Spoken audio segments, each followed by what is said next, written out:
Genesis, God creates the world, humans wreck it. Exodus, the exit of the Israelites is epic. Leviticus and Numbers, God's people get wobbly. Moses whips him into shape in Deuteronomy. Joshua's pursuit of the promised land is legendary. Judges hold grudges, but Ruth is extraordinary. 1st and 2nd Samuel, David has heart. 1st and 2nd Kings, the king's kingdom falls apart. Chronicles, the Israelites are inching into exile. Ezra, Nehemiah bring them back from the Gentiles. Esther is the queen saving Jews from catastrophe. Job finds hope in the middle of his tragedy. Psalms are the bomb David drops when he's worshiping. Proverbs are the words of the wise kings journaling. Here's Ecclesiastes, life is a vapor. Here's Song of Solomon, skip it till later. Isaiah says King Jesus will be born. Jeremiah blasts God's plan on the horn. Lamentations, God's nations in pieces. They need a new heart, which Ezekiel teaches. Daniel, can you handle it? Furnaces and lions. The way of Hosea is salvation through reliance. Job plays a role of announcing God's day. Amos is famous for the narrow and the straight. Obadiah here applies true Messiah's on the way. So does Jonah all alone inside a fish for 3 days. Micah, like an earthquake, speaks God's power. Nahum names God a trustworthy strong tower. Habakkuk with the backup of a vision on a tablet. Zephaniah writing God's love is elaborate. Haggai, good guys, passion is contagious. Zechariah, Malachi, God's gonna save us. Matthew, Mark, Luke, and John, all about Jesus. Acts are the facts, how he'll never leave us. Romans is the road to a spirit-filled life. Corinthians, faith, hope, love never die. Galatians, fruit of the spirit gonna grow. Ephesians, God's masterpiece, good to know. Philippians, running that race with Christ. Colossians, wash clean, doing things right. 1st and 2nd Thessalonians, giving God gratitude. 1st and 2nd Timothy, leading with your attitude. Titus gonna tell us about grace from above. Philemon, leaning on brotherly love. Hebrews, brewing up faith like a child. The name of the James game, join every child. 1st and 2nd Peter cast cares on Jesus. 1st, 2nd, 3rd John, his love frees us. Jude is a dude speaking truth that burns. Revelation celebrating Jesus' return. Being that Genesis. Good morning, grace and peace be unto you from God the Father and our Lord and Savior Jesus Christ. Being that so many people say they done their research and they done studied the whole Bible, we had to get them a quick systematic theology, what each book is about. Bible survey, should I say, what each book is about, and that's a brief summary of it in poetry form. We're going to continue for yesterday. I'm going to call Son Powers and let him kind of really explain his position. Some people feel they know it, some believe it to be totally different. And we want to give him a chance to lay it out. This comes from his family. And it's been passed down orally, and he had some other information. Maybe he can turn his camera on today. He had some other information that he believes it can kind of bring all of this stuff together. It's okay. It's not the end of the world. Let's go to some of this right here, being that so much of this is happening, and these are the prophets in Israel, and they're speaking and prophesying and declaring certain things in America. It's been a little trouble in the camps, but hey, trouble happens among people. Where you have people, you're gonna have trouble. There you deal with Deacon. And during that time, Deacon wants to, think about different ways to get more people to CZYN to help grow the business. Which is what you should do when you enter into business partnerships. So he comes up with, man, we need a debate. Who we need you? And then he's like, well, who's the biggest person we can have you debate? So he conceptualizes me debating Captain Azariak, right? So now we're going back and forth on, well, what are the disagreements in doctrine? He came up with New Covenant. He wanted to put the financial backing up to do it. So we had a conversation with Captain Azariak, and Captain Azariak can attest to this, as well as Corey from Tabernacle of David can attest to this, right? So we have witnesses here. And what happened was Captain Azariak went to his generals turned the debate down. That was it. No problem. Now, just for a concept, that conversation took place, I think, between February and April of this year. And I hate to give such a vague, but that's around the general time I can say that conversation took place, where they approached me about the debate. I actually wanted to do the debate. The school said no. And just so y'all know, we turn down debates all the time. This is not a, we turned it down because it's guerrilla. We look at the season, the first thing we look at is the spirit behind it. We look at the season, is this the time? Will we do it later? So we turn down debates all the time. It's not a big deal. So this wasn't no slight to Gorilla. He, as a matter of fact, neither he nor I took it that way. We still, whenever I go to Atlanta, I let them know I'm coming to Atlanta. We still would, link up XYZ like that. So we never took it as nothing other than, okay, we just not doing a debate right now. It was just that simple. Now I'm gonna keep playing it. He gets hit with this statement that Tazariak makes about starting Genesis. Wait, hold on. His generals turned the debate down. That was it. No problem. Oh, let me. So Eric Madison said, did you say the generals let you do what you want? I do. And that's why I said, when Deacon brought up debate in the New Testament, anybody can go back, look at the tapes. I said, I turned that debate down because it wasn't about the debate. It was about his loyalty. That's why he didn't get the debate. Mika, you lose all them debates. That's why he didn't get the debate, because I knew this wasn't about the New Testament. This was about me questioning his loyalty, and y'all fell for the flip of the New Testament, because you know what happened when he gonna say it. Watch, Gorilla gonna say what I'm saying. When he brought up the New Testament, and I didn't debate the New Testament, y'all forgot all about me questioning him being disloyal to Sakari, and focus all on Cap won't debate him on the New Testament, as if I'm a runner from debates. So, but watch, you ain't got to take my word for it. Just listen.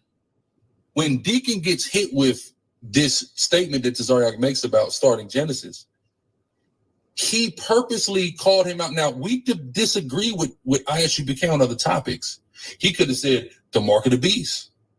Right. He could have said the Sabbath. Right? He could have said those things. He didn't. He purposely said the new covenant because he already knows the generals already instructed him not to do the debate. So y'all heard what he said? The Sabbath. Y'all heard what he said? We disagree on other subjects. Mark of the beast. We disagree on the Sabbath. He said he chose the New Testament because just a couple months earlier, the Guerrilla Hebrew one was turned down. So now we see he only chose that because he knew he would get a no.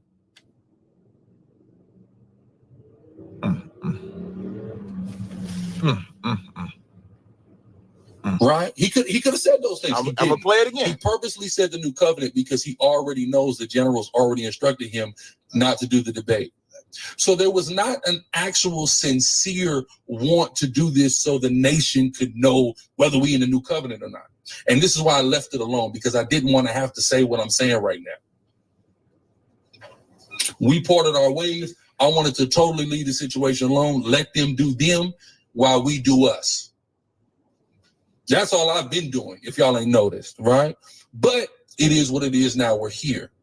So there was not I want to debate Tazariak on the thing. Hey, he already turned down that topic. We're going to call him out on that topic. Now, of course, Deacon is confident and well-versed and studied on that topic. So if he had peradventure accepted it, he would have loved to take the opportunity to debate him on that and showcase the doctrine. But the real goal was, I'm going to make it look like he's running from me. Yeah. And you heard what he said? This is literally what he said. He would have loved to take the opportunity to debate him on that and showcase the doctrine.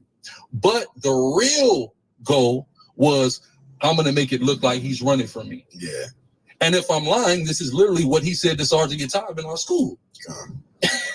So I know what his intentions were, because I know this man.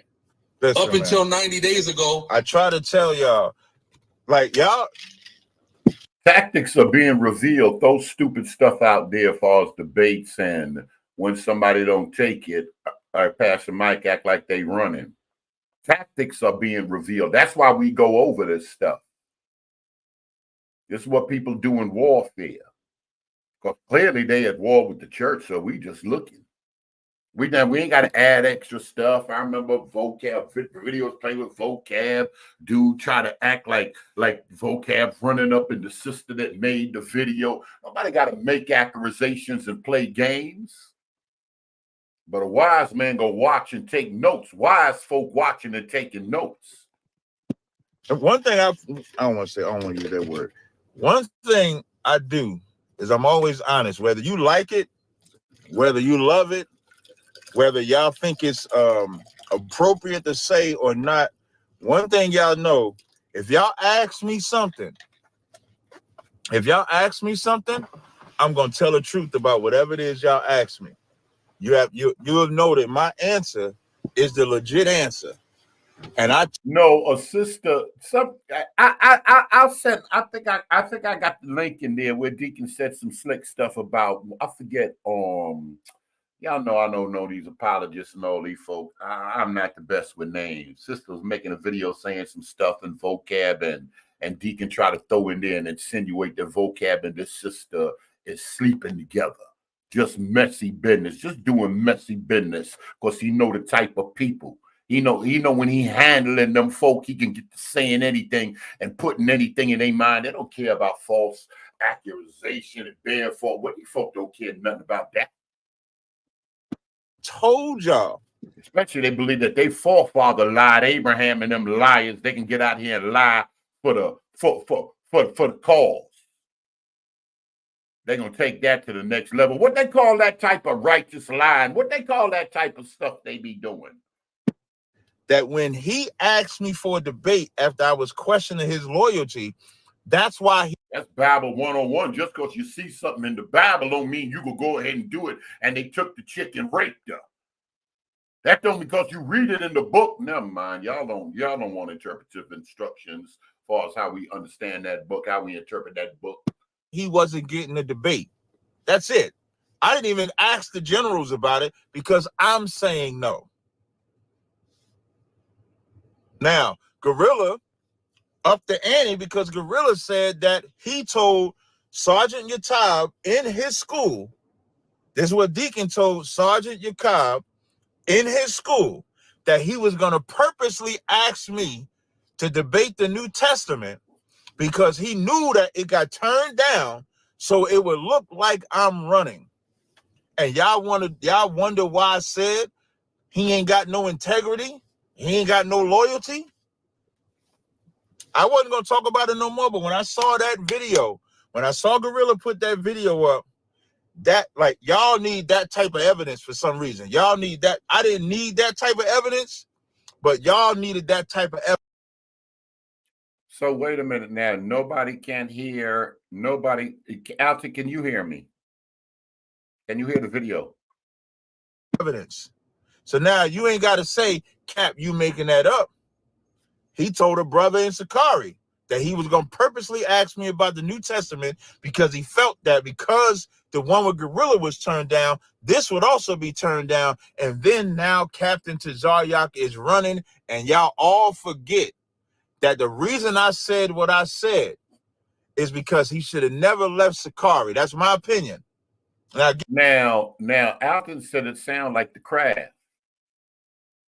When you nation building, I'm going to show y'all something else. Now, you do remember it was circulating around on social media something. Looked like the Nation of Islam brothers in bow tie were up on a platform building, and in front of them holding them down like armor bearers, looking like it was some campers.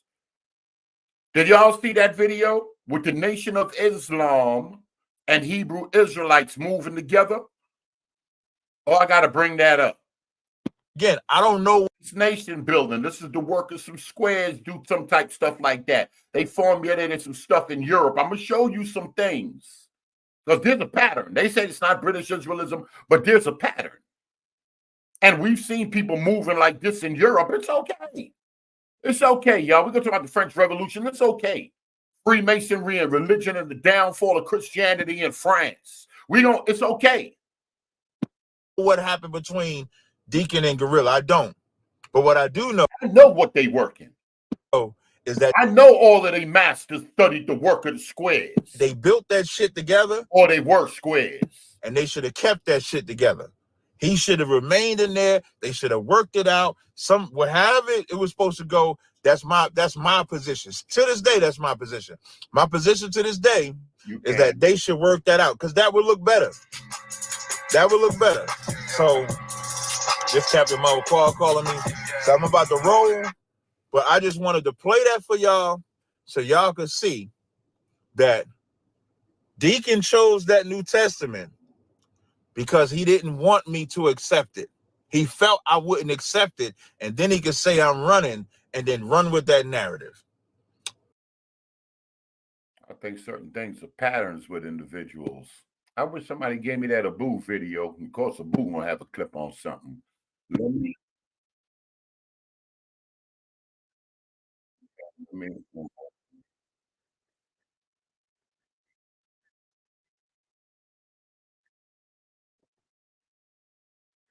all right, hold on.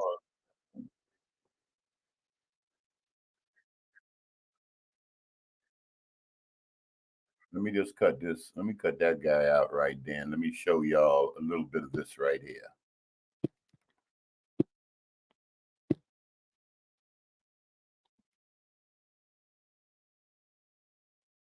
Fair use.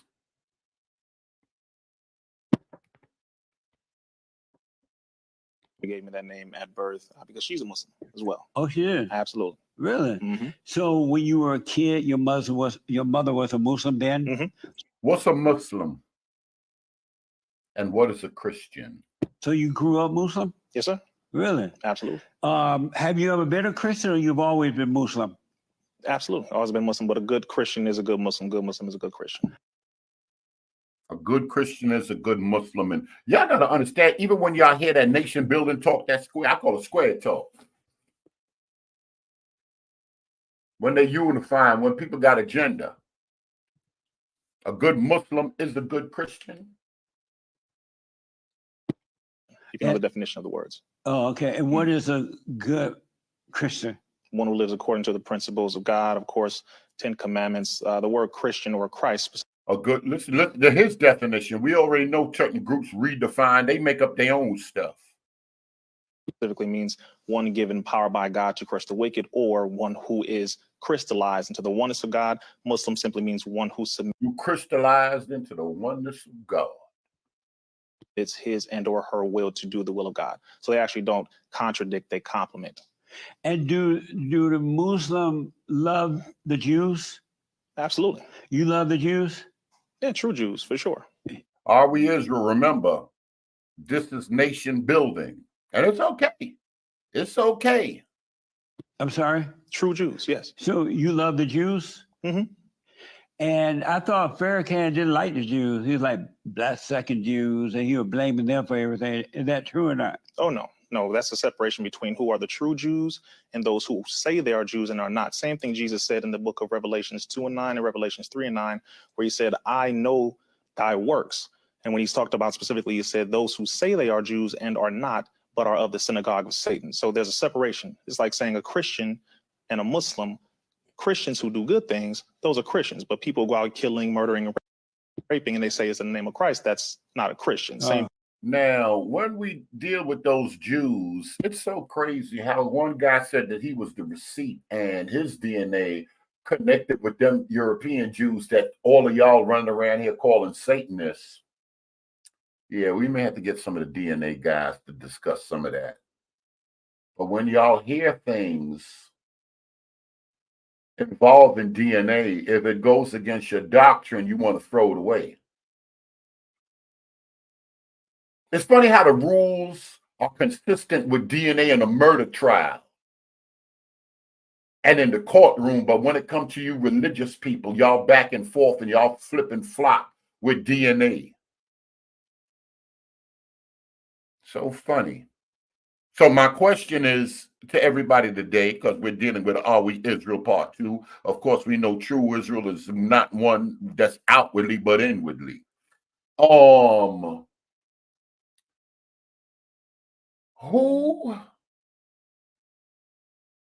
are the people, when y'all start talking about the people over there in that land, them wicked people? It's Ethiopian people in that land. People from Poland in that land, England in that land. People from America been living in that land for over 50 years. But y'all are getting here and get to telling me anything.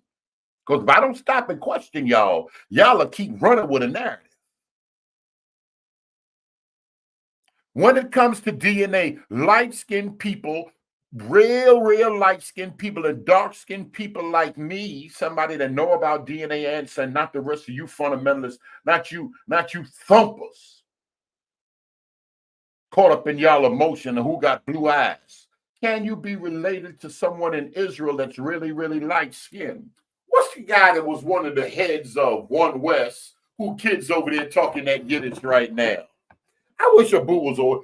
Abu, I get to calling him right now. I wish I had that video.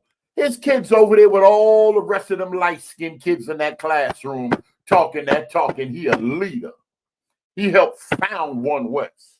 And his grandkids over there just as light-skinned as they want to be. Their DNA changed. Come on, you DNA people, especially you ones that sway back and forth. Good enough for the courtroom, but it ain't good enough for your thumping. Bivens, thank you. Bivens' great-grandkids looking like they straight out the mountains of Europe, according to y'all. But let's go on with this brother here, because we nation building.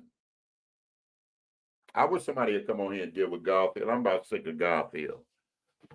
That boy, that faithful comes. Thing with Muslims, they can't claim to be a Muslim or a part of Islam. A Jew who does things that are evil, wicked, and goes against the principles of Judaism can't call them Jews either. So it's a way of separating people who don't properly. And people leave and people come back. And I know people, we get in arguments. They vow not to be dealing with us over here no more. They come back. We start beefing with other people. We let folk back in. But one thing we don't want is we don't want what you would call disrespect in the comment section. If you've been alive on this planet, if you've been ordained, if you've been a minister on this planet, you know, in the body of Christ, different people, you know, there's some denominations that have women that's ordained in ministry. Don't get out here and start acting crazy like folk finna everybody going to hell that don't see it your way. All believers on the planet don't see everything the same way. Don't interpret the Bible the same way. That don't make you God. They represent the belief system. Oh, I see. Let me just, and I don't want to get into the Jew thing because I can go all day. The Jew thing I'm confused by. Oh, okay, understood. We have so many different kind of Jews now. I don't know who the real Jew is. Understood. He said we have so many different type of Jews. He don't know who the real Jew is. Oh, he's a that one is that just a slick one. Let me see where he gonna drag this brother. But let me ask: are the white Jews in Israel the real Jews? Not according to bloodline. And meaning what? In short, meaning what? In short, basically those who would be converted or converted to Judaism. So how was somebody was speaking in that? So he said, not according to bloodline. They're not bloodline. And now I would have to ask, not as a hater, that means all you black people that Captain was just talking about in the nation, all you black people in the nation involved in the awakening, all of y'all according to bloodline are Jews, or according to scripture. Somebody find Timothy Isaac. You could quote scripture. You could be dark-skinned and be a convert. I remember we were chopping that up. Red Letter was like, man, who got a problem with? Yeah, plenty of people got a problem with that, but Red Letter, certain people ain't got a problem with that. And I got Bruce and other friends. I say my friend's name. And then I got Bruce and other friends, and they be like, no, but if you dark-skinned, you original. That means you bloodline. I personally think that's nonsense. But we can talk about it. What's a little disagreement among friends, people that love each other? That's why we had the meet and greet. We love each other. We come to chop it up. One of the best. I could say that I really enjoyed myself as that meet and greet. I'm looking forward to it next year. Because look how much time we done spent with each other. It was just the icing on the cake to actually see each other, dap each other up and everything else. Let's let this video play. specifically those who are there now are the ones who came from Europe. You're talking about Poland, you're talking about different parts of Germany, those who came over in the 1940s who were brought over. Even Israel descent was there. Yo, somebody call Pastor Mike. Let me tell him how Israel descent be moving out here. These folk, Florida, just different. Never mind, because little mother jumping in. Let me just let the video play. They were given access to go to different parts of Africa. They were invited, but they went into that area or that Who else in here in Florida? Identify yourselves right now. nation known as Israel, or specifically Palestine. So these are white people from Europe, Poland, Germany, and other places who went into that part of the land known as Palestine. That's in short. And so these blacks that are calling themselves black Jews, Hebrew Israelites, Israelites, and all that. Yep. Are they tripping, or are they real Jews too? Oh, I believe according to what they're reading in the Bible, based off of what they know to be true, according to the words of God in the Bible, that they will qualify to be the chosen people, true Jews, Hebrew Israelites. Now, listen to what he's saying, and listen to what my man over here is saying. We ain't Jews. We ain't Jews. We just want to be Jewish because we're in a biblical system. And anybody that's shaping or making a religion or trying to resurrect the people, giving them upward social mobility and all of the stuff that they claim the curses are keeping people from doing, of course you would pick the chosen people out of any book if you're in that system. That only makes sense. Etc. Which again, it's a lot. Like you said, there's a lot that goes into this. So you'll hear Hebrew, you hear Hebrew Israelite, you'll hear Jew, you'll hear Jewish, you'll hear all of that. But when it comes to those who are white Caucasian from Europe, who call themselves Jews in that area known as Israel specifically, are not biblically specific when it comes to who are the true Hebrew Israelites, because now you're talking about bloodline, and bloodline goes into who are the original people from God. That is talking about Hebrew Israelites. That's a bloodline circumstance. People, when it comes to Judaism or in Israel, that's a cultural circumstance. And now you're getting into what is known as Zionism. Now you're getting into Theodore Herzl. Now you're getting into the Balfour Declaration. Now he's dealing with the formation of Israel, but the beef is the DNA and some of those people. How them Ethiopians, but y'all say I don't know. Some of y'all claiming the Ethiopians and some of y'all got beef, but how them Ethiopians, you got to read some To the Prophet. Y'all like To the Prophet. Sister E jumped on here yesterday. She had To the Prophet on? Who else had To the Prophet on their channel? I know it's a lot. It's a lot, but so no. In short, no. But you should learn about the Ethiopian Hebrew Israelites. Those in Africa, the true met Hebrews. Those. Oh yeah, the Ethiopian. Yeah, there's Israel. I went to Israel and I met those, and I believe that they are the real Jews, because they found them over in the Jew land. Right. That has not, whatever that happened with that. I don't know what Jesse talking about right now. Look at this right here. Ethiopians are converted into rabbinic Judaism. Who was that guy? He said, the thing is, do y'all want to be ancient Israelites or do y'all want to be Jews? Light-skinned Jew talking to them Ethiopian brothers, them African, they were limbo. Who are them guys over there? And he said, do y'all want to remain ancient Israelites or do y'all want to become Jews? So I believe they are moving to convert people to the rabbinic thing. I seen Dr. Ben beefing back in the days, beefing with the Jewish, beefing with the rabbi. And he talking about, who are y'all? Because you know they want to put you through the whole ritual, whole ceremony, even if they discovered y'all and y'all got ancient practice, the Ibu. The practices and they want to bring you into the rabbinic tradition. Y'all don't want to talk about that rabbinic tradition because I want to know how much y'all have been influenced by them or are being influenced by them. It was an amazing story. But let me ask, what's important to you? The truth and helping our people to live a righteous life in general across the planet. And what is the truth? The truth is thoughts and ideas that are accurate and correct based upon what is real. Now, again, that's a general question, which is, what is the truth? Are you saying from a spiritual perspective? Are you saying culturally, politically? What are you said that the truth is important to you. What is the truth? Well, the truth is that we have to live a righteous life according to righteous principles in order for us to survive. That's the truth. And how do you know that that's the truth? Because it says it in every righteous book, every holy book, every sense of the word when it comes to logic, reason, intelligence. Doing good is what needs to be done. Doing bad equals a large level of consequences that end with destruction. Wait a minute. Elder Green probably said, I call Elder Green right now. Maybe he calmed down from yesterday. I call Elder Green right now. What y'all run around here saying, Matt Briggs? What reveal yourself? What you run around here saying? Does 613 come from rabbinic tradition? Somebody called Seminary Cove. He ain't in that office yet.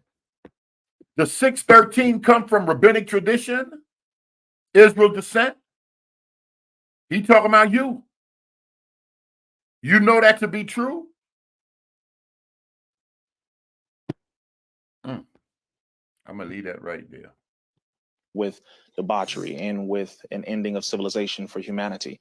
We must do more positive things, more righteous things, so that we can have a righteous life, a good civilization, a good level of, or a good condition, I would say, for humanity. And so, give me an example of doing good. I would say loving your neighbor. I would say feeding the homeless. I would say educating children properly. I would say supporting the nuclear family, man, woman, and child. I would say not doing drugs. I would say. And why do you call those things good? Because they work and they are productive. They add to civilization, add to society. They don't destroy, they don't take away. But I noticed that when people try to do those things, number one, they never work. And then number two, the people you're trying to perform those things with, they never get better either. They don't work. And why is that? Well, you made a statement of falsity as a fact and then posed it as a question. So I'll say it this way. Do you believe a man, woman, child is a nuclear family? That's a God-centered family? A married man. Yep. A real family is a married man with children. Without a married man and woman with children. Well, you can't have children without the woman. I'm sorry? You can't have children without the woman. But they have to be married. Right. So a married couple, man, woman, and the child. And unless they have children, let's say they didn't get married, but they don't have children, it's not a family. It's only when they have children together. So you're saying a married couple, man, woman, and children. Right. That's a family. You would say that's the proper way of doing it, right? Somebody want the community to turn against them. Let's look at this. The Igbo Ethiopians are all converted Jews into rabbinic Judaism. I want to park right here, Alton. I want to park right here for a moment. Going in my jack early in the morning. Now let me see who would. All right, let me let this play. Married man, woman, children. Cool. Okay, so I would say you said there's nothing good about any of those things that I mentioned. Not doing drugs. You said there's nothing good about that. What's good about not doing drugs? Oh, you live a healthier life, more than likely. You have a clear mind, more than likely. You are not destroying your physical body. You're not destroying society. You're not selling things to buy more drugs. You're not addicted. You're not doing things that are negative. And you call those things good? Absolutely. Oh, okay. Do you believe that human beings are in a fallen state? Definitely. And what is a fallen state? Biblically, a fallen state deals with Adam and Eve after they violated God's law, dealing with being naked, biting the apple, etc., disobeying God's rule. And then it pushed humanity into a condition of devilish behavior, following improper practices, breaking laws, breaking rules, etc. So right now, what we're looking at is humanity where some people are striving to do good things, positive things, living according to righteous principles, whatever the belief system is. The other side, many of them are falling for the devil's tricks. They're getting involved in, again, homosexuality, drug abuse, beating each other, raping, robbing, etc. That's the fallen state. Everyone's not in that, but in general, humanity right now, I'll say, as Minister Farrakhan said, Satan has entered into or has infected all religion and has infected all of humanity as it pertains to his hold and influence over human beings. Now, it's our decision whether or not we're going to follow Satan or not. That's the difference. We have to make. I don't know about back in the days. I think Farrakhan only claiming one wife right now. I know that multiple wives thing's coming back. It's probably going to get worse as we as society moves forward. I think more people are going to be accepting of it, even in some quote unquote churches. That decision. And how does one know if they're following Satan or not? How would you know that? Anything that goes against morality, good principle, morals, anything that goes against what is good, positive for human beings, that's Satan. Amazing. So you've never been a Christian. You've always been Muslim, right? Absolutely. I was a Muslim, but as far as the principles that Christians believe, so do Muslims believe. And what made you decide to go Muslim rather than Christian? Well, Especially sure. knowing that Christianity is the best religion on this side. What's one of the main differences between Muslims and Christians? That have to do with core doctrines, Roger. One of the main differences between Muslims, I don't care if you're a nation of Islam, Muslim, Sunni, Shiite, what's the main difference between Muslims and Christians? A doctrine that's taught in the Bible that we differ on greatly. Now, he talked about what some would call original sin, or man being in a fallen state. But it's something else. Side of heaven. What made you decide to go Muslim Thank rather you. than Christianity? Thank you. Well, I wouldn't say what is the best religion, because again, it depends on who is practicing and how well they understand what their belief system is. Because every religion has bad representatives. I just say it that way. Christianity has dealt horror to humanity. Islam has done horrible things to humanity, and so have people practice Judaism improperly, have done horrible things to humanity. Christianity, Islam, and Judaism have done very horrible things. Then again, you have some people who follow the principles That's so why. who do good things as well. So therefore, we can't generalize it. Why didn't you go Islam rather than Christianity? Made sense. It was what I was raised a part of and to be. And also in Islam, we study the Bible as well. In Islam, we believe in Jesus as well. As a matter of fact, in Islam, we are taught that you cannot necessarily be a Muslim and not believe in Jesus. It's just not the way that we were taught by white Christians who changed the reality of the Bible into a white supremacist form of behavior and thinking. Now, that usually have to do with the deity of Jesus. They'll say, oh, white Christians deified. Some would say deified the white man. Want us to focus on one man as the savior, when some would say we were all Christ or we were all gods. Jesus was just a regular prophet. There's TikToks running around here, Alton, and I need you to do something about it. TikToks running around here with Minister Farrakhan saying, show me in the Bible. Jesus never, ever, ever, ever said to worship him. Now, who was that? C.S. Lewis, Jesus lunatic liar Lord? Who was that? Or somebody wrote that in the chapter of the book. Bob just wrote that in the chapter in the book. Did Jesus ever receive worship?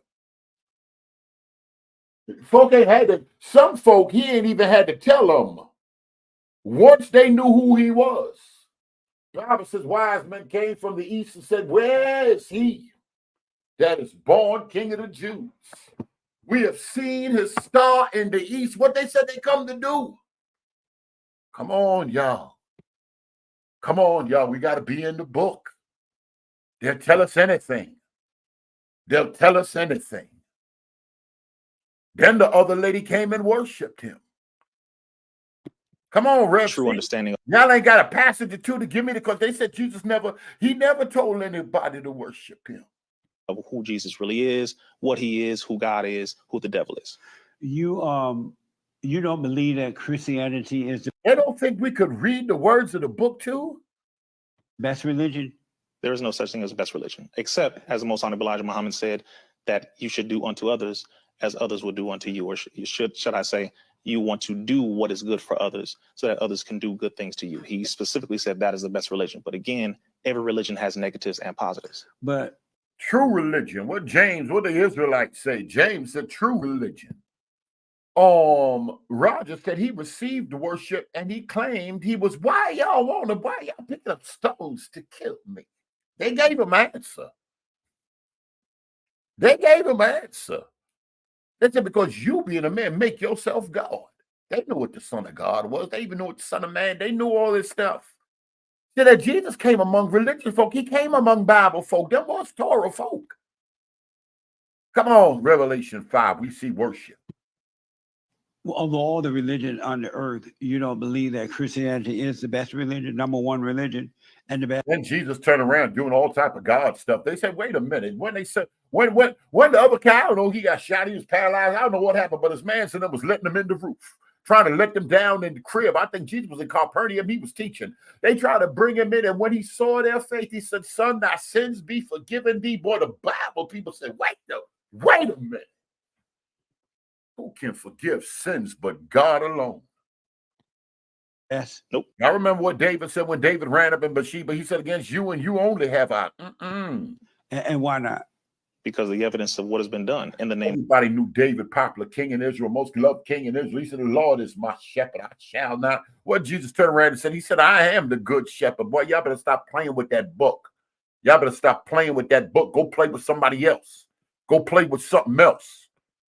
Name of Christ. But Same thing has been done in the name of Allah. Same thing has been done in the name of Jehovah. And want to act like he a regular prophet, like pale-faced Fard Muhammad. You can't determine or base Christianity on human beings. Absolutely. No, you can't. Definitely agree. But if I just go according to the book, them want to turn around and give me law about Fard Muhammad. When he came 3.5 years and we don't know what happened to him, then y'all got Savior's Day. Y'all trying to replace the same thing you said that them Europeans did with a European Jesus, and he was deified in Africa prior to that.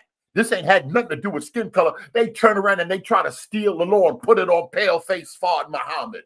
Play with me if y'all want to. Y'all in the wrong group. Look, then we have to ask some questions, because so first of all, which Bible am I reading? Am I reading the 1611, the 1611 version of it? Am I reading the Cloverdale version? Am I reading the Tyndale version? Tyndale, Coverdale, different Bibles speak on different resurrections. What are you bringing this up for? They speak on different stories. In one Bible, he resurrected, and one he's not. One he's born of a virgin, one he's not. All these Bibles reading the same. As far as communicating the doctrine. I'm reading the Catholic's Bible. I'm reading. See, first of all, again, because when you say Christianity, then you have to go down the line of which Bible should I read, right? King James 1611. If that's the one, there's a whole lot of backward things in that Bible. What's backward in the King James 1611? Jesus came from the Anunnaki. What's backward in the 1611? Then you go to the Tyndale version. Then you go to the Coverdale version. Then you go to the Catholic Bible. But you have to know there are different You can't base scriptures. Christianity on the Bible either. How do you base Christianity? On their belief, their knowing God. Now, this is where Jesse need to go on and sit down in somebody's Bible class. He need to go study the Word of God. We're going to get the guidelines from but the Bible, of Christianity, but the Bible. Who knowing God? The person who said they're a Christian. But you said we can't base it off of the people. Everybody that say that they have been born of God have not been born of God. They just say it. You can easily. But you said we can't base the religion off the people, though. You can't at all. So how do you base Christianity? You would know it when you see it. Know when you see it. But let me ask you this: do you realize how do we know that it, Jesse? Christian? You would know it by the light in them. The light in them. So by the works. Not by the words, but by the light that's in them. How do you know a light? light? You'll be able to see it, and you would know it. Now, so you just see a light, like an aura. You just see the energy. Now, listen to what Met's saying, because this done came to the block now. He said all these experts on manuscripts and textual criticism, because they're quick to want to one-up somebody like that. Oh, you don't understand these Bibles. All right, there were 5 English Bibles before King James Bible came on set. What that mean? What that mean? He named some Bibles like these. There's great doctrinal differences in these books to one up somebody. And then, he sound like he know what he's talking about. You can't question him. If he knew what he was talking about, once you start hearing him make certain statements, you're like, nope. But that sounds good all in the barbershop right now. That sounds good all on the block right now. You would see the light. See the light. Yes. Like this light in the person, even brighter than this even light. Brighter than that. Thank you, absolutely. So, okay. Christianity is the only religion that says that you must repent and be born again. No, Islam says the same. So does Judaism. Oh, Islam say that? Absolutely. What do they say about that? Yeah, they say the same specific thing. That you must repent. Absolutely, and be you must born repent. again? Well, specifically in Islam, it is referred to as atonement. So you must atone, which interchangeably dealing with repent, meaning you have to, 1, admit that there's a wrong. Then you have to look at what the wrong was. Then you have to acknowledge it with the person. Then you have to seek atonement. What's the difference between that and being born again? Father God. All right, we only see born again in John. What do you mean when we say born? Dispensational Tim here. Thank God. We seen you. You had the heebie-jeebies. How you feeling, Elder? What? Somebody help me. What does it mean to be born again? Now somebody gonna come. Berea, that was an Israelite conversation. Messiah was talking to Israelites. Gentiles ain't got no. It's a little too early. Let me get another cup of coffee before we get into that right there. What does it mean to be a born again Christian? I want to park there for a minute. Atonement, forgiveness, etc. Then of course you must do that with God above all things. Ask God for forgiveness, mercy, etc. Islam teaches that. Judaism teaches that. Rastafari teaches that. Lots of religions teach that. So do the Muslims believe that Jesus Christ is the Son of God? And sometimes it depends on who you're talking to when it comes to that. But religion, a prophet.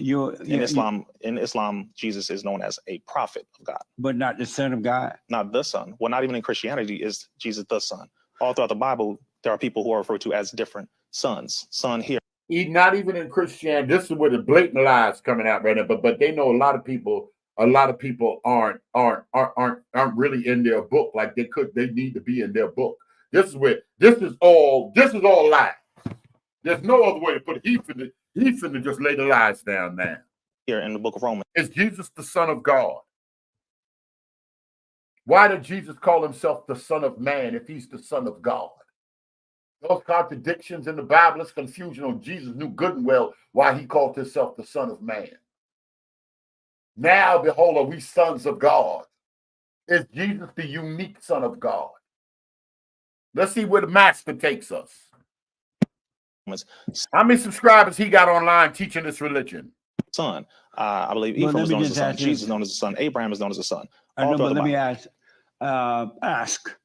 Does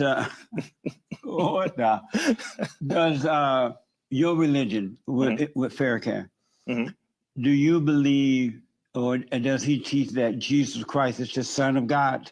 Not the Son. And why not? Why he doesn't know that he is the Son? No, it's not what he, as far as him knowing or not knowing. If you look in the book, the Bible specifically, if we're going to say Christianity, well, the book we have to look at, which is the Bible. Right. And in the Bible, when you're talking about sons or the Son, you say the Son. Well, where in the Bible is it only Jesus? Because there are scriptures all over the Bible. Saying only Jesus, right? But so Jesus is a son for sure. I'm asking, do you believe? Does he teach? Where them Greek students at right now? What's that unique? What's that word? Unique son. And let's start with spell that word. Spell that word, you Greek people. What's that word? The unique son, one of a kind. That Jesus Christ is the Son of God, not the only Son.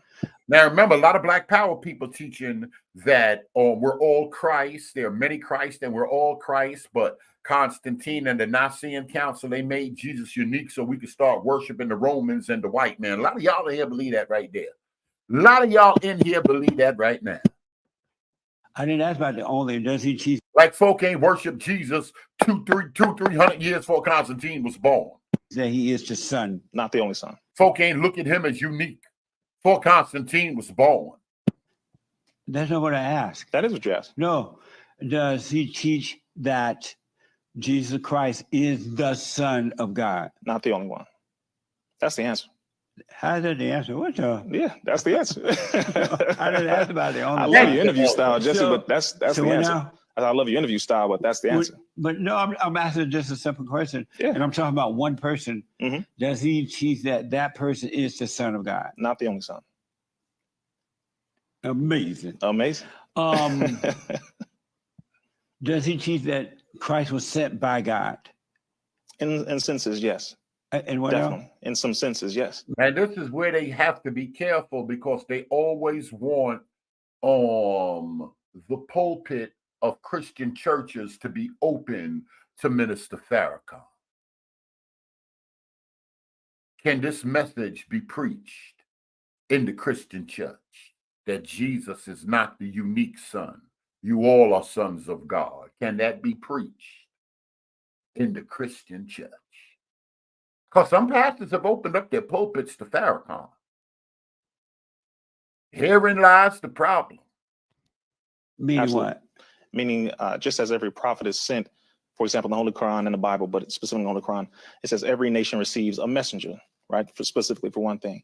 But Christ, of course, was sent as the example, the living embodiment of an example of righteous conduct, behavior, etc.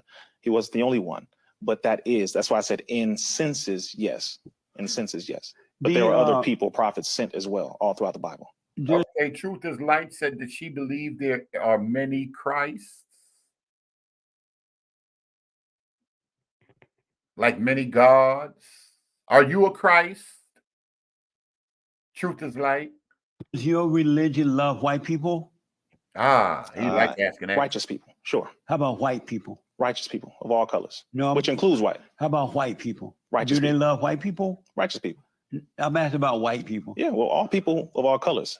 Righteous. No. Do your religion love white people? Nah, just righteous people, But which not includes white. white people.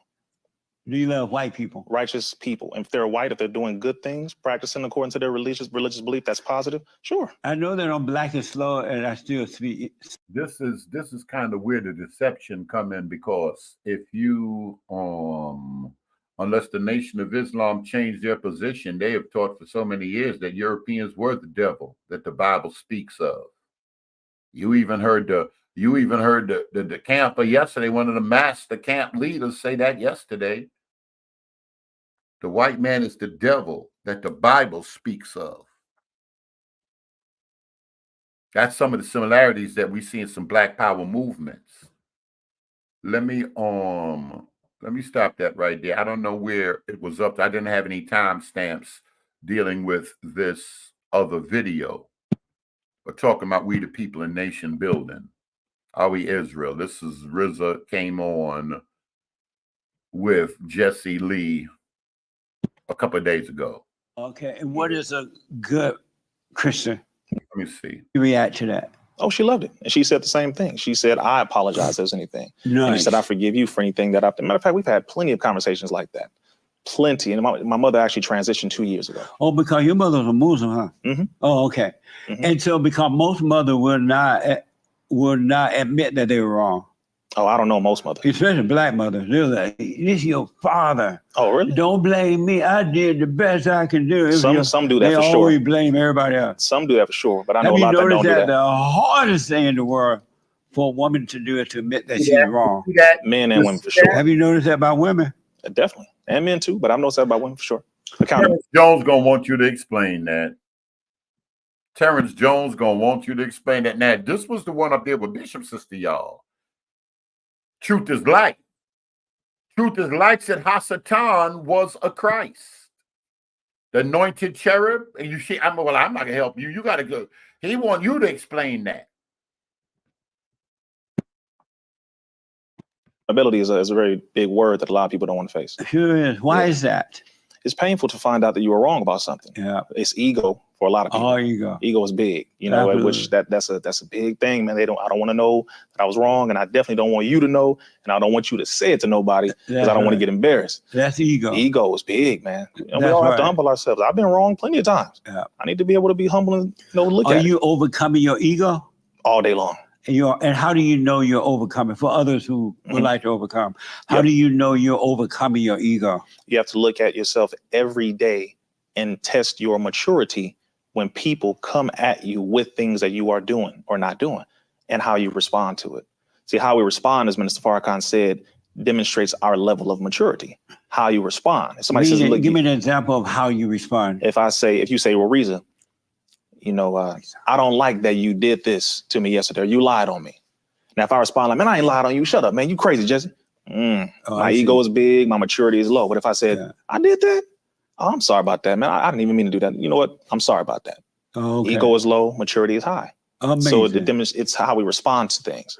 And do you ever get angry? Yeah, definitely. Living in a world like this, Jesse? Yes. You get all the time. You get angry. Yeah. But again, it's how we respond, how you carry that anger out. It's not illogical anger. My anger is. Let me stop this for 1 second.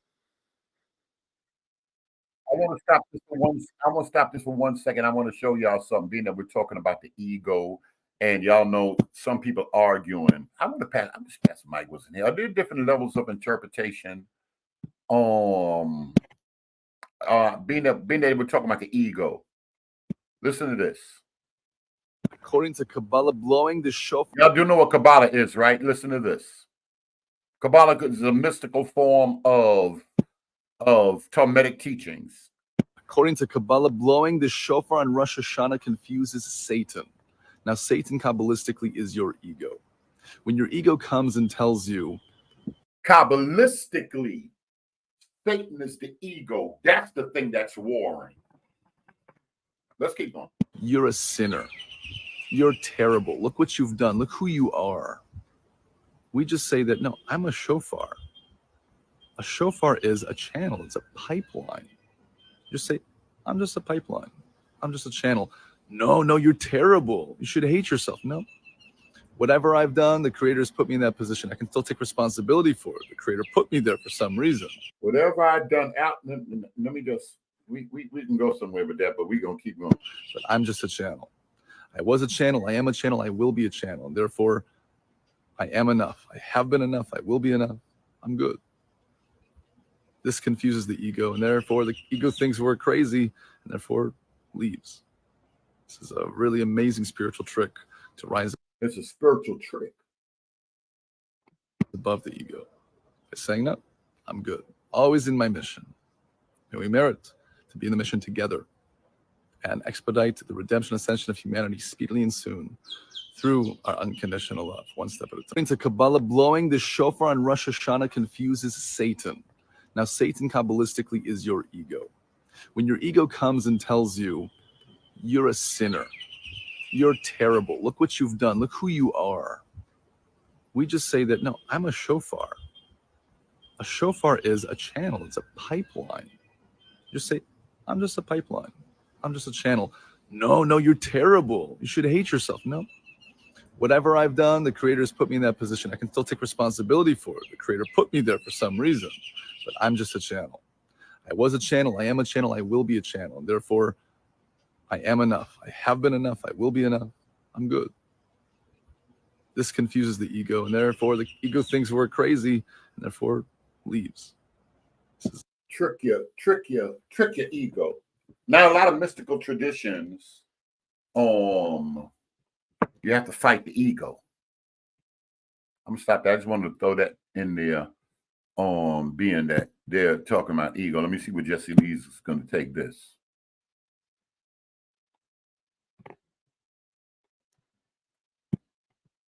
Evil, wicked things. I wish Satan would stop being Satan, but Satan gonna be Satan. You see, I have very valid reasons why I get angry, but I focus on doing things to change those things rather than just complaining about it. So is anger of evil or of good? Anger is simply a response, but again, it's what you do through it. Because you can become angry or upset about something, but what you do with it will determine whether or not you do something evil or good. See, that's where the self-control comes in. You have to exercise that. You know, we can become angry or irritated by things, whatever it is. We don't have enough money. Somebody cheated on us. We got lied on. Okay, that can make you upset. But what are you going to do with that upset, irritation, anger, etc.? What are you going to do? Are you going to do something negative? You going to hurt somebody? Or are you going to look at yourself, back up and say, okay, how can I solve this problem? That's how you can determine what's good or evil about it, is how you utilize it and activate on it. So is anger of evil or of good, of God or Satan? Oh, yes, of God. You think anger is of God? No, I don't think I know. God has become angry multiple times. What happened with Sodom and Gomorrah?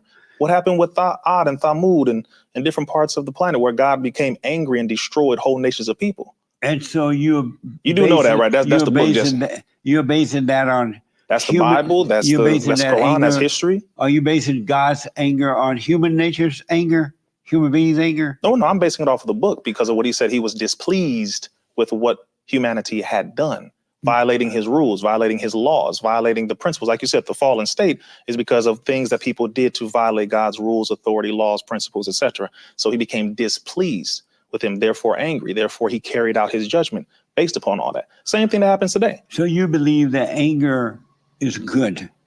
No, I believe anger has a purpose, but how you activate on that anger determines whether or not it's good or bad. But God said that anyone that has anger is a murderer, and that you should never trust an angry person. What scripture is that? And it's in the Bible. I don't know. If you don't know where, you sound like those Christians. Where's Christian? But I don't know what there. scripture, y'all. Look it up. I'll look it up for sure. Y'all look it up too, please. Yeah. Right now. God said that anyone that has anger is a murderer, and that you should never trust an angry person. Have you noted that you can never trust an angry person? At some point, they're going to turn on you. Well, you know, yeah, when you're angry, you don't make logical decisions when people are angry. Right. When they're angry, yeah. So that's a very anger wise thing. is good and of God. Why would God said never trust an angry person, and anyone that has anger is a murderer? Man, that's an interesting scripture. So make sure y'all look up that scripture, because I need to know. I need to become educated on that. Just please look up that scripture, and then also want to look at all the scriptures where God became angry and executed his judgment based off his anger. Okay. He did murder. God has murdered multiple times, right? He's also flooded multiple times. So you're not familiar with that? Oh, I'm very familiar with God's anger. Did God murder? Is God a murderer? God that gives life, creates life. Can he be a murderer? About and what he's done as a result. He said that you can't never trust an angry person. I think you're misinterpreting and scripture. An angry person is a murderer. And so God's a murderer. So are you saying what I'm asking? You're not familiar with that scripture? Well, you're not either. You didn't tell me which one it was. Where's it at? You're not familiar. I know that you can know the truth without remembering. As a matter of fact, you're better off not remembering. Elder, I'm going to put the link out there. You in the office? I'll put the link out there so you can come here. He said that, let me see, Berean TV, someone needs to correct Truth is Light publicly. I believe he's talking about her statement that Satan was an anointed one, cherub, a Christ. I done woke people up. I'm sorry. Hold on. Yeah, let me let this play. All right, I gotta take this, y'all. Let me let this play. I'll put the link out there, Elder. Jump on. Just to say so, Tim.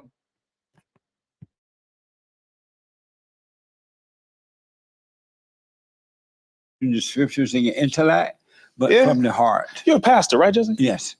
What kind of pastor? Because you go by the Bible, not in it? I'm sorry? You go by the Bible, not in it. Wow. That kind of pastor? Because you just said basically you lead off inspiration. You don't read the book. You just go off of inspiration. You don't need to know the scripture. That's what you just said. You should learn the scripture. You shouldn't? No. Well, say it again. Just sit in that because when you learn the scripture, it's just become of the intellect. And the intellect and God has nothing to do with one another. So God is an intellectual? Nothing in common. No, but God is very I want to go mathematic. back to Go ahead, Jesse. God said that anyone that has anger is a murderer, and that an angry person do intellect. Oh man, somebody got to straighten some of this out now. You talking about what truth is like? All right, he said give him a second on what truth is like. So Elder Hill addressed that. This Jesse Lee stuff is a mess. The intellect, your mind ain't got nothing to do with nothing. God ain't involving you, and he ain't involved with you and your mind and what you think. I know y'all think I can't even talk about who had that book about the battlefield of the mind. I was talking about she a false teacher and y'all, Joyce Myers had a book, The Battlefield of the Mind. I think to the contrary, I think many of us to the contrary believe the mind has a lot to do with this thing. Who gave Jesse a church? Man, let me I'm gonna let this play. Elder, I'm gonna pin the link right now for Elder. We don't need no nonsense early in the morning. Let me borrow the Sunflower Sun Powers. Let him come and share some of this history with us. not trust an angry person. What do you say to that? I'll say that anger is an emotion, and what you do with it will determine whether or not you're good or bad or evil or good. It just depends on what you do, how you activate through the anger. I've been angry many different times, which I'm sure everyone in this room has, but I haven't murdered anyone. I've never killed anyone. So, I hear you, but I need to read that scripture just until I read that scripture, it's just coming from Jesse Lee Peterson. If you have anger, you have murdered them in your heart. No, if you have anger, you have a human emotion. Because you hate them. No. Anyone that has anger has hatred. Anyone has anger has hatred? Of the heart. Where's that in the Bible? Salvation is of the heart, right? Mhm. And if you have not overcome anger, your heart is wicked. Mhm. And a wicked person is a desperate person, and you can never trust him. Oh, so you're talking about a person who literally is angry all the time. No, I'm talking about a person who is angry, period. Angry Who ever, have- even for 2 who seconds. You may have to turn off the computer and turn it back on. Oh, come on, Elder. You wanna share your screen, or you just a freestyle? However you want to do it. You know what? I'm just gonna read it out of the Bible. Ain't nothing wrong with your Bible. The Bible, reading it straight out the book. Go ahead. I'll be back. Let me just help my brother get on here. Now, the young lady said that we have many people are Christ. Well, that's the opposite of what Scripture says.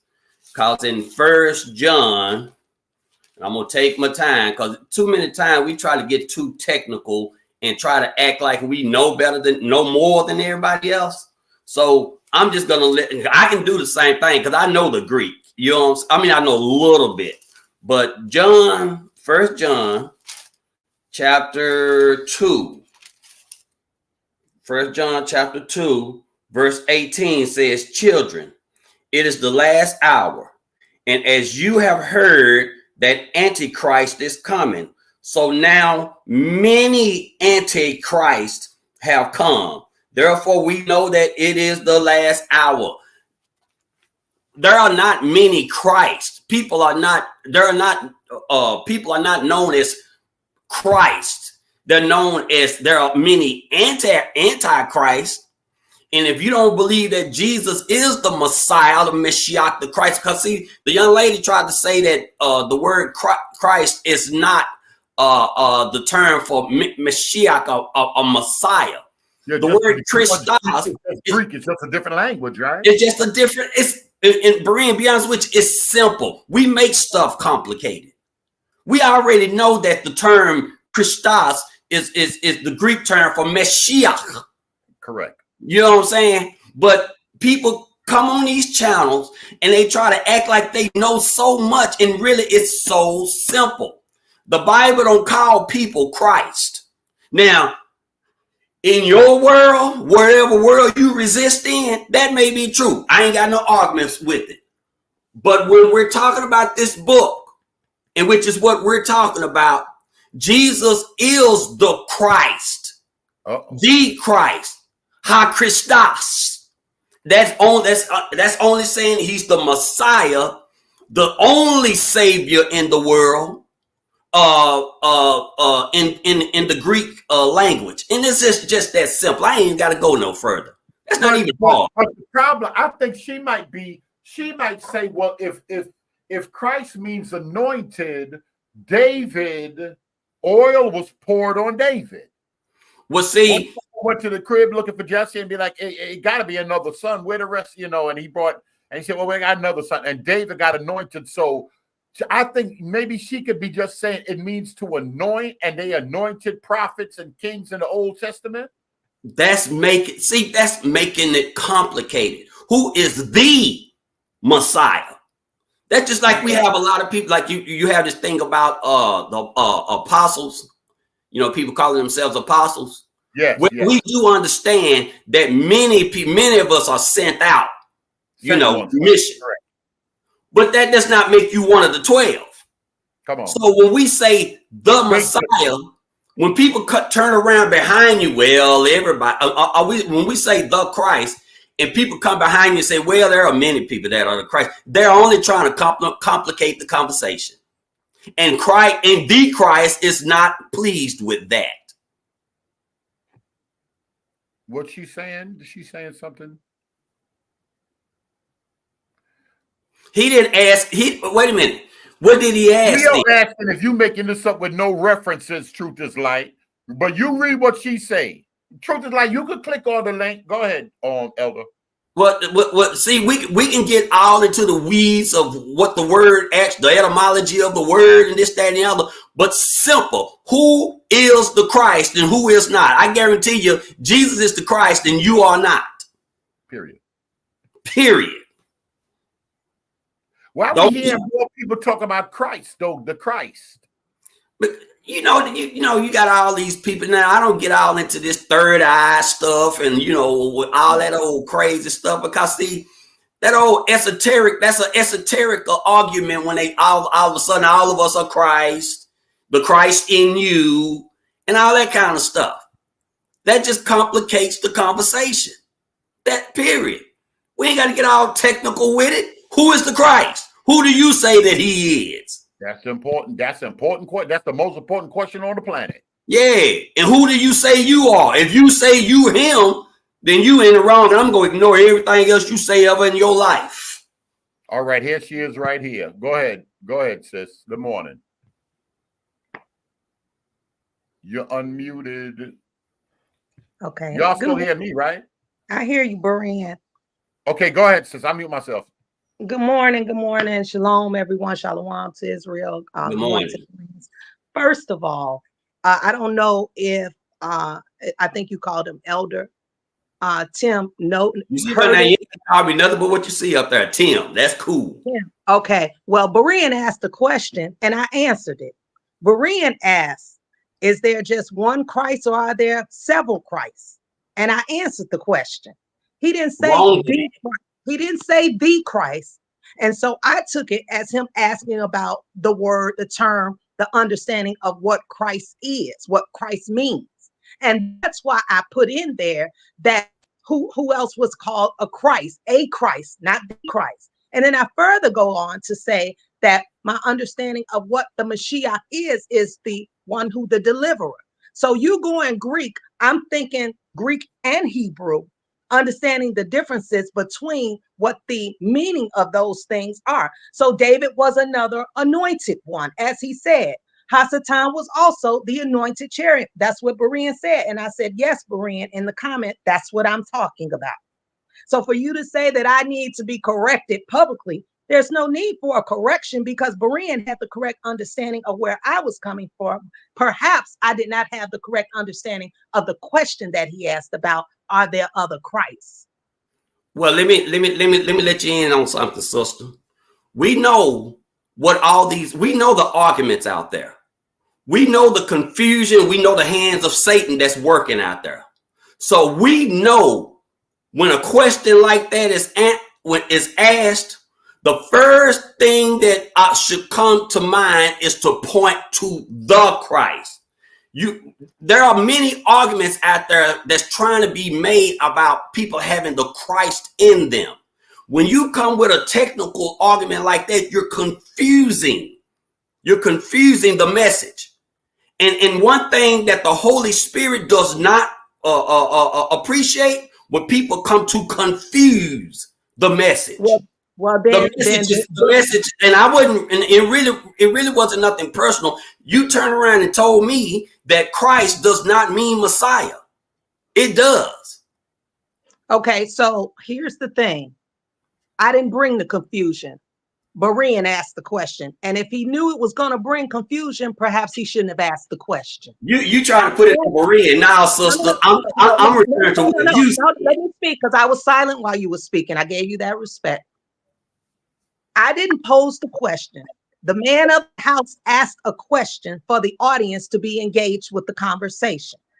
Am I in sin for engaging in the conversation? No, I am not. Now, I'm not putting anything on Berean, but if you all already know, and I'm not taking anything away from Mashiach, the Messiah, if he had said how many saviors there was, I would have responded, there's one savior, one sent to save his people. But he didn't ask that. He asked about Christ. And we know, and other scholars agree about the different types of Christ that scripture talks about. That's why I went ahead and prefaced it further. I said, like there are many gods, many Elohim, but there is only one Most High God. See, I'm very critical about my statements and how I phrase things because I know confusion can come. And so I try to eliminate that. And so I further continue in more statements. So we know that there are other gods, powers, entities. That's what I mean. And I always try to go out to what I'm meaning when I say things. But Berean caught what I was saying. So, I mean, I'm sure he would have got on me and said, truth is like you out of order. Now you gone too far. You know how Berean do. But he knew where I was coming from. I yield. Yeah. So now, Elder Tim, you see seminary code in the comment section on the screen. A seminary code. Look, I'm gonna say you this. making it too? Are you? He said, I agree with Truth. Like Tim is oversimplifying the argument. Is that not what we're supposed to do for the people? Break it down to the simplest. That's the job of the preacher. Break it down. See, I'm gonna tell you something, Berean. Is that the difference between the preacher and the professor? Yes. Come on, talk. Let me hear a little bit about that now. If you feel like speaking, break it down.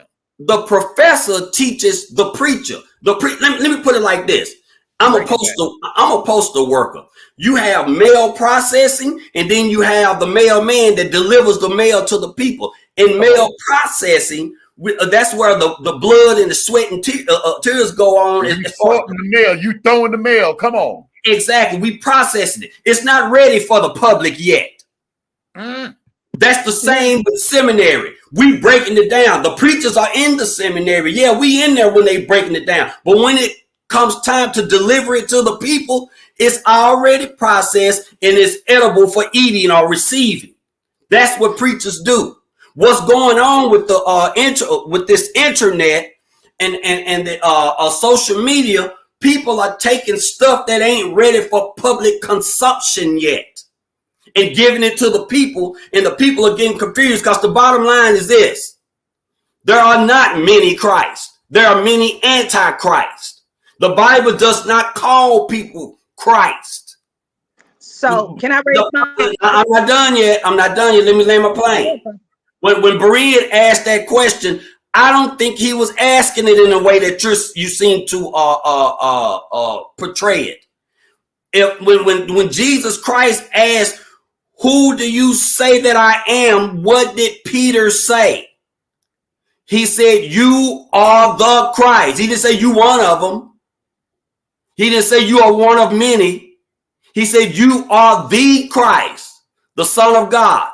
So when you get into these conversations about the etymology of the word, see, that's seminary talk, and the public is not ready for that. So all that stuff she talking about, I already understand that. But not only am I in school, I'm also a preacher. To say the term Christos is not a translation from the word Mashiach means you don't understand what you're saying. So Truth is like, did you mean to talk seminary talk? So I'm asking Truth is like, did she mean to talk seminary talk or did it slip out? No. It's not seminary talk. I can only break it the way my mind conceptualizes things. Now, he said he's a postal worker. I'm a former postal manager. So I get his perspective. So the way I bring things to... Well, you understood what I said even better. No, you used to do that. Was very good. I like the way he did that. That was very good. Now so happened that she's a postal worker too, manager. Yeah, go ahead. Yeah, and I'm retired. So when I came in the management position, I'm not going directly to the craft. My expectation is to do things for the EAS employees, the supervisory staff. So when I give instruction to them, you're right. I may have been above the levels of some people in the audience, but only some. And how long will we give them milk when meat is at the table? How long do we expect them not to start chewing and strengthening their gums? See, you're talking about the audience, but from the comments I see in the audience and the people that Berean have on the panel, these not milk people. Berean's not a milk person. He can go there. Of course, he's very, educated and learned in those areas. But I'm saying the type of conversation that this panel brings out, it's not milk material. And for those who are on milk, they supposed to be taking the stuff down, taking notes, and then go finding out like the Bereans do, so that they can come off the milk. So I apologize if some of the things that I said, no, I don't. I take that back. I do not apologize. If it goes over their head, but that's a place of growth for them to start growing in different areas. Now, you say the translation means the same. I'm very detailed with things. That's why I said in the comment section, words have weight, depth, meaning, power, and presence and position. So that's how I understand. I can only give it to them the way that I understand things and give. But again, I'm not giving it to what I think are babies. I'm giving information to what comes off in the chat as mature people with all that mouth and all that stuff they be spewing in the comments. I yield. Well, let me put it like this. First of all, one thing I've noticed on social media, I want Elder. Everybody glad to have Elder back. Y'all hate when Elder here, but y'all be sad when he gone. Seminary talk is becoming late talk. I want to touch on that, but go ahead. And that's exactly what's happening. And so you got people in the lake calling milk meat and meat milk. Let me tell you something. Milk ain't gonna get you, meat, the meat that you people consider to be meat ain't gonna get you nowhere as far as the kingdom is concerned, number one. Number two, show me where it says that people are Christ. Now, you want to talk about the word anointed. Like I said, I've already explained that. You want to get into the etymology of the word. I don't recall Berean asking about the etymology of the term Christ. I don't recall that. I think she made that her argument in order to show herself to know something more than what other folks know. My job, like I said once again, is to simplify the conversation. There are the scripture says there are many antichrists. It don't say there are many Christ. And all these smart people that sit up here talking about I'm over my head, show me in the Bible where the scripture says there are many Christ without you trying to reinterpret it. I think they're going to try to tell you many shall come in my name. I think they may try to hit you with, let me see where. What's coming in someone's name? Because let me see what they say. You heard what he's asked y'all. We'll change the subject. Go ahead. Well, see, we are Christian. We're followers. And I see they have a problem with that. See, the fact that they have a problem with that lets me know the direction they're going. We're not called Christ. We're called Christ followers. Come on. And anybody walk out their front door calling themselves a Christ, throw eggs in their face. Because that's just not true. And I already know, I've been on since you've been on, Brian. I know how you asked the question. She made that argument up to make herself look good. Am I wrong? Were you asking for the etymology of the term Christ? Because it seemed to me you asking the question trying to show how Jesus was the unique one. In the scripture, actually, and that's why I brought up John 1:18. It was in context of uniqueness because of where the brother Rizzo was going with Jesse Lee. See, and that's the whole thing.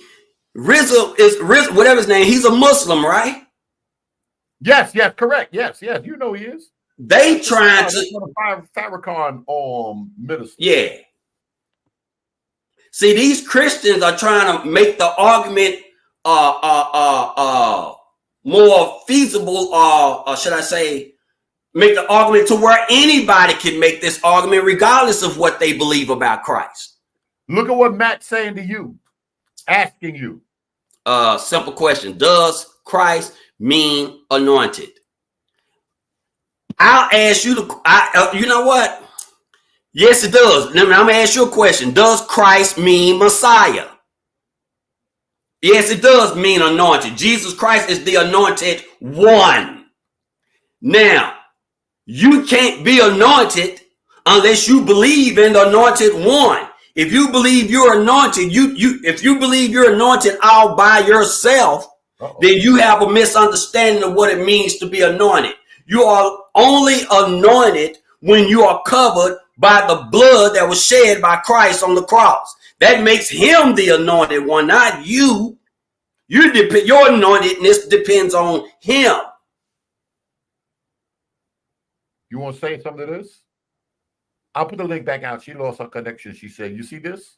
Now, see, that's another confusion. Cyrus was not the Messiah. And see, this is what they trying to argue. If that's the case, I'm the Messiah of my family. If that's the case, you know what I'm saying? Cyrus saved Israel only in that situation. More than likely, Cyrus is burning in hell right now, so he is not the Messiah. He was a savior in that situation. But we're talking about the overall picture, the overall understanding of who the Messiah or what the Messiah was. It all points back to Jesus. But I'm gonna let y'all in on something. Any argument that tries to take away from who Christ is an anti-Christ argument. Can you serve Cyrus as the Christ? Can you stand up before people and say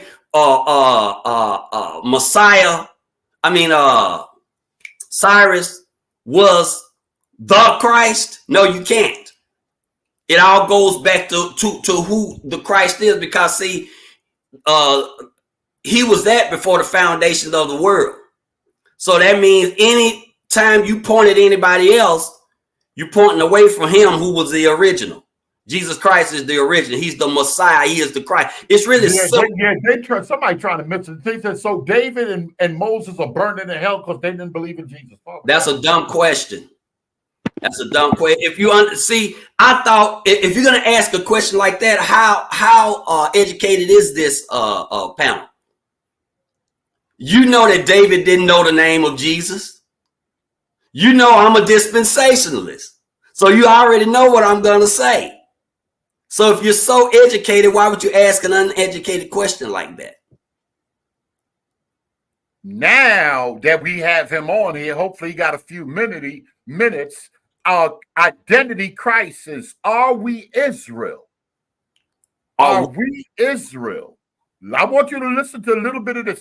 Tell me if you hear it, Elder. Convert. No way was an Israelite from the northern kingdom going to convert to Judah. Not going to happen.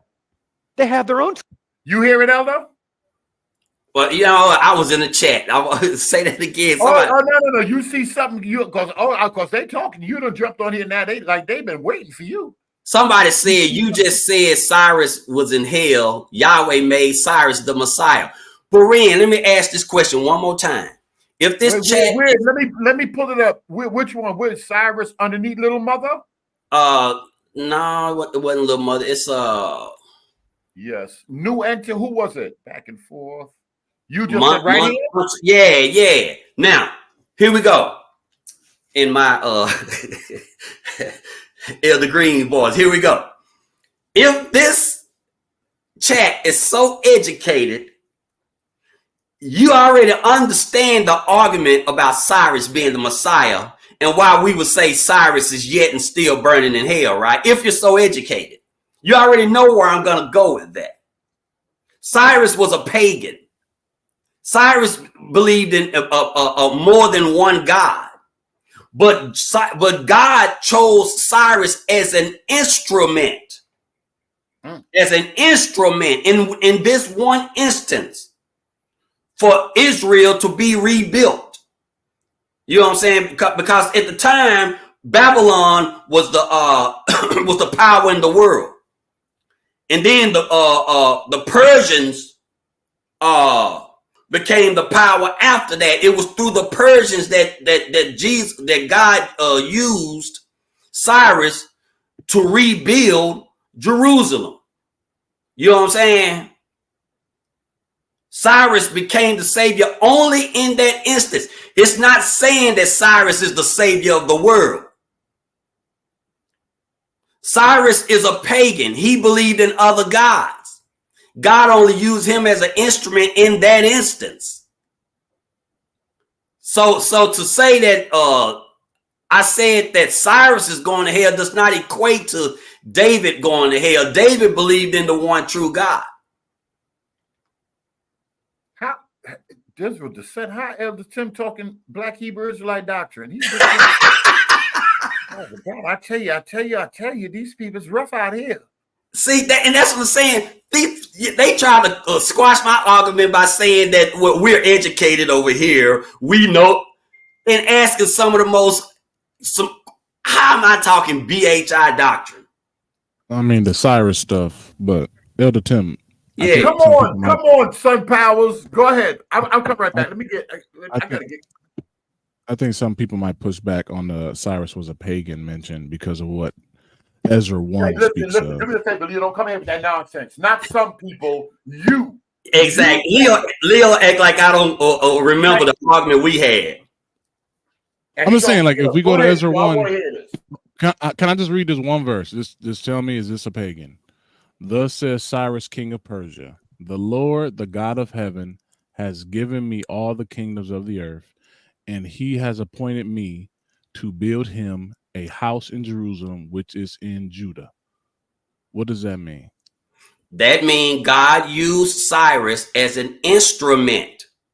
See, God can use anything he wants to bring about his own accomplishments. And see, Cyrus, and we know that Cyrus was a Persian king. They had many gods. They believed that God was territorial. The gods were territorial. They believed in the God of Israel for that particular land over there. They feared him for that, but they also believed in the gods of their own lands. You know what I'm saying? And that goes against the first commandment. Thou shalt have no other gods before me. Now, the young lady was using arguments, heuristic type arguments with me that I already, we've already talked about, and everybody know where I fall as far as that is concerned. But when you're talking about the understanding of what was going on back then, people believed that gods were territorial, and they did believe in they did believe that God Yahweh was the God of those lands. So, but that didn't take away from the fact that they believed that they had their own gods in their own lands, and it's understood that Cyrus believed in his own gods as well. I got you. So I'm trying to understand. And I know what Truth of Life is saying. I don't know if she'll get back on. I know what she's saying too. I just say she's wrong.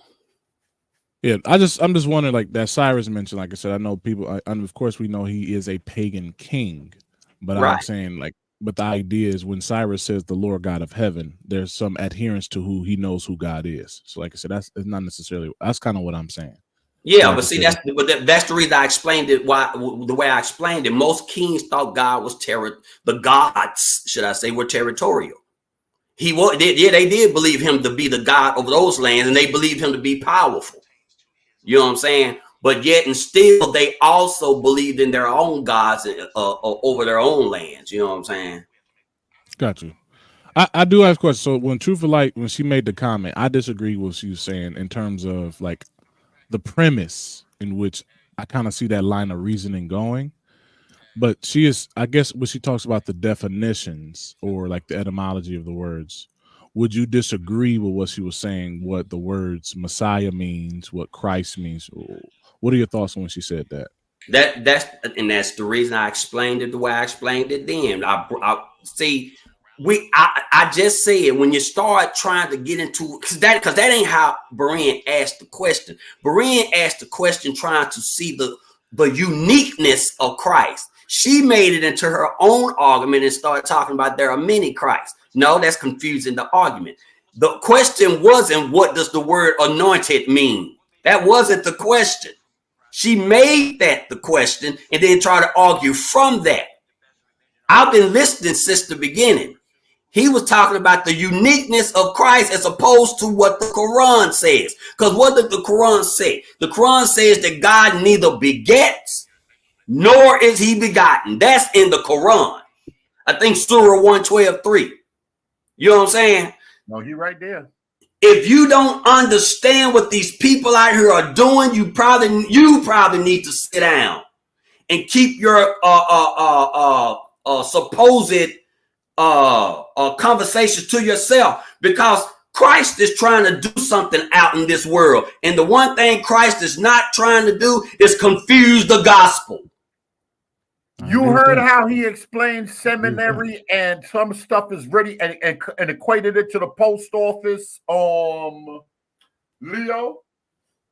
Yeah, I understand to a degree, yeah, in terms of filtering out some information for the layman that are trying to Oh no, he understand got what some the pushback. process. If he say he understand it to a degree, he got something extra to say about that.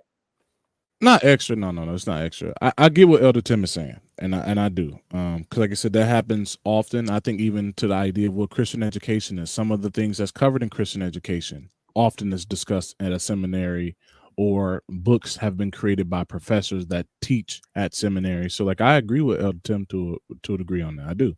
So, It's just more of like, you do believe the gospel needs to be simple.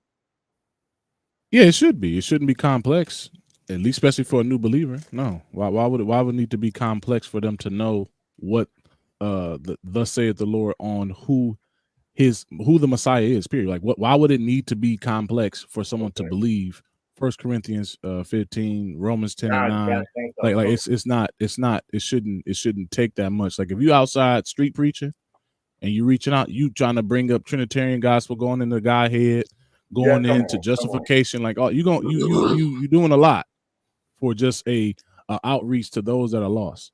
You going on the college campuses now. If you debating certain subjects with people that may have aware of what at least Christian tenets are, the essentials are, okay, that's different.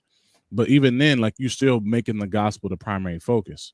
I just think, like I said, like trying to overcomplicate it, especially doing outreach, evangelism. That's it could definitely, yeah. It's not the best time to do that. Now I'm gonna be honest with you, and I understand what this channel does. The lady speaking like I've been here for what 5-6 years. Yeah. She don't understand who I am. I don't pretend to try to be y'all. I'm not a scholar. I'm a preacher, and that's all I am. So I'm gonna come a little bit different with some of the things that are said. But I wasn't meaning to be here on a panel. I was just in the comment section. But when the lady tried to tell me Messiah, the Christos is not a Greek interpretation of the Hebrew Messiah, then I thought she needs to be rebuked. And I don't mean that personally. I was just talking noise, actually. Yeah. But you said it need to be touched on though publicly. Yeah. Yeah, because people are putting stuff out there that, I don't know who's on these channels. You might have somebody on there for the first time.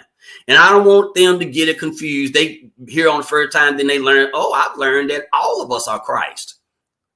And then you won't understand what was going on when Jesus called the disciples together and asked the universal question, who do you say that I am? Because they gave all kinds of answers. Yeah, that some say you're John the Baptist, some say you're Elijah. Don't say that. Come on. So you're one of the prophets. No, I'm not just one of the prophets. I am the prophet. I am the priest. I am the king. I am the Messiah. I am the Christ, the Son of the living God. And everything that any argument that takes away from who Christ is an anti-Christ argument. Now, there's plenty of those out there.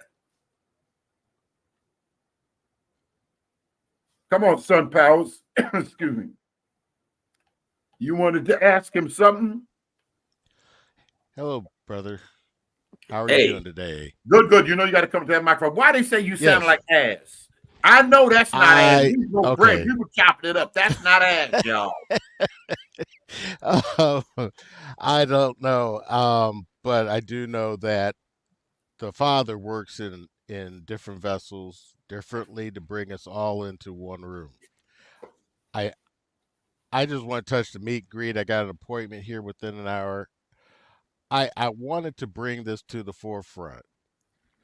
That meet and greet is something I've done my whole life with the body of Christ all over the United States. Not everybody knows this. When the Father calls his name to dwell somewhere upon the earth, we as his people, by his Ruach, are supposed to show up.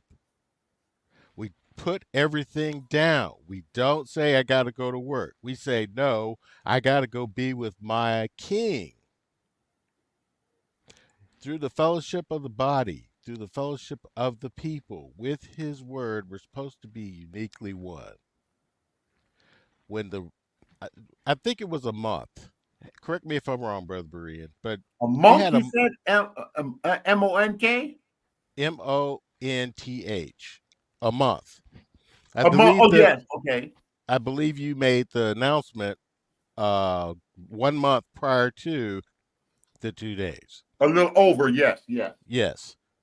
So within a month, this community, let's say of 100, 120, couldn't put their affairs in order. That's strange to me, to have the conviction of being Christ's chosen people. For that whole month, Brother Berean, Mm-hmm. you called me and asked me for needs, whatever it Yes. was. Yes. Whatever it was. Says I have supporters. You, like I said, Bruce, yourself, a few people that's in here. Right. There was no rejection from me. You got it. Whatever it was. You asked Yes. me for it, you got it. Yes. Even after the meet and greet, Yes. you asked me, it came to you. That's my Christ. Your That's Christ? that's my Christ. He says it shall not be rejected. He said, whatever you ask of me, I will give you. I was giving and I was allowed to give a foretaste of what is coming to the earth to be produced in the heavenlies. You need more than one meet and greet. That's all I'm going to say about You need the more than meet. one? You need more than one. You can't really wait another year because we're Oh starting to no, wrap. Elder and I, yes, Elder Green, yes, we did say we were gonna gather together, but it would be more a religious thing, I think, the next one. I Okay. don't know. I have to wait to see Elder Green call in and speak on that though. Okay. But there was some people, like we have people in here, like I have elders and stuff in here and different people. They said, well, I already had, a family reunion. I had this plan, other stuff with her Exactly. mother, Hmm. they already had plans. Right. I'm Some just people, and then sharing. I'm other just people. Then I saying. said some people. Then I said some people they can't. I don't know. Some people can't just move within 1 month because we were back and forth, myself and Bishop's sister, and I think it was little mother Elder Green, Apostle, and I was like, man, I don't know. It's like it was less than 60 days. Right. And sometime I think when it's 60 days, some people, some people can't move like that. They have other plans. And then you got people like, Garfield. I hate Garfield. Garfield, like, no. I'm gonna try it. I'm gonna really, really try to get there, especially when we try to push them the last 3 days. See, the word says the bride and the bridegroom say, come. Mm-hmm. Right? When are we going to get to that point in our daily living where we're just going to say, I'm in the world and I have to stand with the courage of my conviction? When is that going to happen? Okay, dispensation, Tim. You hear what he's saying? What say you on that? Oh, that has something to do with me? No, just in general. Well, I can only speak personally, and Berean already knows my situation. I came down with COVID real hard. It took me a couple of weeks to get rid of it. Yeah, that was coming leading up to it. Yes, I remember that. Yeah, because I was sitting back watching the conversation we were having about it. We joking and laughing. I was telling her, I really want to go down there because, I was just talking to my daughter. She, I told y'all she's at Howard University. I could have knocked off, went to see her up there. Yes. Yeah, and because I hadn't been out there to see her. So my thing was to go out there and see her, then drive on over to where y'all at from there. And I was just talking to her about it. But man, I got sick as a dog. And I ain't never had COVID. So I didn't know. Oh, you ain't never had COVID prior to that? Wow. Nah. So that was a new experience for me, man. And that's a sickness that's something different, bro. I can't explain it. It is. No. He talked further chatty. I don't know where he is, but he texts me, his cousin.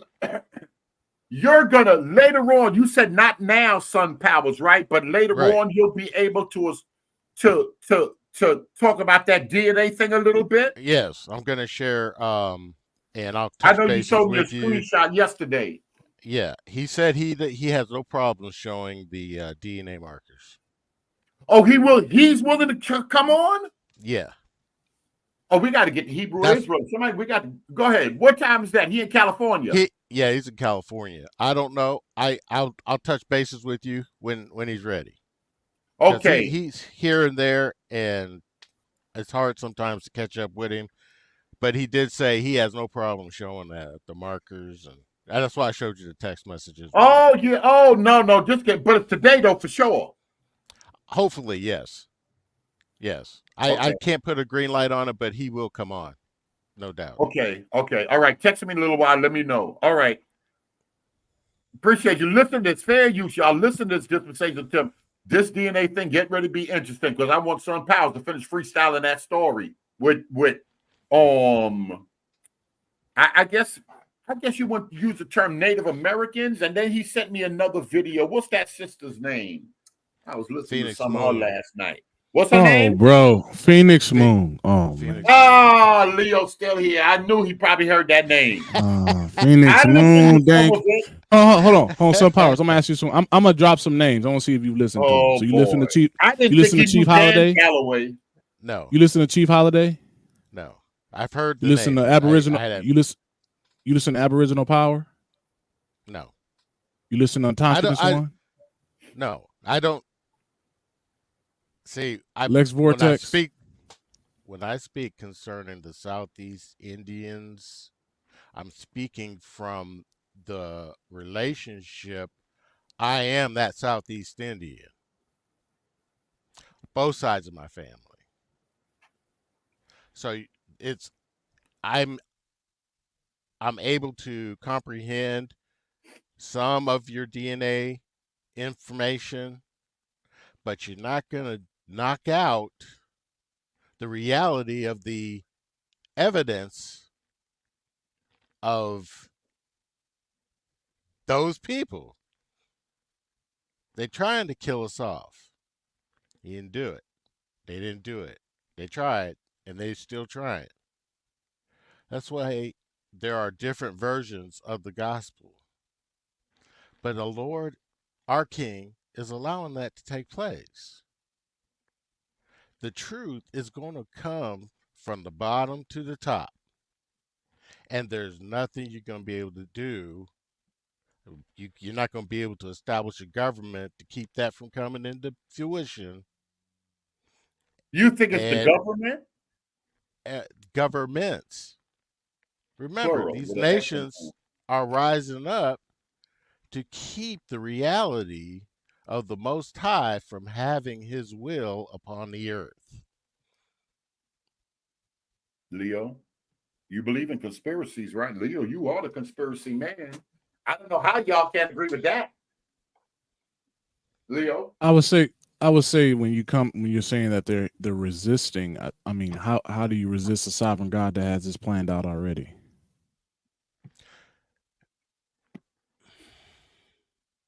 I'm just curious with that methodology. How do you kind of adhere to that? I'm not saying that's my position, but I'm saying a sovereign God in complete control, but they're resisting.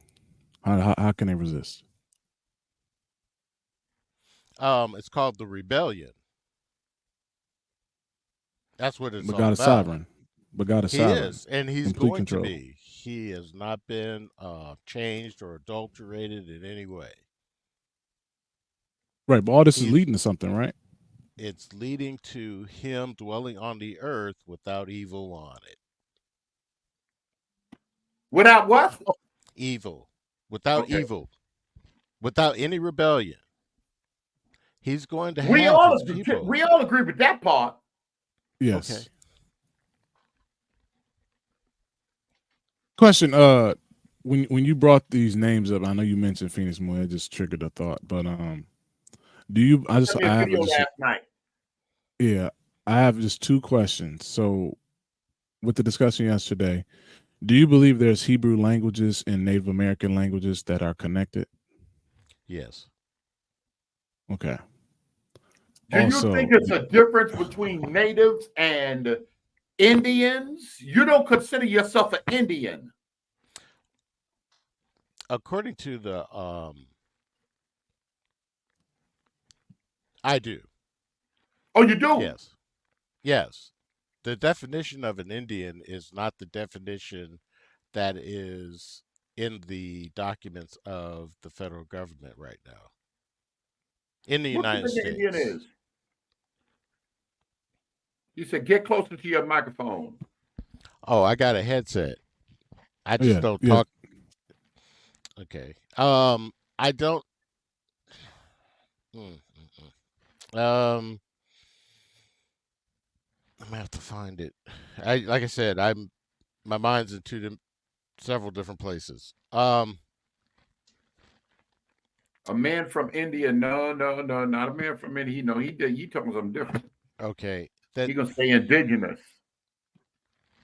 I consider myself indigenous and sometimes aboriginal. Can you ask With Sunpower? He's a Malugian. How you pronounce this right there, Leo? a Meludgeon. A Melugian? Yeah. What about How? Ontogynous? You believe you're Ontogynous? Ontogynous to his land? No, Yeah. Indians didn't call themselves Indians. Right. Yeah, that's what I don't understand. He thought he was lost.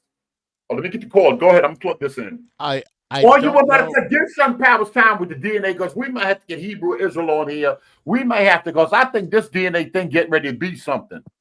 Especially with them questions Faithful of God was asking yesterday. And then I think I seen Mr. Phil Fox jump in. I said, oh, this getting ready to be interesting right here.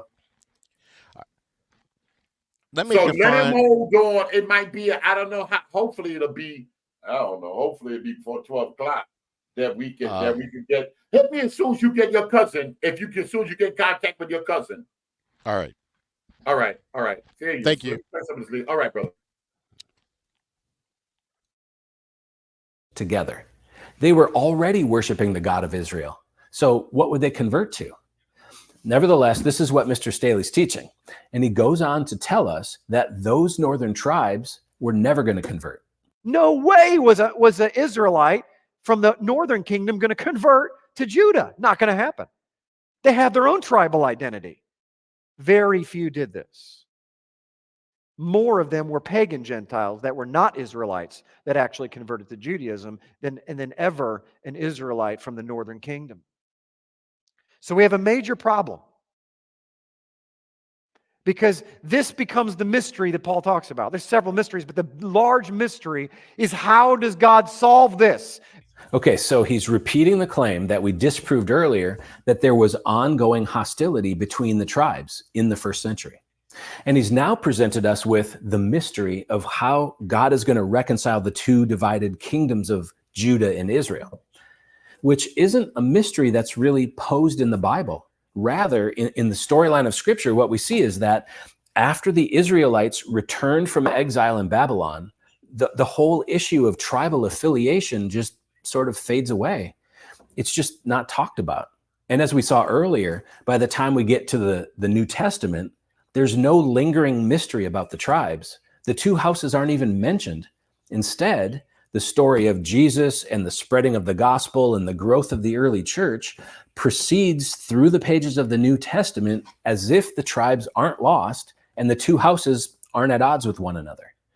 And while Scripture is silent on this issue, it's a central tenet of Mr. Staley's theology.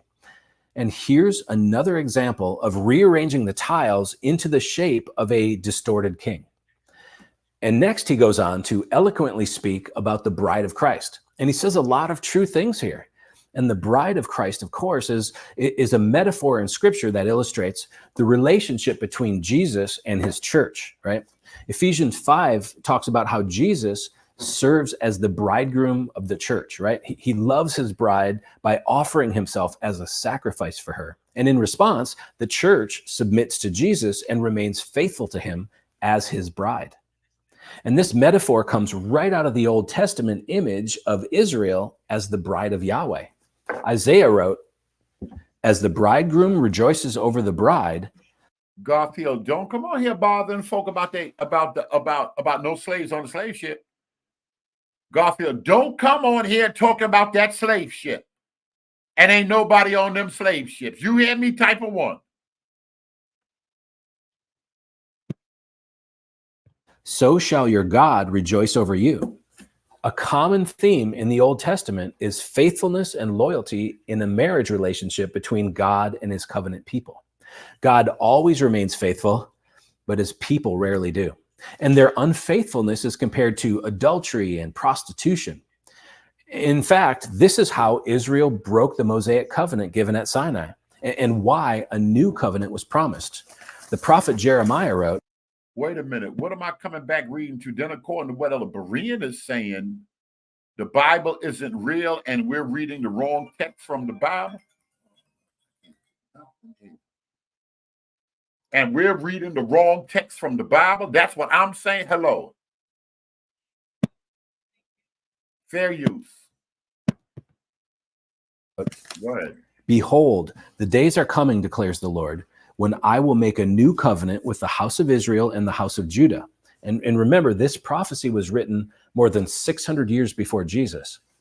Not like the covenant that I made with their fathers on the day when I took them by the hand to bring them out of the land of Egypt.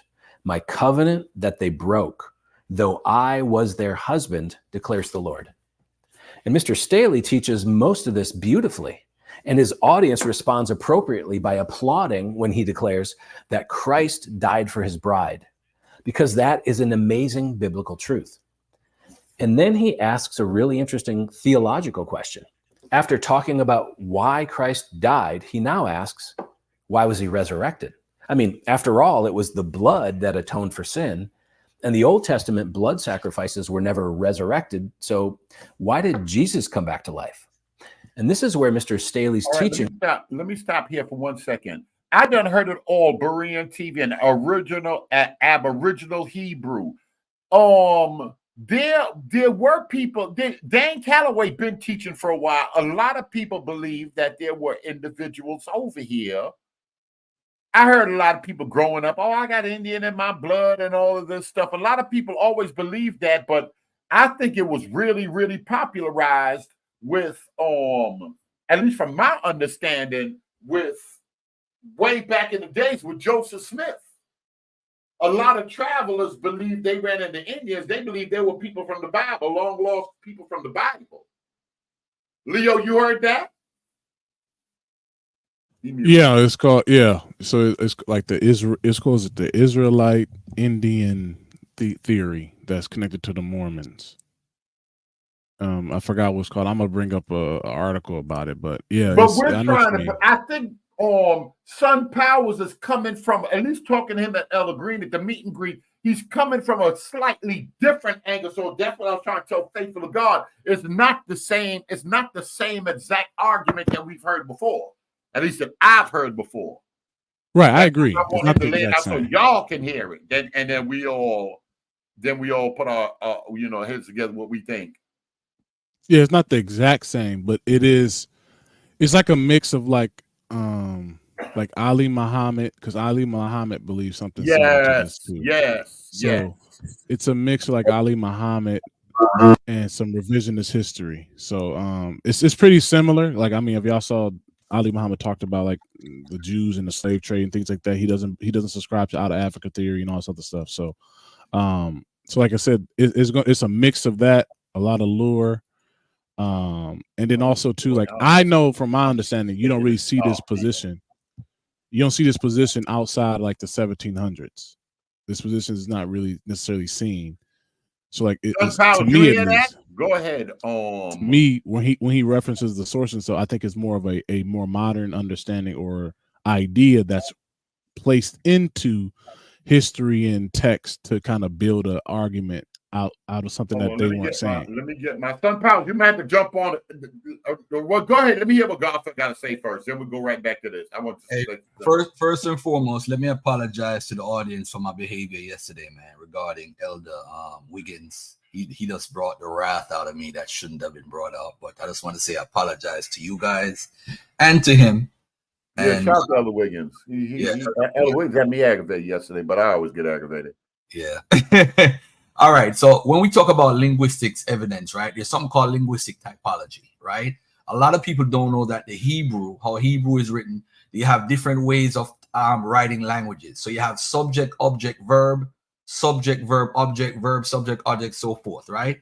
So now, if you're a subject, object, verb language, subject, object, verb is regular Hebrew that people speak. Biblical Hebrew is in verb, subject, object. So if you're going to compare languages, you have to know the typology that it comes in. So say, for example, you have subject, object, verb, right? So you have the word say cows eat, cows grass eat. Sounds weird, right? But this is how people write in certain languages in different cultures. And then you have subject, verb, object, which is what the Hebrew is in. It's cows eat grass.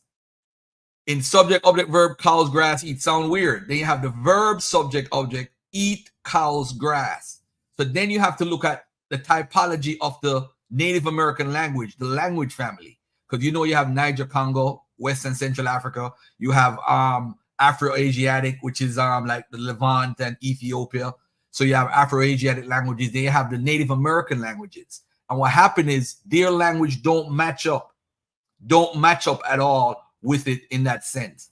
So when you look at, like, for example, Cherokee words, and then you look at different things, you will notice that it's definitely not the same language. As far as Native American culture, if we go through it, my brother, I have a whole presentation on the writing system.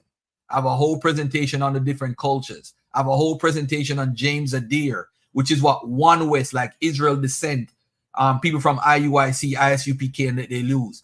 You can look at the Jewish feast, the Cherokee festival. You can do all type of comparisons, and you will not find anything that's substantial that could hold up.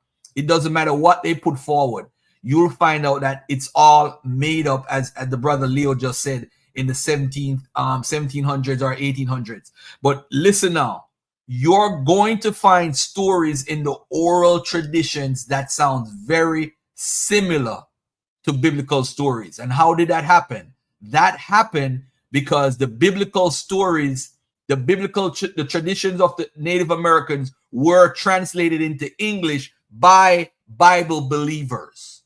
So once they went there, they did their thing. They said, hey, we're going to present this information, but we're going to present it from a biblio or from a biblical worldview. So when you're understanding their traditions, you're going to trust me and believe, family. I've read tons of their oral traditions. They sound like Bible stories.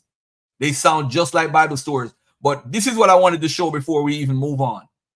Chris, this is the book that they use all the time, Brother Bereen. I don't know if you're familiar. They always show this book, The Origins of American Racism. Yes, Lost sir.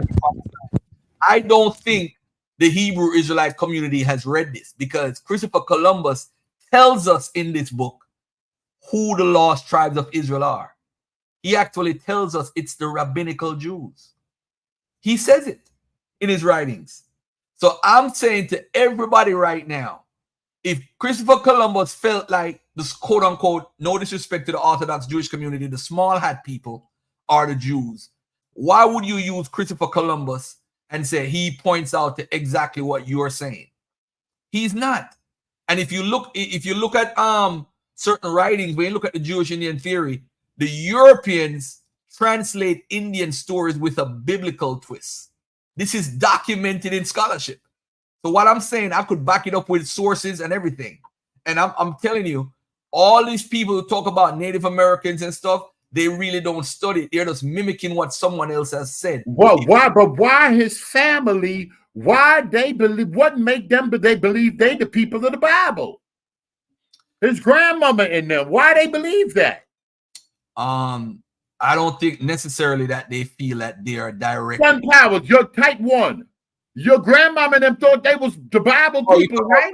You're talking about some power. Of course. Yeah. I mean, of course. I think, remember this in a Barry, with all due respect to everybody that's in the building, if it wasn't for quote unquote white supremacy in the sense of racism, as far as trying to conquer African nations and trying to spread Africans over here in the quote unquote new world, the Bible came to us from a quote unquote white supremacy perspective.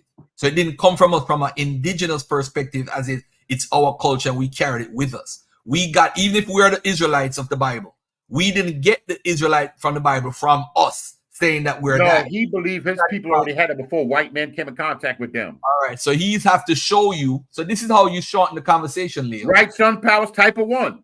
Go ahead. If you feel you are this person's or these persons before, all you have to do is bring forward information that shows Native Americans are documenting this in their writings or in their culture. Don't tell me after when the European comes, they're the ones. I'm gonna give a horrible example right now. Don't be mad at me, Brother Bereed, for showing this.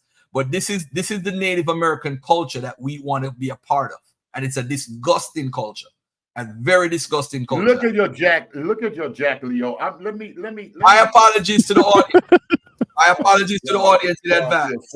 My apologies. What you getting ready? My apologies to Brother Marine. Don't keep me off of your panel forever. And yo, Terrence Jones, that Laban. Oh man, I can't. I'm sick of this. I got to show this, right? The Native American homosexual deities in Mesoamerica. Yes. I call it a field. They got quite a few. We have the primary sources, but the problem is now. Look at this, Marine.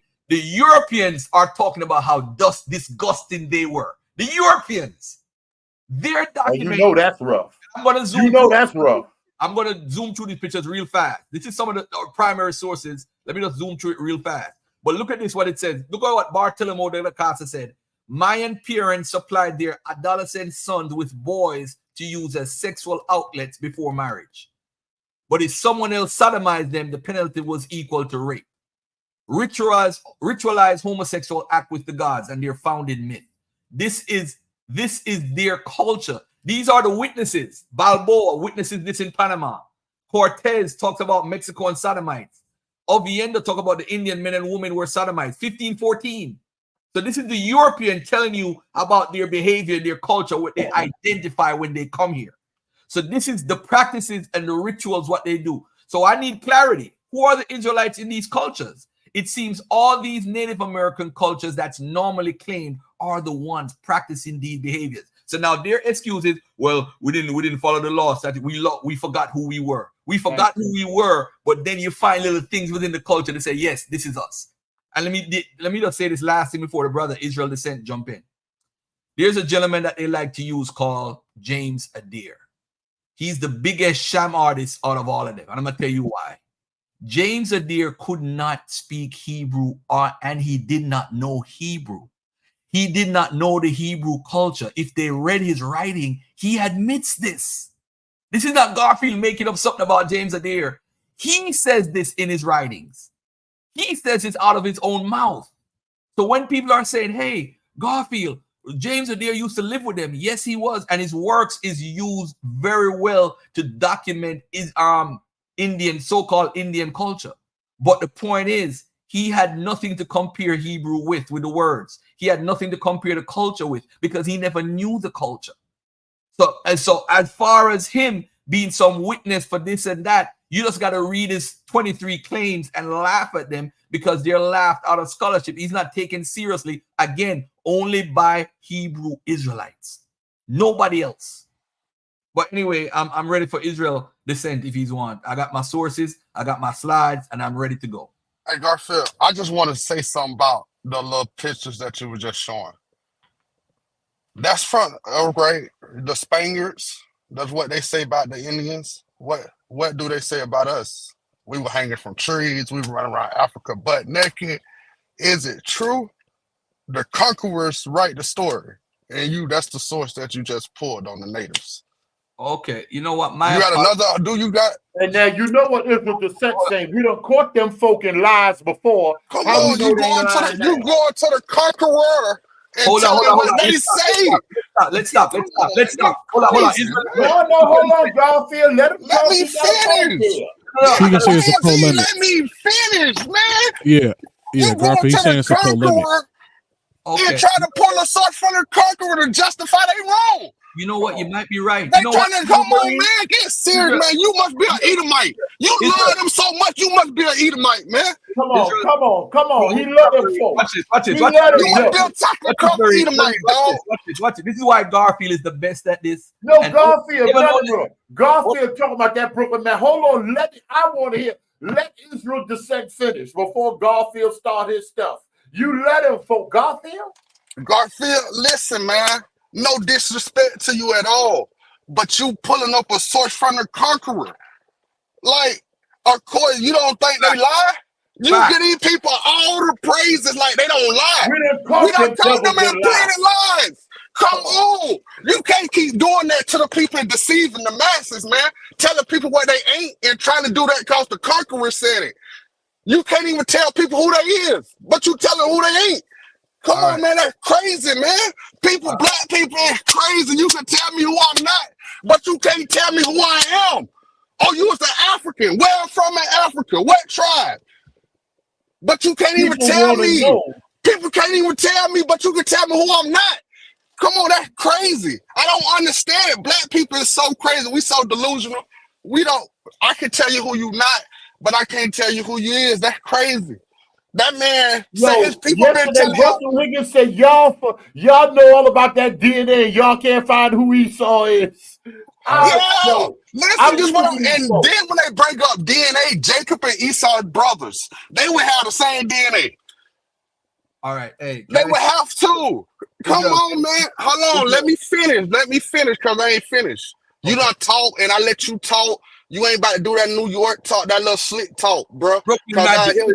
Down here in Florida, y'all don't get no play. Y'all don't get no play. Y'all lame down here with all that fast talking. Y'all too slow. You ain't doing that. You try to always pull up these sources from the Conqueror. Give us a sources from other nations of people that can prove the same thing. But we always go to the white man to disprove us. The same, hold on, let me finish, my dog. Because when other people talk, you get loud, you get all that. No. It ain't none of that, bro. Like, it ain't foul. Like, you go to the Conqueror to disprove us. The same people that can't even tell us, they won't even tell us who we is. You just have mics, that's who you is, you Africans. All right. Like, be serious. You the same man, get on here, the Itbu Jew. These people got tradition here. They got history that go way back. The people that you call Jewish, naming these people ancient Israelites, but you saying they converts. Like, who we would leave? You are the, like, I don't even understand. I don't, like, it's so crazy, man. People can tell. I don't understand, dog. That man, son Paul's family been saying they was Israelites before the white man came over here. Now you about to tell him he's a lie. How can you tell people that they is a lie? And you can't even tell that man who he is then. Tell him who he is. Because the Cherokee thing, I know plenty of Cherokee people that say they Indian. They don't look like that person that you just showed as a Cherokee Indian. These is black folks. Hey, until I don't know if Garfield walked off, but like I know black Seminole Indians, man. Israel Descent, are you finished? Come on, man. Y'all finished. So you telling people who they is and who they ain't. Interrupt me while I'm talking on purpose. I want you to interrupt me. I'm going to ask you a question. The first question is this, right? What is this on the screen? I apologize to the audience. What is this on the screen? I see it, man. What is this on the screen? Bro. Why I got to say that? I'm asking you a question. I don't want to offend no people, man. All right, watch this. Watch this. I'm going to show you how you're nuts. This is the indigenous people who left this as records from 200 AD. This is not the white man. So what's your excuse at this point? Now watch this, family. This is more stuff from the natives. I apologize to you, audience. I apologize. This is a man. Primary sources of European witnessing this in the culture. That say Europeans right now. Next slide. Next slide. Come on, man. You trying to say that from people that say Europeans. My brother. Primary sources are European witnesses, man. From the Peru people, the natives. That say Europeans. It tell you primary source of Europeans. Come on, you're using a European source to prove your point. My brother, I have tons of pictures from the Native Americans. This is the primary. It's called a primary source. This is what a European source. No, it's not. It's a Native American source. This is from the Peru culture. I'm just going off what your screen say. Primary source of Europeans witnessing this in the culture. No, That's what this is your screen say. no. That's different. Yeah, keep it right here. Keep the slide right here. Keep the slide. Oh, never I'm mind. seeing what I'm not seeing now, man. What is this right here? This is the Native Americans documenting their activities and their culture. This is not Garfield. This is not the European. So when you made all this rant about the Europe, brother, don't interrupt me now. I gave you an opportunity to interrupt me, and you refused to take that opportunity. So now I'm going to show and prove to you that you don't know what you're talking about. So you want black people to leave their culture of what they believe in as far as Christians or black people in America to follow Native American culture and say we are a part of these people. We are these people. We're related. We're connected to them. They have a deity. That's a homosexual deity called Xochipilli. He's a homosexual deity. There's no homosexual deity in Israel. You should be ashamed of yourself. So when you talk about the white man goes into cultures and do whatever, he didn't make these.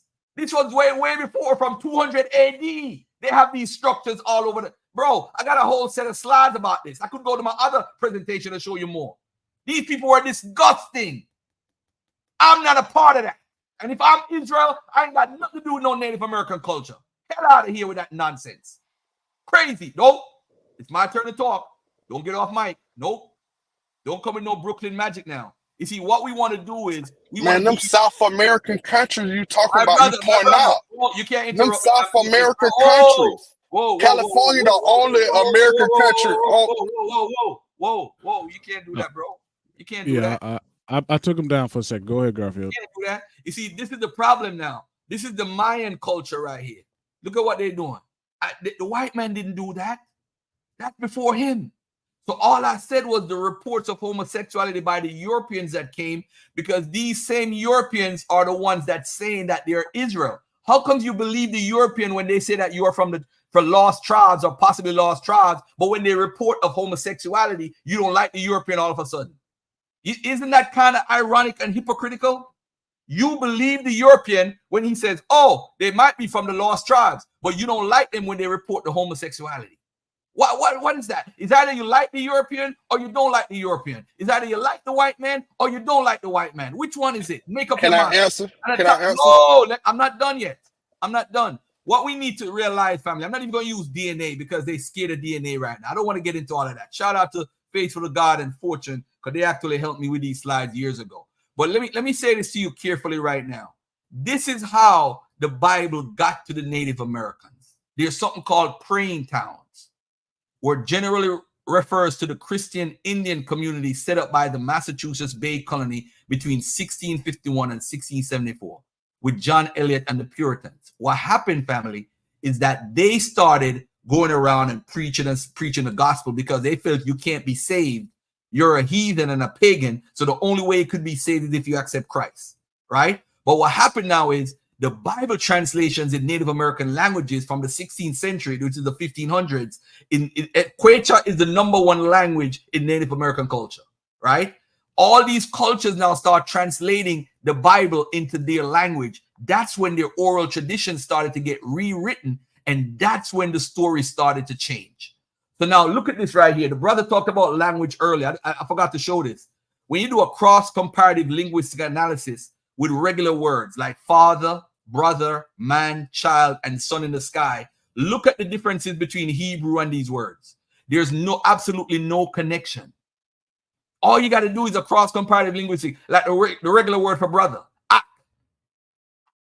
You just got to look at regular words. And then on top of it, another thing is Columbus brought somebody who spoke Hebrew, Arabic, and Chaldean. He didn't just speak Hebrew alone, and they couldn't understand. The Native Americans could not understand. How do you know this, Garfield? Because we have a primary source from Gonzalo Fernandez del Viento, General and Natural History of the Indies. He documents when Columbus came and he was talking, they didn't understand one word.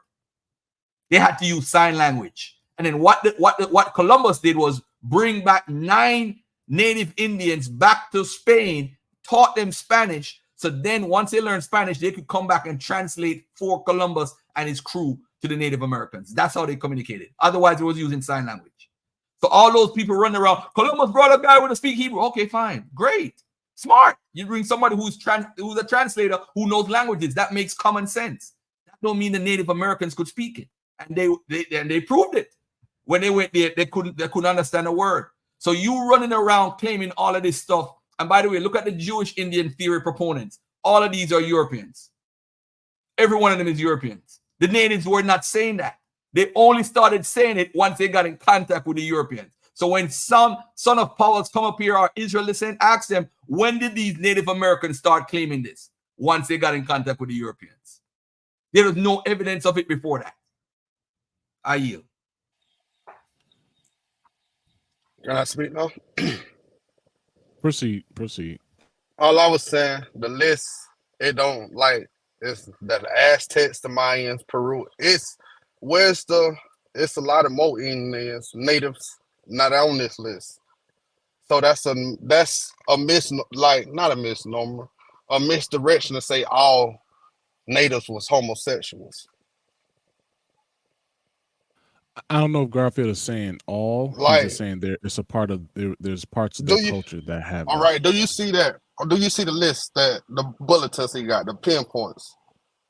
Yeah, can you go back to that slide, Garfield, where you had the list? So he said the homosexual deities and had all the list. I guess that's what he's talking about.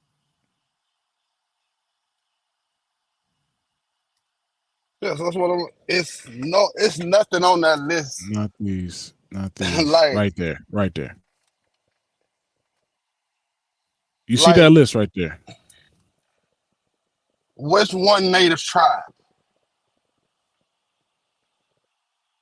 What are you asking for? Where's the native tribe to America on this list? Native tribe to America. You don't think Aztecs are natives? Come on, man. No, Was they all over America? It ain't just Aztecs. It wasn't just Aztecs here, man. Let's be serious with. Hold on. Serious. Hold on. What about the Seminoles? What about the Cherokees? Come on, let's be serious. Let's talk about what's the Indian tribe that Flavor Flav them from? That been here, that say they been here forever. Like, let's be serious. Is they Aztecs? Is they Mayans? Come on now. People in South America and Central America, brother. We talking about native to America. When you say native, we think you talking about native to America. Okay, we have natives in California. We have what's called California today. We have natives in New Spain. You know, New Spain was in the Florida area where your people you're talking about a while ago exist. So what are you saying? It's all over the Americas. So you have people in Peru, in South America, and you have people in North America, which is New Spain and California. So what is your point? So you saying that the Seminole Indians were gay? They practice homosexuality. That's what you saying. That's what you saying when you. Yeah, man, watch the language YouTube too. Yeah. Hold on a second. If hold on a second, let's look at the sources. You said New Spain was Florida. I agree with that. Guzman in New Spain, Florida, killed King for being a sodomite in 1530. So whoever was King in that area, yeah, he killed the king. Was not the Spaniards in control of that area? Yes, but did not the Spaniards have? Come on now, I'm from Florida now. When you talk about this history, I know this history. Did not the Spaniards have control over Florida, and they had people ruling from here that was living here, Spaniards rulers here in Florida? Yes, they were, but the people till they went to war with the Indians and ran the. Come on, man! You telling me about history that you about to misrepresent, man? I'm gonna allow you to talk. Are you about to talk about history that you about to misrepresent? Wait. Yeah, hey, Israel descendant. Let Garfield speak for 2 minutes. Now, do you want me? You know what? Let me bring out the source, the actual source, and show it on the screen, and then we go over it together. All right? Because since you want to talk all this craziness, let's get to the Let's get to this right now. Because you could swear for everybody from the past that they never did anything, right? You could swear. All right, I got you. Why you putting your screen up, Garfield? Do you want to say anything? Yeah. Say what I was about to say. Yeah, but this is why they don't want critical race theory, because this same exact thing in Florida. This same thing that he about to try to represent, that critical race theory is debunking. Come on, man, I'm ready for this. This is why they don't want critical race theory in the schools. This is why in Florida they could just put project builders over black cemeteries and nobody says nothing. That has nothing to do with Native Americans at Oh home. man, it's these natives. South Florida got black Seminole Indians, man. These natives. It's all over Florida, man. Come on, man. You telling me something? Hold on. Where did the Hold on black just a second. Seminoles come from? Where did the black Seminoles come from, my brother? Man, they were runaway slaves. Runaway slaves from where? And come on, from the states. From Georgia, North Carolina, South Carolina, they all ran away, man. And don't say they all migrated to Mexico. Where did they come from? Where did they come from? They were runaway slaves that came and intermixed with they mingled together, had children. There you go. Together. Come on, man. I know this history, Garfield. I'm from. Oh my God. Where did they come from? Where did those slaves come from? Some of them was here, and some of them was already here, and some of them came off the slave ship. Let's talk facts. These were black Indians that was here that went in slavery too. Let's talk facts. Don't talk what you want to know. Let's talk facts. Were those black Indian slaves at one point? Yes, and then they intermixed? yes. They were black Indians and black slaves that came off the ship that was escaping.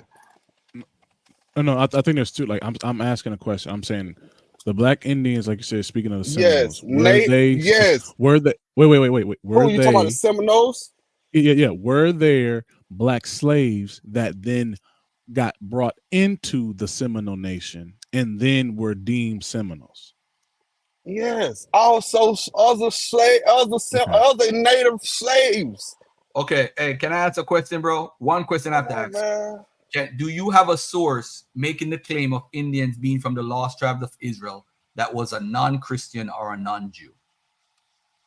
Do you have a source making that claim in the 1500s, 1600s, 1700s that was a non-Jew or a non-Christian?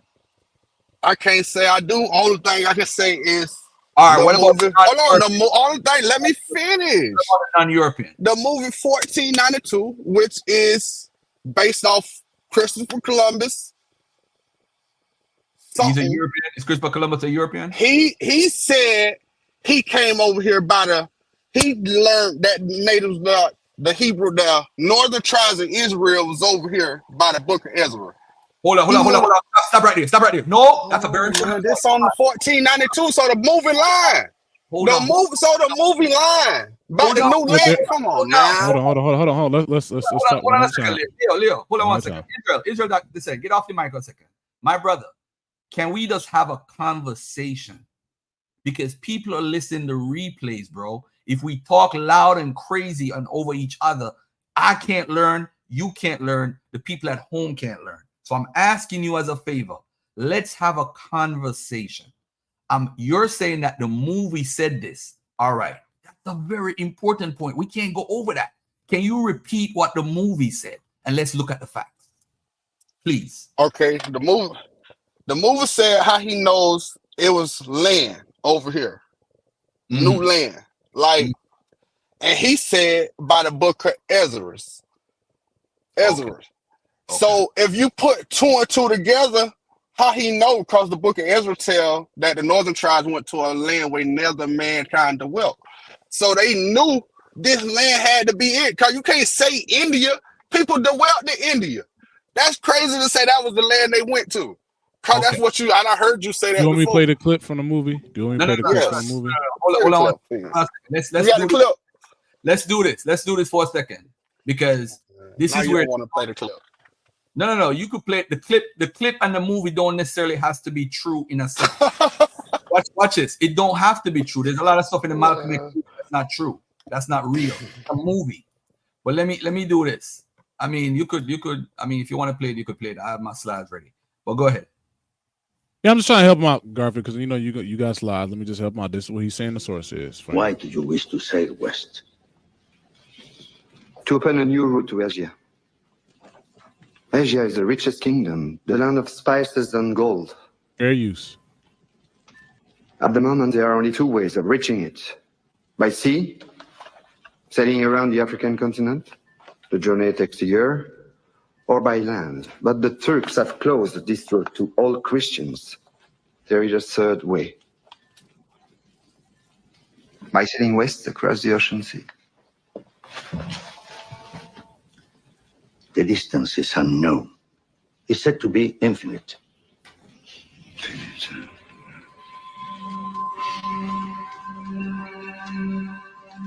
Superstition. I believe the Indies are no more than 750 leagues west of the Canary Islands. Can you be so certain? The calculations of Toscanelli, That ain't even Maranti, a clip. Esdras is a Jew. That is the clip. I'm tripping. Yeah, that's the clip, bro. Yeah, that's the This is clip. this I was, this from yeah, the I ain't even Israelite. know that's the clip. I ain't even know I was live. I bet my Toscanelli, mic was on. Maranti, Hold on. What Esdras is did it just say? Hold on. Israel, listen. What did the clip just say?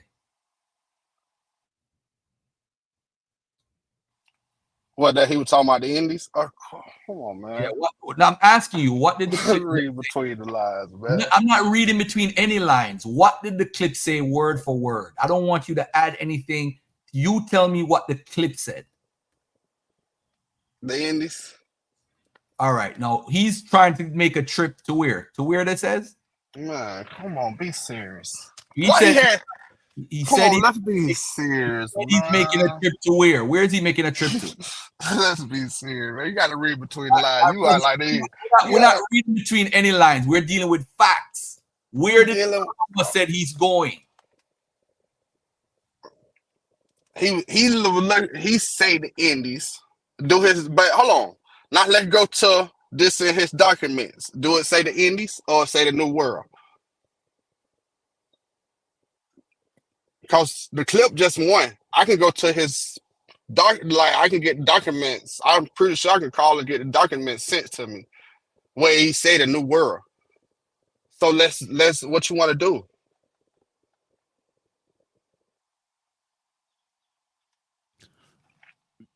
You ain't play any more of the clip? You good? Is what it said? Yeah, I'm Was that good. good Just enough for you? yeah, that was good. He said the book of Israel, but yeah, he said India on the Indies on the clip, but in the documents it don't say, written documents don't say the Indies. It say the New World. Okay. Go ahead, Garfield. Your screen is up, Garfield.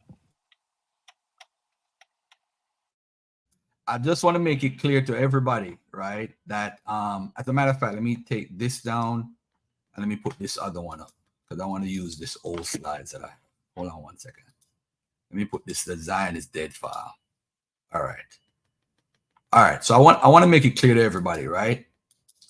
Reading a primary source is important, right? This is not the primary source, but this is a book that they like to use. He does use Second Esdras, right? But he used Second Esdras 642 for a completely different reason. When he says he's going to Asia, Columbus thought he was going to India. That's why he ended up calling them Indians. And that's to answer the brother in the audience too about when did they start calling it the Indies? Because Columbus thought he was in India. It wasn't until his third or fourth voyage he realized he was not in India.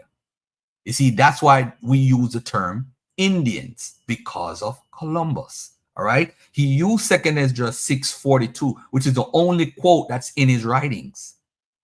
So he's going to this part of the world. This is where he talk about the reprobate Jews and who are the lost tribes of Israel and all that stuff, right? But let's take a look at something that's important. Second Esdras 642, look at what it says.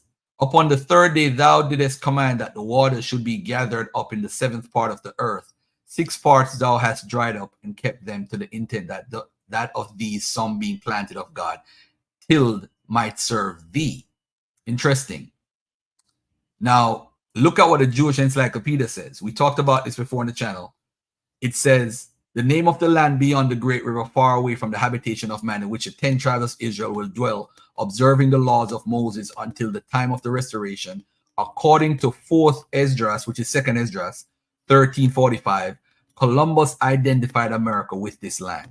So they're saying Arzareth, that Columbus identified Arzareth with America.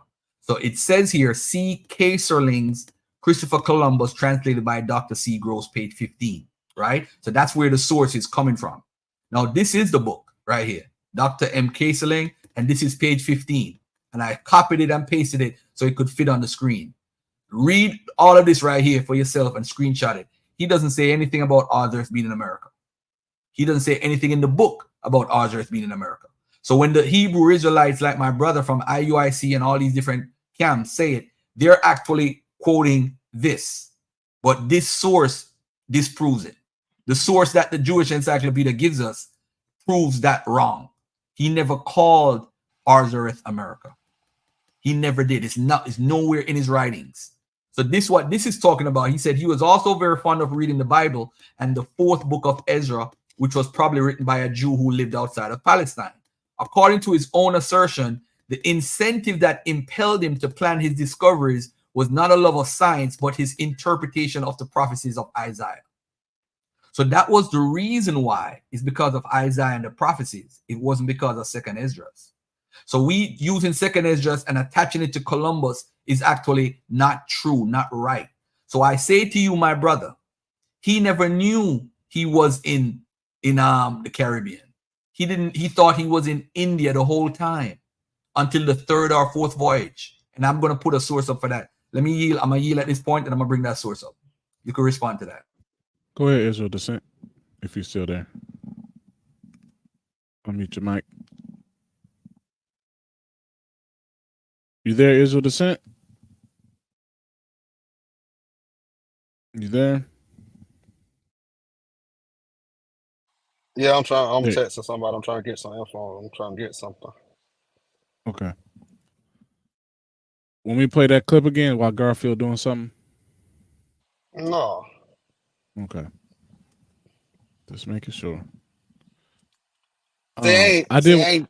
Oh, you can talk. Go ahead. No, go ahead. Go ahead, Israel Descent. Go ahead. No, see, nothing Garfield say can like do like it can't hurt me. It can't nothing. Cause it ain't. It's nothing. I'm strong. I'm standing strong. So whatever he bring out, the prove us wrong. I understand why he doing it. He fights so hard for his people. It's okay. I respect that. I ain't got no problem with that. But don't try to discredit my people and tell them who we not. That's all. Do you feel this? Do you feel is it an attack on people? Like it's like we talked about some powers earlier. Yes, It seemed attack. like It's attack.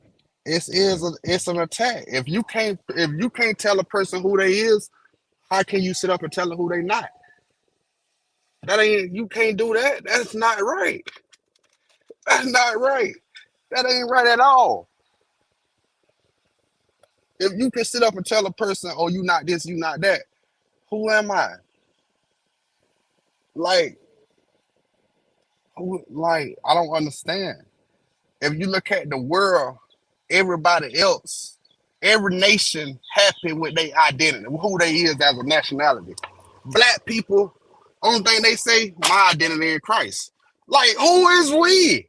It matter what our nation or who we are as a people. It does. I guess it doesn't matter, long as we in Christ. But to the rest of the world, they nation matter to them. Like I don't understand my people. I just want to understand. Like, is it wrong for us to see who we are? Cause it make No, it I seem don't like think it's when we wrong. say we Israel, somebody quit to say, "Oh, you're not Israel," but you can't even tell me who I am. So it really just like you defending. It sounds like you defending Massa. Massa ain't even got to speak on the situation because he know he got Kurt. You got Samuel L. Jackson off of Django that go defend him for you. Go defend him. Like it's crazy. Like instead of we ain't trying. Like that's why I love my camp. We said if you watch IUIC Detroit, we stay sitting down with churches in Detroit. Last night They it don't was know. a live sit down They with a don't want. church. Man, they ice Pastor Mike. Don't say that. Don't do Why that. they don't want to sit down? Why They they don't want to do. sit down with us? They They have not. have contacted Pastor Mike. Who do they contact? They contacted Pastor. I'm pretty sure they done contacted Pastor Mike to sit down. No. I'm gonna ask. The reason I'm asking because I can talk to Pastor Mike about it. If you know who they contacted at Walking on Water Bible Church or Pastor Mike directly, I will bring it up to him. I highly doubt that they did. Come on, bro. They Highly going doubt. there. This going on everywhere. Every church we call and contact them for a sit down to discuss scripture. But So you didn't can't say, IUIC? come on. But didn't Big Red say himself in the video that the famous clip where he says, "Leave me alone"? Was that in direction to the apologist? Most importantly, Pastor Michael Holloway. When he said, yeah, because leave me alone. Yeah, because he got to sit down with the bishops because we want to have order. He like.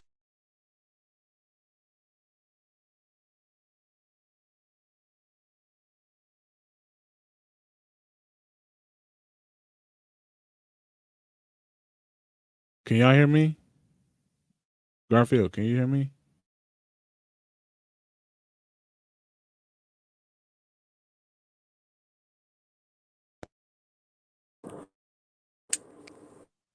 Say that again, Israel Descent. I missed it. My stuff clicked out. You can hear me? Yeah, there you go. Go ahead.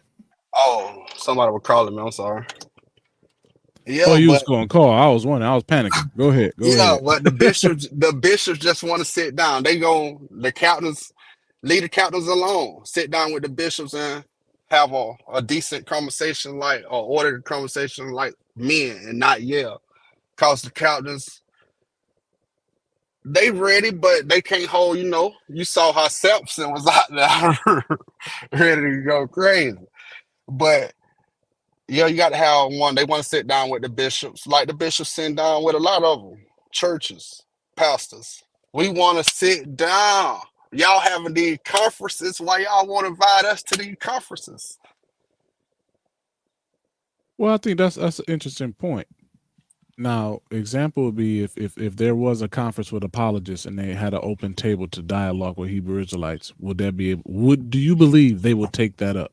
Yes, we will take that up. Yes, yes. This is all we bought is nation building. Okay, so if that's the point, when you were on this channel and Pastor Mike was here, did they not say don't talk to him? And then I just tell you that Pastor Mike, the game what Pastor Mike comes with when he be on, they don't want people like myself in the council to entertain that. The bishops want to sit with Pastor Mike because Pastor Mike do that, we call it, you can hear me, we call it the double tongue. Okay, go ahead. Yeah, that's just respect. It ain't nothing personal because that's the only way we gonna get an understanding. If Bishop don't sit down with Pastor Mike, we just want a nation built and the truth come out. Like I said yesterday, the only way we go fix this problem is we all come together because we all believe in Christ. We all feel like we in the body of Christ. So why we can't come together and seek the truth as one, as a nation? I don't see the problem with that. But yesterday I heard somebody on here talking about, no, Alton said he don't think that'll ever happen. Why? Why? Example, when Pastor Mike, when there was an idea, possibility of a sit down, when there are people like Pastor Mike that are willing to dialogue, if you're saying the bishops are needed, does that mean y'all need to get in contact with said bishops on your side?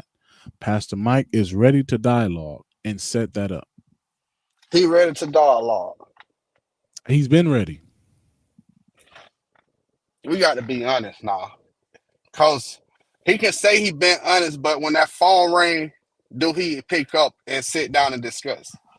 No, that's the point though. When you're saying that phone ring, but yet, I remember how when you're saying that, we have Big Red from IUIC saying they leave me alone in direction to Pastor Mike.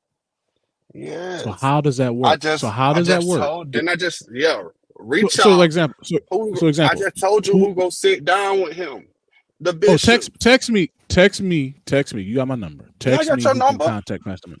Text me who can get in contact with it. Okay, I love that you said that because I will contact my brothers them and let them know at Detroit that reach out and you willing to sit down with that Pastor Mike willing to sit down with Bishop and with the cameras on. Yes, sir. Contact. We'll see. I'll talk to Pastor Mike.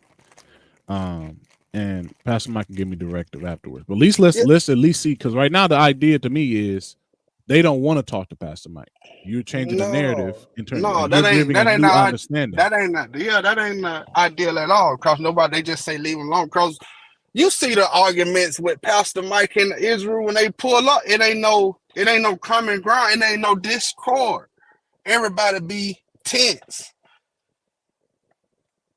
Like okay. And listen. Yeah, I remember that. So when we not walking on, this is when apologists went to IUIC Detroit the second time. You talking about the video that Pastor Mike took off his channel because it was so I don't know bad. if he took it off his channel. He took it off his channel because he was getting cut left and right on there. He took it off. No, I don't think it was like that. He took it off. Yeah, let's be truthful. Let me say this real quick.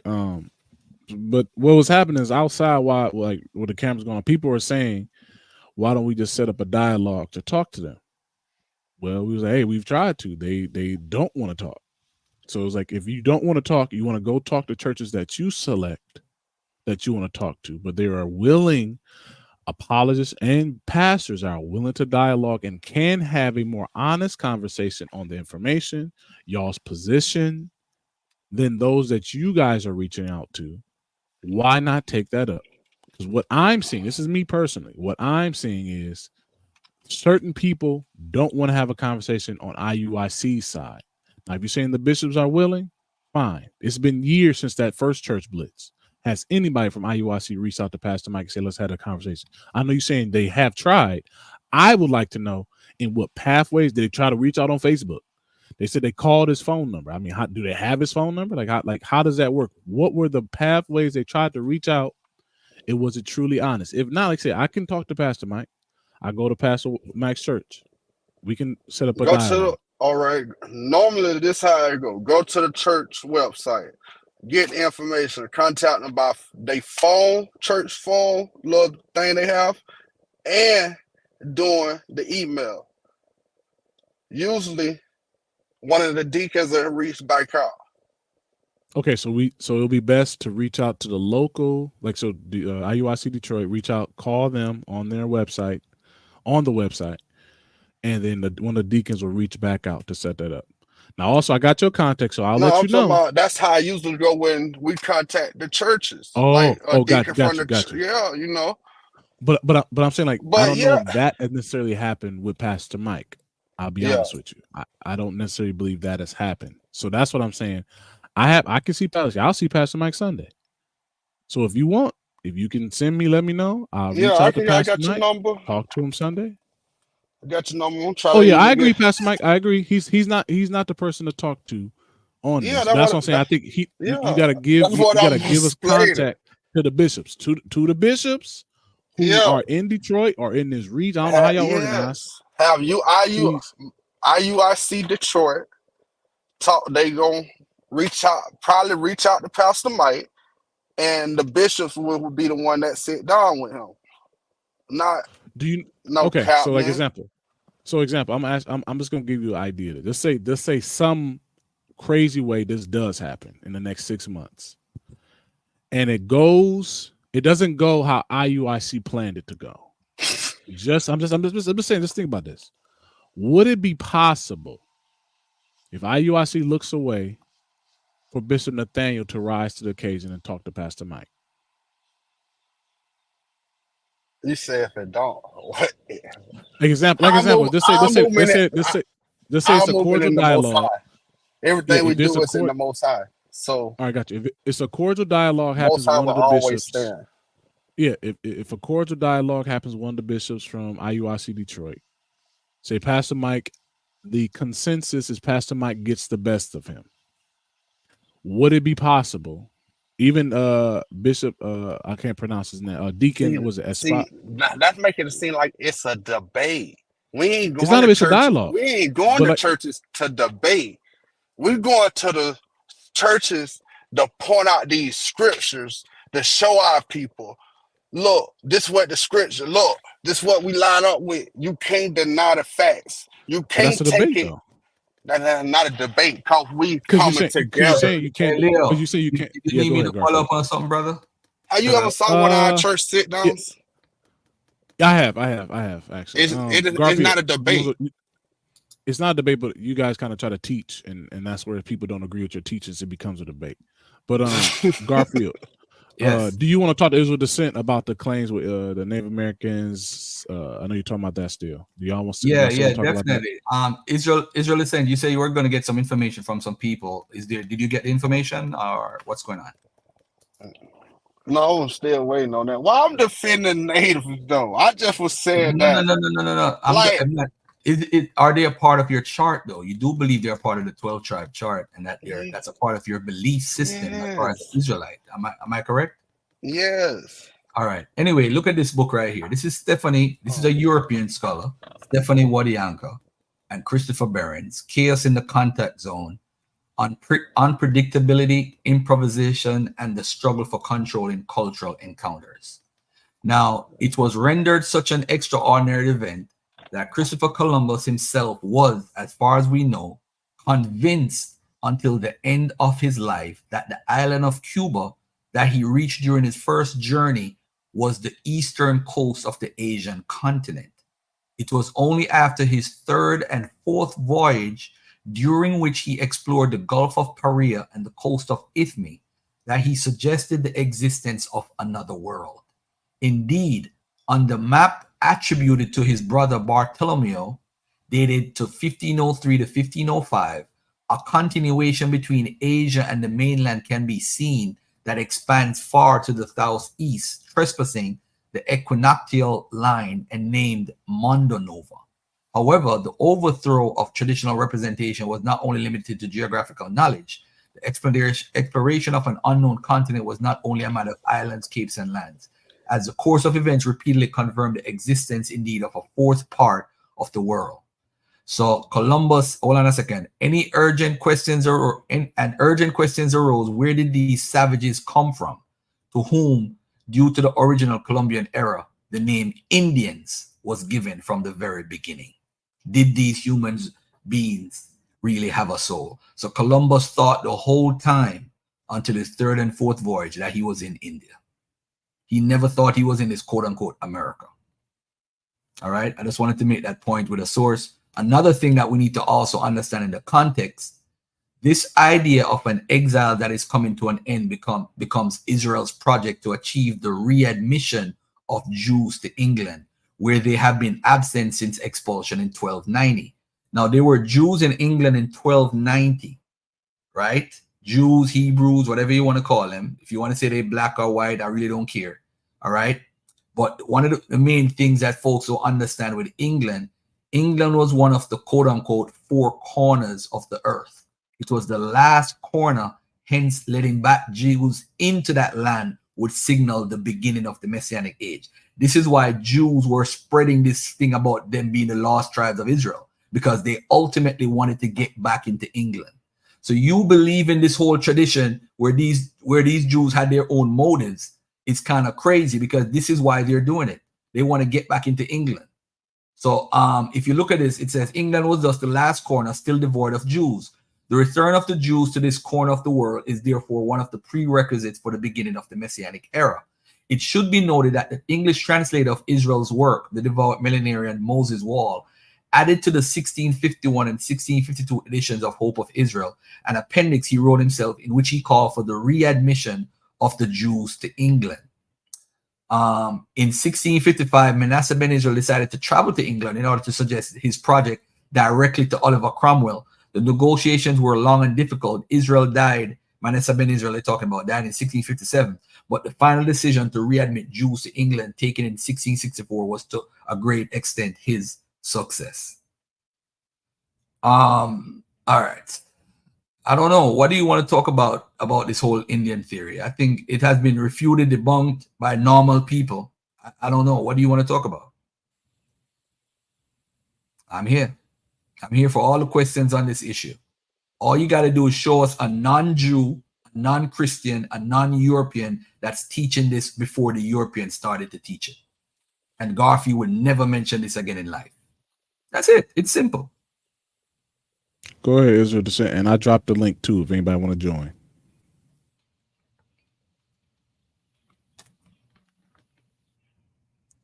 You're unmuted, or you muted back up, Israel Descent, if you want to say anything. If not, like I said, I agree. I think what Garfield's showcasing, at least for me, I haven't seen anything that kind of speak to it before the 1700s definitively.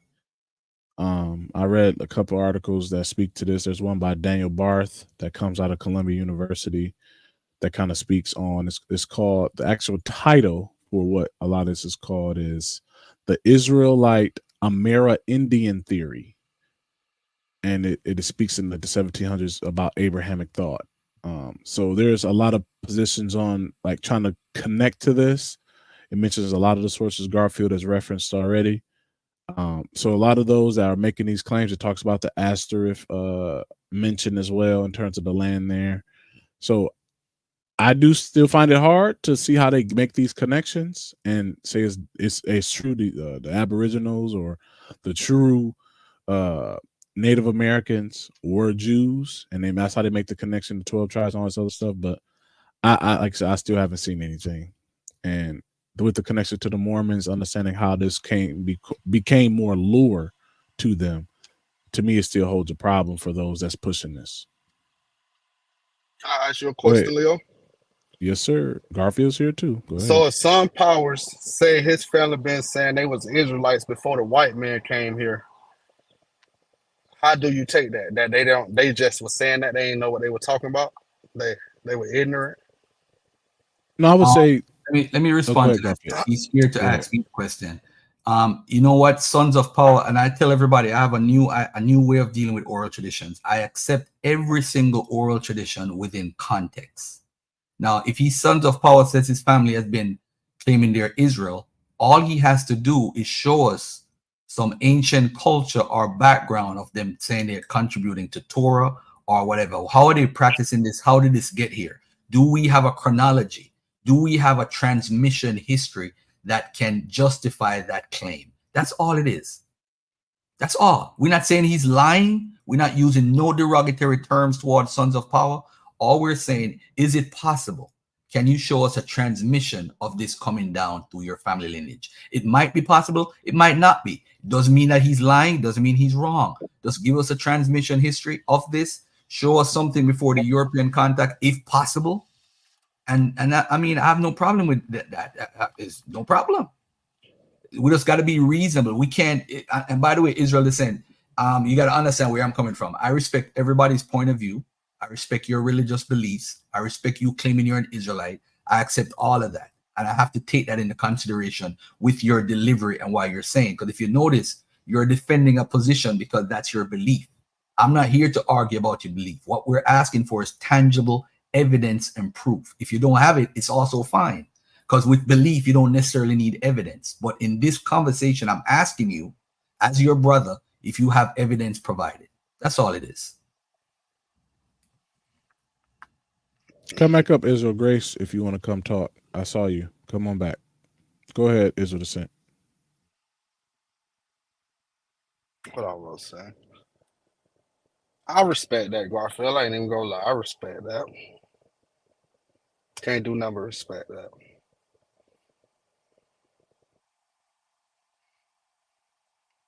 Now, like I said again, like it's not like I said, it's not beef, not trying to attack some powers or anything like that. I don't think that's the intent. It's just more of when claims are made and you're speaking, like I said, for your ancestral lineage and talk to that. Just kind of, we'll love to see and kind of showcase like how you can kind of got that. Because like I said, it'll be new for a lot of people to see the information.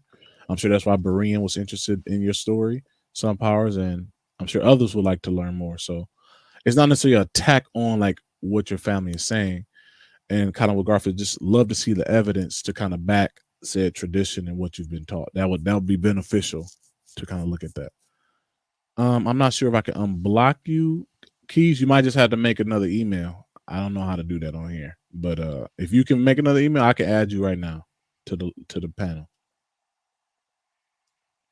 Yeah, Israel is saying, do you have any evidence of native people in this land practicing any Israelite culture or practicing the religion or claiming Torah or claiming any traditions before the European? Because it seems that the European is like a standard bearer for what you say.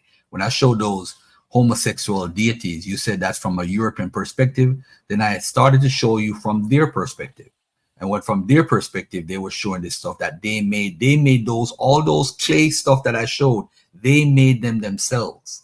They made them, the natives, South America, wherever they were. What I'm trying to figure out is, well, since the Europeans are a standard bearer for information for or against, do you have people who are not Europeans who's claiming this that we could find and research and read, the indigenous people? That's all. I'm not arguing back and forth no more. It makes no sense. Let's just put the evidence down and let the people decide. You already know my source, man. My source is gonna always stand up, be the Bible. That's the first and only source that I'm Okay. gonna stand on. Okay, I have no 100% true. problem. I have no problem with that. That's your belief. I'm asking you, do you have any evidence from a non-Jew, a non-European that you could point to? And by the way, too, with all due respect to everybody in the chat and everybody, including Brother Barine, we all got this information. The Bible itself is come from the European to us. We did not carry this with us in slavery and walk around with Bibles. This was given to us, and this is why there's so much different sects, because we had to redefine the Bible based off what it actually says. So say, for example, Brother Mike, I spoke to Brother Mike through text before, and he said he's non-denominational. So is Pastor Bennett. So if I'm joining a church, more than likely I would join a church that's non-denominational, meaning that you don't have to pay aspects or pay homage to the Catholic Church or to Martin Luther or to the Anglican Church or to Calvinism. You have your understanding that's purely biblical. And that's what every human being should do, is have an understanding of the Bible that's pure biblical. All right. So if you believe in the Bible, I'm not going to argue with you, but you're going to have to do that. Yeah. Yeah. They got the Bible too from somewhere, but we got it handed down to us through that. Yeah, after slavery, after they got stolen from us, and we got forced into captivity. That's fine. That's fine. But my ancestors wrote that book, and your ancestors, if you. No, I don't. Oh, I forgot. Your DNA go back to Khazar. So I think you said that. I'm saying to you, Ashkenazi. No, listen to me carefully. I have 3.9% Ashkenazi Jew, but what about the rest of the stuff? I'm 90% Western Central African. Excuse me 1 second, guys. I just want to know, Carl, you be defending them so much. Hold on, Israel Descent. Israel Grace, let me go ahead. Can you come to the Shalom. Go ahead, Israel Grace. You got the floor. You have anything? I got an echo. So okay, so I'm hearing the echo. Can you hear me? Yeah, you sound clear. You're clear. I got a question for Garfield. I have a question for Garfield. Garfield,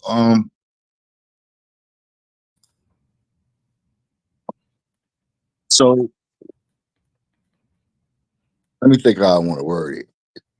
So you don't believe that blacks in America or Indians in America are Israelites? I have not seen any evidence to say that these people are indigenous. In no way do they fit. Let me finish my comment, my brother. First of all, if we can't have a conversation, let's stop right now. But if you don't have self-control, we can't have a conversation. So that's how we get respect from each other. So I could hear what you're saying and understand where you're coming from. You ask a question, if I don't believe. No, I do not believe. And the reason is I have not seen any evidence that proves from a historical, archaeological, anthropological, linguistics, or genetic position that would make it seem to me that African Americans on a whole are Israelites, Native Americans are Israelites. No, this was made up under the ICUPK or ISUPK in 1969, actually in the 70s. It was made up. That's something that's made up. All the stuff about African Americans being Israelites was made in America, just like the Rastafarian movement was made in America. The Nuwapianisms with Dr. York, made in America. The Moorish Science Temple with Noble Drew Ali, made in America. All these things are made in America because African Americans, or black people on a whole, don't know who they are. They were cut off from their identity in West and Central Africa, and this is their way of trying to find out who they are. So they made stuff up. That's it. If you have evidence, please present it, and you could change my mind right now. Go ahead, Israel Grace. And if you can, just mute YouTube in the back and just listen to StreamYard. You can unmute your mic.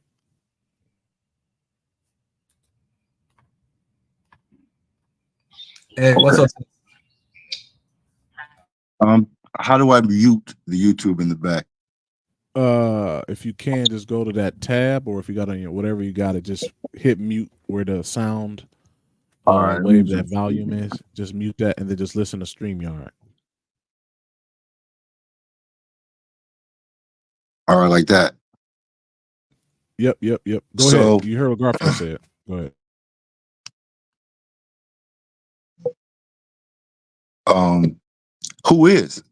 Who are the Jews? I think that's a question you, Garfield.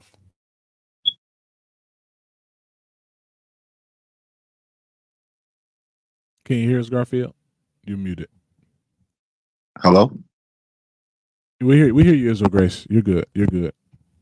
But I think Garfield's muted. He may have stepped away for a second. But all right. So Israel Grace. So you're I'm guessing you're Israel. You believe you're Israel, correct?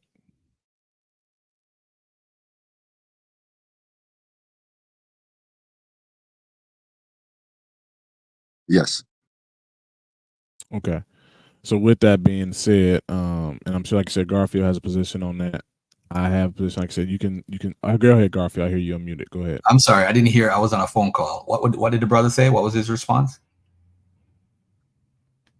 He asked you. So who is a Jew? So who's Israel then?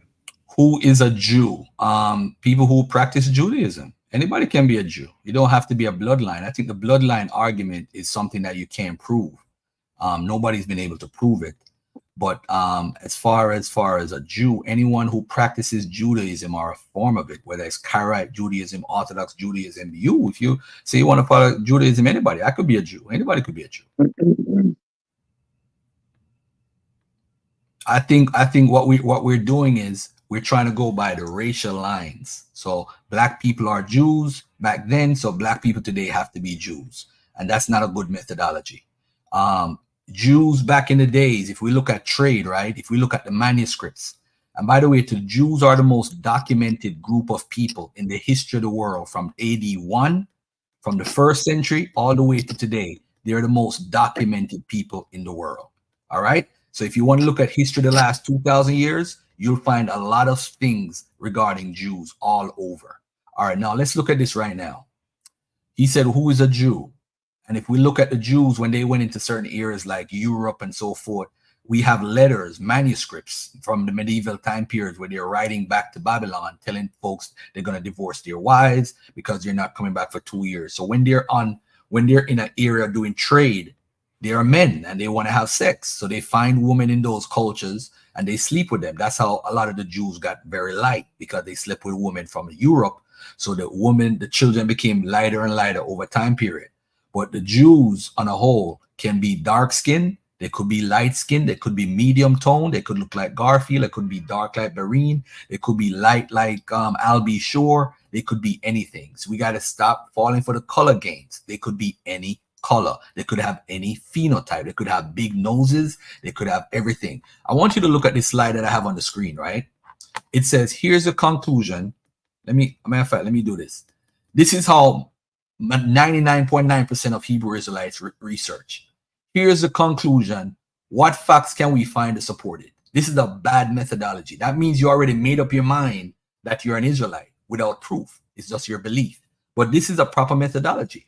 Here are the facts. What conclusions can we draw from them?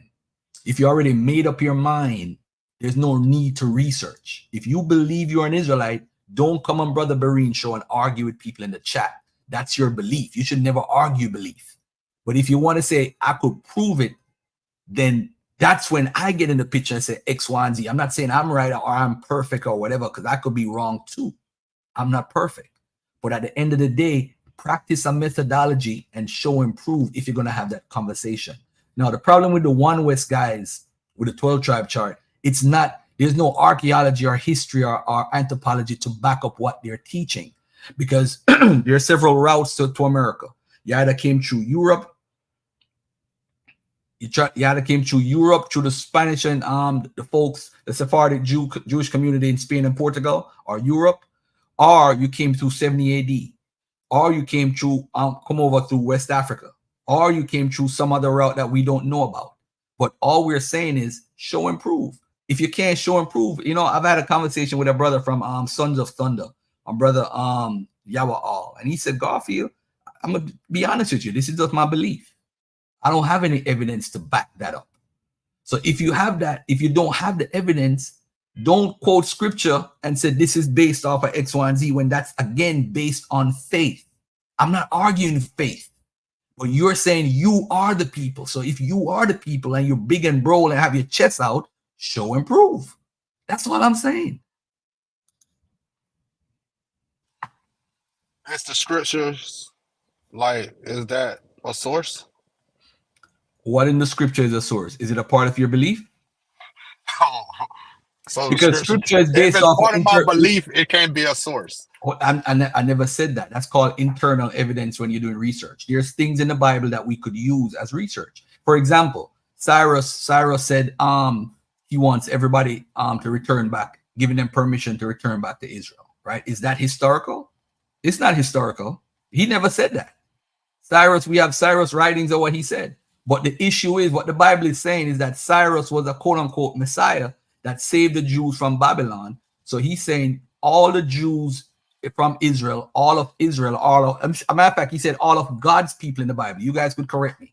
So all of God's people would mean all the people that were in the Assyrian exile, all the people that were in the Babylonian exile, all the people that were taken to Babylon and outside of Israel, all of God's people within the Persian Empire's limitations, geographical wise. I'm giving you permission to come back. So that's what Cyrus said. Is that factual based on the Bible? If you believe the Bible, yeah. But in history, it's not true. That's just plain and simple. We have his writing when he took over, and it don't say that. But in the Bible, they have their own version of what they want to write from a theological perspective. So boom, we do that. So watch this now. All of Israel come back. Did all of Israel come back to Jerusalem or Judah? I don't know. But that Bible is implying that he gave them permission to come back. So that's something in the Bible. Can we prove it through history? I don't know.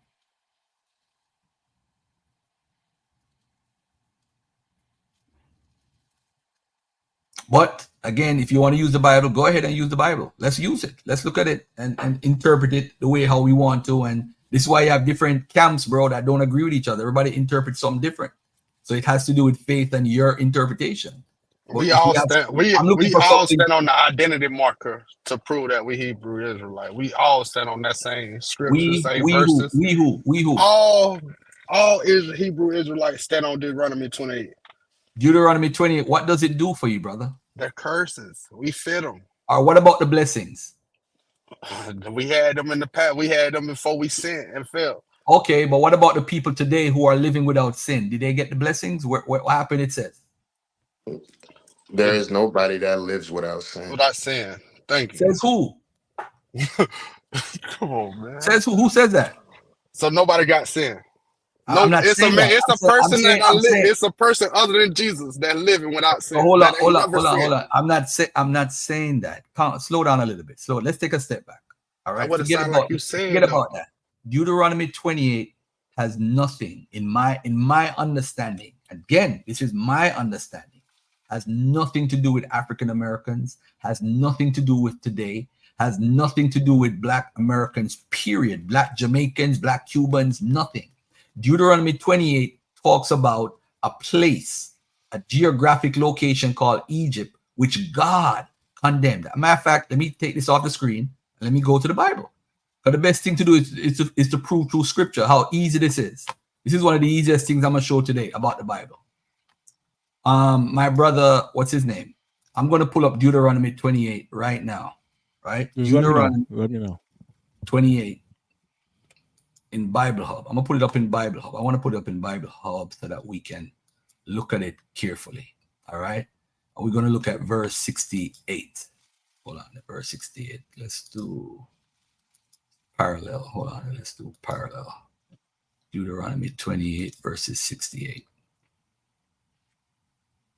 And I want you to help me out because you're the Bible believer, and I want you to help me out. I'm not a Bible believer. I'm a truth teller. And I want you to tell me, hold on, relax. I want you to No, I tell wasn't me. talking to you. I wasn't talking to you. Okay, I want you to tell me which version do you want me to read? Because there's different versions of Deuteronomy 28. Which one do you want? You want the King James Bible? You want the New American? You want the NIV, NLT? Which one do you want? You can use KJV.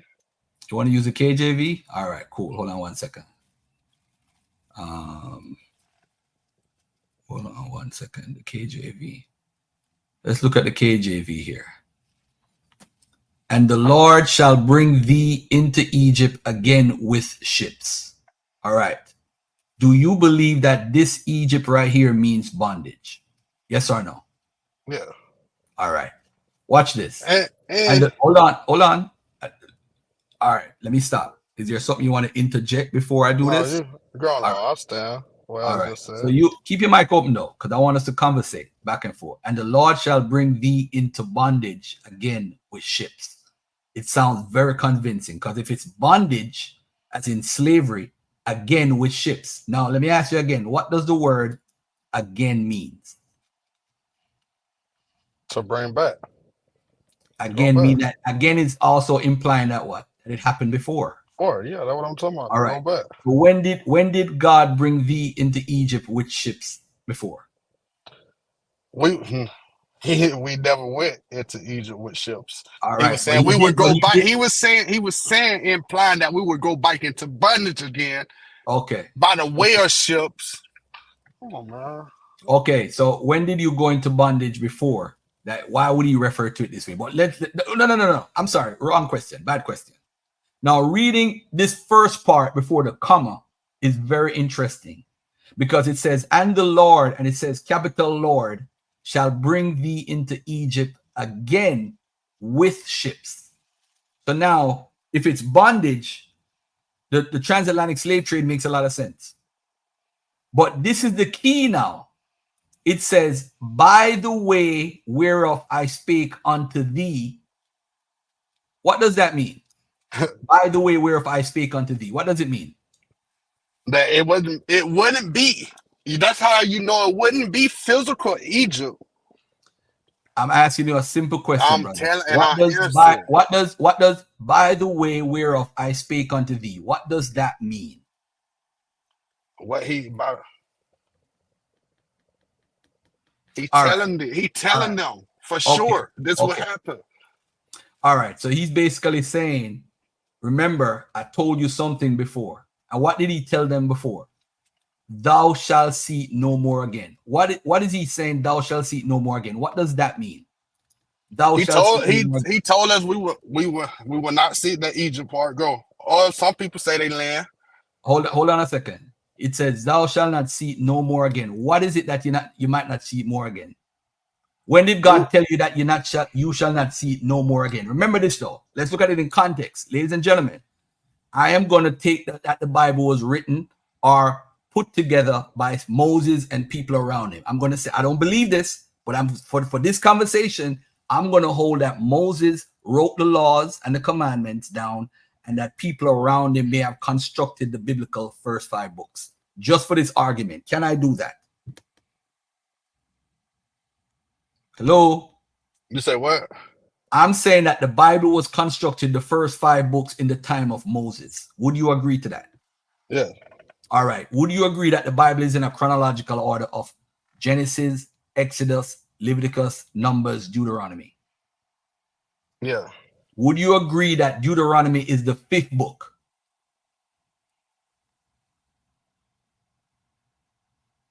Yes or no? Hello? It's a few folks on here. Y'all can unmute. Yusuf, Israel You could Grace. You can unmute, answer his bro. question. I want y'all to pay attention to this. This is so simple. This is so simple. A 2-year-old could understand this. Remember, it says right here, by the way whereof I spake unto thee. Who is speaking right here? Who is spake unto thee? Who? The Most High. The Most High. I agree with you. And what did the Most High spake unto thee and say? He said, thou shalt see it no more again.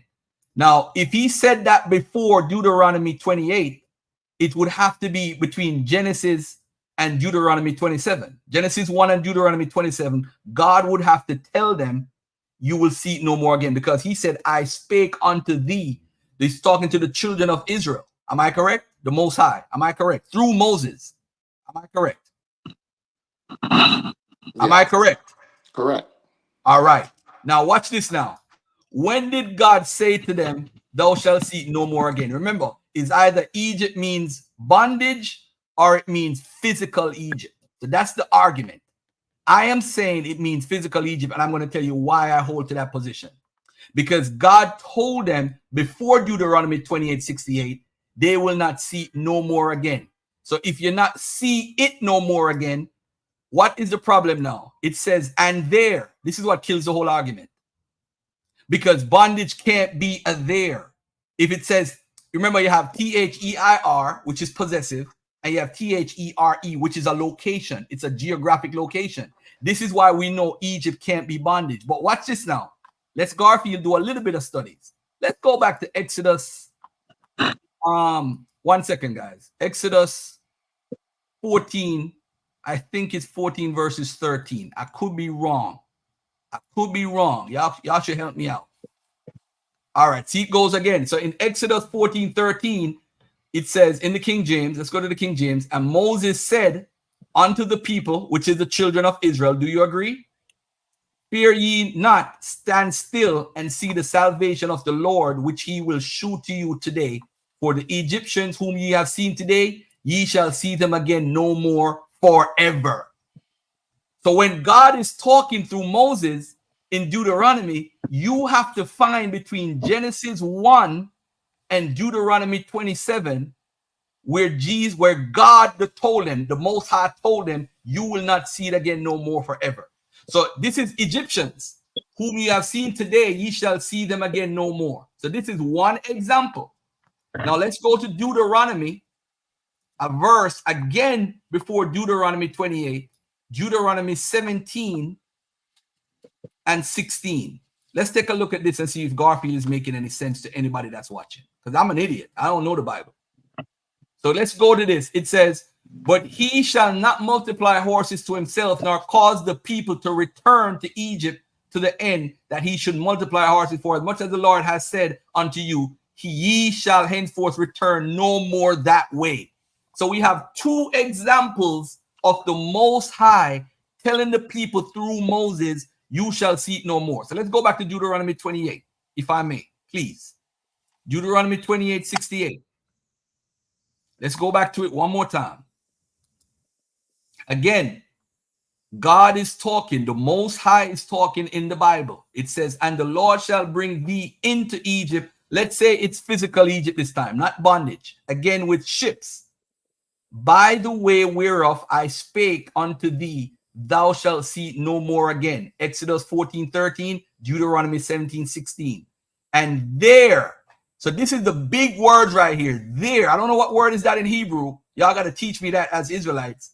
There is a location. It's a geographical location. What's going to happen when you get there? Ye shall be sold unto your enemies for bondmen and bondwomen, and no man shall buy you. All right. Now watch this, family.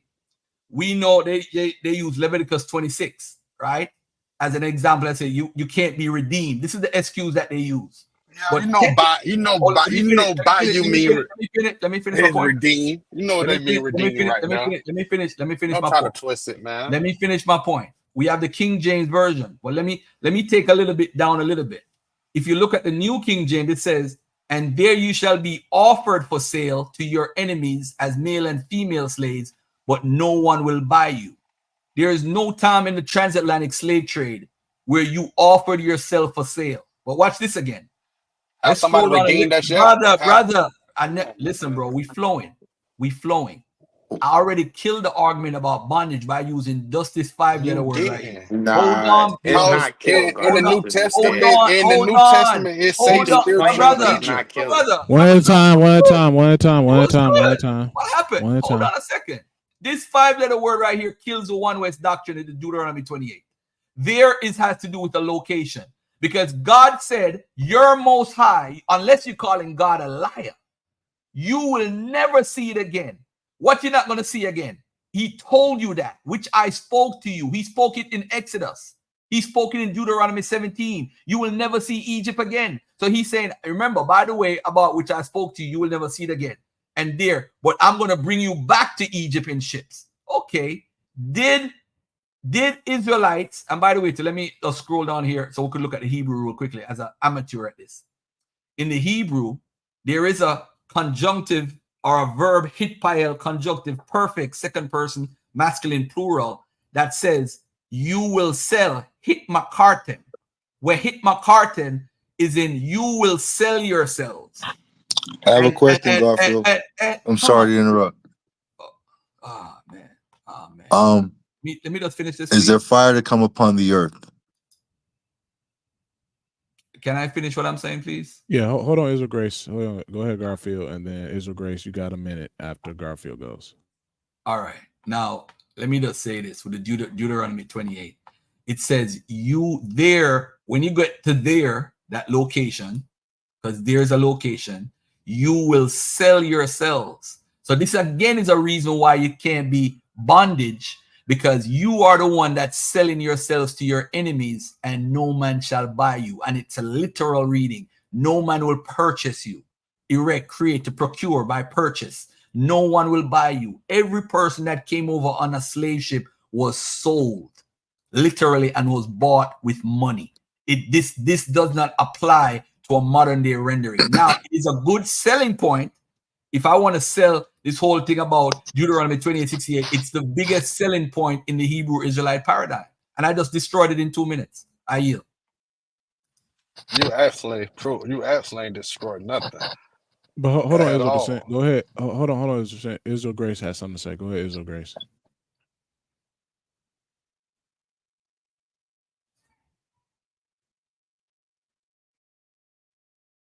You may still have a lag, but go ahead, unmute.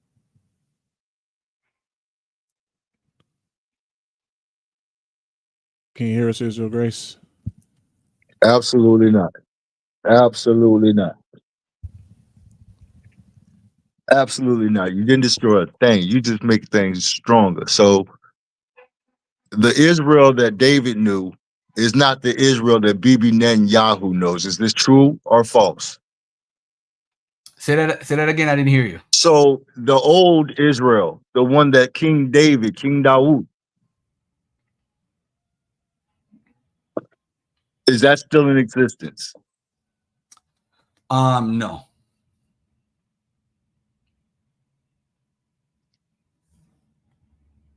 Israel was destroyed by the Assyrians in 722 as a kingdom, and it has not. So where I'm going with this is it's destroyed. The old is destroyed.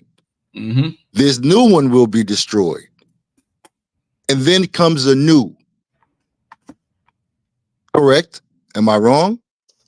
Say that again. The old Israel was destroyed, and what happened?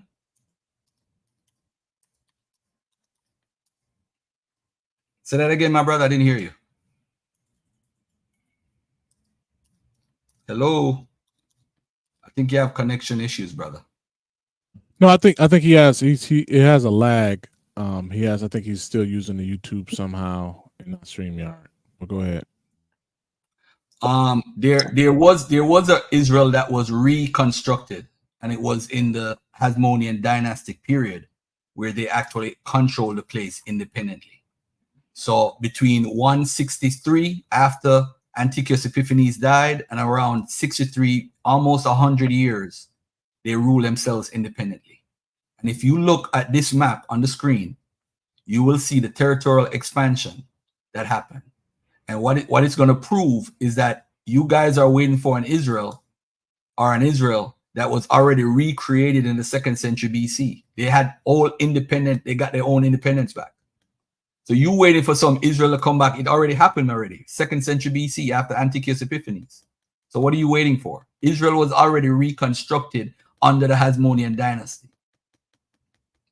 It already happened. The New Testament is in existence now. And I'm not even a Bible believer, and I know this as facts. This is facts, and it can be proven with history.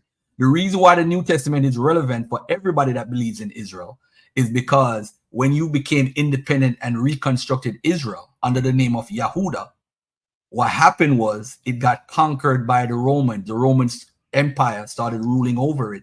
So that's why you needed a New Testament and you needed a new Messiah to rule, to defeat the Roman Empire, which led to what, the 66 to 73 AD war. And of course, they've been looking for a Messiah ever since. So at the end of the day, my brother, they did get back the Israel that was conquered under David. They did that was conquered under the Assyrians. They got it back in the 2nd century BC. It already happened. This is why you have preterists. Preterists believe that everything already is fulfilled. And they have a right to do it because of this fact that happened. It's on the screen right there. Look at what happened between 167 and 80 BC. They took over back where they ruled. This is Israel. They took it back over. So what more do you have to accomplish? What happened is the Romans came in and started taxing them and disrespecting their religion, and that led to a war.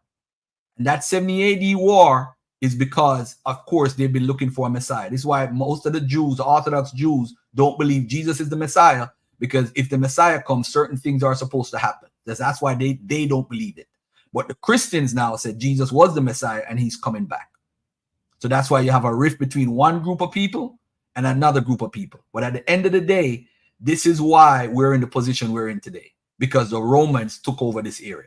And this is why we interpret Daniel as far as Daniel, the last beast, as being Rome, because Rome was the one that defeated them. But before that, they thought Greece was the last kingdom because Antiochus Epiphanes sacrificed a pig in the altar, and desolation, whatever they call that, desolation talk. And that's how we are where we are today. But I'm going to tell you straight up, there it is right here. Show and prove. Israel was returned. They got back their land and they ruled it independently almost 100 years. So you waiting for Israel to come back? Go ahead. Keep waiting. It already happened. Next. When you think you know your Bible and that just come with the history and destroy it. It's crazy. Even when the history contradict the Go ahead. Bible. Hold on 1 second. Hold on one second. Even when your history I'm sorry, bro. contradict the Bible. I had the wrong screen showing. My bad. I was talking and showing the wrong screen the whole time. My bad. This is the screen I'm showing. This is the era of the time of the Maccabean period. And these are the eras that they conquered and ruled. There it is right there. I'm gonna mute my mic. I'm gonna leave it right there running so everybody at home who's watching. What's his name? Leo, pull that up on the screen for me, please. Just look at that, family. Don't tell me I'm wrong or right. Prove me wrong.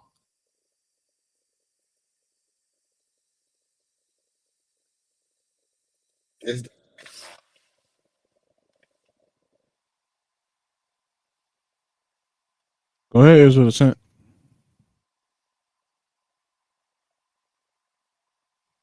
So he's trying to say the whole, all 12 tribes was white. They was home then. You can hear me? Yeah, go ahead. Keep going. Garfield, so, and what did I say, 167 to 80 BC?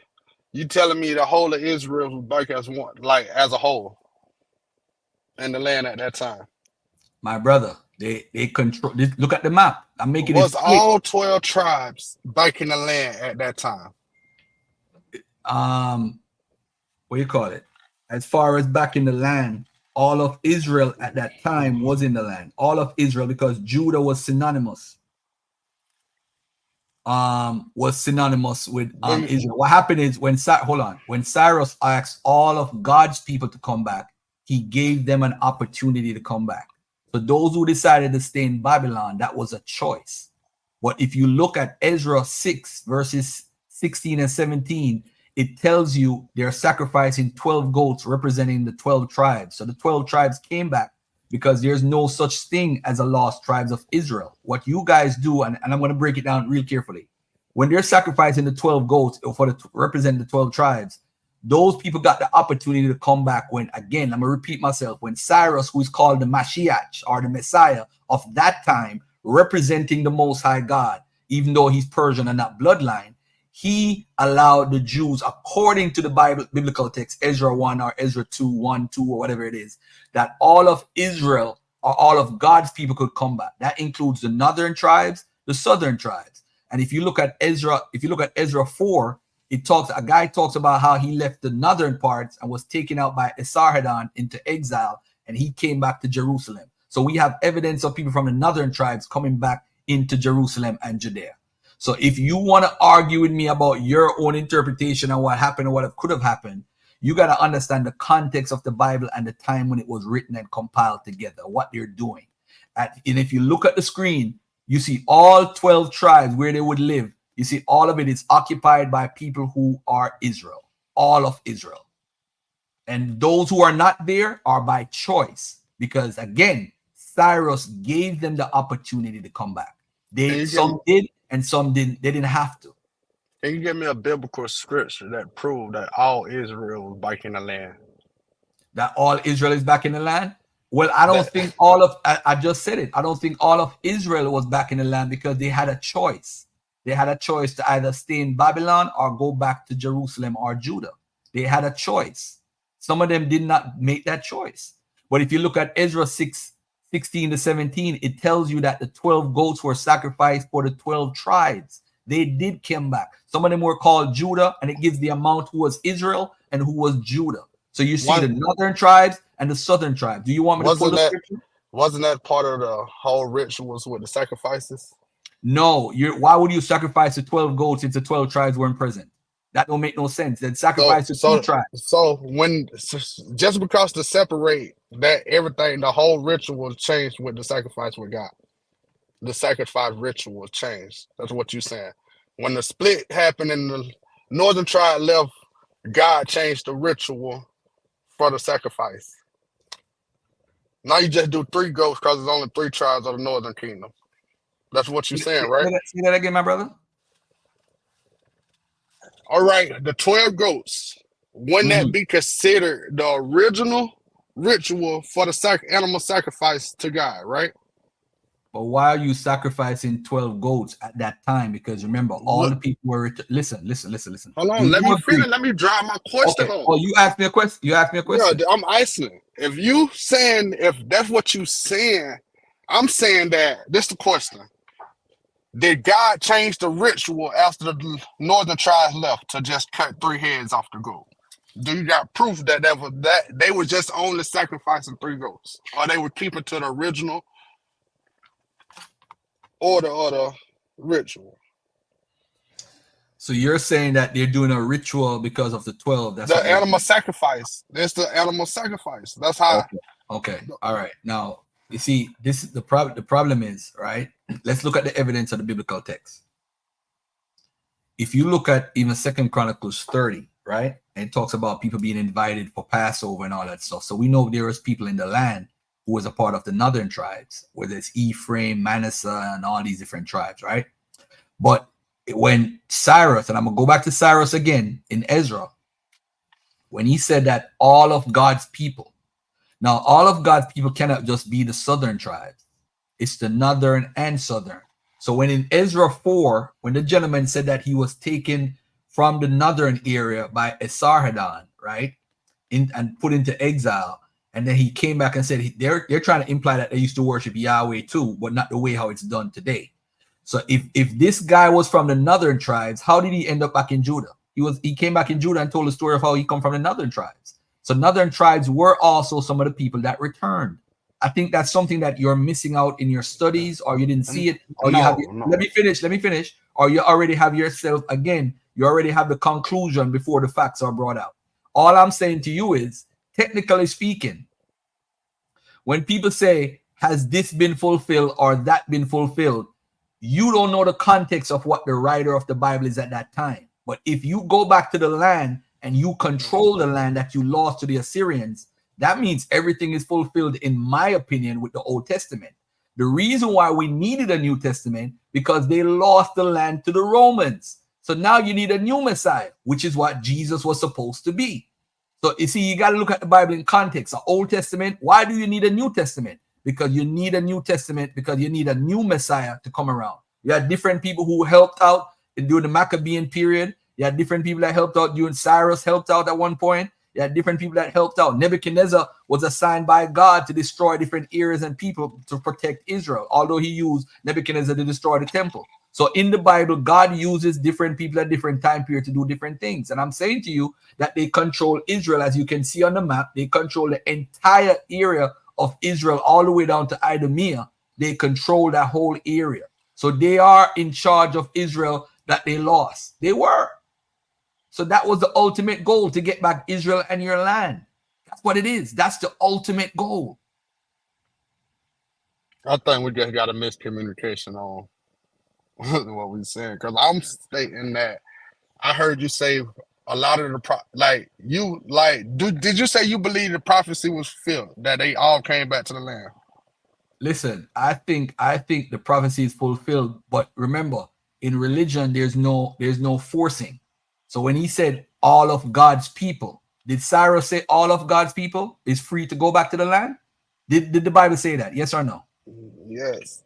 All right. If So you all take people, that, all people. Hold on. Does all people include northern and southern tribes? do that talk about, all right, what about the northern tribes that went to another land? All right. There you go. Now that's the question you should have asked from the jump. Yeah, Now, that's why I was getting at. I thought you already knew I was going there. Beautiful. Hold on. I got you right now. Look what I'm gonna do right now. I'm gonna Google Babylonian Empire. We're gonna have a nice little conversation right now. Where's my brother? Where's my brother at? Let me get this Babylonian. What you need? Right. What you need? What you need? What you I'm need? gonna need you. Let me. And you're gonna need scripture to prove that the northern tribe that Hold left on. was Let's under get the Yusuf in here. Babylonian captivity too. I got you. Watch this in context now, family. And Yusuf, you can jump in too if you want to too. Go ahead. Yeah, anybody could jump in. Let's say I want to make a point, so we don't argue over or talk over each other. Now watch this. The question the brother asked is the best question he asked the whole day. He said, Garfield, what about the people that went into another land? Now, can you see the map on the screen, brother? Yes, I can see it. All right, this is the Babylonian Empire. Now, do you know where on this map the Assyrians took the Israelites? Yes. All right. So would you agree that the Assyrian Empire was taken over by the Babylonian Empire? Before you get there, the northern tribe was already gone before the Babylonian took over that empire. Say that again, my brother. Say that again. The northern tribe was already gone before the Babylonians took over that empire. Okay, now watch this.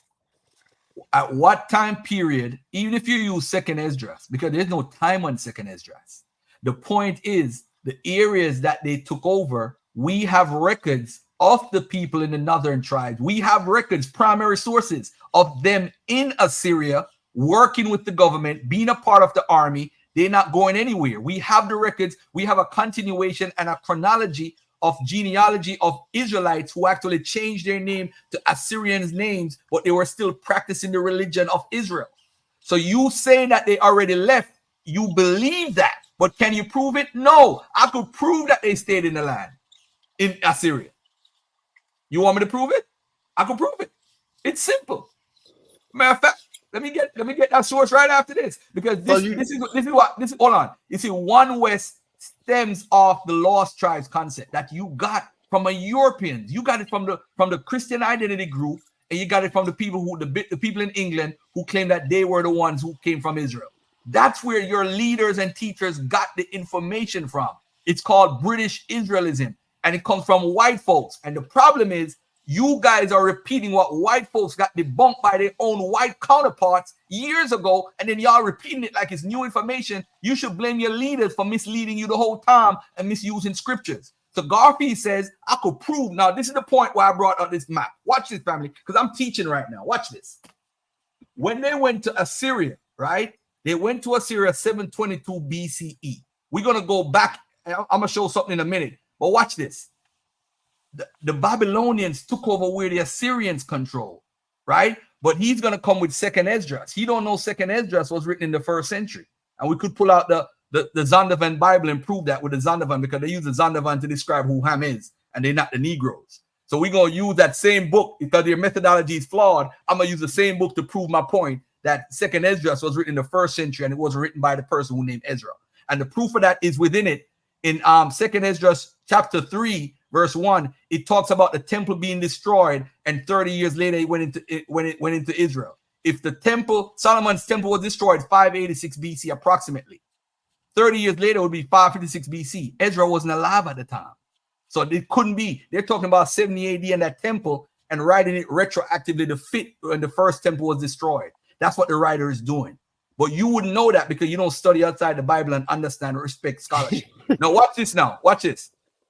Now, if you look at this map here, family, the orange, this orange here, this is taking over or superseding the Assyrians, where the Assyrians controlled within that context where Assyria is. Because Assyria is right near where the Tigris River is and all that stuff. And where they took them by the Gozan River, Babylon now controls it. So when Cyrus defeated Babylon now, look at what happened now, brother. Look at this. Look at this. I'm going to show you one more thing. I'm going to ask my brother to help me out. Persian Empire. Look at the Persian Empire now. Persian Empire map. Look at this right here. I'm going to get this right here. I'm going to put this up. I think I like this one right here. View this image. All right. Let me see if I could blow this up a little bit. All right. Beautiful. Let me see if it's being shared. I love, what's his name today? Pastor Mike taught you well, brother. Now, if you look at the Persian map, look at this now. Remember, Cyrus took over in Ezra. Let's go to the book of Ezra. Cyrus said all of Israel could go back to Jerusalem. You have my orders. You have my permission. So if Israel is within the borders of the empire, that means those who left in the northern tribes and the southern tribes and everybody's taken during the Babylonian period, guess what, family? They could return. You still will have to prove with the Bible that the northern tribes was in Babylon when they was in Assyria when Babylonian took over. You got to prove that the northern tribe was still there. I could prove it right now. I could prove it right now. As a whole, they were still there. If you could prove that, we got to throw the whole book of Ezra out. Well, you have to, because that book is not a book that you should use anyway. You shouldn't use that book. Let God be true and every man a liar, man. I'm telling you that you need to stop using that specific book. That book you need to throw out. But let me find this for you right now so that we could be on the same page. Take you serious. No, my brother. Listen, I'm not even gonna argue with you with no negativity. I'm just bringing information. If you accept it, you accept it. If you have something to counteract what I'm saying, bring it out. Do you believe in prophecy? Prophecy as far as what? Like prophecy, period. Prophecy as far as what? How you feel about the prophecy in the Bible? You feel like it all been fulfilled? Okay. All right. Okay. Let's look at it this way. Is prophecy something that's cultural within the ancient Near East? Is there prophecy culturally in the ancient Near East? Well, to me, just Israel with the prophecies. Listen, I don't study anybody else's culture. Listen to my question again. Do you believe, right? Yeah. Do you believe that prophecy is something cultural within the ancient Near East? Break it down for me. Simplify. All right. Culturally, meaning that do other cultures in the ancient Near East also have prophecy? Nah, I say no. All right. Now watch this. Do you know who Pythagoras is? No. Pythagoras is from, if you go to primary school or prep school, when you're like 7, 8 years old, they teach about the Pythagoras theorem when you're like 12 or 11. I'm sorry, 11, 12, 13. Pythagoras is known for that, but he's also known for prophesying, and all his prophecies came true. Now, with your logic and your understanding, if the prophecies come true, that means I should naturally follow someone whose prophecies came true. So that would mean you should become a follower of Pythagoras or even the Assyrians, because they got prophecies. In fact, the guy named Nabonidus left out of Babylon, who is mentioned in the Bible, because the prophetess told him if he doesn't leave, he's going to lose his kingdom. So he went to Arabia. which is facts that actually happened in history. But that story is told for Nebuchadnezzar, was actually Nabonidus, but it happened for real. So should we follow those people or culture because their prophecies came true? And we talking about, You see, this is a cultural writing. You got to be careful. You see, you guys believe in the Bible because you want it to fit you, but why do you believe in it? It's a cultural writing specific for specific cultural people. man, it's crazy. All right, watch this now. Watch it. Watch it. Remember, you just said to me, Garfield, if you prove this, you gotta throw the whole With Bible. the Bible, Okay. yeah, show me a script. Prove it with the Bible, not no script, not no I got you. I'm gonna scholar. show you with the Bible in a minute, but watch this. We're gonna show you in history and Man, you primary want to show me a sources. scholar. We're gonna show primary sources of Israelites, what happened to them when they went into the era. And if you look at this map, you see exactly where the Gozan River is right here, where the Israelites were. The Euphrates right here, Tilbarsit, all these areas that they went right there.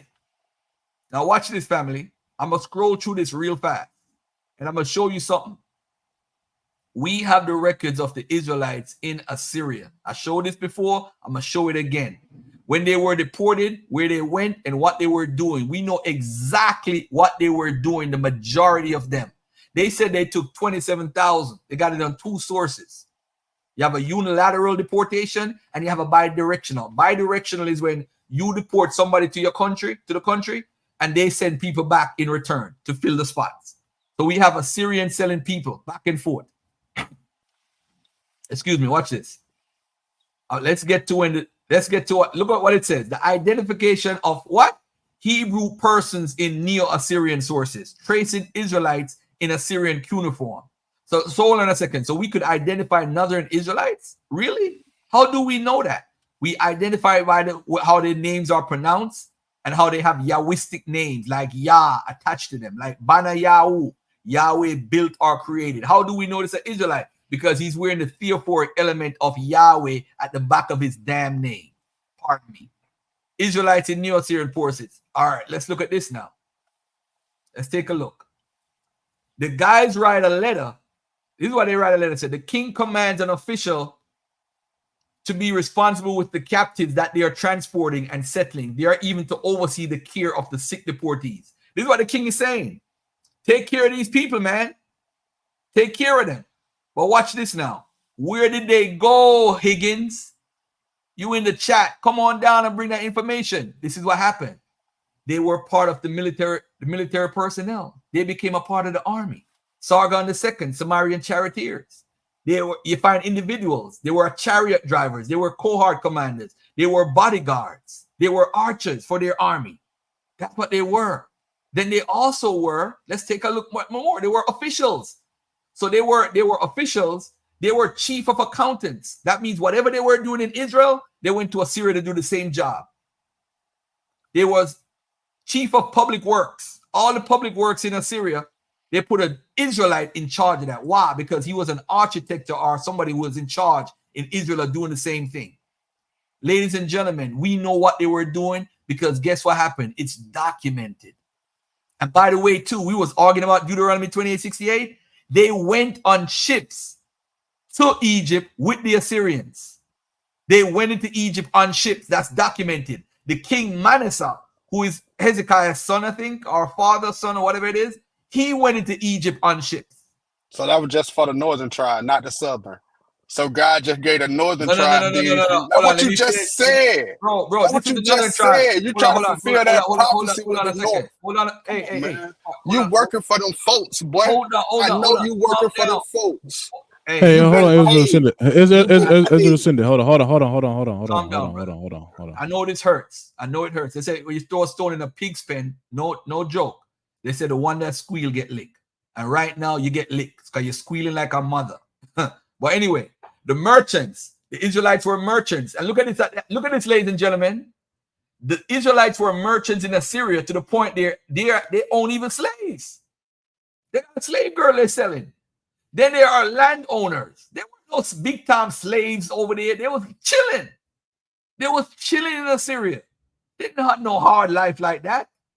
So what are you talking about? It got to the point where the Israelites became snitches. The Israelites served as witnesses in over 20 legal documents. That means they in court pointing dudes out. It is clear from these, as well as other documents, that later generations of deportees adopted non-Israelite, specifically Assyrian names. Thus, there was a certain Assyrianization at work along generational lines. So although they switched their names, they still practice their culture. They are identified in the records, bro. Your whole second Esdras is done. You don't want this work with Garfield. This is why I said, bring your evidence. This is why y'all got to stay in the Bible. And then you quote and misquote scriptures. So when Brother Mike and all these pastors coming on and preaching with y'all ain't hearing them. They got to take you out the Bible and say, show and prove. You can't prove nothing that you believe. You can't. Because all you're going to do is misquote the Bible. And then we arguing over misquoting. So nobody wins. Because it's all about interpretation. This is why you keep saying to me, Garfield, show me in the Bible. I'm going to show you in the Bible in a minute. Garfield, can I ask you a question before you go on? Go ahead, brother. Do your source provide that, say that all the northern tribes was in Assyria, or just a portion of them? Because if it's just proven that a portion of them was in Assyria, then your argument is worth nothing. All right. Now let me ask you a simple question. Because I'm asking you as a whole, what about the ones that left Assyria? All right, and went to, because you're not answering that. Hold on, you're not touching that question. You're not answering that. Now you gotta go. So just answer my question, please. Just answer my question and start giving me the runaround, that jibber Hold on, jab. Garfield. Hold on, Garfield. Let him say his piece. Like, go ahead, that's go all ahead. I just want. Like, you ain't telling the people that it's a portion of the people that was left there. Yes, nobody's not saying that. But as a whole, they was not, all the northern tribes were not in Assyria. So what is you proving? You done? If so, Garfield, go ahead. And then Yusuf, if you want to jump in, go ahead. All right. Now, ladies and gentlemen, I with all due respect, I love this conversation because we're not cutting each other off and we're not fighting, right? I'm going to do two things. I'm going to say to you, we don't have any evidence that anybody left Assyria. We don't have any evidence. And this is what I'm going to present. The Myth of the 12 Tribes of Israel, New Identities Across Time and Space by Andrew Tobolowsky. You could go to my YouTube channel, Brother Garfield Podcast. I interviewed him back in 2021. Great book. Ladies and gentlemen, Great book. Look at this right here, right? This is, I'm going to show this carefully. Press the thing, the button, what you call it, so that this could go on the whole screen. I want you guys to pay attention to this, right? This is Benjamin Tadella, and he's writing in the 12th century, right? Remember the brother that's asked a question. He said, Garfield, how do you know anybody left or didn't leave? You see, those absolute questions I can't give an absolute answer, because then I'm going to acquiesce to what's called a faulty premise, the all or nothing theory. I fall for that, and I make mistakes with that too at times. I'm not perfect. The all or nothing. I'm not going to fall for that fallacy. What I'm going to do is give you a source. Benjamin Tadella in the 12th century. 12th century, this is around 800 to 900 years ago. Look at what he found when he went to the same areas where the Israelites were exiled to. He went to the Gozan and the Medes, right? And what did he find?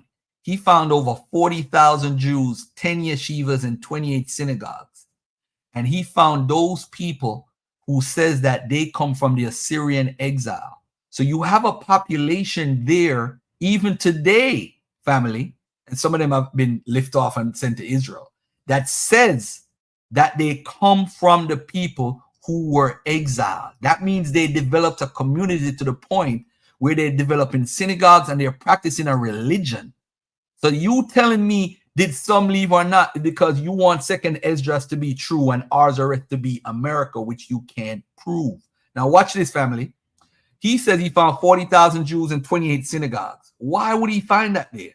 Because these are remnants of the people that used to be there when they were taken away at the time. Now look at this. In the city of Tema, 50,000 Kebar, learned men and great warriors. There are 30,000 Israelites near Hamadan, a great city of Medes, and 100,000 on the river Gozan. These are the same areas where the Israelites were taken. So this is showing and proving 100,000 all the places where the tribes were sent. So this is not something that we're making up. This is something that we can show and prove. But to add insult to injury, let's go back a little bit into the Bible for a second. Because we go to second Chronicles 24:9, 2 Samuel 24:9, it talks about 800,000 able-bodied men at verse 9. That's how much people is in northern Israel. And this is around the 9th century BC. In the 9th century BC era, right? The 900s. Now, this is 800,000 able-bodied men to go to war. It does include elderly male and females, women and children. I could add another 800,000, making the population 1.6. The brother have a problem with the number? It's fine. I say about 1.6 million. Then you have the 400,000 in Judah. God, in this storyline, God was defending Judah in this story. So he killed 500,000 out of the 800,000, right? 2 Chronicles 13, 15 to 17. That would leave the population at 1.1 million. Assyrians allegedly took 40,000, which was 27,000 plus 13,000 to the Medes, with less than 5% of the northern tribe population. So 95% of the population remained in northern Israel. So you saying, what was the population numbers and numbers? Going by your biblical numbers, it was 5% of the population that left in the first place. So the majority was in the land to begin with. So you have your thing, you have your numbers wrong, you have it off. So what I now suggest, let's look at this some further. Let's look at this further. What happened to the 12 tribes? When they do the archaeological surveys now, this is the quote-unquote white man science. They said the population was around 222,000 to 350,000 inhabitants were living in the northern kingdom. Therefore, the population of the northern kingdom of Israel would not have been decimated by the Neo-Assyrians if they only carried off approximately 40,000 people over a period of about 14 years. Surveys and excavations indicate that the population of Jerusalem suddenly increased from about 1,000 to 15,000 inhabitants, while the population of Judah grew from about 40,000 to around 120,000 during the last decades of the 8th century BC. Most archaeologists suspect that this sudden expansion has everything to do with the collapse of the northern kingdom of Israel and the sudden influx of large numbers of refugees into the southern kingdom of Judah. The distribution of the Israelites after 720 BC, if the population was 220,000, they said an estimate of 100,000 remained in Samaria, 40,000 was exiled, and 80,000 fled to Judah. If it was 350,000, 230,000 remained in Samaria, 40,000 sent into exile, 80,000 fled to Judah. So, ladies and gentlemen, the majority of the northern tribes of the people stayed in the land. That's based off of archaeology, based off of the biblical numbers. I use Bible, 2 Samuel 24:9. I'm not misquoting the Bible. I'm quoting the Bible. If you want to go by the Bible and say those numbers are real, I don't think 800,000 people was in the land at that time. I think that's practically wrong. But if you're just a Bible-only guy, I give you a Bible. If you're a guy that deals with archaeology, I give you archaeology and estimates. All right? So if it's only 40,000, and why would the Assyrians lie? I mean, they could have lied and embellished, because I don't think 40,000 people were taken. But the majority of the people that were taken was placed in the army. So when you ask, did some of them leave? The majority of them joined in with the Assyrian army. So that's where the majority of the population was, and the rest went to the Gozan River. So if you want to say some of them left, what evidence do you have that any left? Oh, you second Esdras, right? I got you. Second Esdras, I got you. Let's take a look at second Esdras for a second. Let's look at what the Zondervan Bible says. During these, it says the Zondervan Bible, Zondervan NIV Study Bible. So you see, you could go back the time between the testaments. Here, right here, but in a technical sense, it describes a body of writing. This collection consists of a variety of books and additions to canonical books that, with the exception of second Esdras, and look at the time when they say it's written, 90 AD, were written during the intertestamental period. The intertestamental period is between 200 BC and 200 AD approximately. So, ladies and gentlemen, second Esdras was written in the first century, a piece of it, not the first two chapters of second Esdras, and not chapter 15 and 16. Those were written either in the second century and third century. Why do we hold to that position? I'm going to tell you why. Let's take a look at it right here. Hold on, right here. I'm going to show you right here why we say that, why we draw that conclusion. Right here. Hold on there. Christian interpolations. Hold on there. Second Esdras. Hold on there. All right. So Arzareth, let's get to Arzareth in a second. It's not an actual place name, but it's instead a corruption of two Hebrew words, Eretz, Aheret, which simply means another land. If you go to Deuteronomy 29, you see it, they talk about another land where the people should go. The New Oxford Bible, what the person who wrote it, they combine those two words and make it into Arzareth. So Arzareth is not even a real word per se, is what the writer did, mistakenly compounded it together. So it's not even a real word. So how is it going to be a real place? That's just crazy.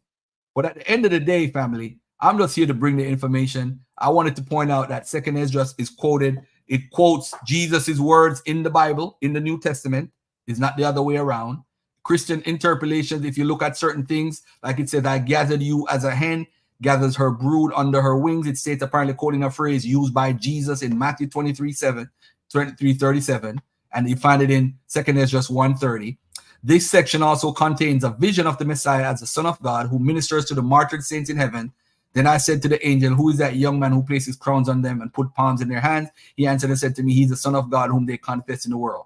Now, the apocalyptic type of writing style, you could tell that it's from the 1st century, many of it. You know what I'm saying? It also quotes the apocalypse of Zephaniah and the apocalypse of Baruch. So how is it quoting these books? And these books were written like 140, 150 AD. It's quoting those books. So that's why you know it's written after, way after when you think it's written. And this is a comparison. You guys could screenshot it of the comparison of the words in the Bible. The first 2 chapters are considered Christian interpolations because they mimic words in the New Testament. Matthew 11:37, Matthew 11:34, It's mimicking words from there. It's not the other way around. And why is it in no Old Testament canon you find Second Esdras? You only find it connected to New Testament. Why? If it's an ancient book, why you don't find no records of it? See right here? James has, however, shown conclusive that the writer was acquainted with the apocalypse of Zephaniah, which would bring the date down to a still later time after the middle of the 2nd century. So then in its present form, this section of our book must be dated at after 150 AD, but there's no sufficient reason for it dated longer after this date. So it's copying the Greek apocalypse of Baruch and the apocalypse of Zephaniah. I'm not making it up, family. I'm giving you all information. You can't use a book. And then who is quoting the book first? Who's first quoting the book? Clement of Alexandria. Clement of Alexandria is 2nd century, 180 AD, is the first person to quote Second Esdras. Nobody knows the book. It's a mystery. They're hiding it. It's not in the Dead Sea Scrolls. It's not in no ancient manuscript, no Hebrew, no Masoretic, no Dead Sea Scrolls. You don't find it. It's a new book. It's during the New Testament time period. That's why it talks about visions of the Most High and visions of this and Jesus this and all that stuff. This is the Encyclopedia Britannica. Again, another source. This is where the primary, it's the central portion of the work, chapters 3 to 14, consisting of 7 visions revealed to the seer, Salathiel/Ezra, was written in Aramaic by an unknown Jew around AD 100. I'm not making it up. That's the consensus of scholarship. Nobody, no scholar, I guess it's a conspiracy by the white man. They don't want us to know the truth. Again, you are following British Israelism. You are following Saxons come from sons of Isaac and all that fake knowledge. That's where y'all getting it from. Y'all don't want this work from Garfield. I'm telling you. It's gonna get bloody in a minute. Hey, Garfield, where you get that number from? The 40,000 that they took 40,000. The 40,000 what? Say that again. Where you get that the Syrians only took 40,000? Okay, I got the primary source. It's actually in my book. I have the primary source. Did that come from the Bible, or that's what a man said? Oh, that's from the sources of the Assyrians. A man said that, right? Yeah, but So did God ever give a number or how many ever came out? So I'm supposed to take to take the God word or the man word? Hold on. Hey, you know what? This is what I'm gonna say to you. Take God's word, but look at God's word for a second. Hold on. Take God's word. That's why I showed the 800,000 able-bodied men. If 800,000 able-bodied men, bro, I'm saying the population must have been 1.6 million. That's why I was showing you the Bible. So why would the Assyrians lie and say they take 40,000, but say they took 200,000 from Judah?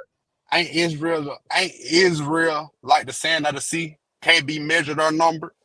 Bro, it's right here in the Bible. Yeah, 800,000 bodied men. What was them 800K men? What was they? Just men for the war, for the army. Oh, that ain't all the population of Israel. Exactly. That's why I say so you for could you add to say another. you can add, that still ain't an accurate.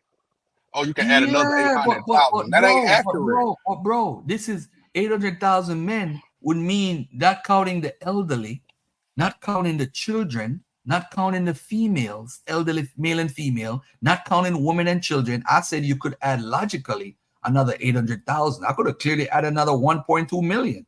But the point is, if you have 800,000 able-bodied men, how much you think the population would be based off the Bible?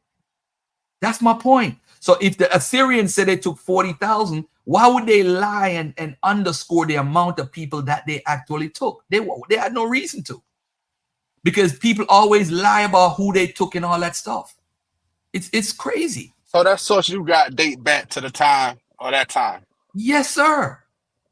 It's a primary source. That date back to that And time. you don't have a Bible that date back to that time.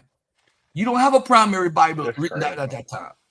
They took 40,000. Hey, they Shalom, right brothers. How y'all doing today? Hey, hold on, brother. Hold on real quick. No, you can speak, my brother. Peace and love, Uncle Lance. How you doing? I'm good. Go ahead. Garfield, Go ahead. I heard you mention that you said the land of Azareth was a fake land. Yes, sir. If you would look in the back chat, I have a map of Tartaria with the land on it and also the names of Israel within the lands. Okay, now I'm gonna pull this up. I know exactly what you're talking about. I've argued this before. Oftentimes, present my screen. Well, these guys were Christians and they just wanted to fill in the spaces and gaps. But I have at least 20 other manuscripts that express the Israelites in Tartaria, which is Russia, with the icons, the Russian icons of Israelite faces are the evidence.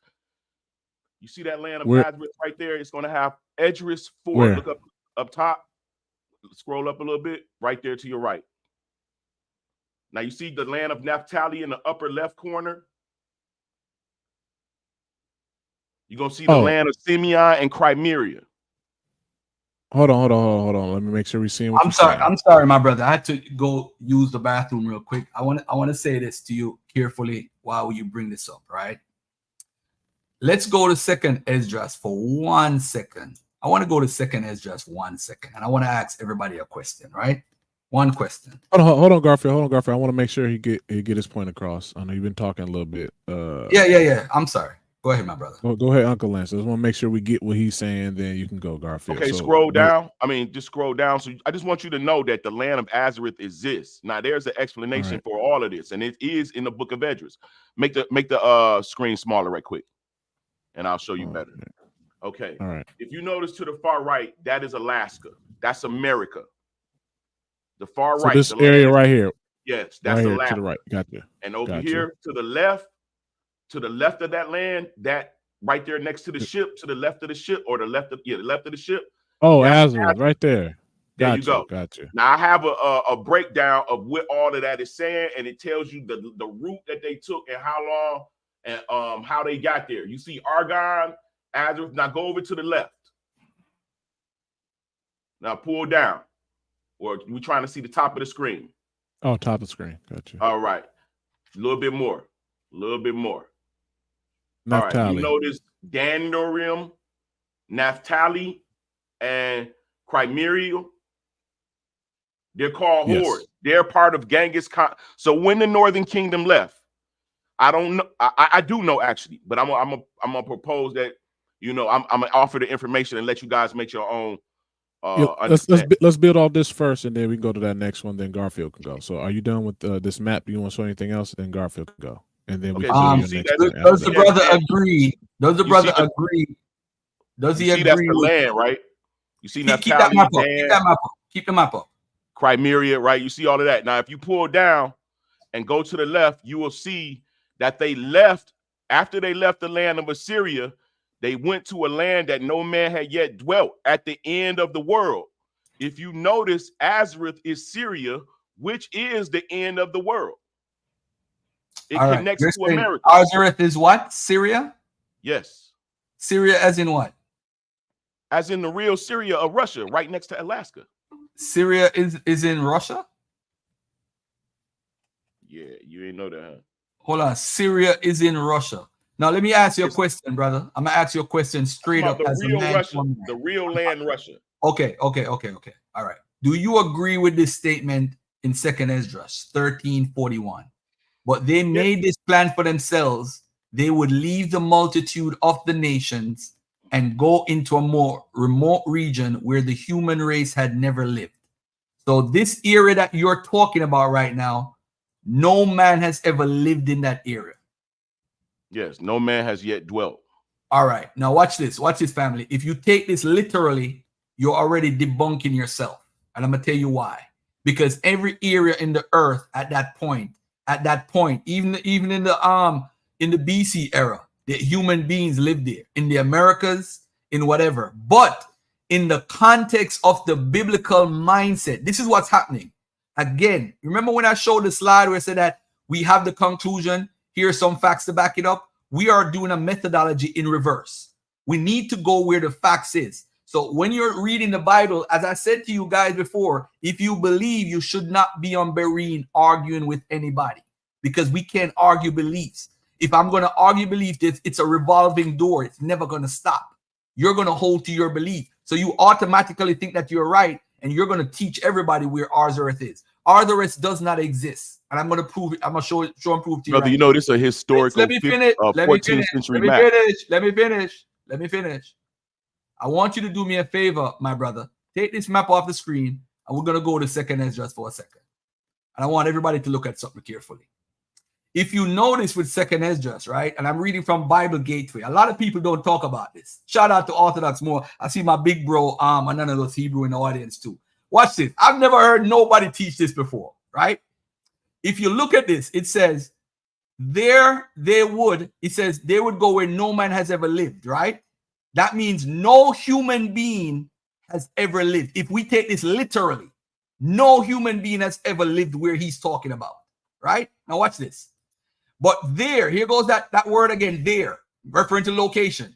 They would be able to observe there.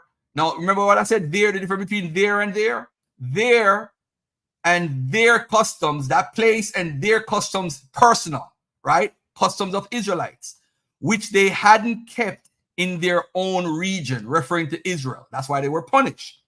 They went in through the narrow passages of the Euphrates River. Listen, they, referring to the Israelites from the northern tribes who were sent there. Watch this now. Then, what did the Most High do? He gave them signs and stopped the flow. Have you ever heard of the Sabbatean River? Stopped the flow of the river until they had passed.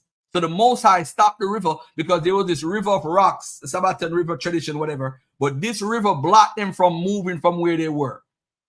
Then it says they made a long journey through that region for 1.5 years, and that region is called Arzareth.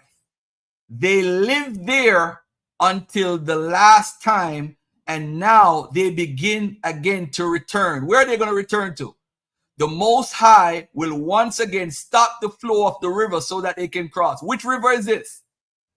Which river is this, my brother, Uncle Lance? I'm going to ask you a question. In verse 47, the Most High will once again stop the flow of the river so that they can cross. Cross and go where? Where are they going to?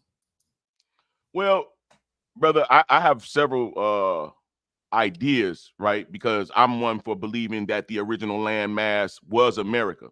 So it could be America, seeing as though it's right across the river. All right, watch this.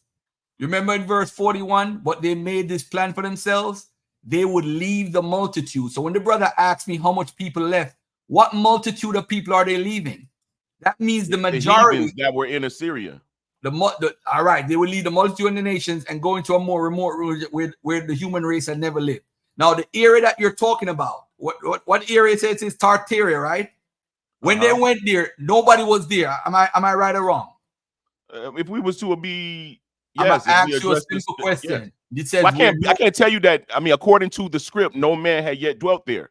All right, I can't tell you that. What happened is, ladies and gentlemen, Arzareth is what's called a pseudepigraphia, right? or the person is writing under the pseudonym of Ezra. It's not really Ezra writing. So this person is writing, which is cool.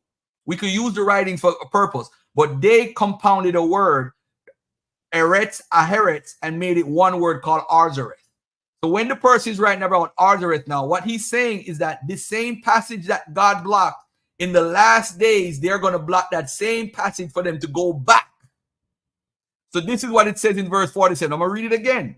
The Most High will once again stop the flow of the river. Which flow of the river is he talking about? The same one in 44. Then the Most High gave them signs and stopped the flow of the river until they had passed. So when they were at the Euphrates River, he stopped the flow of the river so they could be safe. So in verse 47, he does the same thing. Because guess what happened, ladies and gentlemen? They're supposed to go back from Arzareth to the same place in the Euphrates. These people did what? Make up the multitude gathered in peace, along with those who are left of your people who are found within my holy boundaries. Then when he begins to destroy the multitude of nations that are gathered, he will protect the people who have survived, and he will show them more signs. Now watch this now. Let's look at the name. What's the name of the place that they went? What Arzareth is? That is what Arzareth is. We're going to do a simple Google search. What's the name of the place? Go ahead, Hello? Uncle Lance. Uncle Yeah, Lance. you said the land that they left went to was Ozareth, right? Give me 2 minutes and let me call you back. 2 minutes. Yeah. Wait, so my brother, what's it called? They went to Ozareth, right? Yeah, what is Arzareth? Syria. Syria. So let's look up Syria. So it says Syria in Russia, right? You said Syria where? Where's Syria? In Russia? It's in the old world Russia, but Russia, you know, of course, territories and stuff. So now it's called Syria alone. It's at the edge, right next to Alaska. All right. Let me look. I'm looking it up. I'm Googling it. I don't see it. It's at the edge of Alaska. So now, if I show you that people lived there before that time period, will that change your mind and say Arzareth is not there? Yes or no? Nah, because these people these kings pay millions of dollars for these That's a cartographers simple question. to write actual maps, to draw maps. My brother. You asked me a question, and I'm giving you my reason, brother. Yeah, hold on, Garfield. Okay, I'm sorry. Let him give his point real quick. Just give him. Go ahead, Uncle You Lance. asking me? I have at least 10 maps showing the land of Azareth, right? You asking me to say that this is not a true land when these kings pay millions, thousands of dollars for them to go on these trips and draw proper land mass. If you understand this map right here, you will see that would nobody be playing with making a fake land mass and putting improper names on these land masses. Okay. Now I have other information besides this map that proves that the Israelites went to these places, at least 15 other sources. When you're ready, I will. All right. Now I'm gonna read something carefully, right? I'm gonna read something carefully. All right. The first usage of Arzareth merely echoes the verse in Deuteronomy 29:28 and speaks of an unnamed land and other land in Hebrew, Eretz Ahereth. It is simply a land other than the land of Israel. As opposed to known locations of exile, it is unknown.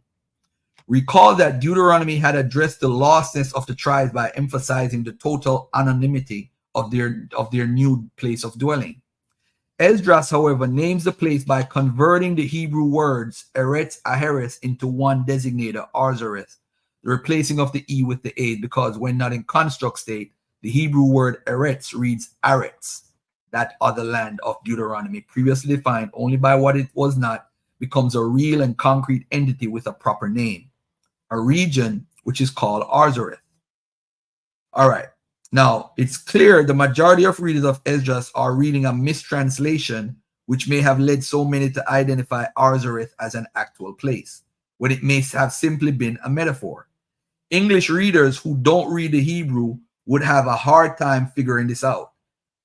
Mr. Ben-Dor addresses the point. The possibility of mere mistranslation was raised only at the close of the 19th century by William Aldis Wright, a leading British philologist and noted Bible and Shakespeare scholar. Is not the Arzareth of our Apocrypha simply Eretz Ahereth of that passage, corrupted by an ignorant translator into a proper name? He concluded Arzareth of verse 47 is Teram Alayam of verse 40. Many reading the verse 47. Didn't realize the same term is also in verse 40. From a theological standpoint, Ozareth is, of course, a metaphor, an imaginary and pristine place juxtaposed with our mundane and tainted world. Yet at the same time, it is presented as a real location, reached via familiar and known geographical markers. The word itself is simply a mistranslation of the Hebrew term for another land. Esdras' insistence on turning another land into an actual place obscured the possibility of mistranslation for a strikingly long time. Ozareth wasn't taken as a simple error, a mistranslation or mistranscription or simple garbling of Eretz. Over the course of centuries, attempts to identify Ozareth, to pinpoint it on a map, and to understand the meaning of the name only underscored its presumed realness. So by we doing this right now, I'm going to say to you, my brother, the word comes from a word that's used in Deuteronomy referring to another land, and now it's a proper name in Second Esdras, which is really an error. But I'm not a crazy guy who knows the Hebrew and could break it down to you. So you saying Ozareth, I am saying from the 2nd century, people have been saying Ozareth is a place. It's really not a place. It's not a place, an actual place. It's actually a metaphor. But the whole issue is everywhere that you could point Ozareth to, someone lived there before they even call it Ozareth. And I think this is where we're going to have a problem now, because I'm telling you, let's look at everywhere Ozareth is and tell me, because the first time Ozareth is called a place, it was called in Algeria. So you're saying nobody lived in Algeria. Nobody lived in Algeria before they call it Ozareth in the 2nd century. Nah, that's a red herring. If you allow me to read the rest of this information, brother. Go ahead, brother. All of that you saying, like, you didn't prove that people lived in the land before. You just said it. You didn't prove it. I just knew the land. I could provide the evidence for you, but I'm saying to you, hold on, Uncle Lance. If I show and prove that people lived there before, what is that going to do to you? It's not going to change anything. You have your belief. So do you have concrete? I'm going to ask you a very improper question. Do you have evidence to prove that the people went there when it was called Ozareth, right? That's the first time humans lived in the area. No, that's not the evidence that we perceive. What we perceive is what you said. They went to another land. This other land that they went to, map cartographers have identified it as Azareth, which is Syria. This is where they found the Israelites. You disagree with that? My brother. We have Russian icons to prove it. My brother, listen.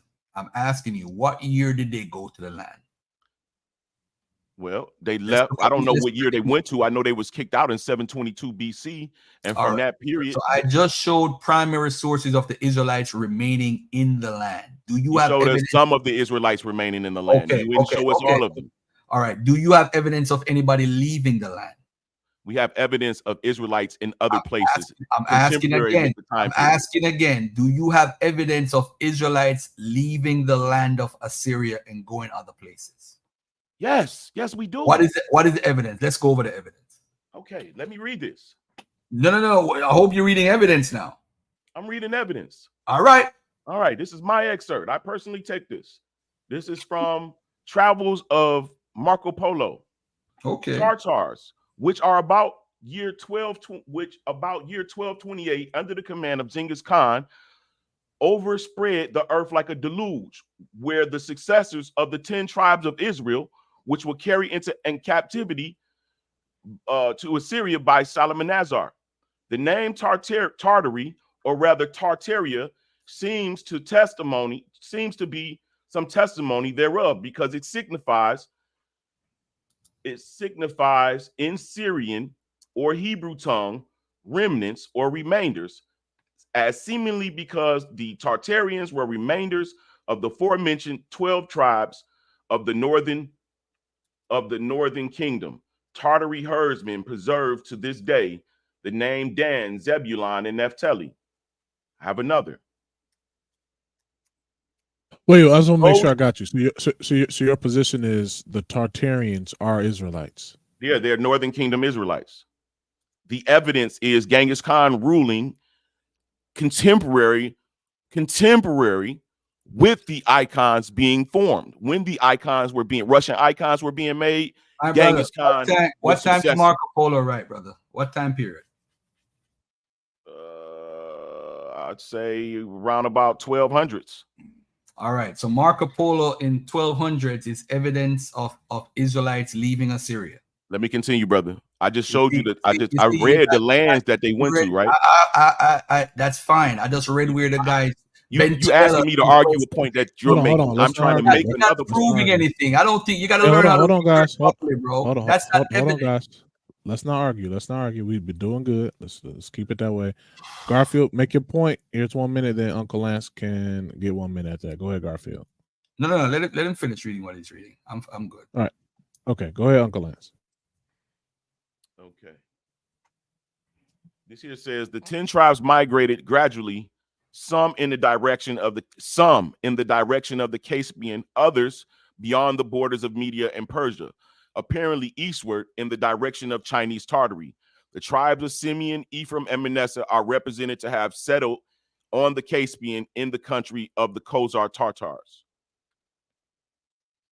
A Rabbi Eladad, usually called the Danite from his belonging, as he alleged the tribe of Dan, only 38 generations in his descent from Jacob, he undertook a pilgrimage in quest of his brethren, the lost tribes, for the purpose of visiting and preaching to them.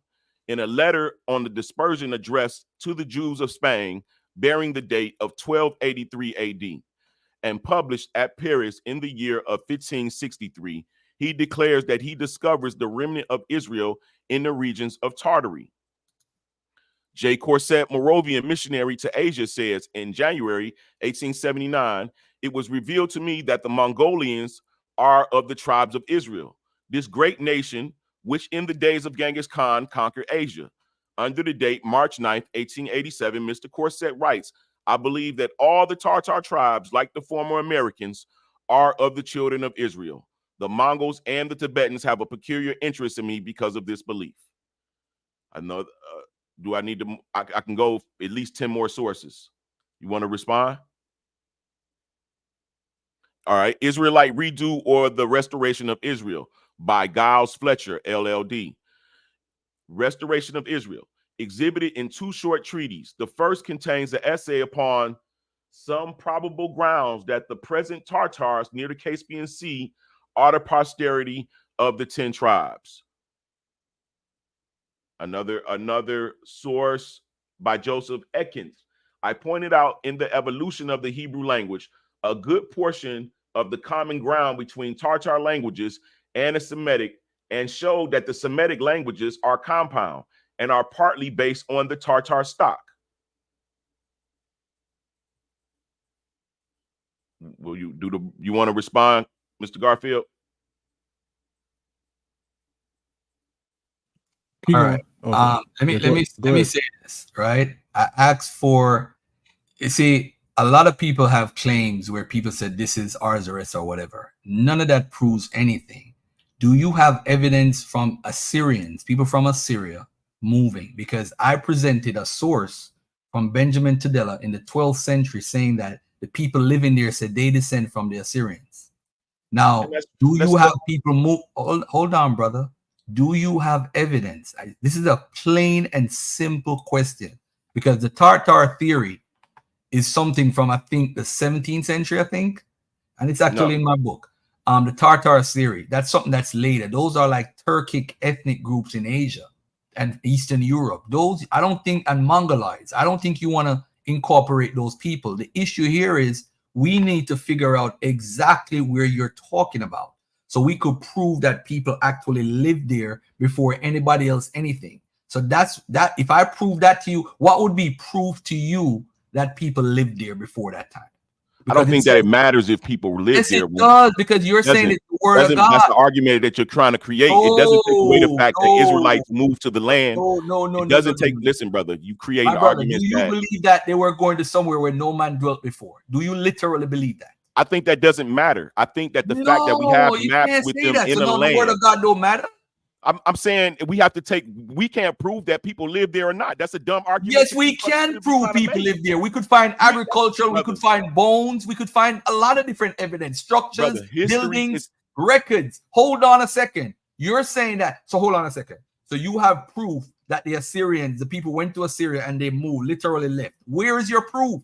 In 800 That's the BC. argument that you're making. You're asking me. I'm to asking make that you, argument what? with you. Where is your I'm telling proof? you. Forget what you're talking about. I'm telling you that contemporary that you said that the Israelites are in Assyria, we have them in Russia. What's the argument? How do you? All right, I'm gonna ask you a question. Your source that says that they're Russia. Let's say they are in Russia. How would you know those are really the Israelites? Because that's their claim historically. Okay, all right. So do you believe the Afghanistans when they said they're the Israelites too from Judah? Yes. Do you believe? All right. Do you believe the Jamaicans? All right. Do you believe the Rastafarians when they say they're the only 12 tribes in the world and everybody else is fake? Do you believe that? I don't believe that they're. I don't even believe that they say that, and you're making that up. Yes, they do, bro. The you 12 said the tribes. Rastafarian says that they are the only 12 tribes in the world. 12 tribes Orthodox. That's what they teach. No, brother. That's what they so teach. It's not the Ethiopians too, who they he being make dishonest, the bro. from? He not being honest, and I thought this Bro, was the 12 they teach that. So if anybody, hold on a second. So the British, the white folks Let's who are just get following back the to this British land of Israelism. Tartaria and Russia, brother, and the All right, Israelites. all right, all right. Throughout You see. Now you have not. All right, hold on a second. Let's slow down. I'm gonna take my emotions out of this for a second. All I asked for, I showed evidence of them staying in the land, right? I showed evidence of them joining the army. I showed them doing works, public works, doing this and that. I'm showing them tradition coming down into even, I could show a chronology and a genealogy going all the way down to the times of Artaxerxes. Jews are documenting what they're doing. Even when they found the Al Yahuda tablets, they're documenting themselves in that area. I am saying to you, if I could show proof of them actually staying in the land, I want to know what evidence would exist to prove that they come out, because anyone could read a scripture and say it belongs to us. Just like how Christopher Columbus says that the lost tribes were the rabbinical Jews in Europe. That doesn't make it true. Anyone can have an opinion. I'm saying, what type of evidence do you have that anyone left? Because the people that were there at the time of Benjamin Tadella said they stem from the people that remained in the land. There's nobody saying anybody left. It's only people later on in the 1600s. And so we are the lost tribe. Everybody claims that. The Japanese, the Chinese, the Portuguese, the white man, the black man, the brown, everybody does. In fact, if we go by who says it first, the first person to say Artaxerxes was a guy who wrote a book, Ptolemy, in the 2nd century of the Common Era, that says Artaxerxes was in Algeria in Africa. So should I believe him? I mean, what are you saying? These are claims, bro. That doesn't make it they're not true. claims, brother. We have all. clear Listen, evidence. I want evidence of transmission and a chronological evidence. That's Well, all. let me I ask want. you this. Show me from the. Hold on. I showed you. What I hold showed on, you. Hold on. After I did you show. said that they're in Hold Assyria. on. My brother. Showing My you brother. Israelites. Hey, hold on, Uncle Hey, Lance. Uncle Lance. Uncle Lance. Yeah, let Garfield finish. Not Let arguing Garfield no finish. belief right here. What I'm asking you, I asked for two things. I said, do you have evidence or a transmission history showing from one era to a next that the people was here and they left and whatever? Anyone can read the story. And by the way, if you notice, most of these stories are after the 1500s when the printing presses and everybody. As a matter of fact, after the Eldad the Danite issue, that's when you start hearing all these people start to make these claims. Before that, you're not hearing it. But after Eldad the Danite and the whole Prester John story from the 1200s, the 12th century, that's when you start hearing all these stories of I'm the lost tribes, I'm the lost tribes. So I'm saying to you, do you have a chronological or do you have some sort of transmission from the people from that era? Because the people within that same area is saying that we've been here the whole time and that's us that was deported. So But that's what you're saying. if you have a source, Garfield, that states that people remain there, right? Is that what you're saying? Go ahead, my brother. Okay. You're saying that your source, stated that people remain there, right? I mean, the definition of remain, it pretty much means somebody else ceased to exist or they left. So if your source is state, I didn't Brother see the Joseph, source. I didn't see your Brother source. Joseph, excuse yourself out the conversation, please. Why? You I make me, didn't I didn't see your I source. don't I'm think you know what quoting remain you. mean. Listen, I'm I quoting don't think you, you know what Garfield. remain mean. You That's you crazy. said This is you said those 2024. people remain there, right? So if they remain there, that means somebody either left or the other people who left cease to exist. That's what the word remain means. Yeah, I think this is an insane argument when we have the Israelites in other land, contemporary, when you saying they're in Syria. They're also in other lands, which is actually it's prophecy. They will be in other lands. They will be in other lands. That's I don't see what the belief. argument is. That's We belief. have the Christian, Belief. we have the Christian Talking about icons. proof that the people from Let me another finish, brother. kingdom. We have the Christian icons in Russia.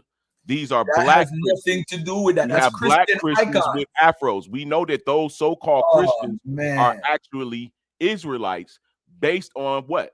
Here, what I'm about to do right now is I'm about to provide translated information of the historicity of the Israelites and Genghis Khan. What I'm about to Yeah, do yeah, you, yeah. according Hey, to a Uncle Lance. translated source of Chinese descent, is Oh, that yeah. that Genghis Khan himself descends from the tribe of Manasseh. How about that? Okay, thank you for that. I just want to ask you, Uncle Lance. So, with the sources you're referencing, if we go to where these Russian icons are, do they say that those icons are from a people that resided in Russia or came from another place through migration of what Christianity is seeing?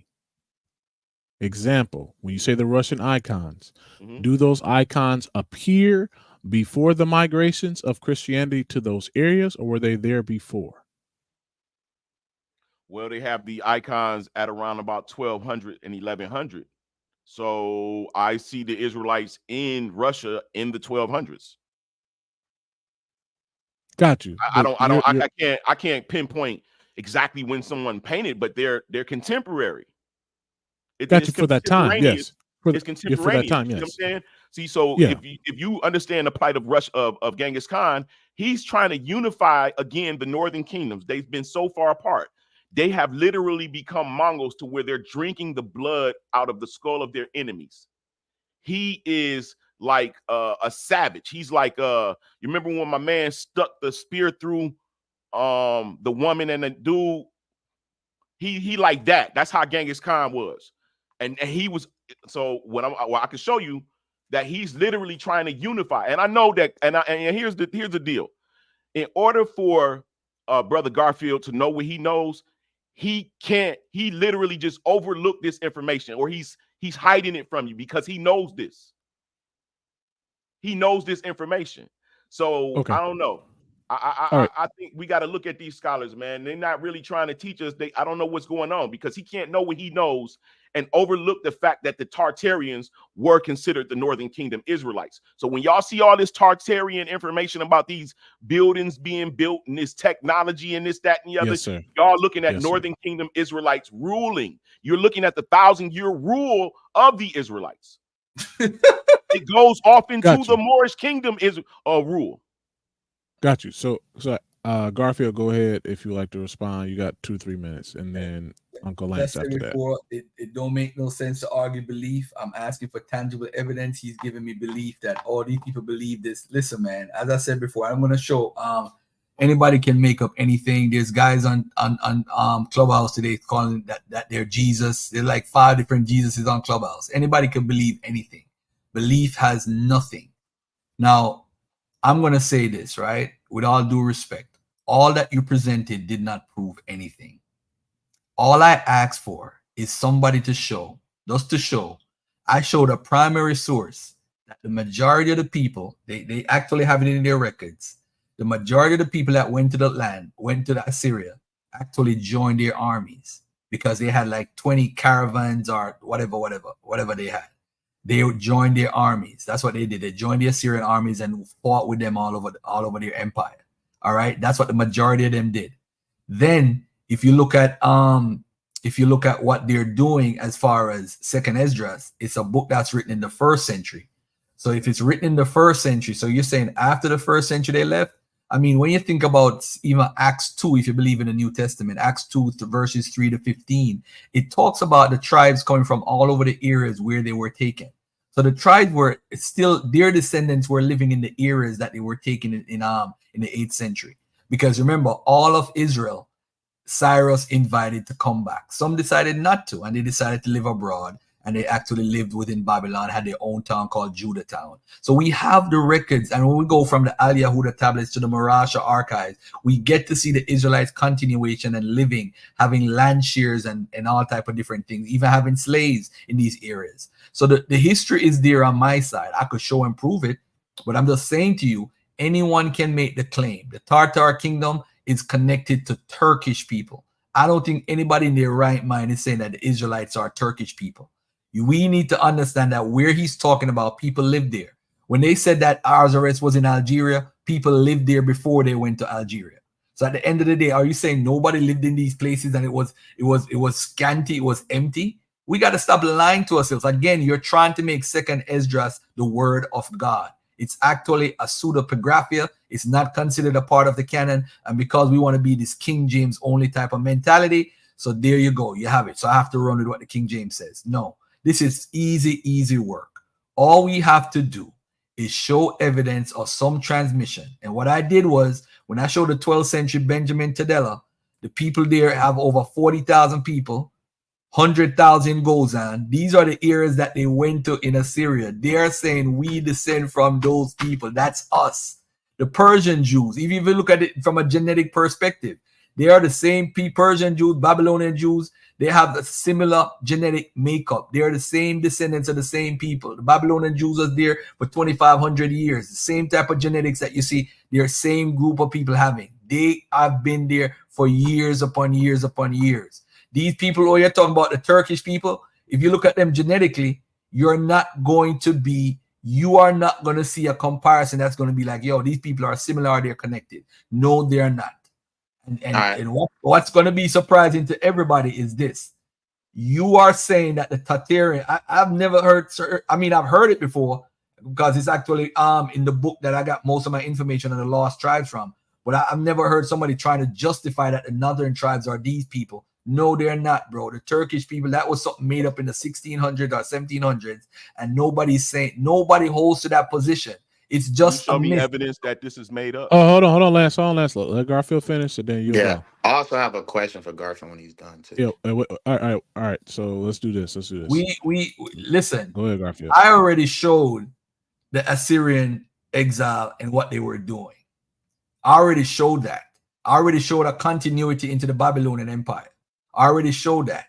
And I could show a continuation into the Marasha archives. I could show all of that. That's a continuation of a people, a genealogy, showing them staying in that region for a time period. It went from 12 communities to 30 communities by the time of Artaxerxes. The Jews are spreading.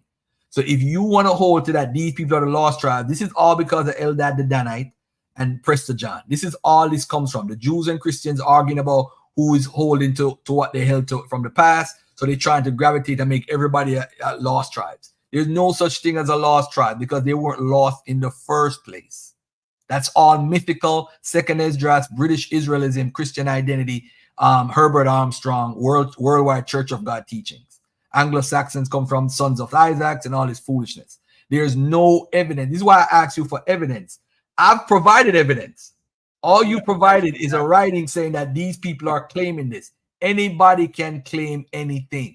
I could claim I'm an Israelite. All right, Garfield. Let's. All right. Hold on, Yusuf, because I don't know if your question is going to pivot. I think, like I said, let Uncle Lance and Garfield finish this quick dialogue. It's just to and then clarify Garfield's argument. That's all I wanted to ask. But okay, good. Ask your question to clarify. Yeah. So and then I'll share Garfield. your screen, Uncle Lance. Okay. So Garfield, are you pretty much stating that nobody in the whole world can prove bloodline, like that they are blood that they are related by blood to the Israelites, or are you just stating that blacks in America cannot prove this? I don't think anybody can be a bloodline Israelite. Okay, so your argument is that nobody in the world Nobody can can be. prove that they To are be a bloodline convert, Israelites. can be a convert, but you can't be a bloodline. Nobody. So Nobody. even the I people who just are said in. nobody. I Okay, just said nobody. let me just clarify. So Nobody even means the nobody. let me Nobody means clarify, nobody. because you listen, this is why I say this, because you've brought sources before about European Jews. So let me just clarify. So even the Jewish people who are in Israel today, there's no way they can prove, because they make a claim that they are genetically and I don't care related about to what they. Israel. I'm Okay. saying nobody could be a Nobody can prove bloodline that. Okay, descendant then that's of, fair then. of Then that's Jacob. Of then that's a Jacob. fair then that's a very fair assessment on your end, simply because it is very hard to prove the bloodline lineage. So I give you that, and I don't think there's even no point of continuing to arguing with Garfield, because at the end of the day, his stance is pretty fair. He doesn't believe anybody can prove that they are related by blood. So what we would have to do in order to convince him is to show him we are related to Israel by blood, which is very, very, very, very hard to do. It is damn near impossible, because we don't have a a a body or a bone or damn near anything from ancient Israelites. So I believe that's fair, Garfield. And I don't think there's I believe the argument becomes redundant because we're trying to prove to you something that really can't be proven. All right, thank you, Yusuf. Thank you, Yusuf. Go ahead, Uncle Lance. I know you want to talk to Garfield. Go ahead. Okay. Your screen is up too. This book right here is by Dr. Let me show you. Am I sharing?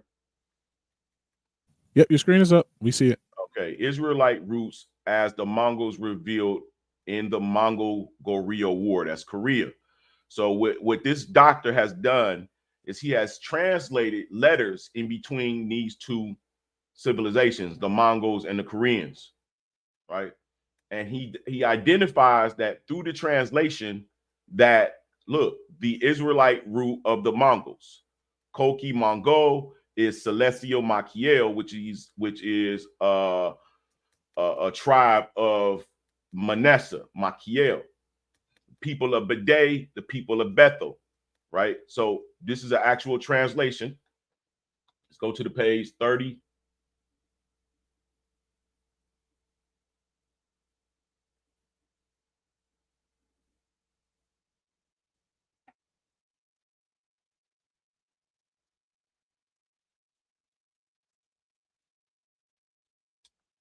Let's see.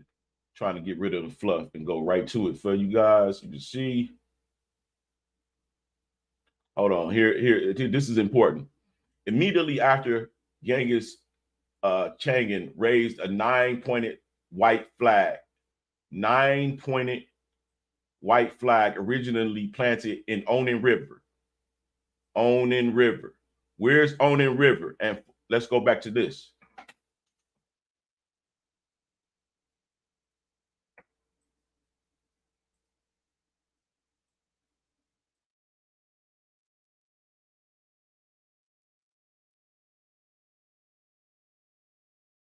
You see this?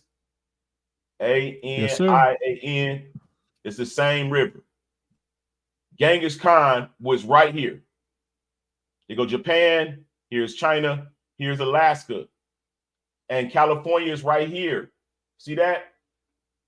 California, all of this is right next to each other.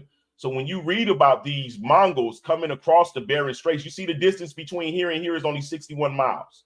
You don't need no ice caps to cross this. I don't know where they got that from. The distance from here, Syria, to Alaska is 61 miles. So they crossed the Bering Straits and they went down through America, right? And up into Alaska. But the American Caliph, California, which was an island at the time ruled by a woman, is a Mongol and she is a black woman, right? But hold on. We don't have to show them leaving because he can keep those Israelites that stayed there. What of the Israelites that did come here and have established their names in these lands that took hundreds of years to establish these names in these lands. They're not in Assyria. They're in Russia. This is Russia right here. But let's go back to this. The Straits of Anon. Okay. Planted on the Onan River. The black four-pointed flag and his guardian spirit was usually planted at Delusion Buldaga and became the ruler of the 400,000 people of Biday. And the ruler spoke.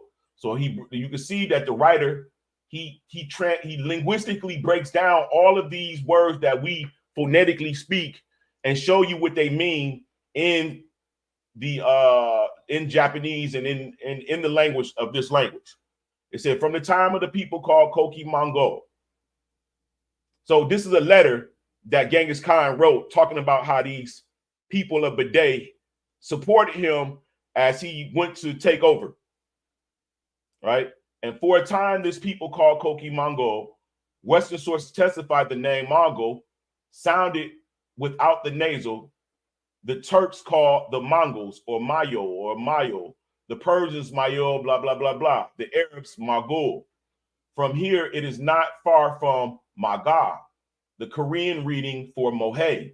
The Mongols were the Mohe who were destroyed by Tang in 668. They were allies of the Goryeo Empire in the Tang-Goryeo War of 645. If y'all look up Tang, you're going to see that the king or emperor of Tang is an African. They call him an African because he's black. All right. It says 645. Now watch this. It says the Korean or word Mongol can be associated with the Hebrew clan name Makiel, the tribe of Asher. It gives you the sources. It says the meaning of the word Koki can be inferred from parallels in this culture. So the Turks called their state Gok Turk. The Korean state of Goryeo, Koki, blah, blah, blah, blah.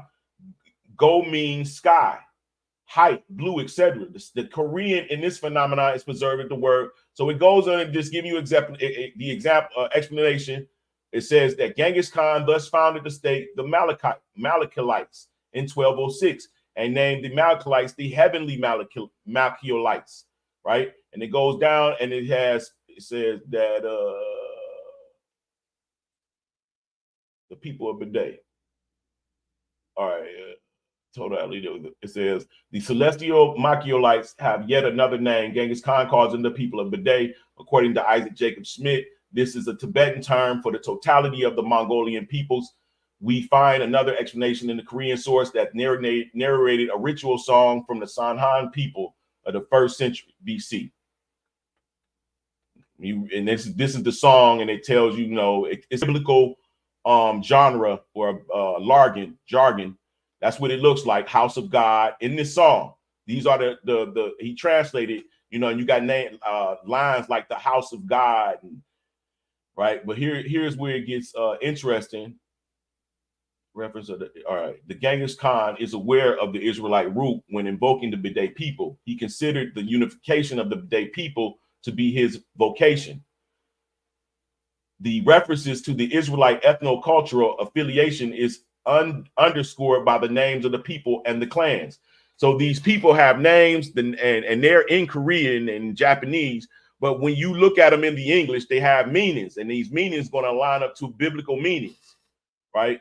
It says almost all names of these people can be correlated with biblical names of the Israelite clans and tribes. At the same time, the Orad Bujad also submitted and sent from the great waters of Biagal of Orjuru and Shugushi with the eagle as a gift of Bogoda, ruler, as a sign of their recognition of his supremacy. So it says Oranai correlates with the name Ohad of the tribe of Simeon, and Burjad could stand for Bura, the tribe of Asher, right? But it goes down further. We don't got to go through that. I'll leave a link for y'all to look this up yourself. I'm just trying to get to the point to where this writer, out of his own translation, has discovered in a letter written between two kings that Genghis Khan, see, this is, look, you see how it says recaptures Jerusalem. This is his whole goal. He's unifying the tribes. And what he did is he made war against the Mohammedans. He made war against. This is why he is Kublai Khan, his great grandson, went into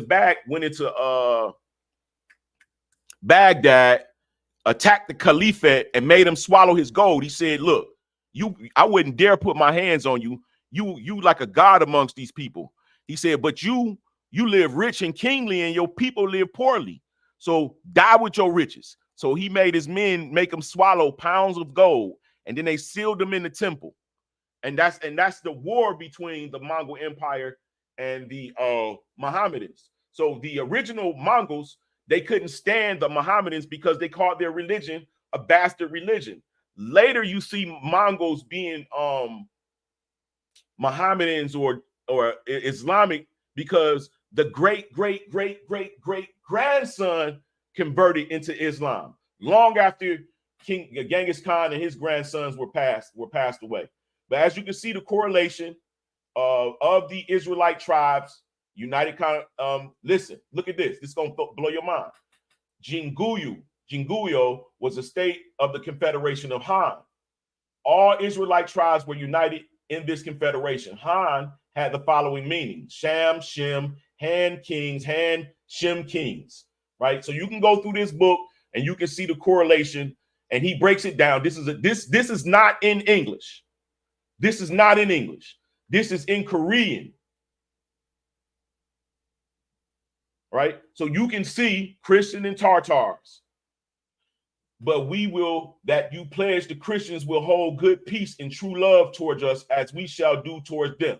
So you're going to find that the original Christians and the original Tartars are tribes of the Israelites. Now let me go back to this. Let me just show you where he says it, and then I'm going to pass it on. Yeah, 2 more minutes. So, we don't get off into the prophecy. The Mongols were the fire from the tendril that burned up all their shoots and fruits of the vine, Israel. Main victims of the Mongol invasion, east and west, were Israelite peoples that had lost their Israelite roots. The killing and expulsion of the Khazars to Europe was also the responsibility of the Mongols. From here, the Khazars reached Jerez, Israel after World War II. So they were against the Khazars. So this Tartarian, now look at this. This Tartarian paradigm, right, is kind of like fishy, because what I find is the Genghis Khan Israelite pyramid. If you want, we can pause. The CIA actually knew about these Israelites, and they all conflated to get rid of the Israelites and the Tartarian empire rulership. And I can show you in the actual CIA document where all the nations agreed to hide the fact that the Israelites were the Mongols and Genghis Khan and all of them, and Russia being ruled by the Mongols. This is why you see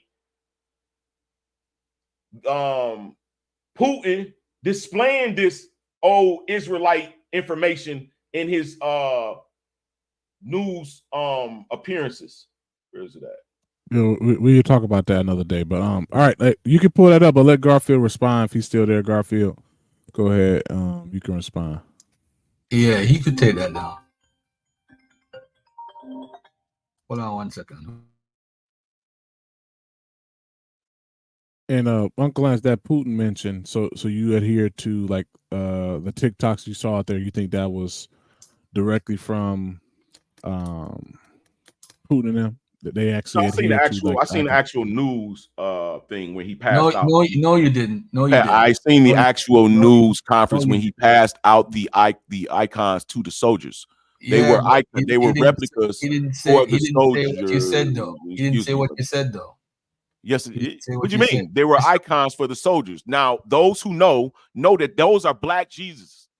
Oh, that's a black Jesus. We know that that's a black Jesus. We know that that's a Russian icon. Oh, man. We're very familiar with the Russian icons because they published books displaying black Israelites in Russia. This whole books. The book is like $6,000. We stop playing, Garfield.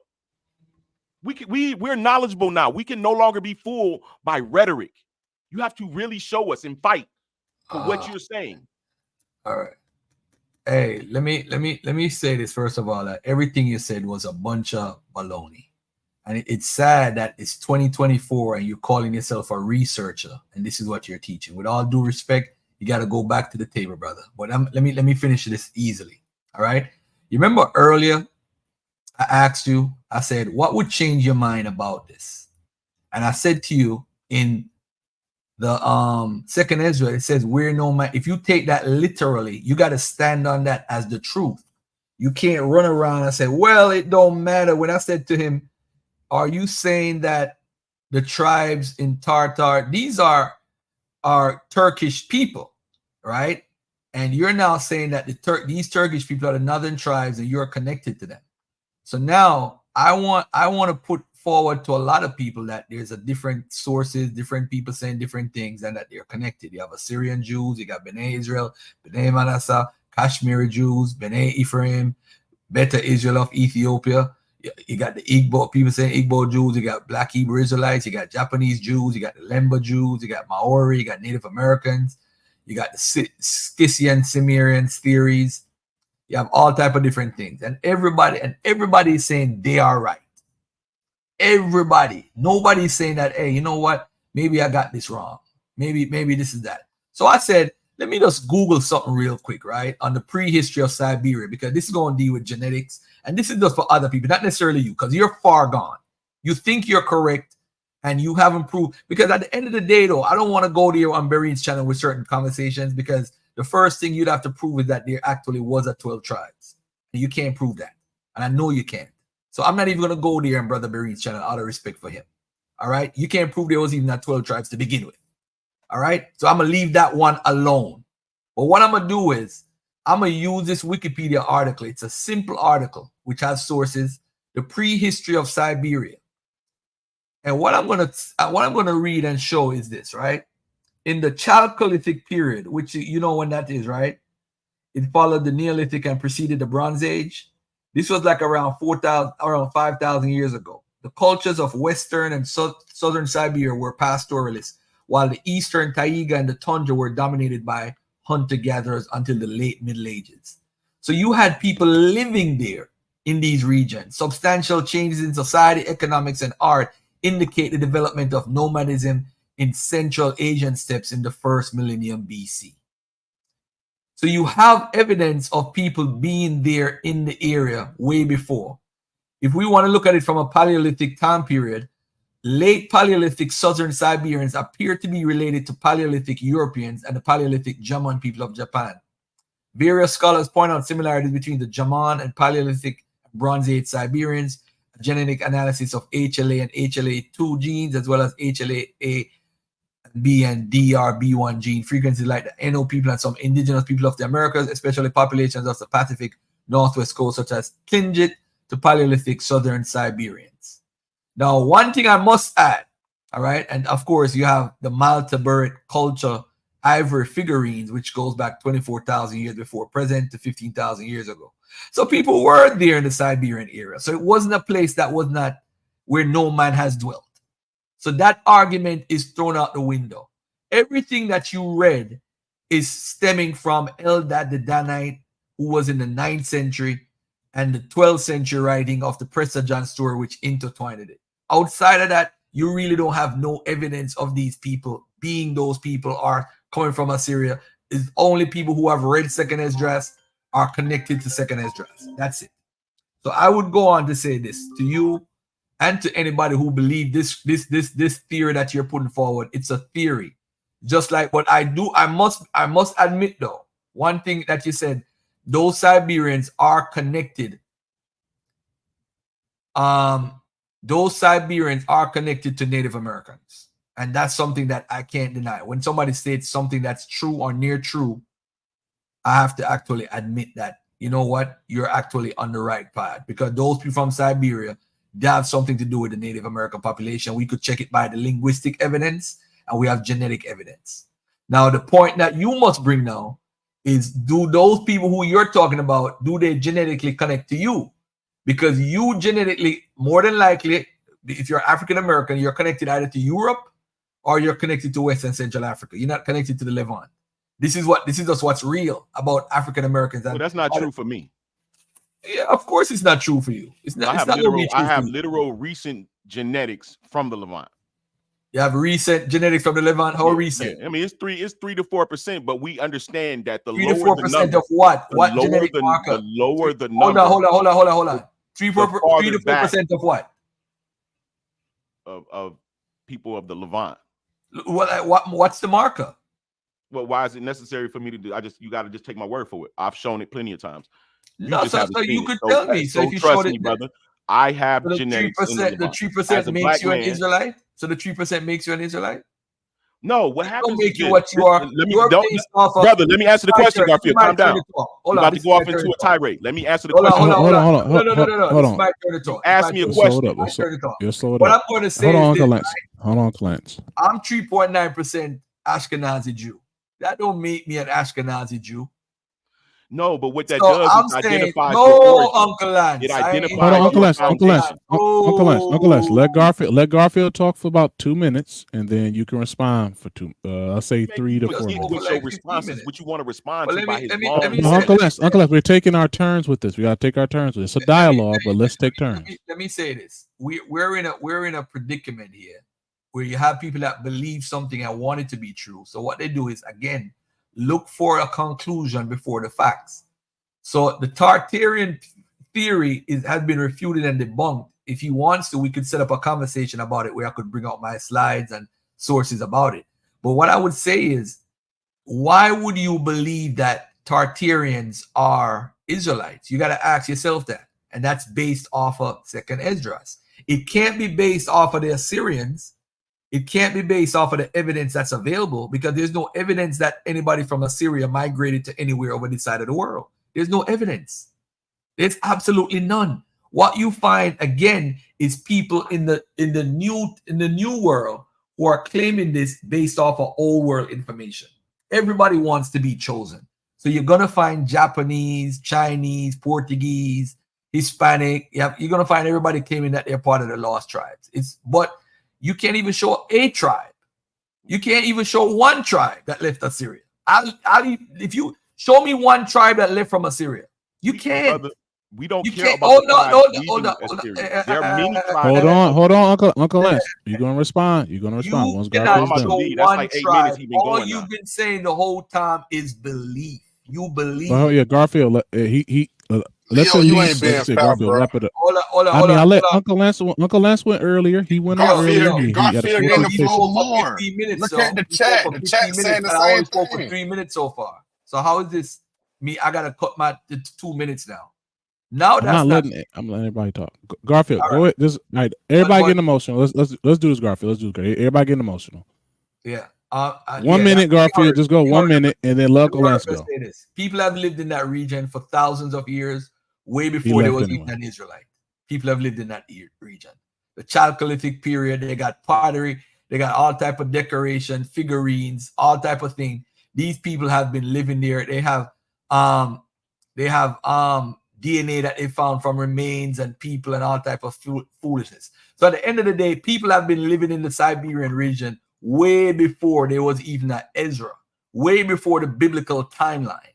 So for him now to say that doesn't matter, it shows that somebody being a hypocrite, because you want us to believe this information that's outside the Bible, but there's information outside the Bible that disconnects you or disconnects that storyline from actually being true. The next thing is this. If you have the ability, I'm gonna go back to what I said previously. If you have the ability to show one tribe, show the tribe. If you don't have the ability, we can't make excuses and say this person claims. Like I said before, anyone can make the claim. Anyone can claim. You have people right now could make the claim that they come from Medina. They connected to Muhammad of the Quran. People make claims in the Yoruba culture about being part of Islamic culture or the Ghana culture, claiming that they're part of. Just people could claim anything. They don't claim. Some nowadays claim they're Israelites. Anybody can make a claim, bro. The bottom line is, if you're making a claim outside the biblical text, you gotta show and prove evidence. and you have not shown any evidence from the 8th century BC all the way to 2,000 years later, which would be 1200 AD, you have not shown one evidence within that 2,000 year period. And what I did is the 12th century, I showed Benjamin Tadella, and I showed the people of Assyria and what they have documented of what these people are doing within the culture, good and bad. And you have not done anything to counteract that, but read about some people all the way in Russia who you want to connect yourself to because of a storyline in the Bible. You have not shown any evidence. You've shown what people have said. It doesn't make it true. People make the wildest claims. Marco Polo, he's one of those guys. I mean, if you want to believe everything Marco All right, Polo, Garfield. Yeah, Garfield. Wrap it up. Wrap it up. Go ahead. You got a minute. Go ahead, Israel Descendant. Garfield, it seemed like a source, whatever source you bring out, it ain't good enough for Garfield. Like, what is your qualifications for a source? Period. If it seems like if it ain't what you talking, it's a pseudo source. Like, make it make sense. You just telling the man his sources ain't no good. I just need evidence of the last 2,000 He years. just gave you the sources. My brother, come back, Uncle Lance. Come back, Uncle Lance. I just read the source that Tartarians been there for over 24,000 years. That do not take away that Israel was living amongst them neither. No, see what you do and try to make it seem like they seem. If it don't fit your narrative, you ain't trying to be do it. dishonest, bro. Don't the words of Second Ezra say that where no mankind has dwelt? Did so they if say? no Did mankind they, has dwelt, I show and prove that mankind dwelt there thousands of years before. So that defeats that theory. I don't even need to say anything else. Is it what you proving that somebody lived in Nazareth? Excuse me? Is you proving Nazareth? Or y'all proving Siberia? Whatever you talking about? He's saying that in Siberia, that's where Arzareth is. That's where the Tartar Empire is. It's a whole theory about a conspiracy, bro, saying that people are trying to hide the truth about the Tartarians. He's rereading what has been debunked by academia. How can some? This is my thing. Nobody can't debunk nothing when it's all everybody's opinion. At the end of the day, it's opinion that people coming to their conclusion. Okay, so how do you decide which one is true or not? Yeah. Obviously, my thing is, if it go against the Bible, I ain't trying to look at it. Okay, so your methodology sucks. We don't need to deal with you then. You don't have a methodology. God, to me, God true, you and gotta have a methodology. God is true, and every man a liar to me.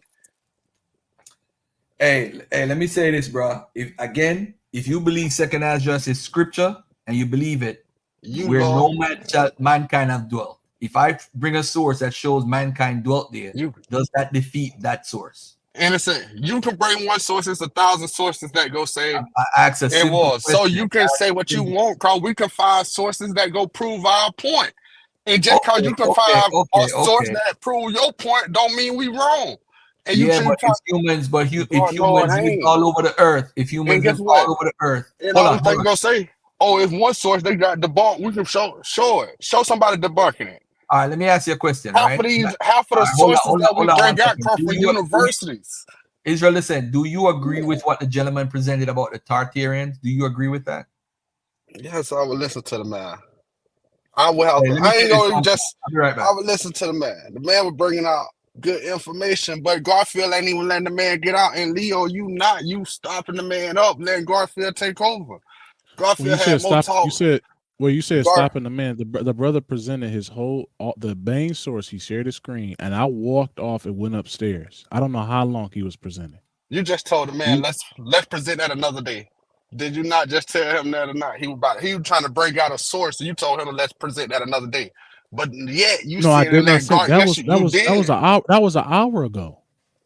That was just before the man got off when he was trying to bring up. He was trying to finish his point. He had a screen shared. He had the screen shared, and then he was trying to finished his point. Finish his point. No, I said, hey, you gotta. He was going through. Yeah, I remember what was happening. He said, let me find it. And he had his screen shared, looking for a PDF in his folder. Was he not? Yes. And he was looking for. He said, hold on, I'm trying to think. He was talking about the CIA and was going to pull up a specific source.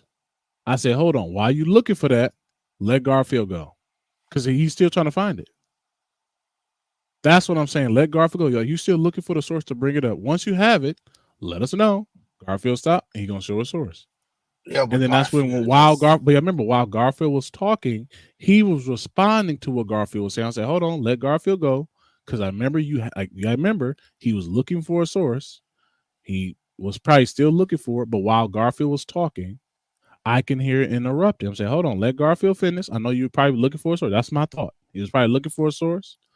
And then when he heard Garfield say something, he wanted to respond. That's why I'm saying it's if y'all want, y'all can literally talk to each other and figure out how to talk. Like, hey, I'm gonna give you, like, go ahead, respond. Like, I'm just trying to interject every so often. But I'm saying I'm still working. I'm just hearing, I'm just listening to what y'all saying. I'm not being mindful, like the time to say, hey, 2 minutes, hey, just talk for 2 minutes and then let somebody else go. Yeah, I like their dialogue. They had a pretty good dialogue. But Garfield it's just that he ain't go himself, nobody's sources but himself. His own. And it's okay. Like, you can find one source that disprove that, but it's more sources out there prove Ezra. So it ain't no win-win for nobody. Because he can find sources that disprove it, we can find sources that can prove it. It's a endless argument.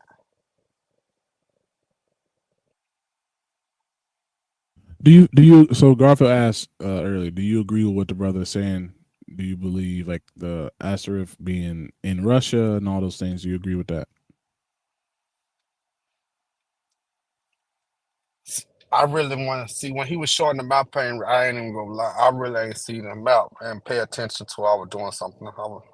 I ain't see the map, and I know what he was saying though, but I ain't see the map to see was the Azores really connected to Russia or was it like what? Because I heard him say something about Alaska. So I don't really know. You'll have to explain it to me again. I thought it was interesting. Like I said, I've heard of the Tartaglia argument before. Like I said, I saw hope, Uncle Lance, if you can hear us, come back. I will post the link again. You will have your time. I know Garfield stepped away or is doing something right now. Feel free to come back. If I can, hey, you want 5 minutes to talk? Leo, 3 minutes? Leo, my big bro, you Go did a ahead, great Garfield. job. I just want to say I appreciate you moderating, and I may have been long-winded. I just want to say the Israel ascendant, if you can't prove that the tribes are lost, you have nothing to stand on. And you can't prove one tribe left Assyria. And I've shown plenty of evidence that there's a continuation of Israelites within the Assyrian, Babylonian, then Persian culture. I could show all the primaries. You can't show anything. All You you say I have can't. is a Hold on. belief. You say I can't You can't. prove that the tribes lost. Hold on, Israel descendant. Let Garfield You speak. Listen and what I'm saying. anybody. This is why IUIC had 1,000 people in their room, and when I went on stage, they kicked me out, and I punked them in the chat on Clubhouse because they hate Garfield, because everything I do debunks what they teach and their lies. And I'm gonna tell you now, like I tell them, IUIC is a bunch of liars. They don't teach right, and they teach lies all day. King James is black. The Russian icons prove this. Y'all just repeat. You regurgitate the same lies over and over. This is why you're stuck. You can't accept what I'm bringing because you're programmed like a robot. That's what camps do to you. But I'm gonna tell you this as a man to a man. Take the Jesus route, bro. You can't lose. You can't lose with the Jesus route. I'm not going to argue with you. We won't even have another argument again. You ever hear me argue with Bereen? You ever hear me argue with Bereen about anything? Nope. Why? Because he's standing on Jesus, and I respect that. But if you're going to come with a lies that can't be proven historically, then you out the door. Because at the end of the day, you can't prove one tribe. And that's for anybody in the chat. You want to be big and bad and come on stage? I'm here. I'm here until Bereen kick me off today. I'm here until Bereen kick me off. Come on stage right now with y'all big bad One West 12 tribe nonsense. Y'all stop lying to black people. King James is white. They admitted it at his funeral. They compared him to King Solomon and described him and used Solomon 5:10. We got to stop these lies about 12 tribes. This and 12 tribes that. We not no part of no tribes. You can't prove it. Hey, Garfield, Uncle Lance is here. Let Uncle Lance go. Uncle Lance, you got 5 minutes. Go ahead. Hold on. I just want to respond to this.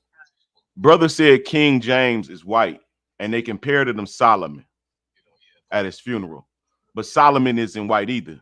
Now, They if you use like, Solomon 5:10, brother, at his funeral. brother, and Hold said, on, because he's Garfield. fighting. Garfield, hold let him on. speak. Let him speak. Let him speak, that was Garfield. I want Let him speak. him to have I want him to have a dialogue, but I want it to go back and forth. Okay, I don't cool. want him to take over the conversation.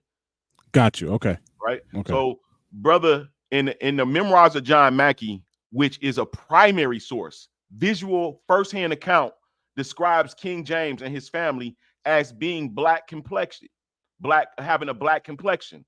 Are you familiar with that source?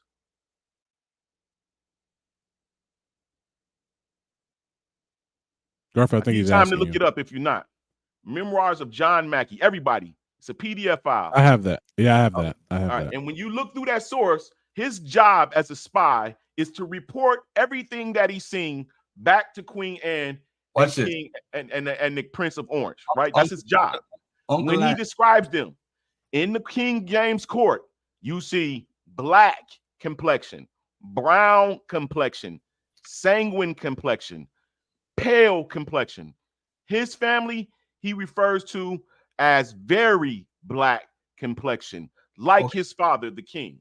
Okay. Hey, let me ask you an honest question. Did you just say that they describe King James family? Did you just say that? Show and prove that right now. I will never come back on Berean channel. Show that right now. Show it right now. This is my last day on Brother Berean. Show and prove that right now.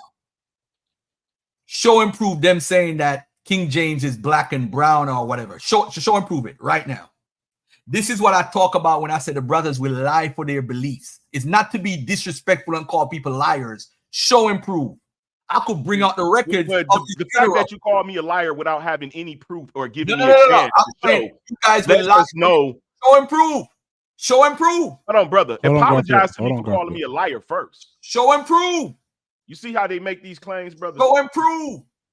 You see, you're talking. Show and He prove. just call you a liar and will not even let you present the information. Not even let this is the dishonesty of All it right. all. Am I The sharing? source is up. Yeah, the source is up. The source is up now. Sources, your screen is shared on right now. Garfield, I guess he wants to present it. So give him at least 2-3 minutes, Garfield, to present his case. Everybody else mute up. Uncle Lance has the I want to floor. read her. I want to read her. Right, So I it can't don't read. seem I'm like working too. I'm doing both. Go ahead. Everybody been reading their own sources when they come up here. All right, so that's kinda memoirs what's of the secret services of John Mackey Esquire during the reign of King Williams, that's Prince of Orange, Queen Anne, that's King James' daughter, and King George I. He married her. All right, including also the true secret history of the rights, promotions of the English Scots nobility. Right, so we know what we're dealing with: officers, civil, military, naval, and other persons of distinction from the Revolution in their respective characters at large, drawn up by Mr. Mackey, pursuant of, to the direction of Her Royal Highness Princess Sophia. We know who that is. So this is a spy, and he reports to her. Now, if we go to page, I believe 17.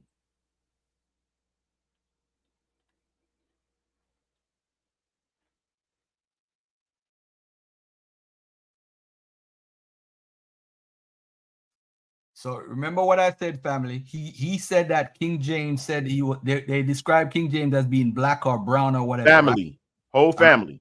Hold on, Garfield. Let No. him finish. Let him I just want to be clear. I just want to be clear to the audience. I said if he shows and prove this, I will never come back on Berean anymore. This is my last Brother Berean. I'm done. We don't want you. We don't want that. We enjoy when you come on. But we want you to be honest. We want you to be honest. Nope, I'm out of here. I have nothing to do with this no more. I'm done. Bro, I got King James primary images, bro, with his children when he was alive.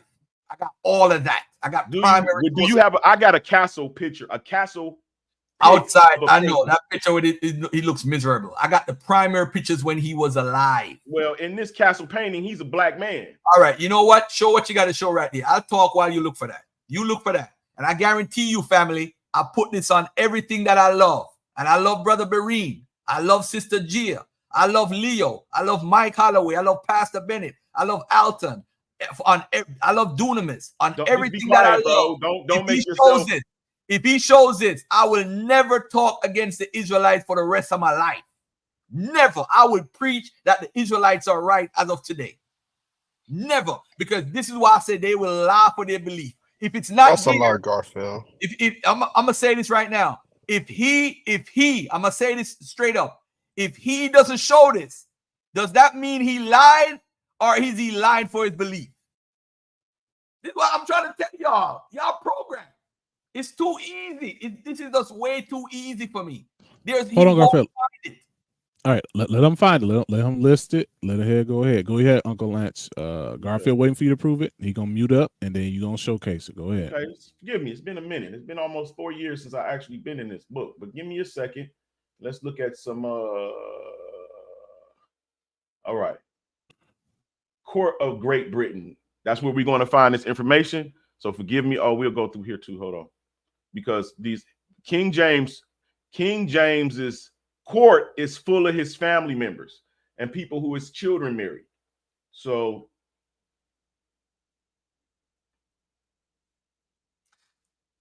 I'm muting you, Garfield. Let's not do that. Let's not do that. Let's see. Excuse me, y'all. I'm trying to find y'all a place where you can get some good context good. of what we bringing in. No, you good. Let me do this. Since I don't want it to be dead air. Are you cool with Garfield saying something right now while you looking? Yeah, I don't mind him. I don't mind him talking at all, because the more he talks, he's going to have to eat those words, or he's going to create a whole new argument that has nothing to do with the one we're having. Hey, you know what you do? Let him look for that on his screen, and let me show you something in the meantime to show you who says they're white in the records. All right. You got to remember. Let me say this. No. Look for it, brother. Look for it. No, it's cool. We can still dialogue because it's still find it? Black King. Look, when you never take into consideration that our reign as blacks ruling the world has been erased.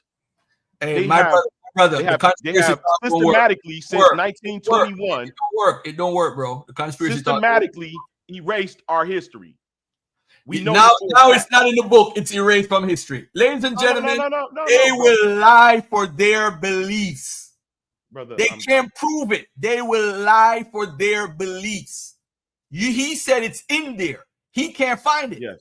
No, why I'm finding it? I'm trying to find. It's a whole line. Hey, Leo, bring up my screen real quick. Charles, I don't think he was speaking on them. I don't think he was speaking. Yeah, hold on. Lance, you cool? You cool if I pull your screen down and let Garfield go, and then tell me when you're ready for me to pull it back up, and you can have the floor. You cool with that, Uncle doing Lance? it right now. Here we go. Look. Okay. So I'm gonna show you. I'm gonna show you his entire court, which includes his family.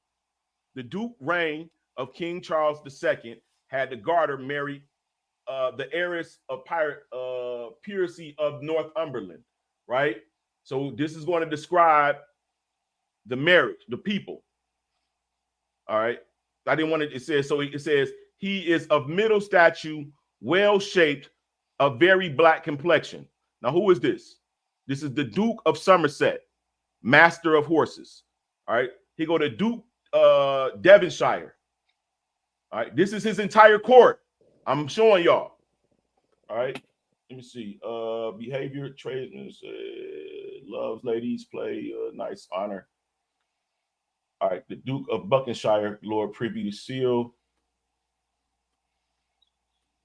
I'm just gonna go straight. Okay. He is of middle stature, of a brown complexion. So that's two of King James Court, John Duke Buckinghamshire, Lord Privy Seal. If you look him up, he's going to be white. He will not have a brown complexion. He won't look like he's even a race to have a brown complexion when you look up American history. So we see that the Duke of Buckinghamshire of his court is brown complexion. We see that the Duke of the Master of Horses has a black complexion, very black complexion, right?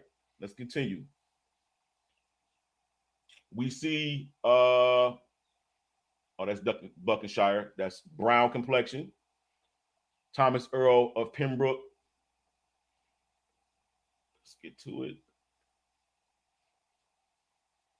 Just says he says he's tall and thin. Hold on. Lord Godolphin. I have to go through these titles because his family member holds the titles, and they'll tell you when you get to one of his family members.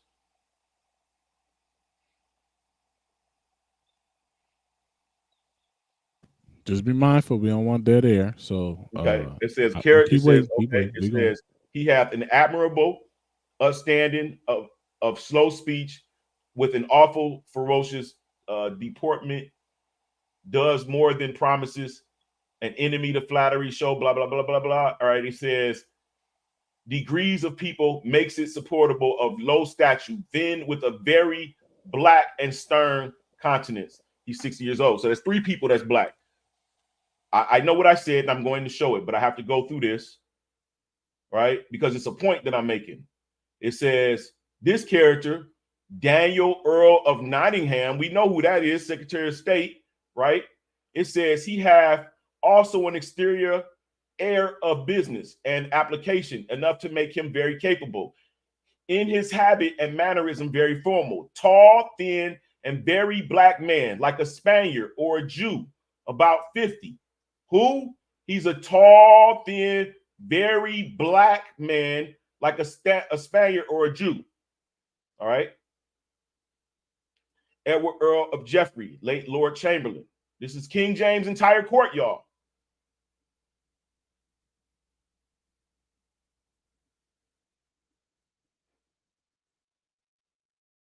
Lawrence Earl of Chester, let's get down.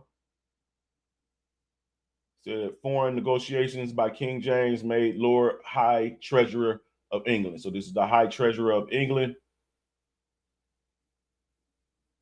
It said he is a middle statue, well shaped, of a brown complexion, about 60 years old. Here's another brown to black person, Thomas Duke of Leeds. This is King James Court. Remind you, this is what the spy is writing and reporting back to Queen Sophia. Brother Leo. We are getting to his family member. Just one Brother second. Leo, what is he supposed to show us? That you're gonna show. I am showing the family in King James, brother. Let me finish showing you. Wait. Could you say King James is because you're gonna pop white, you're gonna pop a black face in the midst of white people and say he's their king. I'm trying to show you that he's the king of other black people. Can he excuse his screen and let me show something real quick? Not yet. Remember, search for it and find it. Give him another minute. Newcastle, daughter of the. Wait. Uncle Lance, do you have Uncle Lance? I just want to make sure. Like Garfield is asking, just so everybody's clear in the chat. Just make sure we're showcasing clarity. You're showcasing the family, his court right now, and this is going to then lead to you showing King James and him exactly because it's going to show you. Yes. All right. Okay, he built his case, Garfield. Let him build his case. Constitution of his quarter, who will be the richest heiress in Europe. He is a black and ruddy complexion man. About who's that? Who's that? King James? Is that King James? John Duke of Newcastle. This is it. Okay. We're going through his court. So this is the 5th black person or brown person, right? What that mean? Duke of Richmond is the son of King Charles II. Who is King Charles II? I got something for you. Who is King Charles II? I got something for you. Keep talking, brother. Who is King Charles II? My brother, go ahead, brother. What I want to ask you, who is King Charles II? My brother, go ahead. Just show me King James, bro. In the comment, brother, in my career, on Marine. Marine, I'm gonna text you later, man. It's my last day on your show, man. I'll text you later. Who is King? Who is King Charles II to King James?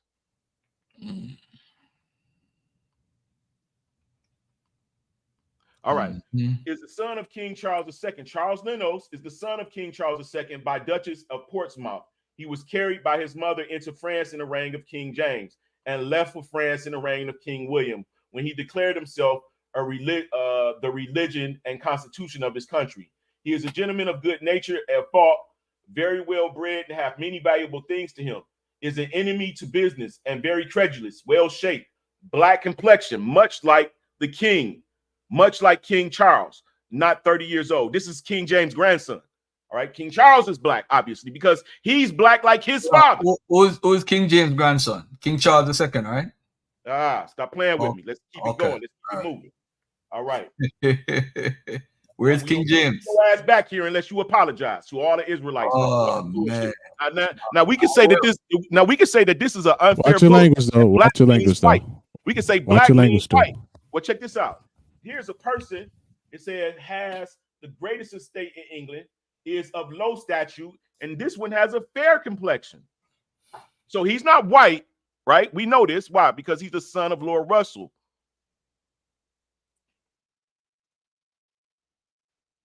The grandson of the Duke of Bedford, who was what?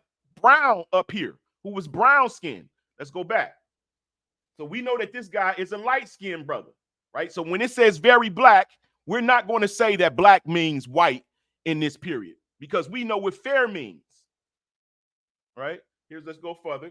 Now we getting, all right, Duke of Northumberland. George Fitzroy is the son, is son to King Charles II by the Duchess of Cleveland. Let's go down. He's one of the captains of King James Horse Guards, right? So this is his great grandson, right? That's they're talking about, is a tall black man like his father, the king. Okay, let's keep going. Charles Duke, here goes another son, Duke of St. Albion, is son to King Charles II by Miss Gwyn. Let's go down.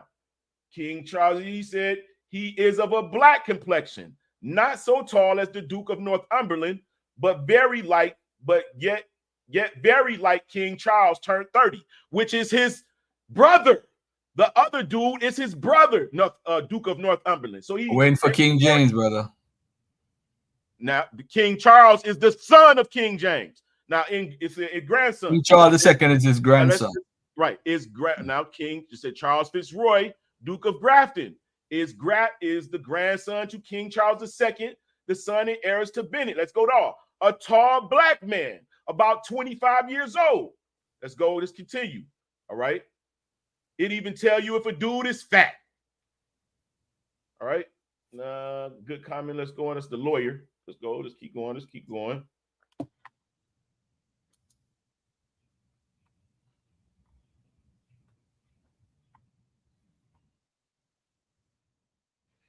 Okay, so we talking about Duke of Montagu. He is inclining to fat, of course, of fat of a coarse, dark complexion.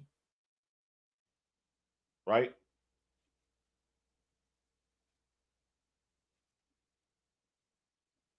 So we seeing along in this that King James' son, right?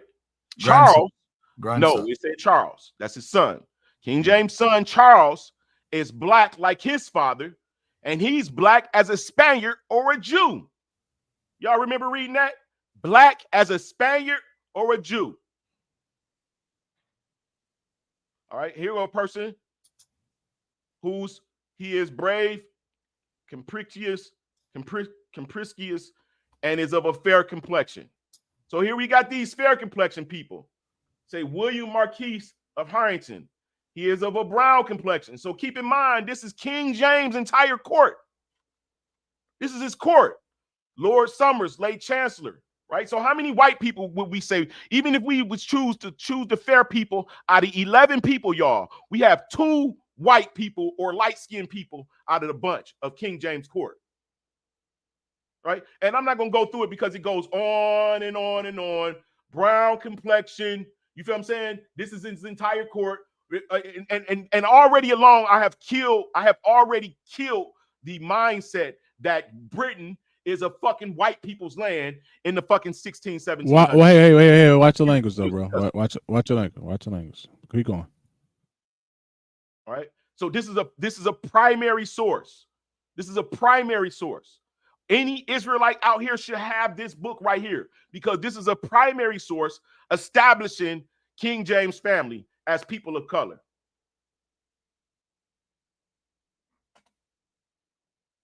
All right. Seems like your screen came down. All 300 and something pages of the book to show you that almost everybody is black or brown. Okay. In Scotland and in Britain. Just making sure you took your screen down, or are you? I never saw a white man comments? who got a white family have black grandchildren unless it's black somewhere. Well, hold on, Ezra Descent. Hold on real quick. Just want to make sure Uncle Lance is good. He took a screen down. Do you need more time, Uncle Lance, or are you ready for Garfield to respond? No, go ahead, respond. Go ahead, Garfield. The Israel Descent, All you right. can comment after All that. right. I'm gonna show 2 slides real quick, and it's a shame that we got to do this, and it's just disgraceful when you don't have knowledge of what you're talking about. And please mute up, my brother, because I don't want you to interrupt me while I'm talking. Please mute up. Please mute up. I'm gonna do 2 things. All right. First thing I'm gonna do is this. I'm gonna bring this slide up that I've shown so many times. The use of black, dark, or swarthy for non-black individuals. All right. Only those whose skin appeared brownish or swarthy were taken as dark. This is from Morris Fishberg, Materials for Physical Anthropology of the Eastern European Jews. Swarthy. All right. Let's look at Walt Whitman. He's called, "Behold this swarthy face, my brown hands." This is Walt Whitman, for anybody who doesn't know. This is your Negro, your black man, your swarthy man. All right. European descriptions of swarthy or tawny are inconsistent. If you look at Benjamin Franklin, We don't see what you're showing, brother. Hold on a second. Leo. Sorry about that. My fault. I'm in a meeting. Sorry. Go ahead. Leo, you set me up, man. Sorry. Hold this for you. See, Leo taking sides, that Bible side. If you notice, I'm helping the awakening. I'm helping the awakening. No, you don't want to hold back the awakening. But let me say this, family. We asked him for King James being black, right? Evidence, right? By the way, evidence, the using the word black is not even evidence anyway. Because if I use the word white, are you going to take that as evidence? All right, but let's play that game with him.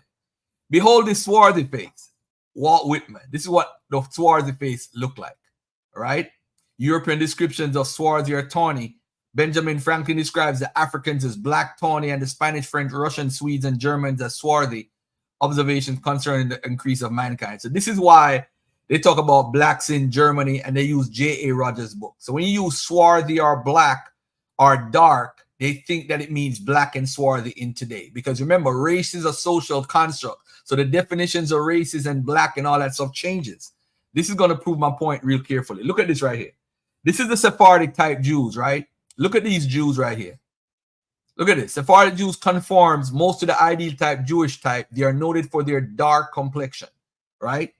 It's a Jew, a study of race and environment. Now look at this right here. This is what your Negroid Jews look like. Dark Negroid. Does this look like you, Lance? Does it look like you, Israel descendant? Does it look like my brother Barine? This is the Negroid type. And I'm showing you this dark Negroid type for a specific reason. And the reason why I'm getting to this point here, and this is from Dura Europas, is to bring something that's very specific to what we're talking about with the term black. And we got to be careful when we use the term black. All right. This is Baruch Spinoza, swarthy olive complexion Jew, long black hair. That's right here. Is he a black man? Olive skin. But look at this though. This is the one that's going to help me to break down what's going on with the whole thing with black and white. Al Capone, look at how they describe him. According to the one of the eyewitnesses, second crime stories, hold on. Light complexion was therefore most likely not an Italian. Anyway, he's considered dark or swarthy complexion. This is Al Capone, one of the whitest white men in history. But he's considered, the Jenner brothers, some other Italians were called swarthy, black hair, black-eyed, whatever, had dark faces. But again, they're not black as in how we look at it. All right? All right, so let me go to my next slide. Because I'm going to show King James, actually King James' wife. I'm going to show Charles II, the images of what he showed. And I'm going to show King James family. All right? The actual images that they have. Leo, bring that up for me, please. All right. So this right here is people are running around saying this is James III, which it actually wasn't. But this is actually James III, right? And I'm going to show somebody, show y'all something quickly. James III, this is from the British Museum, MPG Museum. This is James III, right? This is King James' great-grandson. I want y'all to look at this right there. This is his description in the records, the primary sources. The young man is above the middle height and very thin. He wears a light bag wig. His face is rather long. The complexion clear, but borders on paleness. The forehead very broad, the eyes fairly large, blue, but without sparkle. Looks like this guy, huh? All right.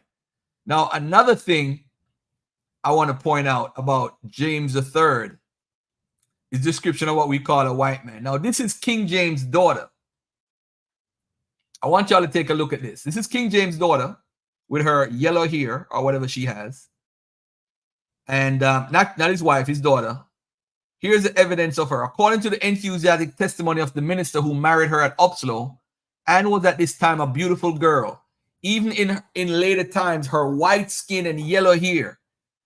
Now, ladies and gentlemen, I'm not making this up. This is a description of his daughter, not his wife, his daughter. I'm not making it up. Should I take her as a white woman because it says white? Should I take that literally? The source is Dictionary of National Biography, Volume 1, pages 432, 433. Let's look at George III. Image of him. People are saying that this is him on this coin right here, which is a so pseudo. But come to find out, this is what he looks like on his coin. That doesn't look like an African American or a black man. 1773 Virginia coin. All right. Now let me go to something else that's very important in all of this. Remember when he read all that stuff about King James and all that stuff? All right, let's get to this for a second. Charles II, right? Charles II, when he went in power, and by the way, these are the Anglo-Saxons, 1066 BC. This is a primary source of what they drew themselves and what they look like. It's called the Bayeux Tapestry. This is what the Anglo-Saxons drew themselves. They drew themselves. Should we take their word for it? Or should we believe the black Hebrew Israelites that misinform us on a daily basis? These are the Anglo-Saxons. They made this. They made this. We're the black people. We're the black soldiers. They're fighting people. They're showing both sides. Who they're fighting and themselves. Where are the black people? The Anglo-Saxon kings, Edward. Come on. Where are the black people? More black people. Here you go. You got a black dog right there. Yeah. Pseudo scholarship at its best. But listen, family. This is the color game that we playing, right? Or the lookership game. But watch this now. Remember when he talked about Charles II, right? Charles II authorized images of himself. You want to know what his number one, when he came into power, what he authorized? Look right here. This is what he authorized for everybody to look at. This is Charles II's collection of old master drawings. Charles II amassed a significant collection of Renaissance drawings during his reign. Although it is not known how they were acquired, contemporary accounts attest to their presence in the royal collection by 1670s. Charles' interest in drawings may have developed during his years in exile when he could have encountered collections such as that of his cousin, Louis XIV, who went on to form one of the largest collections. This right here is Charles II. He authorized this. That's on record. When you read that he's black or he's dark-skinned, it doesn't necessarily mean that he's quote-unquote black or dark. Whenever they would call black people in Europe, in England, for example, they would call them blackamoors, Ethiopians, or use the term Negro. Negro was the people who came off the transatlantic slave trades and stayed in there. If Queen Elizabeth, I'm gonna give a quick example. If this is something that he authorized with John Michael Wright while he was alive. That's him. That's Charles II. He did that. Nobody forced him. This is this image that he put out in public. So where is this black man that we heard about when he was young? When he was young, he must have been darker than it is. He could have an olive skin complexion. But this is him. He put this out. He put this out, authorizes himself. So if we're going by skin tone, he's not the average white person as we see as the lightest. But that don't look like a black man to me. Look at the hair. Look at the wig, I should say. All right, let me do this now. This is my last piece of evidence. Ben Jonson, the writer, wrote a play called The Mask of Blackness. Now, if the people in the court, his wife and everybody was black, why would they need to be put in blackface? I'm gonna say this again for everybody that's listening out there that don't agree with Garfield. Why would the people in the court have to wear blackface if they were already black? It makes no sense. But of course, when you have belief, belief is beyond common sense. This is what happened with King James. The Mask of Blackness was written by Johnson at the request of King James I's wife, Anne of Denmark, who specifically chose the topic so she and her ladies of the court, who would star with her in the production, could dress up in what? Could dress up in what? Blackface. Blackface is when white performers use makeup to appear black. Oh my God. Should I even continue? This is just so easy. This seems shockingly inappropriate to our modern sensibilities, and even those who witnessed the production thought it was as well. But we must remember that the European discovery of the New World and global expansion into Africa was a very new thing. People of color with different races, religions, and cultures were very novel to 17th century England, and Anne wanted to explore this novelty through the play. Summary of the play. The Mask of Blackness was first performed when? 1605. You know, King James died around 1623 at the banquet hall of Whitehall Palace in London. So the bottom line to the play is, family, is that the person who is from Niger, the Ethiopian, in order to be free and to live in a just world, they had to become white. Do you hear what I just said? They had to become white to be free. They had to release their blackness. Being dark is a problem to a black king. Where do they do that at? Where do they do that at? So this is the cast. Queen Anne, who is King James' wife, white woman. His daughter, I just showed her images and her description as white with yellow hair. Not many black people I know have yellow hair. But hey, moving on. Now, this is where it gets kind of dicey a little bit, right? The Mask of Beauty was made in response to it. And of course, the Mask of Beauty is your white face. Why is it the Mask of Blackness, they got to put on a black face, but the Mask of Beauty is about being themselves white? The Mask of Beauty, the daughters of Niger of the early piece were shown cleansed of the black pigment they had worn on the prior occasion. Like its early companion piece, the Mask of Beauty was performed by Queen Anne and ladies of her court and witnessed by King James. The number of court ladies included was increased from the 12 in blackness to 16. In addition to Queen Anne, the participants, so and so forth. This is the costume by Inigo Jones for the Mask of Blackness. So they were wearing black skin, black face, because they were what? What color were they really if they were blackface? Again, the plot of the mask follows the ladies arriving at the English court, talking amongst themselves of how black complexions used to be beautiful, that in their black the perfect beauty grows. Reflecting the historical context of the mask, the ladies go on to discuss how black skin is now deemed the least attractive, now black with black despair, in favor of skin that had been blanched. What does blanch mean? Meaning whitened or lightened. So now, ladies and gentlemen, a black King James is promoting a play that says that black skin used to be okay, but now it's favored for bleached, whitened, or lightened skin. Whoa, I love this black King James. Pro-black all the way. They also agree that white black skin is exotic. Light-skinned people are ultimately the best. What? King James, shame on you, King James. How dare you say it's better to be white or light-skinned with your blackness? He must have grew up in a bad neighborhood. He must have grown up in a great neighborhood, or he must have grown up around white people. How is he saying light-skinned people are ultimately the best? During the Jacobean era, dark skin was associated with what? Corruption, while white or lighter skin was associated with purity. I'm done. So King James, the black man, you allowed that, bruh?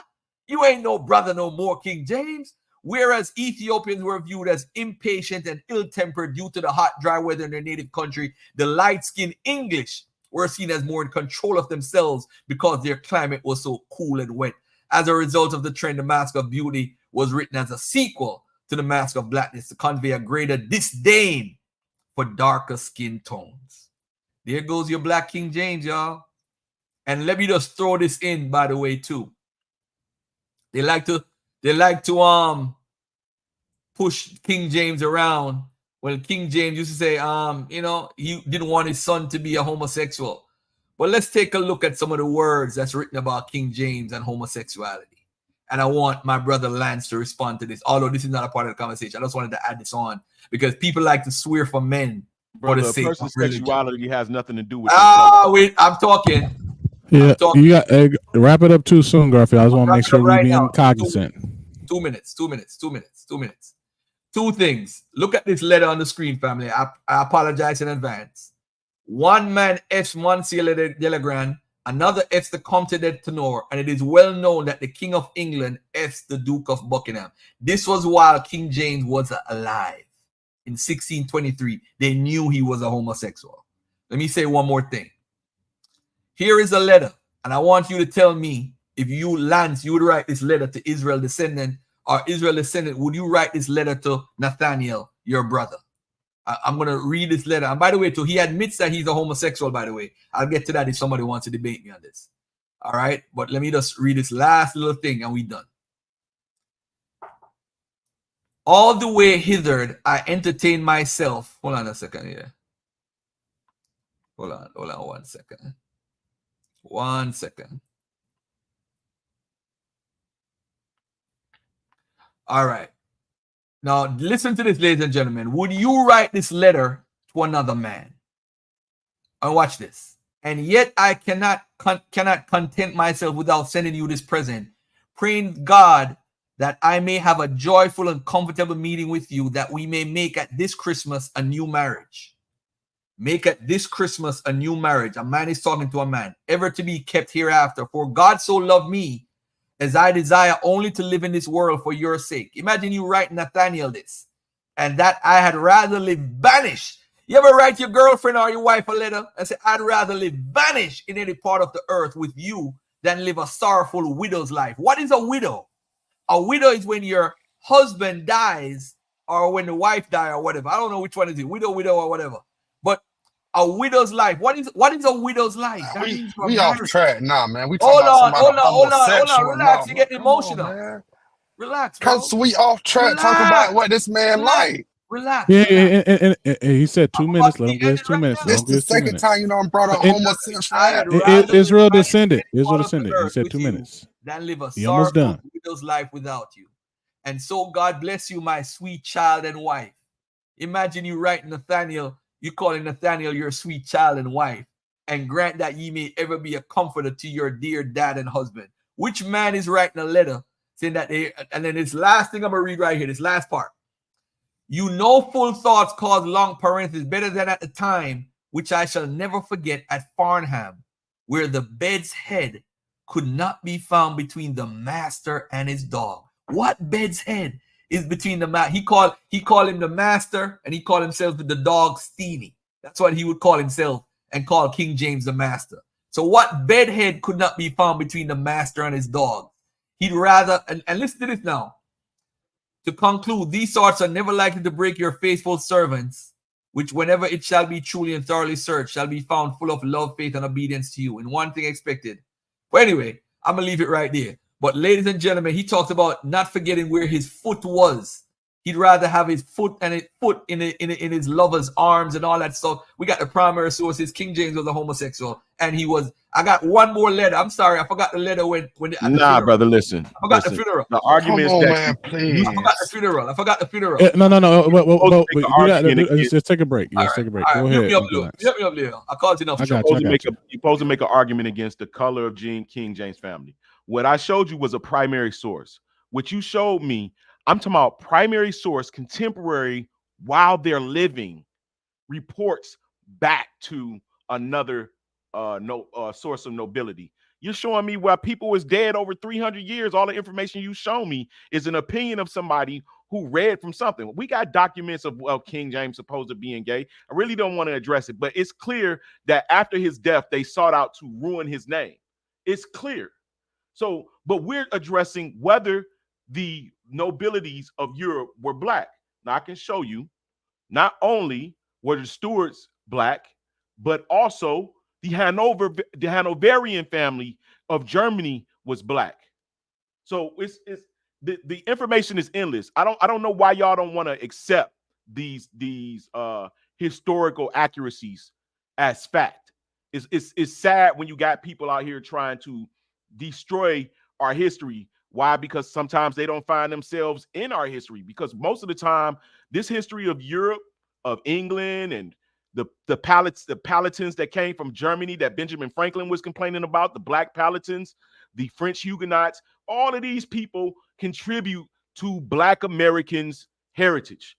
Every Huguenot that came here, every Palatine that came here, every Jacobite, descendant of the Jacobites that came here, all contributed to Black Americans' heritage. Because why? Because they were conflated together. They were amalgamated together because they were people of color. And those are the people who were called Black after they got to America after 1923. If you're lighter than a paper bag, you're white. If you're darker than a paper bag, you're Black. So we know this information. I don't know why you try to pull the. Listen, brother, I'm saddened. And usually most of the people that goes against this history of Black Europeans coming to America and help establish America, and that was where those are our forefathers. Yes, they do a bit. They have overall come from Africa, but they haven't been in Africa. They were in Europe like 400 years, like we've been in America 400 years, and then they came to America. That shouldn't be argued. Those are facts. Now, the people out here trying to hide this history are usually people that are from the islands, not people from America. They have no fight in this. They want Americans to come directly from Leo, slavery. I'm not listening to that, bro. Directly from slavery. That's crazy. That's crazy. Garfield, just give him his time. Just give him his time. Caribbean So we argument, have, like, my history shows Just my give him his great time, Garfield. being a man of color. You've been He proving was that you're a Just liar. wait, Garfield. He was a European naval officer. My great Where's grandfather King James was a saying that? European Where's the naval officer document showing that that Wait, came to Garfield. America. I'm gonna pull you to the back. I'm gonna pull you to the back for a Bro, second, that's Garfield. doing this He garbage, was not bro. a slave. Crazy, yo. He doesn't follow the slave narratives. Although he is a foundational Black American, he's considered, and his family members are considered foundational Black Americans. So this is what we find. When some people cannot accept that we all as Black people don't share the same history.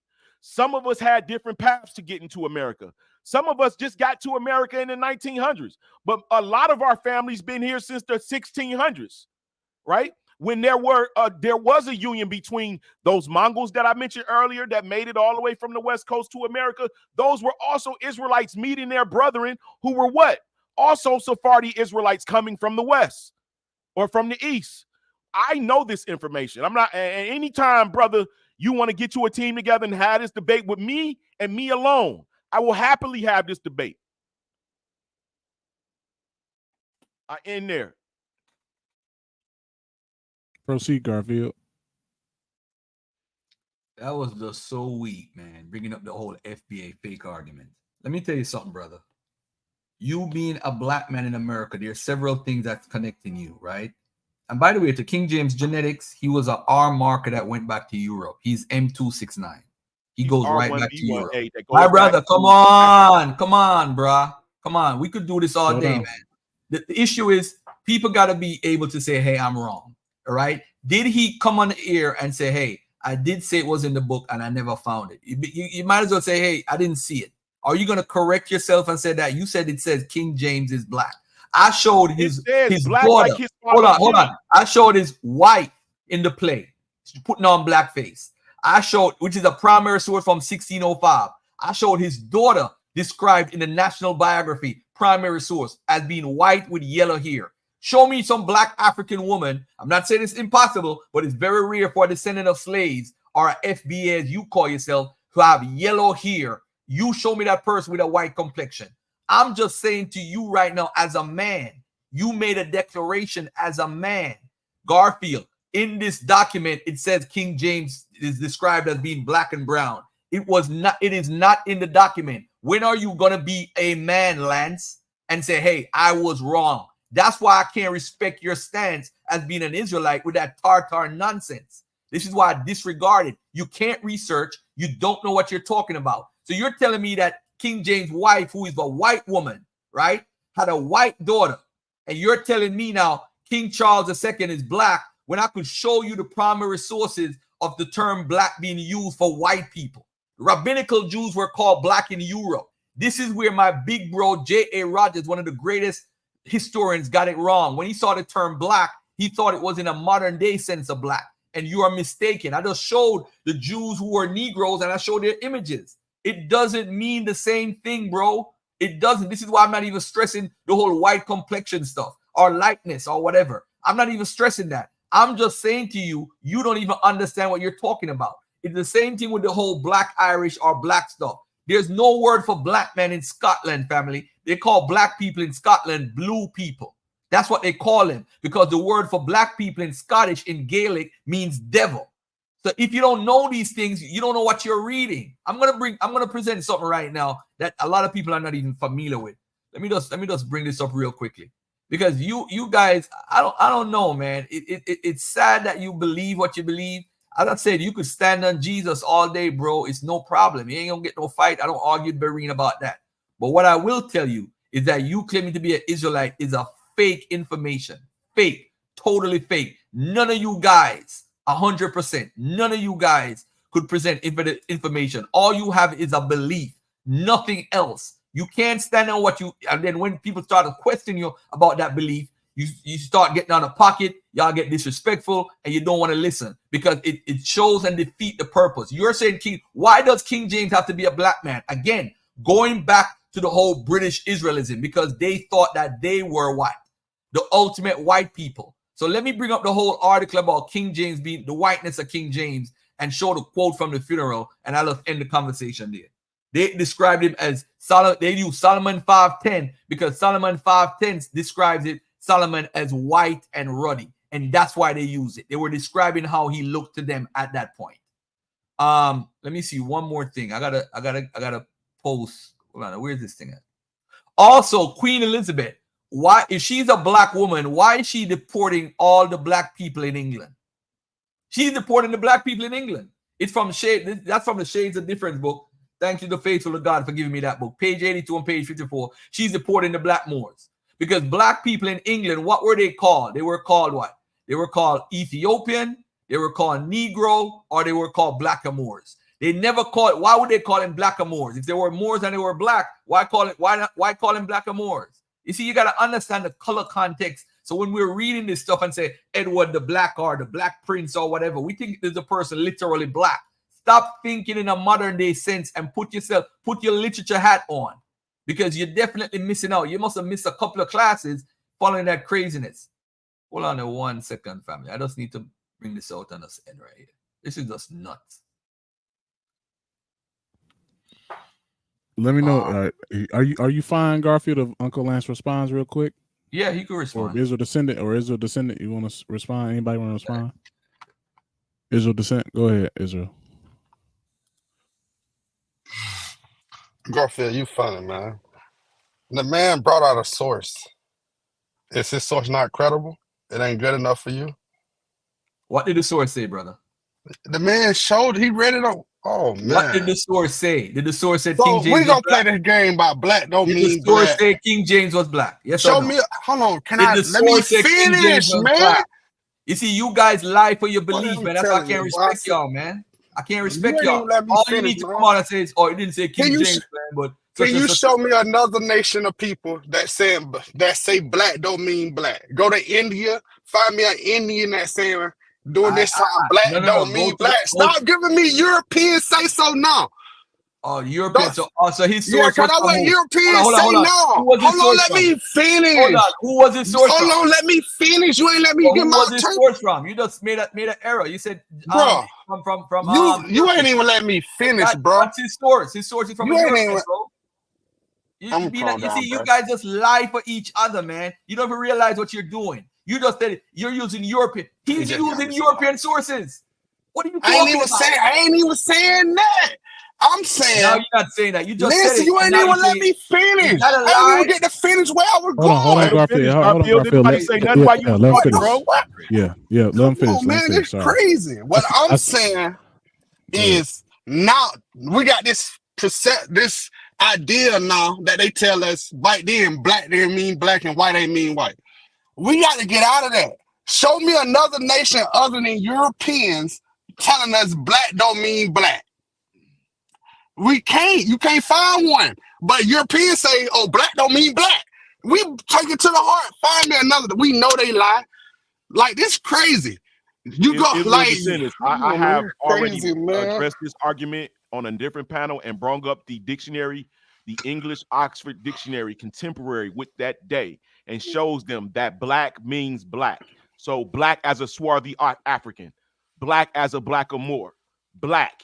So it's no Black doubt people that is when it crazy, says black, man. I showed you the difference, right? Because I showed you when they show a fair person, they say fair. When they say black, I show you a black person. When they say brown, they show a brown person. So all these black, brown, and fair people is white? Show me a black white person, man. I want to see a black white person. I want to see a white person that's white skin but black. I need to see that. Show me that. And this is a primary source. This is a guy that's seen it with his. This is not nobody who's writing. This is a secret diary to be given to Queen Sophia. He's showing me somebody's opinion that's writing opinions about what happened. I'm showing you a person that's there said, I seen this with my eyes. I'm writing it today. So all of that, you know what I'm saying? People didn't call people black and black. That I don't know when, because every time somebody say that, I look it up. Black means black. They give you a comparison of what black means. White Master means said, white. Master said don't mean black. They take it. That's insane, bro. Look at the, go ahead. Look at the Oxford Dictionary. It'll show you that it means, you can even look at the Webster Dictionary of 1700. It'll show you that black means black. I got on black pants today, but I guess they white. Nah, that's just, but the thing is, bro, the brother's black. And he's trying to, bro. It's like this nigga's black, bro, and he's trying to hide history. Let me tell you what I found out that most black people that's intelligent that try to hide this history that I'm sharing, they don't want to share that light-skinned niggas had dark-skinned niggas in slavery. Hey, they don't want to share that truth. Just watch. Yeah, just watch. Just keep using black. Just keep using that. Yeah, they don't want to be known, bro. They don't want that to be known, right? They don't want that to be known, but it's the truth. Light-skinned blacks had dark-skinned blacks in slavery, and guess what? The light-skinned blacks, Huguenots, Jacobite, Palatins had African. They are all Israelites.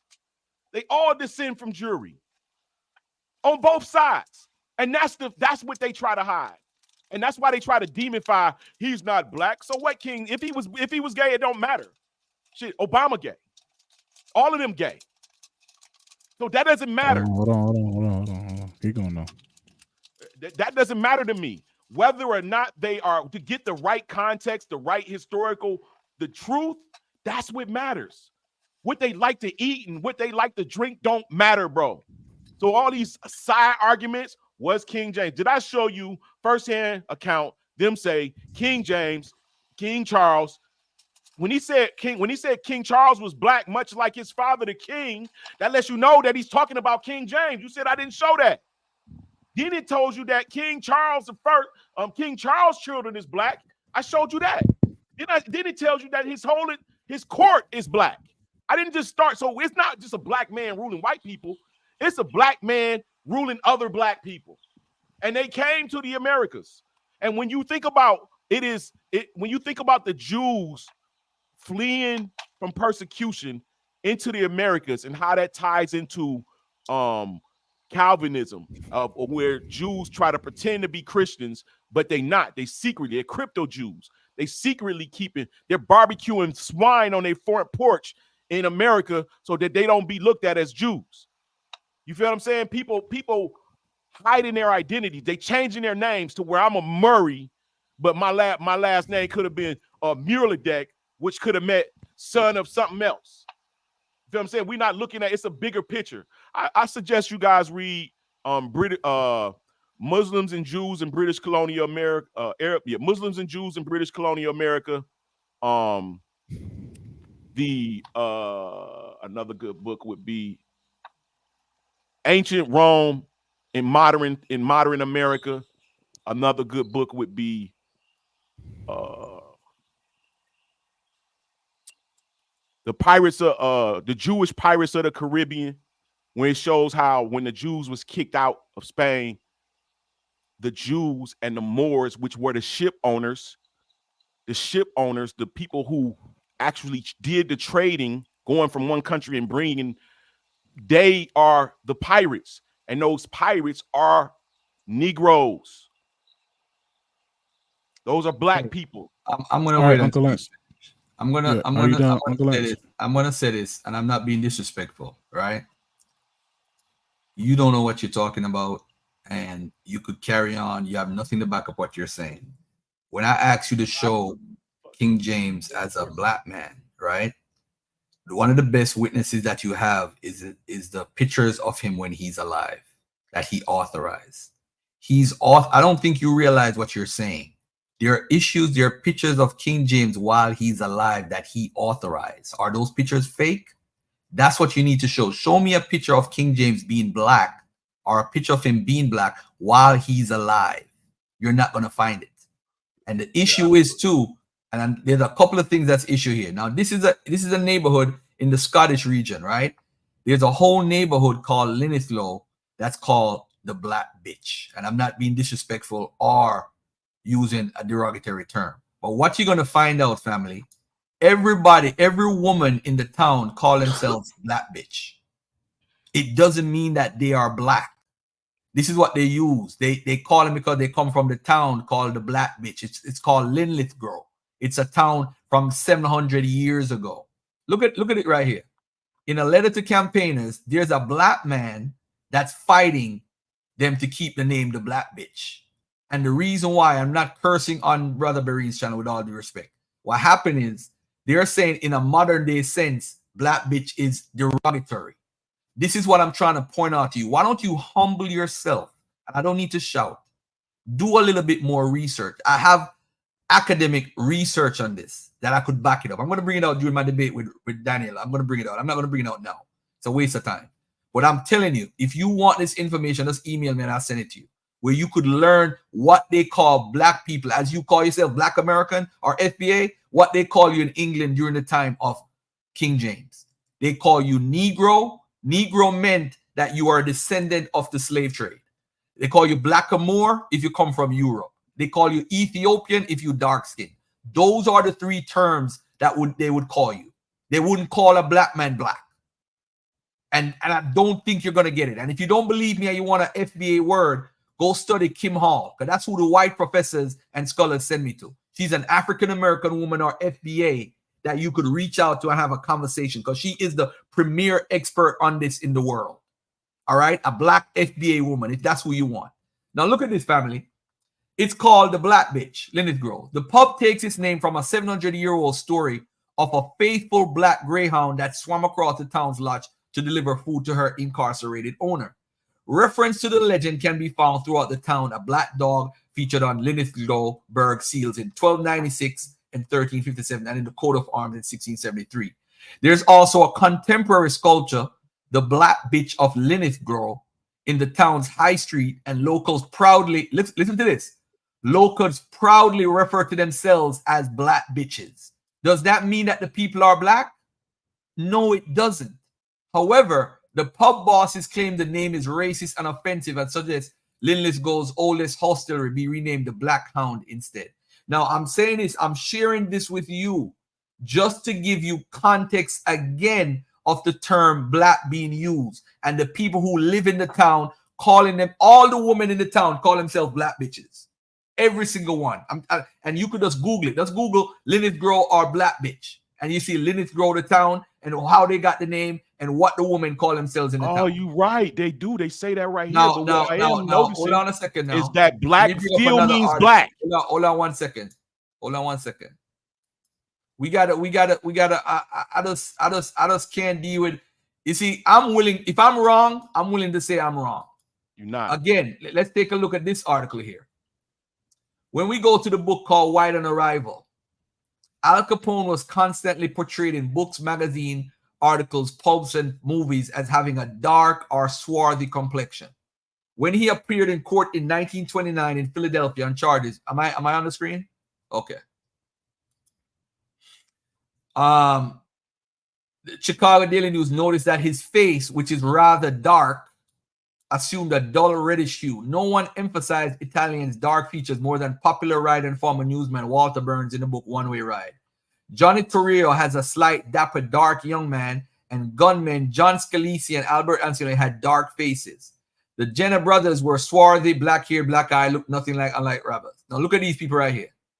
Look at these descriptions. These are European men, and they're using dark and swarthy. Because when you talk to a Hebrew Israelite, you're dark and swarthy. Oh, that's black people. Swarthy means black. It means black. It means dark. That's fine. Look at Johnny Torrio. Look at John Scalise. These are what we call European men. European men. And what we're doing is we're allowing skin tone in a modern day racialized sense to take over our mindset on this. And it's just not right. It's not even fear. But let me do one more. Let me just do this one right here. From dark to fear. Al Capone. Same art from the same book article. Let's take a look at this right here. Al Capone, From Dark to Fear. You worried about people hiding the truth. There's always somebody hiding the truth. Hiding the truth. You're going to die believing what you're believing, and nothing's going to change in your life. And that's going to be the sad part of it. Nothing's going to change in your life. There's nothing to hide. This is Al Capone being called dark. Dark and ruddy. Medium dark. Medium fear. So you look at all these images, and you can't tell that these people have their own color thing that they're doing that ain't got nothing to do with us. So in England, he would be called black. They'd call Al Capone black. Why do you conflate you? Hold on. I'm not you. We got different histories. Hold on. Let me get the one last thing, and I'm done with this topic. Because I'm saying to you that when they call people black in England, more than likely they're not black like how you think of it today. Race is a social concept that developed after the 1800s. So before that, when they use racial terms, you have to understand in the context of the people. I just talked about when they talk about the black Irish. Have you seen the black Irish? You think that they're black, right? I could show you the book cover of a black Irish in Jamaica in the 50s, and the dude is whiter than the whitest white man. They call them black Irish for a reason. It has that their eyebrows, their hair. You can't read the text without context. That's all I'm saying. In the Gaelic language, there's no word for black man. The word for black man means devil. So they call us the blue people. That's what they call black people. So when they call it, they say that's a blue man. So would you understand that in the context? You'd have to understand that's what they call black people in the Gaelic language. You wouldn't understand that by reading it. So when you see black Irish or black this, you think it's black people. You can't. I mean, we got to start using common sense, bro. I can't. I mean, you beyond a certain age, I can't teach you certain things. And then King James was described as what? What was he described as in the primary sources? What was he described as? Black. No, he was described as having what?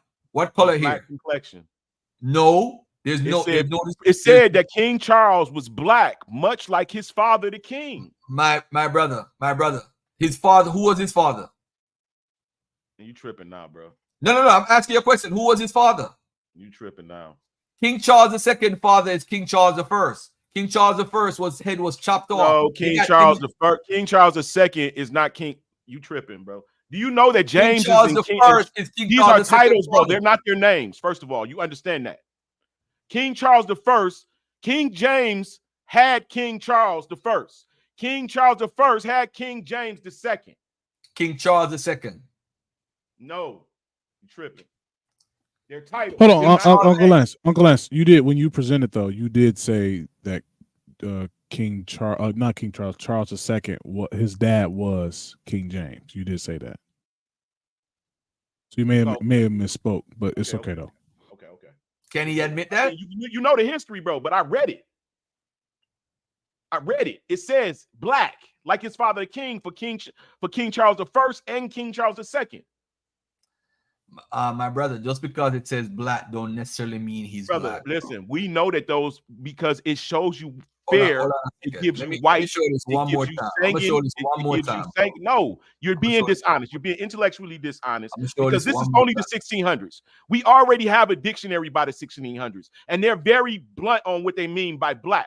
They're talking about complexion. They're not talking about seeing. You're conflating the social construct that we have as black people today, black Americans, right? Black people, right? That didn't exist, black people. However, a complexion of a person did exist. And I beat Domo over the head with this already. Black did exist as a complexion. All right. Now, let me ask you a question, right? Did King Charles II authorize this picture? I don't know. I doubt it because that's All not right. what King So Charles II. why? All right. Why would you That's doubt not it? what King Charles II looked like. I'm asking you a question. Why would you doubt it? Because the fact that this guy has black hair, right? He has a black mustache. He has a Portuguese nose, and he has English eyes. He has the English eyes, right? All Wait right. a minute. Now Here's the watch issue. this. You get black hair from black people with melanin. You don't get black hair from blonde hair people. If you understand artwork, hold on, let me finish. If you understand art, when you see artwork with people that got curly black hair like this right here, that's telling you that they're really black. If you look at all of the artworks, they're wearing a wig to portray the people that was once there black. If you don't understand that in art, I can't convince you no further. I can show you where you can look though. That black hair alone lets you know that they're secretly telling you that these are people telling of you color. what, my brother, he authorized this image right here. This one right here by John Michael Wright. He authorized this. This is Charles II while he was. I'm telling you, while he's alive. If you're making me and say, hey, this is fake, you're gonna have to prove that John Michael Wright didn't exist and he never drew Charles II. To deny it because of skin complexion is crazy. This is the problem. Look at what it says. The Royal Collection, Charles II, Art Power, the Queen's Gallery in Buckingham. He is the one that doesn't matter. That don't mean anything. That doesn't mean anything. They have completely whitewashed a lot. Nobody has white, bro. Listen, ain't nobody. Brother, listen, I showed you. Nobody. Listen, let me give you an example. Let me give you an example, bro, brother. Let's work this out. You don't go to certain in my Maccabees, primary source, John Fitzroy. If you look up, it gives you a complexion that John Fitzroy is black. But when you go and look up John Fitzroy picture, he's white with no inkling of a black. Nothing about him black. Not in a face, not as in his facial features like us, but as in black in complexion like it states he is. So you can see through history is whitewashed. That's where Oliver Cromwell's job was.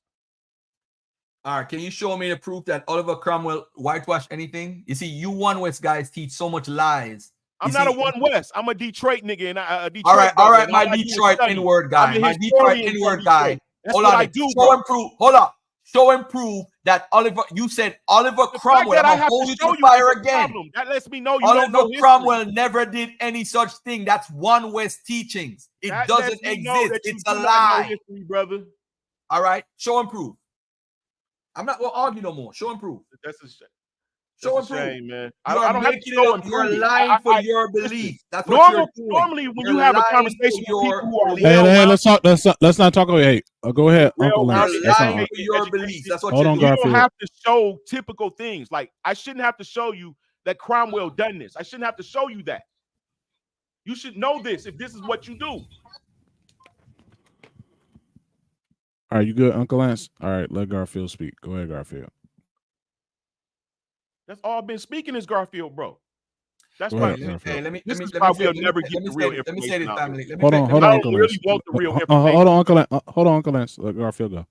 Let me say this. You have no real information. You talk about the Tartar theory, which has been debunked, and all you have is conspiracy theories. You see, I don't need to convince you. Hold on, my brother. I gave you. I gave you. Let me talk, bro. Let me talk. All you was doing is talking, man. Come on, bro. I'm not welcome here. Real knowledge. You are welcome. You are welcome, Garfield. Let's not. That's all who has been talking is Garfield. We can't even listen, bro. We can't even debunk this information because he hold on. Let Garfield talk. He's wilding out. No, I mute Uncle Lance. I literally muted his mic while you were talking. Did you not have that time where I muted his mic and you stopped? That's why I said go ahead, Garfield. You remember that? That just happened like under a Right. minute He ago. made a claim that If this them picture is throw a stone in a authorized pig's by pen, ladies Charles. and gentlemen, the one was Hold on, squealed. Garfield. Hold on, Garfield. I was wondering what Lance was gonna say. Go ahead, Uncle Lance. He said that this is authorized by Charles. What I would like to know is, when did John Michael Wright paint this picture? Okay. And where is John Michael Wright from? Is he from the same place as Charles? Okay. All right. And this is not hard. That's a good question. Yeah, see, this is all we have to do. We don't have to argue. This is good. This is good. Go ahead. Go ahead, Garfield. You heard his question. And I guess, like I said, I'm sure you got some slides or something. You can talk to that. Go ahead. All right. I think his question is clear. All right. Let me just do this, right? King Charles and John Michael, whatever. All right. Now, Roy, all you gotta do is this. Let me do this. Let me just show everybody what they can do, so you don't have to take Garfield's word for it. Let me stop sharing that, and let's go to John Michael Wright. All right, let's go to John Michael Wright. You go to the Royal Collection, right? I'm gonna tell you right now. This is what I'm saying to everybody. I'm not worried about this guy. He's already gone. All I'm saying is this. Whenever they tell you somebody is black or white, all you need to do is try to find a painting of the person and find out at what time period it was painted, and you could find the records. Royal Collection Trust collects the records. So now Charles II lived from 1630 to 1685. They put 1671 to 1676 right here. All right. This is John Michael Wright's painting. You could find the information about the painting right here. This powerful painting is an outstanding example of the artist's work, as well as an enduring image of monarchy restored. Charles II is dressed in parliament robes over the Order of the Garter costume, wearing the crown of state, the sword of state. The king is shown seated under a canopy. All right. Now, the artist, Michael Wright, the son of London tailor with Scottish connection, was apprenticed at the age of 19 to the portrait painter George Jamson in Edinburgh. He then spent 10 years in Rome, where he may have converted to Catholicism. On his return to London in 1656, he established a reputation as an artist. Although Wright received limited royal patronage after the restoration, including a commission for a large ceiling canvas for Whitehall Palace, he was not granted a royal appointment until 1673. So now, it is not known for what occasion this portrait was painted or where it was originally displayed, and there's no evidence that it was a royal commission, although traditionally thought to have been painted soon after Charles II's coronation on the 23rd of April, 1661. So this is going to go into the history of the painting, where it come from, where you can find it, and all that stuff. Purchased by who? People involved. You press down here, you see the people involved and all that stuff. So the creator is John Michael Wright, previously attributed to this person. Acquirer was Queen of England at this time period. Who is the subject? Charles II. Physical properties, it tells you what it is, oil and paint, the size, the groupings, and all that stuff. It gives you all these information. And if you want to study it some more, you go to the reference. I actually bought this book when I was in England, when I was on my book tour. And this book right here, I have this book, Charles II, Art and Power. So this right here, I'm trying to tell you, bro, I'm not even arguing with you no more. Charles II told them to put these images of him out to show power. This one right here, this exhibition right here, this tells you, this article tells you that this exhibition, and it tells you about who authorized it and everything. I'm telling you, this dude authorized all these paintings. He's the one that restored all the paintings that during the time period they talk about Oliver Cromwell. Oliver Cromwell wasn't whitewashing anything. They were destroying them. They destroyed them or they hid them or whatever. There was no whitewashing, bro. That's made up. You can't prove that. There's no evidence of Oliver Cromwell doing that. And that's a One West teaching. And although you claim you're not One West, it's a One West teaching. And I yield. Go ahead, Uncle Lance. So And I know Seth. still, I don't know who when Seth did he is, but go paint ahead. the picture, brother? You didn't say when this guy painted the picture.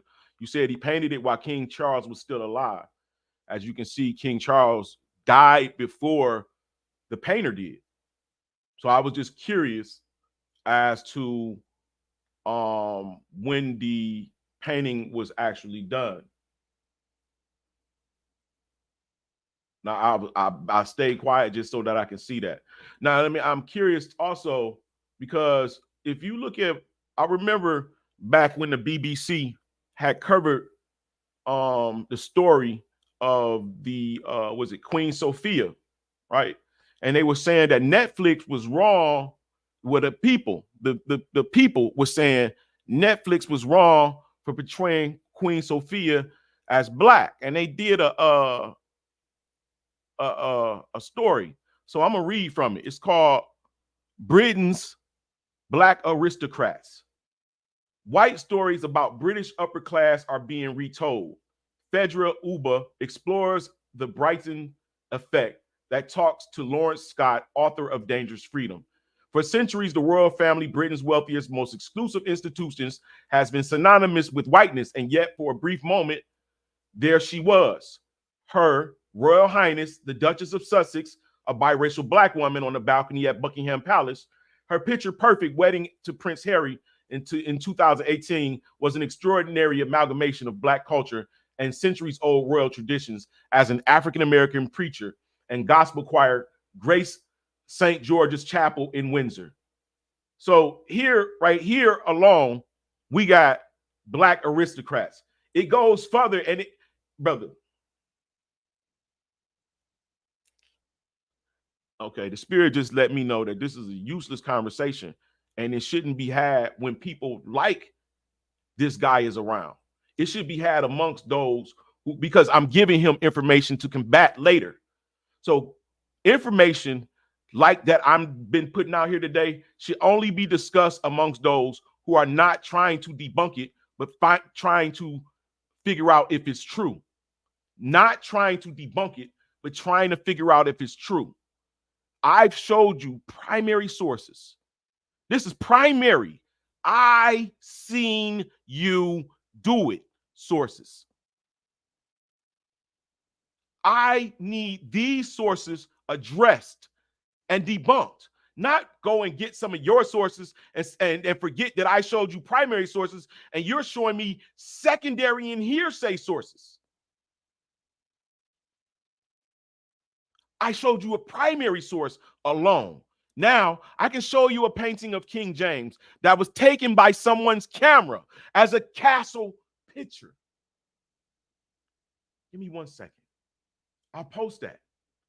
But you can't keep glazing over the information that's being brought to you as though it's secondary when it's primary and make these ridiculous arguments and say they're not talking about black when there are contrasts. There's black people, there are fair-skinned people, there are brown people, there are sanguine complexion people, there are red-skinned people in the document. That argument is debunked. It's done with. You can't make that argument no longer.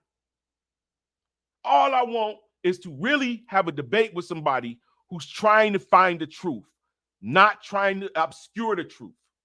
Have a real debate. Present real information.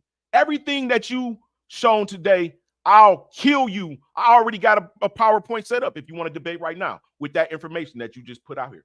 I'll do it right now. Matter of fact, I'll put $50 on the line against your information right now with a PowerPoint. You already lost. But I'm trying to figure out what's your point right now. My point is that you are ops for us, and the fact that I'm you're in here, you're the ops. You're the ops. I must have got under your skin. You. It don't matter about your skin color. We clearly know that. You got calling me ops. You calling me all type of names now, bro. Are we that grown? Are we grown ups? Are we grown ups? Yeah, you're the ops, bro. Be a man, yo. Be a man. You're not here. You're not here to try to have a discussion about information. What you did? Why don't you just debunk me? My information is garbage.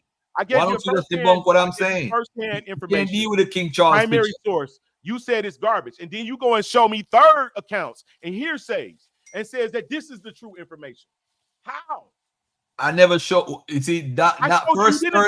You didn't even say. You know what? Yes, I'm gonna wait until you primary finish. You didn't say that's not a primary source. Okay, Thank you, Garfield. Thank you, Garfield. Let him go. Let him go. You didn't have any information on a source. You're not having a proper discussion. I'll show you information, and you act like I didn't even show you information. You just go to something else. We want to know the truth, bro. That's all. I don't care how ugly it is. Yes, Light-skinned black people looked down on dark-skinned black people. Dark-skinned black people showed that they worked the field. Light-skinned black people showed that they were in a portion of nobility that didn't have to work the field. It still exists today. How light-skinned people dribble a ball, how dark-skinned people dribble a ball. We see it on the internet all day long. Wow. This has been going on forever. It's just in that area, in that age, in the Middle Ages, we were in control. What happened? There was a cataclysmic event that changed the hands of power. I have a PowerPoint that I'm working on right now that's going to display I thought that. you had it ready. I thought you said you had it ready. I said I have a Now PowerPoint you contradicted yourself. ready You're not lying though. your information. What I presented, what I said was, These guys are the funniest, how did the power change hands? In the midst of war, there was cataclysmic events that changed the hands of power. And it happens every time. They call these resets. And what do kings do? They go in and rebuild up the ruins of old and just relive in this stuff. The people that live in Egypt, in modern ancient Egypt, they inherited those pyramids. They didn't build those pyramids. The people that inherited Greeks and the pillars and the arches, they inherited that. The people, bro, there's nowhere in the world that you can show ancient pillars and arches and the designs of these Phoenician style and Greco-Roman Greco style buildings next to a horse and carriage and a person with a cowboy hat on. They obviously inherited this. There are resets that happen, and this is what's missing. This is why we can't believe a people such as us, so powerful, how could we have ever owned and been in control of this? Yes, our God found fault with us. He found fault with us because we were warring against each other. Is there a time span, bro? Is there a time span going on here? Because I mean, this is the entire middle from the first. It is my opinion that something cataclysmic happened in the first century that changed hands, and something happened in the 1200s that changed hands, and then something happened in the 1800s that changed the hands of power back and forth, and it all has to do with weather, cataclysmic events, and a great big red ball that they're seeing in the sky during these wars. They call it a comet.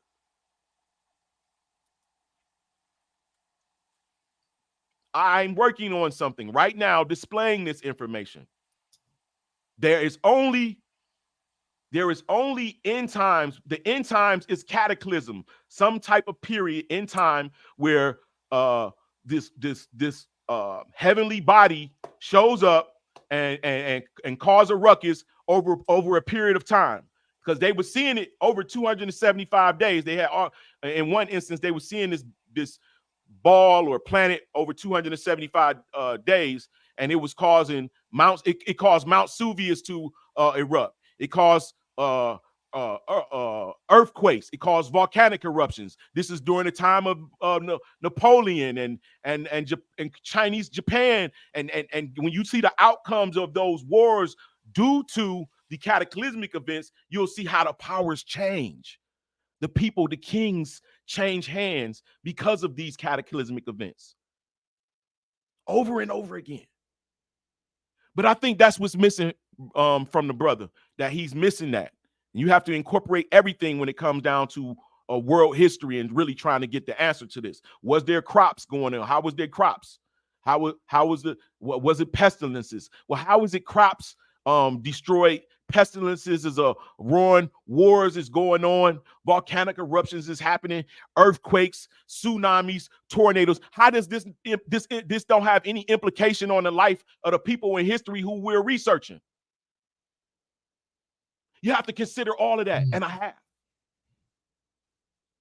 So yes, historically, there were black nobility that ruled over, that was ruler. You're like white people is in the numbers today. Black people was in the numbers in these regions, and I personally believe the prophecy 3 strands become one happens in the Americas when you have Ephraim, the northern kingdom and the southern kingdom all in one area. And I also believe that, I don't know if it was by the divine intervention, but King James and all of these different charters that was being sent to gather people and bring them to America, they so happened to be Israelites. It looked like that was something that was planned. Like, who would go broke freely shipping people from one place to another? The African charter. Like, they're taking people from one place to another and then they go bankrupt doing it. It seemed like they're transporting our people. Somebody knew who our people is, right? And they're transporting them from areas of Africa into the Americas, because when they come over here to the Americas, they're Israelites going into indentured servitude under Israelites. You don't get slavery until King George. After Queen Anne dies, King George says, yo, I want everybody who got a contract with somebody, those your permanent peoples, that send me that tax money, send me that bread.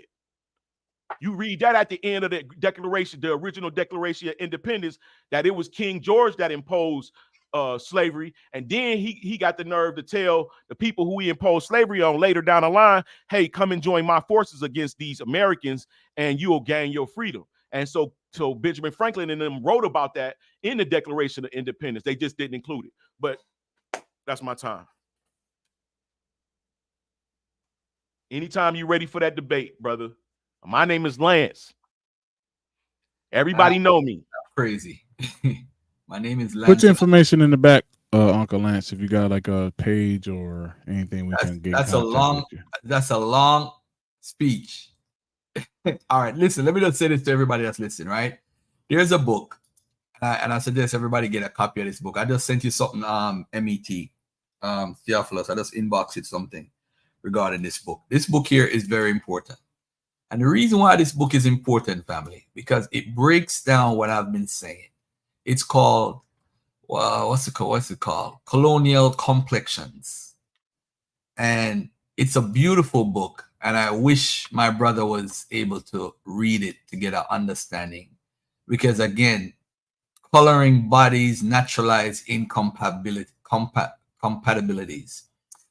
A runaway servant named Ishmael Mux was about 28 years old when he left New London, Connecticut. He was headed. His master thought, hold on, as a matter of fact, you know what? Let me do this, family. Let me do this. What's the name of the brother again? The slave? Ishmael Mux. Hold on one second. Let me do this. This is the front of the book. So anybody who wants this, just email me at askbrothergarfield@gmail.com. He asking for a debate. If he wants a debate, let's debate. I'm ready right now. Race and Bodies in the 18th Century America by Sharon Block. So Hold on, Garfield. You heard what he said, Uncle Lance. He said you're ready right now. So get your slides ready when you want. I present your screen after Garfield goes. No, my people are not watching. I'm not gonna debate him on something when my people is not around. Okay. All right. Well, all right. Anyway, That's cool. That's all right. Cool. Colonial complexions grew out of. You see, ladies and gentlemen, I'm ready. Right. He said he'll debate right now. Now he changed his argument. I told you what I would debate. Ladies and gentlemen, I'm going to say something again. My brother, I never interrupted you one time. You ain't got no self-control, because when you're wrong, you always got to try to fight to be right. I don't need to do that. I'm in total control. I'm relaxed. I'm having fun. Now, listen to this carefully. I said to you earlier, when you read in John Mackey and it says black, it don't necessarily mean the person is literally black. That's all I'm saying. So this book, Colonial Complexion, Sharon Block, she actually helps us out from a different perspective, right? Colonial complexions grew out of two related questions. What were the meanings of what? Black, white, and red in the colonial 18th century? And how did Anglo-American colonialists describe people's appearance? A desire to explain the intersections of colonial Anglo-American racial ideologies and physical appearance led me to question historians' deployment of skin color categorizations as stable identities. No matter how natural, visible racial divisions may seem to modern readers, they have not transcended history. Revisiting these anachronistic applications of modern racial taxonomies led me to colonial interpretations of bodies and persons that have been lost to us through overriding violence of racism. By treating physical appearance as unremarkable, or by employing classifications of white, black, and red as self-evident, scholars risk giving short shrift to the daily creation of constructed corporeality that laid the foundations of racism among early America. We can see such shifting notions of race, complexion, identity by comparing two pieces of early modern writing. Shortly after his return to England in 1671, John Jocelyn published a travel narrative that described the Massachusetts Mohegans, Narragansetts, Pequots, Poconettes, and other Native Americans he had encountered in the land that would be known as New England. Jocelyn paralleled indigenous peoples' appearances to those of Europeans, with whom his English readers might be more familiar, as the Austrians are known by their great lips, the Bavarians by their pokes under their chins, the Jews by their Google eyes, so the Indians by their flat noses. All right. So now, let me, almost a century later, this is what I want to read to. Benjamin Franklin, again, tied identity to appearance.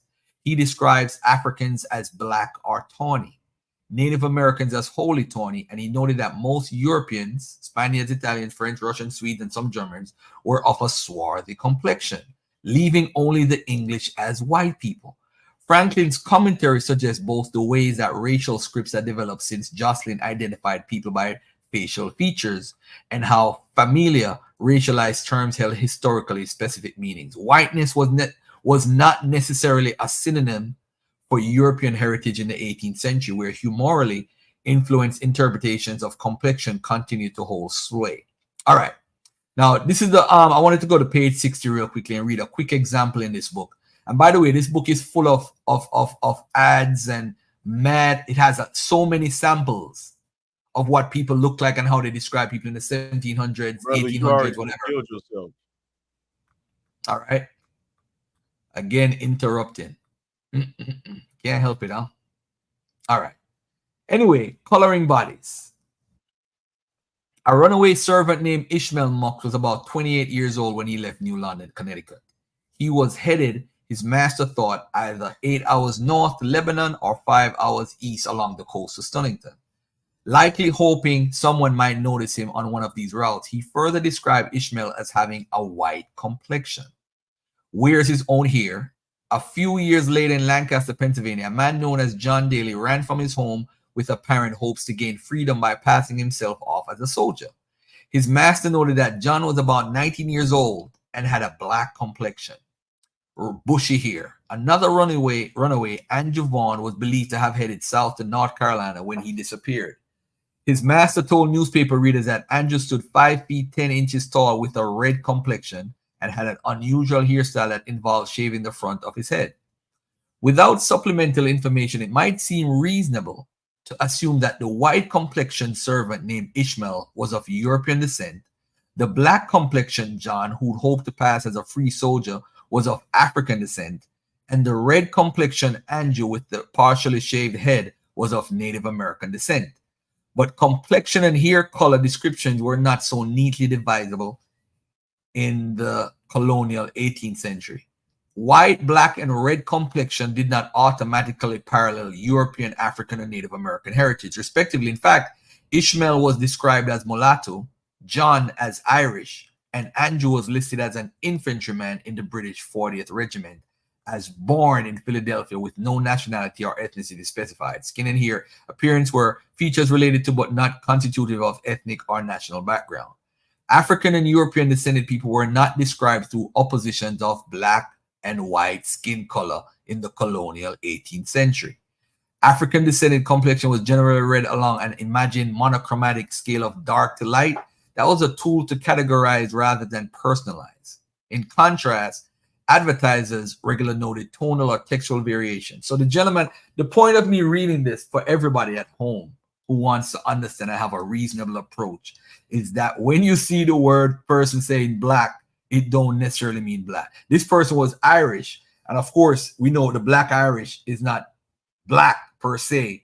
It's actually because of certain stuff that they have, whether their hair or their eyebrows or mustache, whatever, they might be called black for whatever reason, but it don't necessarily mean that they look like me. That's the reason why I'm reading this. And this is just not hard. So when you read John Mackey, bro, it don't Data necessarily is backing what I'm saying, though. You're reading it, brother, and it's backing everything that I'm saying. You don't seem to realize that. Oh, so now it's backing what you're saying. Okay, my bad. Then I stand corrected, brother. My bad. Yeah, why did you? I'm just trying to figure out why you read that when you didn't say nothing that back. It don't say that. Like, you will read something and then you'll interpret it to try to convince us that what we just saw and read means what you just said. And that's not how it works, brother. Okay, what did I just read, brother?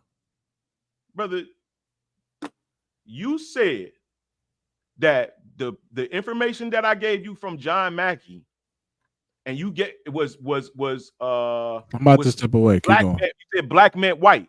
Then you showed us this book to show us that black means white, but that's not what you showed us.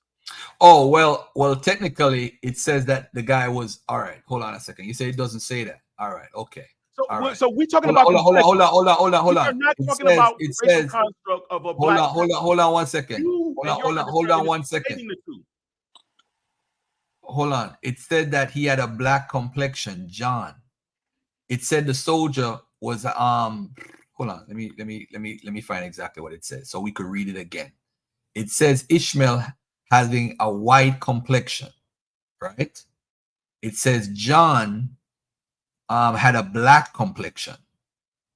So having a black complexion doesn't mean he's black, because he came out being Irish. The Irish at that time, he wasn't a black person. The Irish were black skin, black complexion. Irish. If you haven't seen evidence of that, you haven't searched and you haven't done any real research. The Irish were black complexion people. Your first Irish are pygmies. Hey, bro, listen. How far does the Irish go back? Brother. Hey, man. No, I'm trying to have a simple conversation. When it says Irish, black the Irish are spoken of all the way my brother, I'm gonna ask you again. This is a simple question. Show me a person who is Irish. I have a Jamaican family who grew up in Ireland. The black Irish were not black people, brother. Yeah, they were. True. Yeah, they were. It's my brother. There's no word for black man. Brother. I can see you haven't. You don't.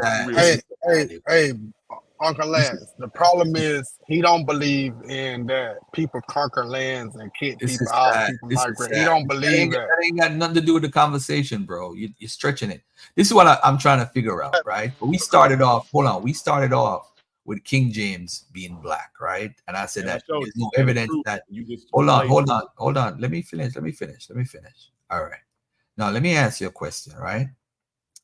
Have you proven that King James is black?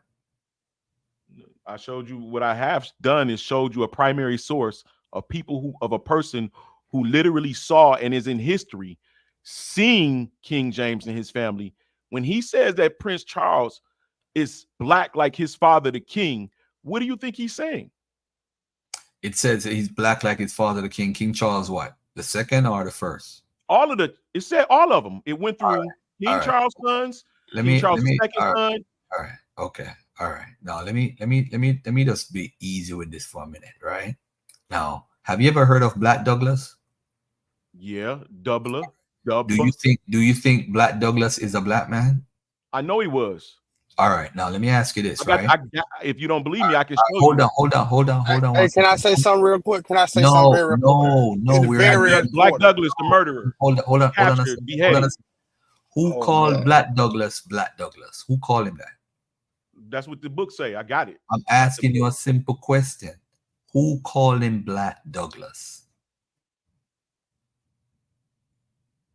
Douglas mean black, so I don't know why it's called. I'm not disputing Black Douglas. I don't know why he. I don't know if it's a misnomer. I don't know if it's a modern. I'm asking you a question. I'm asking a simple question. Who called him Black Douglas? All right, I'm asking the question, brother. Okay. All right. Now, I don't know if that comes from a modern. Hold on. And them going back and calling. Don't get too deep. Don't get too deep. All right. Listen to this. Where was Black Douglas from? Scotland. All right. Now, the reason why I'm asking you who called him Black Douglas, because I'm going to ask you a simple question. If you don't know, it's fine. It's not a gotcha moment. Black Douglas was from Scotland. We agree on that, right? Now, who was Scotland at war with at the time? Scotland was at war with England. All right, beautiful. I agree with you 100%. Now, it was the English people that call him Black Douglas. What did the people in Scotland call him? because he was not called Black Douglas in Scotland from his hometown. I forgot the name that they call him, but All they got right. a nickname All for right. him. All right. Now look Oh, at yeah. this. I want you to look. I get it. Hold on. Is Leo here? Because I want to Google something and I want you to look at it while I'm Googling, so you don't think Yeah, I'm back. I'm back. Go ahead, share your screen. Leo, look at this. I'm gonna Google something real quick, right? I'm gonna Google Black Douglas, right? I'm just gonna prove a point right here, and I'm gonna see if me and my brother can come to a regular conclusion. All right. I'm gonna share the screen. Black Douglas, right? I'm gonna share the screen. James Douglas, Lord of Douglas, right? Lord Douglas, right? Now we gonna say this picture is fake. All right, we gonna say that picture is fake. All right, now watch this. He's also known as Good Sir James. Who call him Good Sir James? Who call him that? I don't know. Wikipedia. I want everybody to pay attention to this, right? He's called Black Douglas not by his hometown. In Scotland, he's called the Good Sir James Douglas. That's in Scotland. Now, when he's at war with the British, the England people call him Black Douglas. The people in his hometown doesn't call him. Now, what do you think when you hear that? That he's darker than the English typically are. No, because Black was actually like you got Black Rob, you got Black John, and they all being called Black Cat. That's a modern day. That's modern day. Right, but I'm saying that's what they normally we just call people by a description with what we see. Okay. You talking about big nose Carrie? Now watch this. Watch this right here. I'm gonna show you something how me and you gonna agree today. Look how me and you gonna agree right now. Watch this. And you gonna laugh when we agree. You're like, damn, we actually agree. Watch this. I'm gonna show you something right now. Watch this. You just said that they call him Black Douglas. I just showed in the wiki article they call him Sir James, Sir Good James, the Scotland people, right? I want you to look at this right here.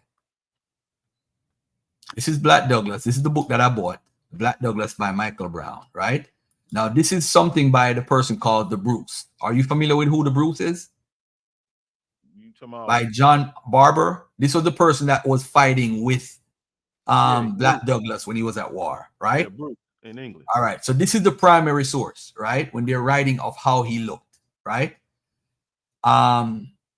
They described thigh wall with right and angry face, Betech Thaim, to the Black Douglas, for with their tale he was mere felled and was only devil in hell. So in this somewhere, where is it at? Actually, I don't know if I skipped it or whatever. They dread him as the devil of hell. Throughout the marches of England, that all that war that in Dueland, they dread him as the devil of hell, and they have I heard of this tale that he so greatly dread was them that Cohen with his while their children band die while whatever. All right. So I'm gonna show what that actually they were saying. All right. Such was the influence of his name, not only in his own country, but throughout England, and such awe had his achievements inspired amongst the old enemies of his country that English mothers are said to have quieted their children by the mere threat of bringing up them. The Black Douglas, this hero who was thus dreaded abroad, was beloved and trusted in his own country. All right, watch this now. This is from the book. I know you're familiar with David McRich in his aforementioned book, Ancient and Modern Britons. The Black Douglas was the most loyal of all Bruce's. That bore a surname which signified the black man, and he himself also by his time the family of Douglas. All right, so he was a black and white. All right, now watch this. I want you to look at how he's described in the primary source, because this is very important. Hold on. Let me find it real quick. Hold on. James Douglas. His many successful raids on the English won him the dreaded name of the Black Douglas. So this is a quote. His many successful raids on the English won him the dreaded name of the Black Douglas. So if Douglas already mean black, they wouldn't need to actually put the word black in front of it, by the way, just for the record. So him being Douglas don't have nothing to do with his skin tone. But anyway, I'm trying to find this translation of the damn primary, man. Hold on 1 second. Let me see if I find it real quick. I think this is it right here. Hold on. Hold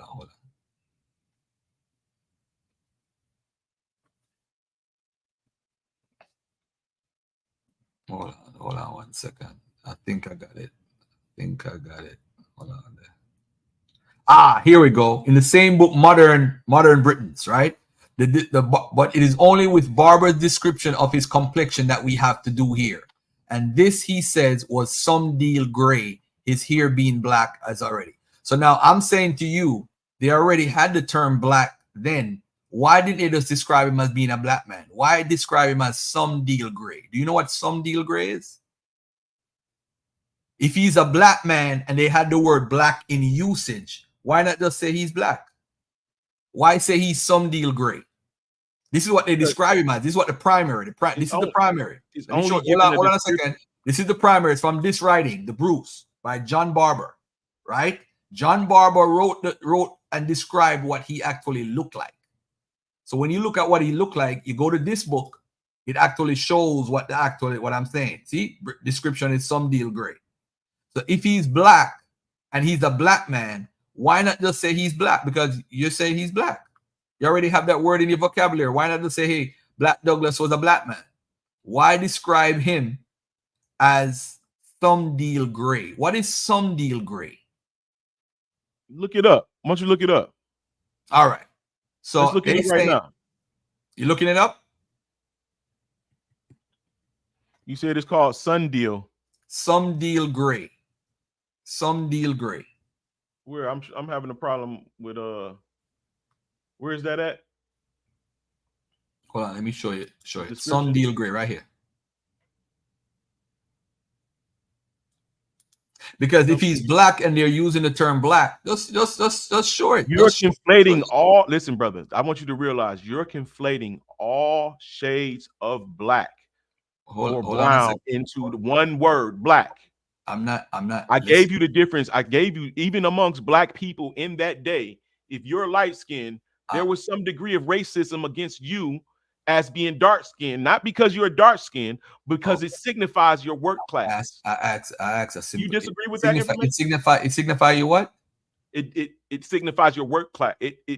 So why didn't you say that for the John Mackey stuff? Why didn't you say that for the John Mackey? Why didn't you say that for the John Mackey stuff? What you mean? Why don't I say that? You're saying that the king, they describe him as having a black complexion. So does a black complexion mean that he's a black man? Well, he's obviously a noble. So he's look. He's a noble. Who is a noble? King Charles. What do you mean? So let me ask you a simple question. So because he's a noble, he has to be black? Oh, what I'm saying is he's obviously not a slave. So no one's assuming because he's black that he's a slave.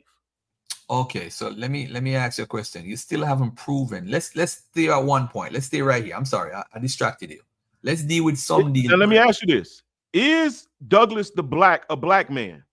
No, he's not.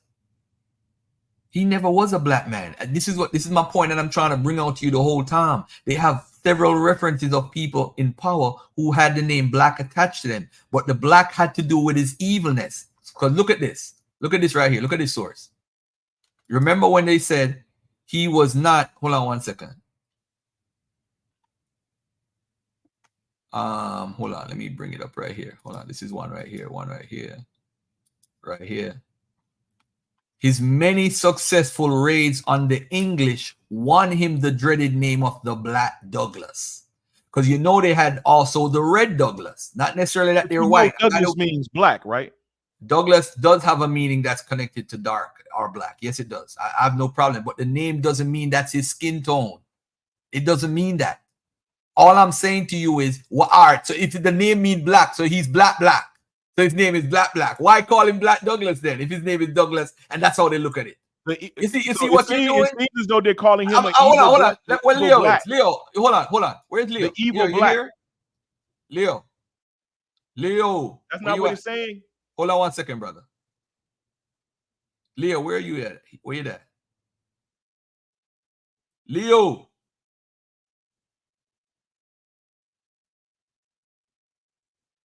So in the context of him getting the name from the English, remember, the Scottish, his home people never call him that. It's the enemy of him calling Black Douglas because of how evil and wicked he was when he used to destroy and kill a lot of people. That's why he got the name Black. You, brother. Think about what I'm saying. If his name already, his surname already signifies he's black. His complexion is black. His surname signifies it. To be, and black signifies evil. The term black itself signifies evil. So he's the evil black. But Douglas, we know Doubler signifies, that's his surname. We know that means he comes from the black people. Are you disagreeing? No. You got the Brit. Listen, brother. You got the book right in front of you. You got the book right in front of you. If you didn't read that book, then can you hold 1 second, please? Can you just hold on 1 second? All right. Now, the name Douglas actually means black stream. That's what the name means, the Douglas name, right? So hold on 1 second. We know there's black in it. So if it means black stream, that means the person who has the last name is black. It's named because you should know, because you studied probably that naming stuff with the whole European and all these crosses and all these houses. I'm saying to you, the Douglas, the surname means black stream. It don't means a black man. It comes from the Scottish Gaelic word dub glass, which means dub is black, glass is stream. So it means black stream. So you're saying they call him Black Douglas because he's the black stream? I mean, like, what are we doing I'm telling here? you that Black Douglas, just like I just said earlier, right? All the families that have Douglas that were in that area were black people. How do you know that? Because I have the evidence. I've done the work. Hold on. We right here. Show the evidence. No, we're going to debate. We're going to debate. I'm not going to brother show the evidence. I'm not going to keep feeding you if you're not appreciating the Bro, information. you're not everything I show you, you try to debate it, and I'm showing you primary sources. Hold on. So you want me to just accept everything I show you debate too? I'm not everything offended. that you just showed me. Look at this on the screen. Look at this on the screen, family. The Black Dinner or the Black Boar. One was a case called the Black Dinner. The King of Scotland was fighting the Black Douglas clan. He reached out to make peace. He offered the young Earl of Douglas safe passage. He came to Edinburgh Castle and had a great feast. And at the end of the feast, the king's men started pounding on a single drum. They brought out a covered plate and put it in front of the Earl and revealed it was the head of a black boar, the symbol of death. And as soon as he saw it, he knew what it meant. They dragged them out and put them to death in the courtyard, the larger incense. So the Black Dinner and the Black Boar has to do with evil and wickedness. It has nothing to do with skin tone. That's the point that I'm trying to make. But when you're running around teaching that Black Douglas is black, you're not correct, bro. You've created a false equivalency. I'm not creating a false equivalency. I'm telling you the information as it's reported. How people who have certain identities bear these surnames, and they have carried them all the way to the Americas. So that's fine. But I'm talking about Black Douglas. Prove that Black Douglas is black. I gave his description. It said his skin tone was some deal gray. Are you some deal gray? No, but what you can find is that people skin. That's not a common skin color. That's usually an example of a person that's sick. I'm gonna ask again. That's usually what you get when you turn pale for being ill. I'm gonna ask a question again, my brother. Now, and the reason why I'm going to tell you is because I'm a nurse and I know this. Look, I know that. All right, brother. You know what's crazy? You guys, I have no problem with you claiming that you're an Israelite or whatever, right? I don't have no problem you believing in Christ, the Most High. I have no problem. We could have a conversation. You know what it is? You have been mistaught and been misled so long. It's hard to get an opposition to what you're saying, and this is why I'm slowing it down. Right? I'm slowing it down and I'm saying to you, my brother, Black Douglas is the perfect example of the usage of the term black. The English call him black, not the people from Scotland where he's from. That alone should tell you bling, bling, bling in your head. But you're not hearing that because you want to be right. I am saying to you as a man, hold on, bro. I'm not gonna talk over you. I promise you I'm not gonna talk over you. I'm chilled right now. I'm chilled out. All I'm saying to you is that you running around teaching that Black Douglas is black is not true, because you see the name black, and the name Douglas doesn't mean black man. It means black stream. And that's a fact. You were stressing a while ago that it meant that he was black. Like he has his name because he's black. No, somebody mistaught you, bro. If you can't see that, I don't know what to tell you. Black Douglas has to do with him being evil. This is why it says in this source right here. It says it in the source. His many, and this is from the Encyclopedia Britannica. This is why the consensus of the subject. His many successful raids on the English won him the dreaded name of the Black Douglas. Again, on the British. Not his own people. His own people call him Sir Good the James. Sir Good. Sir James the Good. So we have to, I don't know how to explain this any better, bro. It's like, through the capture of Roxburgh Castle by the stratagem of disguising his men as black oxen, he secured Tiviotdale, and at the Battle of Bannockburn, he commanded the left wing with Walter the Steward. He invaded Yorkshire with Thomas boom, boom, boom, boom, boom. By the way, do you say that King James, the name Stuart means black or something like that? That the name Stuart comes from black? Do you teach that? I didn't tell you that. No, I'm just asking because a lot of One West people Name teach that. Schwartz is Swart. German. It comes black. from Swartz. Okay. All right. Hold on one second. The etymology is derived of Stuart is said to be derived from Swart. That's the only connection that I can make. Where did you? All right. You don't have to show me, but where did you see that? When you look in the etymology, it gives you the whole list and connect them. Okay. Let me ask my brother if he's available. Leo, are you available? Leo.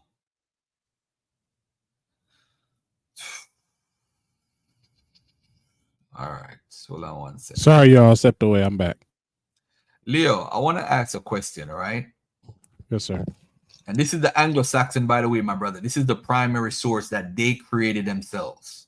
The Anglo-Saxon people. 1066. It's called the Bayeux Tapestry. For anybody who wants to look, they created these embroidery wool yarns and describe themselves. This is what they look like. So anybody teaching the Anglo-Saxons is black, made it up. Made it up. These people drew themselves. They drew their own self. Those people are white giants. My brother, again, those are the people. Those are the wild men. Hold on. Again, this is the Bayeux Tapestry. It's a primary. Hold on, not a secondary source, not a tertiary source. You was making all this noise about primary sources. This is from 1066 of the Common Era. Yes. After and this is an actual. Hold on. This is an actual war, and they embroidered it on sheets. And what they did, family, they painted themselves and they painted their enemies. So you could get an idea. If anybody was so-called looking dark skin or whatever, you would have seen it on the drawings. Look at this. The dark skin. Those are giant people, brother. This is not giant. This is not no giants, bro. Stop the not. Yeah. Hold on. You said it, Giants. I want to make sure. Are these giants, Leo? Look at I don't see them as giants. Can you go back to that first picture? Hold on. Can you go back to that first picture you had, Garfield? The one with the the very first, that one. So is that bird a giant too? You see how big that bird is? Oh, man. You realize, look, man, we're done. Go through those pictures. You will see that those people are larger than their horses. Watch. Those are the people who conquered the Saxons or caused the Scythians to be ran off of the land. British Israelism. Ain't British. When are you gonna come up with your own ideas, bro? That's history, bro. Your own ideas. You can't call it British Israelism when it's their history. They made it up. It's made up. It's not real. I so happen to study it and see that it falls into our. Go and get your own concept, bro. Stop stealing people's concept. Bring up the tapestry, Moors versus the Wild Men. I'm gonna say this again. I'm very familiar with that. I'm very familiar with that. My brother Troubles put me onto that. But listen. You can see those are also tall white giants. Two things I want to request, right? I want to request Oliver Cromwell whitewashing, and 2, I would love to see my brother point out anybody in the Douglas family as being actually black. Look, brother, Douglas family is an argument that you raised that I corrected you on. That's an argument that you raised that I corrected you on. So why would I show you that? That's your information. I already know that. I was able to tell you. Teach me. I was able to tell you what dub glass mean. Bro, it's in my presentation. It's in my slides from 5 years ago. What are you talking about? All right. Well, you need to update your slide because I'm attacking that. Hey, listen again, brother. You already know me, Garfield. Listen, I'm a whole nother family. breed. I'm a real serious guy about this. I'm not trying to get no fame. Hey, bro, you've been wrong on everything. One Nobody last thing that I sending me want. money One about last this lie. I give it away Let's free break up because one. Hold on, Garfield. Hold on. Let me see what he's saying. I'm gonna hear what he's saying. One last lie. Put your screen up. Why you putting your screen up? Oliver Cromwell whitewashing anything. Let's go. Another chance for him to get me off of Berean forever. Show him. Garfield, put your screen up. Put your screen up. Let Uncle Lance go. Go ahead, Uncle Lance. Brother, you supposed to have been gone when I showed you that King James and his family was black, and I did. Now you want to try to change the definition of black. But then you got to tell me what fair mean, or sanguine, or white mean. You're not making proper arguments. I showed you that it says they're black, and I'll show you that black means black. You can tell me they can look at a boar head and call it black, but they can't look at a nigga face and call it black. That don't make sense.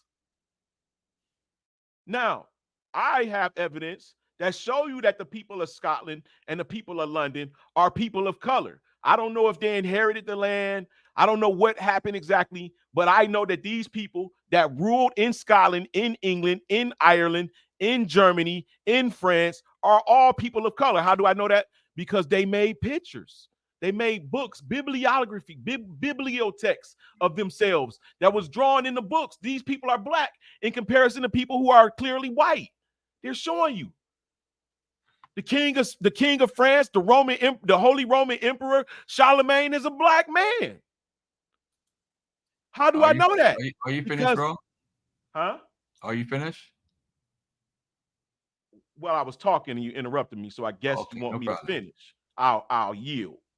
All right. Hey, Leo, put that up on the screen for me, please. Ladies and gentlemen, listen. This is the word, the black, the adjective. If you go to the second rate, it says the same root produced Middle English Blake, which means pale. From Old English is black, which means bright and shining, glittering and pale. So the word black, it can be rooted in different colors. It could mean black, it could mean white. It depends on the context and what time period. So the Middle English Blake means pale, and the Old English black means bright, shining, glittering, pale. So you running around, and please don't interrupt me.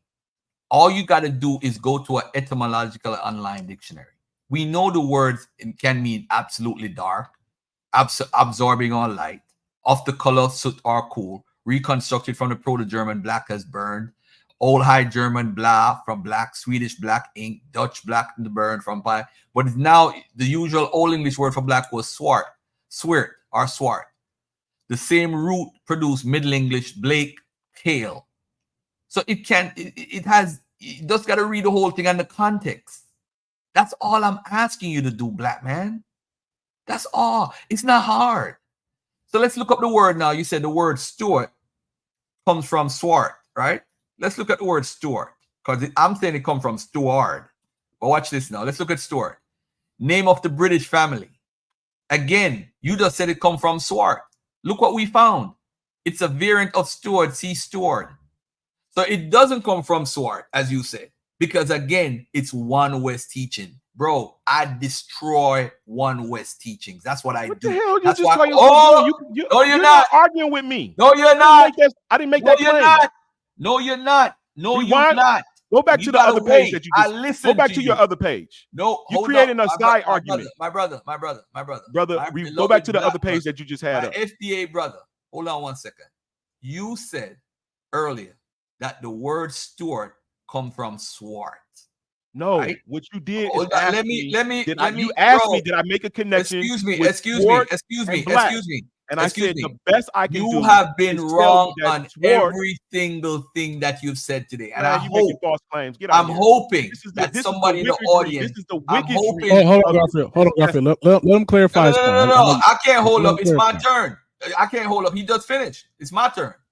He said earlier that the word Stuart that's not what comes from swart, and it's a lie.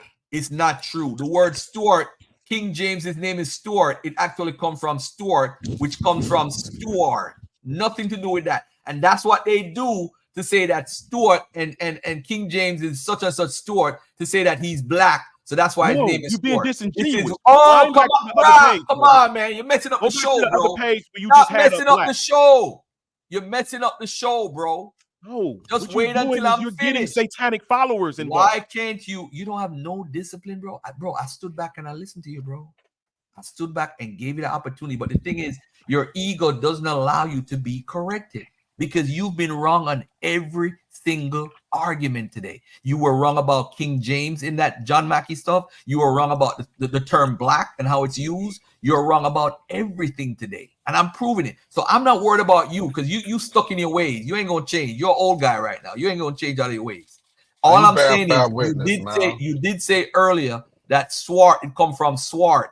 That's where Stuart comes from. And this is the etymological online dictionary. This is the conspiracy by the white people. They want to hide it. They want to hide it, family. Look throughout this here. You will not see the word black. You will not see Stuart comes from swart. I mean, you won't see that. It's made up by people who follow that one West teaching. Wicked ass Nobody, Negro. yo, come on, bro. That's That's not hold my on. argument. I didn't make that Bro, argument. be a man, bro. Bro, you gotta learn to be a Man, man, that bro. ain't being Keep a your man. word, Listening to bro. you Keep your word, try to bro. tarnish my reputation and Yo, make up come on. I don't stuff need that I to didn't tarnish say. it. You tarnish it yourself with this fake Nah, information. you making up stuff that I didn't say though. And You then you just making an said Stuart argument mean, like I hold said up. it. Anybody in the audience heard him say Stuart mean black? Nah, what you Come from did is you Swart? asked me. You tried to peg me into an argument, and you said, "Do you think that Stuart means black?" And I said, "No. The best I can do with Stuart is say that it derived from Swart, where Swartz meant black." And you just showed that. No, you said Do Stuart you comes from. realize You you said just bring Stuart back comes up back, the goes back etymology to of black Swart. again? Bring back up Stuart the comes back etymology to of black. Swart. You see, now you're changing and switching up. Nah, because you being you can't dishonest, lie, and bro. I want the people to see You how gotta be dishonest you honest, are, bro. You Brother gotta be Garfield. honest, bro. And you've been doing this, Bro, you gotta the be Hebrew honest. Israelites for at least 10, 20 years now, brother. I've I'm been doing tired it of for it. a long time. That's why I'm the Hebrew Israelite killer, the doctrine killer. But you're That's why. lying. That's Nobody my job. stands up to you That's and my point out job. that you're lying. You're being I pick up my check. I Wait, pick up my wait. check from. Hold on. I pick up Okay, my hold on. check I want to hear. later. Hold on. I want to hear this. Uncle Lance, you saying Garfield is lying? I just want to hear it. Like he just said, right? Did I not show that King James family black? It says black. Am I not? Did it not? After you realize who Prince Charles and King Charles I and King Charles II and Sophia and Queen Anne and all that, after you realize that these are the children and that we're talking about King James court, are they not describing his court and his children as black and brown? Did I not show that? So that's a first-hand account. But then not only that, we have actual paintings. We have actual professors doing tours showing how the two doors were people of color. And then I asked the brother to bring up the Wild Men versus the Moor tapestry, which is from 1400, right?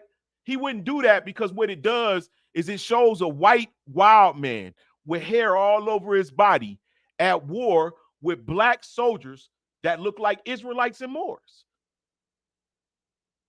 These white wild men are at least 10, 12 feet. And guess what they're going against? They're going against a black king and queen that's in the castle, that's hanging out of the castle. This is a tapestry. These are German people. So as I proposed earlier, when he showed the Saxons, those so-called Saxons are white northerners. They were giants. They shaved their bodies. Guess what? The Dandom, the tribe of Dan, used them as soldiers. He unified his people with their people and created these so-called modern white people you see today. But back in the 1400s, it's evidence that these people were tall, white, and they had hair all over their body. They came out of the caves after a cataclysmic event. They call it what? The Bronze Age. During the Bronze Age, where they come from? They call them the Sea People. These Sea People are amalgamation of nations that was trapped separate from where we live, where black rulers in Europe live. They were Northerners. You hear fairy tales about how the Alexander the Great trapped them in the north behind a magical gate. I don't know how true this magical gate is, but I do know that those people came from beyond where the black modern or the people of African descent lived. Like Spain. It's dumb. I've been to Spain. I lived there. It's crazy for you not to know that Africa is right across the lake, basically, from Spain and Portugal, and think that those Africans wouldn't go over to those lands and put a whoop on whoever was over there and set up a people. That's crazy if you don't know that. They're conflating our modern understanding of white people being in these lands with the ancient knowing. I know what happened. I know it's a cataclysm. That's all I want the brother to do. He calling it pseudo. He refused to accept that that's a black King James. That's not the white man that they show you. I appreciate that picture right there, Jacobius. Are you finished, brother? Are you finished? Go ahead, brother.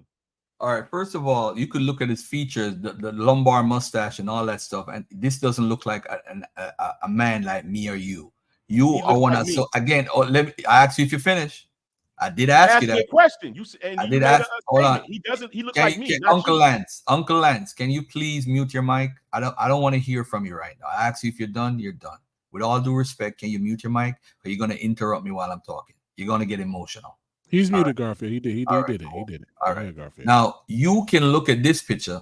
And by the way, this is not a painting. This is cross hatching, which comes out dark anyway. So this is not even a painting. That's how much he knows. But let's take a look at a couple of these things here, right? This is a painting of an Anglo-Saxon right here from 8th century, right? These again, we have Anglo-Saxon coins. Okay? We have Anglo-Saxon coins. We have Ethelberts. We have information. Well, this one is the fake one that they photoshopped or whatever. But this is the original from the what you call it. Now, this is the people that he want to run around and say is black, just based off of lookership, right? Saxon, men of Sax, whatever. All right, let's look at. And by the way, is this a black man or a white man? You could tell that the oil and the paint and all that stuff messed it up, made it dark. But they believe these are black people. This is just nuts. All right. Anyway, this is King Edward, Edgar's son. Again, is he black or white? The eldest son to Edgar. This is during the Anglo-Saxon time. These are the features: thin lips, noses. You do your, if you want to do lookership, here's another one. King Edgar coin. This is in the 10th century AD of the Common Era. Again, these are the Anglo-Saxon people. The seal of King Edza. Now, this is a primary source. Again, this is a primary source. What is he trying to fool us? What is he trying to fool us and do? What are we doing here? What are we doing? Making up stuff? Just to win an argument? More primary sources. Sir Oliver Cromwell, Lord Protector of the Crown of England and enemy to the Black Monarchy and the Stuart family, according to my brother, Priest Daniela. And this is the craziness. Oliver Cromwell, where did he destroy, paint over people's stuff? I would love to see it. This is right here. And then there's its impact on the country's artistic and intellectual heritage. No one can be sure of the exact figure, but it estimated that the destruction started and legalized by Cromwell amounted to 97% of the English art then in existence. Statues were hacked, frescoes were smashed to bits, mosaics were pulverized, illuminated manuscripts were shredded, wooden carvings were burned, precious metal work was melted down, shrines were reduced to rubble. The vandalism went away beyond a religious reform. So where is him doing paint him in over white? Where's that information at? That's all I asked about. So the Reformation, they think the Reformation, and this is, I don't understand how people they don't listen to Brother Mike. Pastor Mike. He teaches this history about Reformation and people breaking up from the Lutheran and the Calvinism and the Anglican Church, and that's where we stem from. Where is this guy, Oliver Cromwell? Where is he painting stuff over in whiteface? This is another one West teaching without a source. They go to 1 Maccabees 3:48 or something like that. Craziness. This was about English Reformation, not about destroying black pics and images. This was during the time of the breakaway from the Catholic Church. The source is broken idols of the English Reformation. There's no one painting. Who is painting? What are they painting? They're removing, like the Calvinist church. Look at this. Cromwell began a program of systematic dissolution, which would see the closure and demolition of more than 600 monasteries. Where is he painting them over white? Where? Had nothing to do with black picture images. Y'all made that up without no sources. Without no sources. None whatsoever. Make it up. This is John Calvin's church. This has to do with the Reformation. If you look on John Calvin's church, y'all don't see no images. Nothing in there. Because the Catholics would have Mary and all that stuff. So they're like, nah, you got to remove all this stuff out of the church. Because it's against the law, the second commandment. Graven images. Destruction of property. See, the destruction was carried out methodically so that over 90%, perhaps 99% of all art was destroyed. The destruction of art was the most thorough the world has seen yet. It is scarcely mentioned in books and churches. Sometimes it is blamed on Oliver Cromwell and the Puritans, but by then most of the art had already been destroyed. So he's not even the one that's even responsible. Iconoclasm. I really just believe that images should be destroyed as they are forbidden and dangerous so they could be worshipped in their own right. Some believe this because of the second commandment. You shall not make for yourself a graven image. Come on. This is the breakdown of where you guys come from. The Catholic Church broke off Protestantism. So you had Lutheranism, Anglicanism, and Calvinism. Presbyterian and Reformed under Calvinism, and Anglicanism, which is where most African Americans stem from. You stem from basically the Pentecostal church, which led into Black Hebrew Israelism. That's where y'all stem from. Can I ask you something, Garfield? No, not yet. Hey, Garfield, just go a little bit longer. I don't want people complaining that you're taking too long. So go ahead. Just get another minute in, and then let Israel Descend, and then Uncle Lance respond. Go ahead, Israel Descend. Now finish. I just wanted to ask you about you talking about the pictures. Like, you don't think that they whitewash pictures? See, now that's a very vague question. Oh, that's a vague question. Okay, you say King James white. He brought out a source that said King James family was black. But you can pull up a picture that show a white man. Ain't that the same about Christ? They whitewash Christ. You Google Christ, it's a white dude. Caesar Borgia go come up.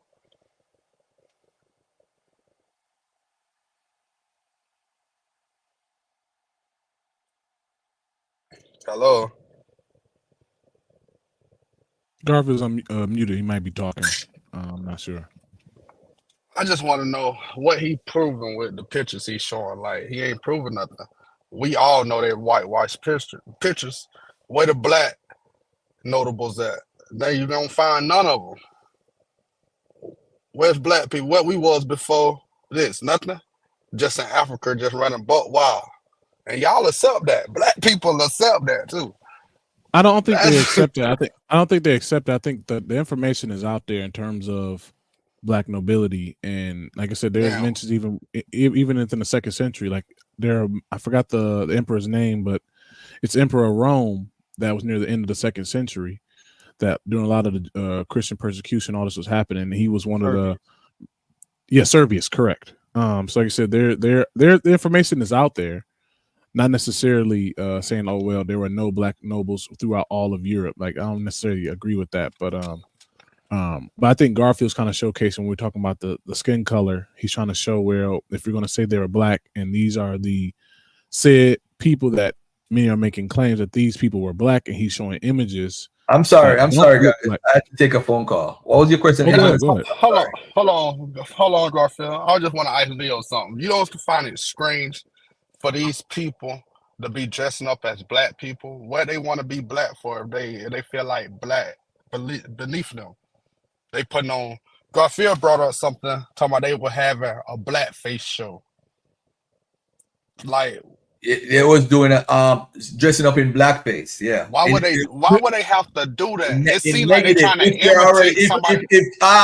Thank you. If King James was black and the court was black, why would all the women have to put on blackface and then denigrate black people? Is that a primary source though? Did somebody write that? Yes, it's a primary source. It's from the guy Johnson who wrote the play. That's from that time period while he was alive. What are you talking about, bro? You're not listening. This is from Ben I'm asking Johnson. It's a questions. primary source. I just asked the question. You taking off like I'm Oh, assuming. I'm I just sorry. I asked thought the that was him. question. I'm sorry. I ain't worried about that. I just asked the question, my brother. No, you good. You Yeah. good. Fair Go ahead, Uncle Lance. skin, brown skin, and black was not conflated in that day. They were all separate. And that's what the brothers not realizing. A dark-skinned person, you're even being reverenced. You're even when they do blackface, you're being reverenced or you're being made a mockery of. But it had to be that many black people dressed like they were in order for them to be remembered through that much time. You know how long black people had to be there? You That's missing what the I'm whole saying. the whole point is that black people ruled first. White people came second. I know how that happened. You obviously don't. And I'm not ridiculing you for that because it's well hidden. It's hidden in mythology. Hey, Uncle Lance, I want to ask you a question. So, do you believe before the Romans conquered Europe or much of Lower Europe, there were black people there, or during the Roman conquest of Lower Europe, that's when this happened? I think that the Romans themselves were also people of color, not necessarily the black that we are. Remember, we're many shades here. We're talking about complexion and a race or a cultural race or people. The Right. people of Romans consisted of many cultures like America.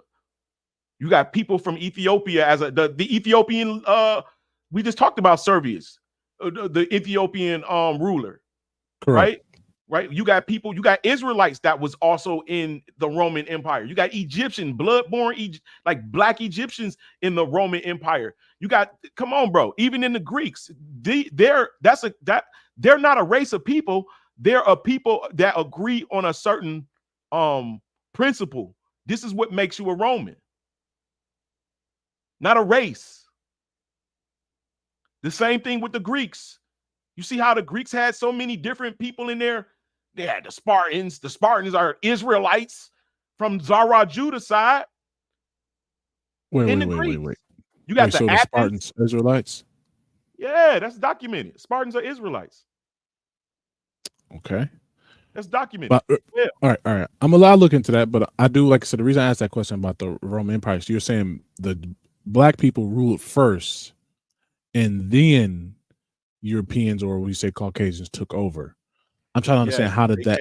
What time? Over. I'm trying to understand that a little I'm bit trying more. to say, what I want to say is that it happened in waves. The first wave was during the Bronze Age, right? And then that's why you can see the people of Denmark click with a group of people and they make that pact where it says that our people shall be one. Your sons shall take our daughters, and our daughters shall take you, and our sons shall take your daughters, and we shall be one. And they unified as a nation, right?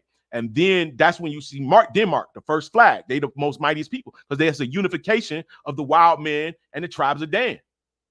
Not all of the tribe of Dan. Why? Because you can see tribes of Dan that stayed in Asia and Turkey, that stayed in Syria or Russia, right? We talking about groups. This is what they monarchy. This is what they called themselves. So we know that. So what I see and what I propose is that the common modern white man is derived from ancient. All right, watch this. Let's say this. Just work with me right quick. Let's say a cataclysmic event is set to come. We know that there are already caverns in place that can sustain life, that can hold 30,000 people in one area, 100,000 people in another area, and it's all over the earth. I don't know if y'all have done this research to know that there are man-made structures that are very huge that's designed for cataclysm, right? They go deep into the earth, and right? Under catacombs, yes, I know you're talking about. Keep going, Right. yes. Right. So these are designed for this particular period that I'm speaking on. When you go down in here, you're trapped. You have a sustainability in the earth for 100 years, 1,000 years. I'm not sure how long they're in there, but when it says Satan is trapped in place for 1,000 years, I imagine that these people that went into the earth in the last age were many different cultures. And when you're without the sun for 1,000 years and you breed and birth children, that sunlight, there will be no natural melanin. You're going to have blonde hair and blue eyes. When they come out after the cataclysm released them into the new age, they encroach on a society that's already established. that have built a heaven on earth. When Satan is released, I see these wild men as being Satan. Now that's historical, and it's parallel to myth, and you can't deny it.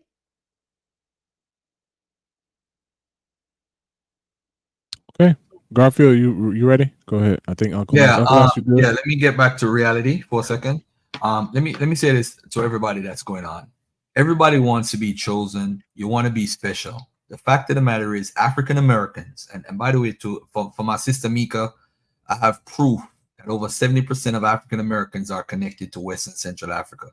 The rest of the people are connected to Europe. We could trace our roots through genetics. We don't even have to use DNA. We could use certain diseases that we carry with us for the longest to show and pinpoint where we come from. I always use sickle cell trait, but the importance of sickle cell trait is we as African Americans, when we are raised, as Black folks, when we are raised up. As a matter of fact, hold on one second. Let me take this call. Hold on. Yeah, Uncle Lance, do you want to speak to what he just said right now? Do you agree with that? Do you agree that we all come from West and Central Africa? No, I know we don't. I know that Africa is like a Noah's Ark. All right, I'm back. Can I get in? In a state of cataclysm. If you go to South Africa, that's a high ground area. I have a map made by the Air Force, and it tells you all the lands that are very high as compared to the lands that are very low. South Africa is a very high landmass. Russia is very high, and so is areas in Asia. And these are the places where people fled to escape cataclysm. Right, and that's just the bottom line. And what is cataclysm? What is it to you? What is it to you? What do you mean by cataclysm? It's where the infrastructure of humanity is tested and have to be reset in many areas, right? Where you would have reset. What? Hold on there. Leo, are you listening to this? Yeah, I'm listening. I'm letting him get his. Let him speak. I don't want to be. I want to be respectful. I want to be respectful. When you dig down 100 feet, you find a whole civilization with a whole house intact. When you go down 100 more feet, you find a whole nother civilization with structures intact. In order to go back in the past, you don't do nothing but dig down. Now, let me tell you what these cataclysms look like. Just an example, right? Let's say you have a regular size house, right? And then let's say a tsunami comes, and what do tsunami bring? Tsunami bring mud. When the mud and when the tsunami come, mud goes over these houses, then the tsunami leaves, and then the mud stays, and then the sun bakes it, and then the insides of these structures petrify, right? And this is because due to chemistry, natural chemistry of this setup. This is how you get fossils. The same thing happened with material, even steel, even wood, it petrifies. This is why certain rock structures in mountains look like it was carved in, but it wasn't. It wasn't carved in. Mud covered it, and then it was petrified. And we're looking at it 500 years later. Talking about something they carved it into the stone. So do you subscribe to the mud flood theory? What is that? What is the mud flood theory? In terms of it was a time period either before the 1700s or during it, to where there's a large mud flood catastrophe that took away civilization. A lot of this connected to Tartaria and a lot of the technology. A mud flood kind of erased the history, and then I don't know if I'm gonna call it a mud flood because it entailed many things: water, earthquakes, volcanic eruptions, hurricanes, tornadoes, pestilences, famine. All of this is together. So mud. You can see in San Francisco where mud has covered a majority of the street. You ever been there? It looks like they just built the damn buildings on a slant, and it's not. Just a lot of the building is covered under mud, and they only living in the tops of what's not covered. So that happens in this said cataclysm. Mud covering things happens. A lot of the mountains, I believe, to be ancient. And the reason why I say this, let me make my statement first. I believe some of these mountains, these things that we consider to be mountains and mountain clefts are actual Titan-esque style living quarters that have been judged and covered with mud and then baked. And then people go and find entrances. They just kick it in. They don't got to dig in. When you go inside of some of these buildings, I've seen people go inside and I've seen the walls, they're brick. and they have pillars, and they're not digging inside of this. These were buildings and stuff that were covered with mud and then petrified later on, baked and petrified. People haven't been there in hundreds and hundreds of years, and this was what happens. So, I mean, I have a clear understanding, and because I've been in 9 different countries, and I literally have studied and wanted to know, I have more insight than your average individual. I'm not just speaking, just lamely speaking, or just, it's not. I'm serious about what I'm saying. It's not because I'm crazy. I can prove everything that I'm saying, that there are scholars that also share these particular ideas, and my ideas don't necessarily come from the scholars. I find them researching my ideas. Are you finished, my brother? Yes, brother. All right, peace and love to you. I want to say that we could continue to dream. Listen, man, I'm from Planet Risk. I used to work with Dr. York, and I flew over here on a ship, and I'm back here on Earth. I got this super knowledge when I went to space. I ended up in Venus like 3.5 years ago, and now I'm in Mercury, and I'm back on the Earth. So I have superpowers. I've traveled a lot, and I know what I'm talking about. Now, this is an issue that we have, right? I asked the brother for King James saying that he's black. He pointed out that they talked about him being black. And I'm saying to him that although they say that you're black, you don't necessarily have to be black. I gave him 2 or 3 examples of people being called black who were white. The people of a whole town where they call themselves the black bitches, the women of this town, and they're all white people. Calling yourself black don't necessarily mean that you're literally black. I then pointed out with the Black Douglas, I slowed walk him just to let him know it was the enemies that call him black, and the people from Scotland, where he's from, call him Sir Good James Douglas. They call him Sir Good because he was this guy, not because of his light skin or his color. And then when they described him, the person said he was some deal gray, somewhat gray skin, all right, which is not, again, black. So at the end of the day, they had the term black to use if they wanted to call him black, but they didn't. At that time period, we have a racialized mindset. So we have racism now as part of the social construct. So in Europe, you find people using the term black for rabbinical Jews, the so-called small hat people who don't look nothing like black people, but they're called black. Why? Because it's like a caste system. That's something that he said earlier, which I kind of agree with. So at the end of the day, though, when you see the term black, you can't take it the same way you do today. That's the bottom line to what I'm saying. We have to be careful with the sources. If you don't believe me, there's an African-American or an FBA scholar by the name of Kim Hall. She's recognized by her peers as the #1 scholar with this conversation. So if you don't trust Garfield, go trust your own FBA, as you say, because I'm from the Caribbean, so I don't know nothing.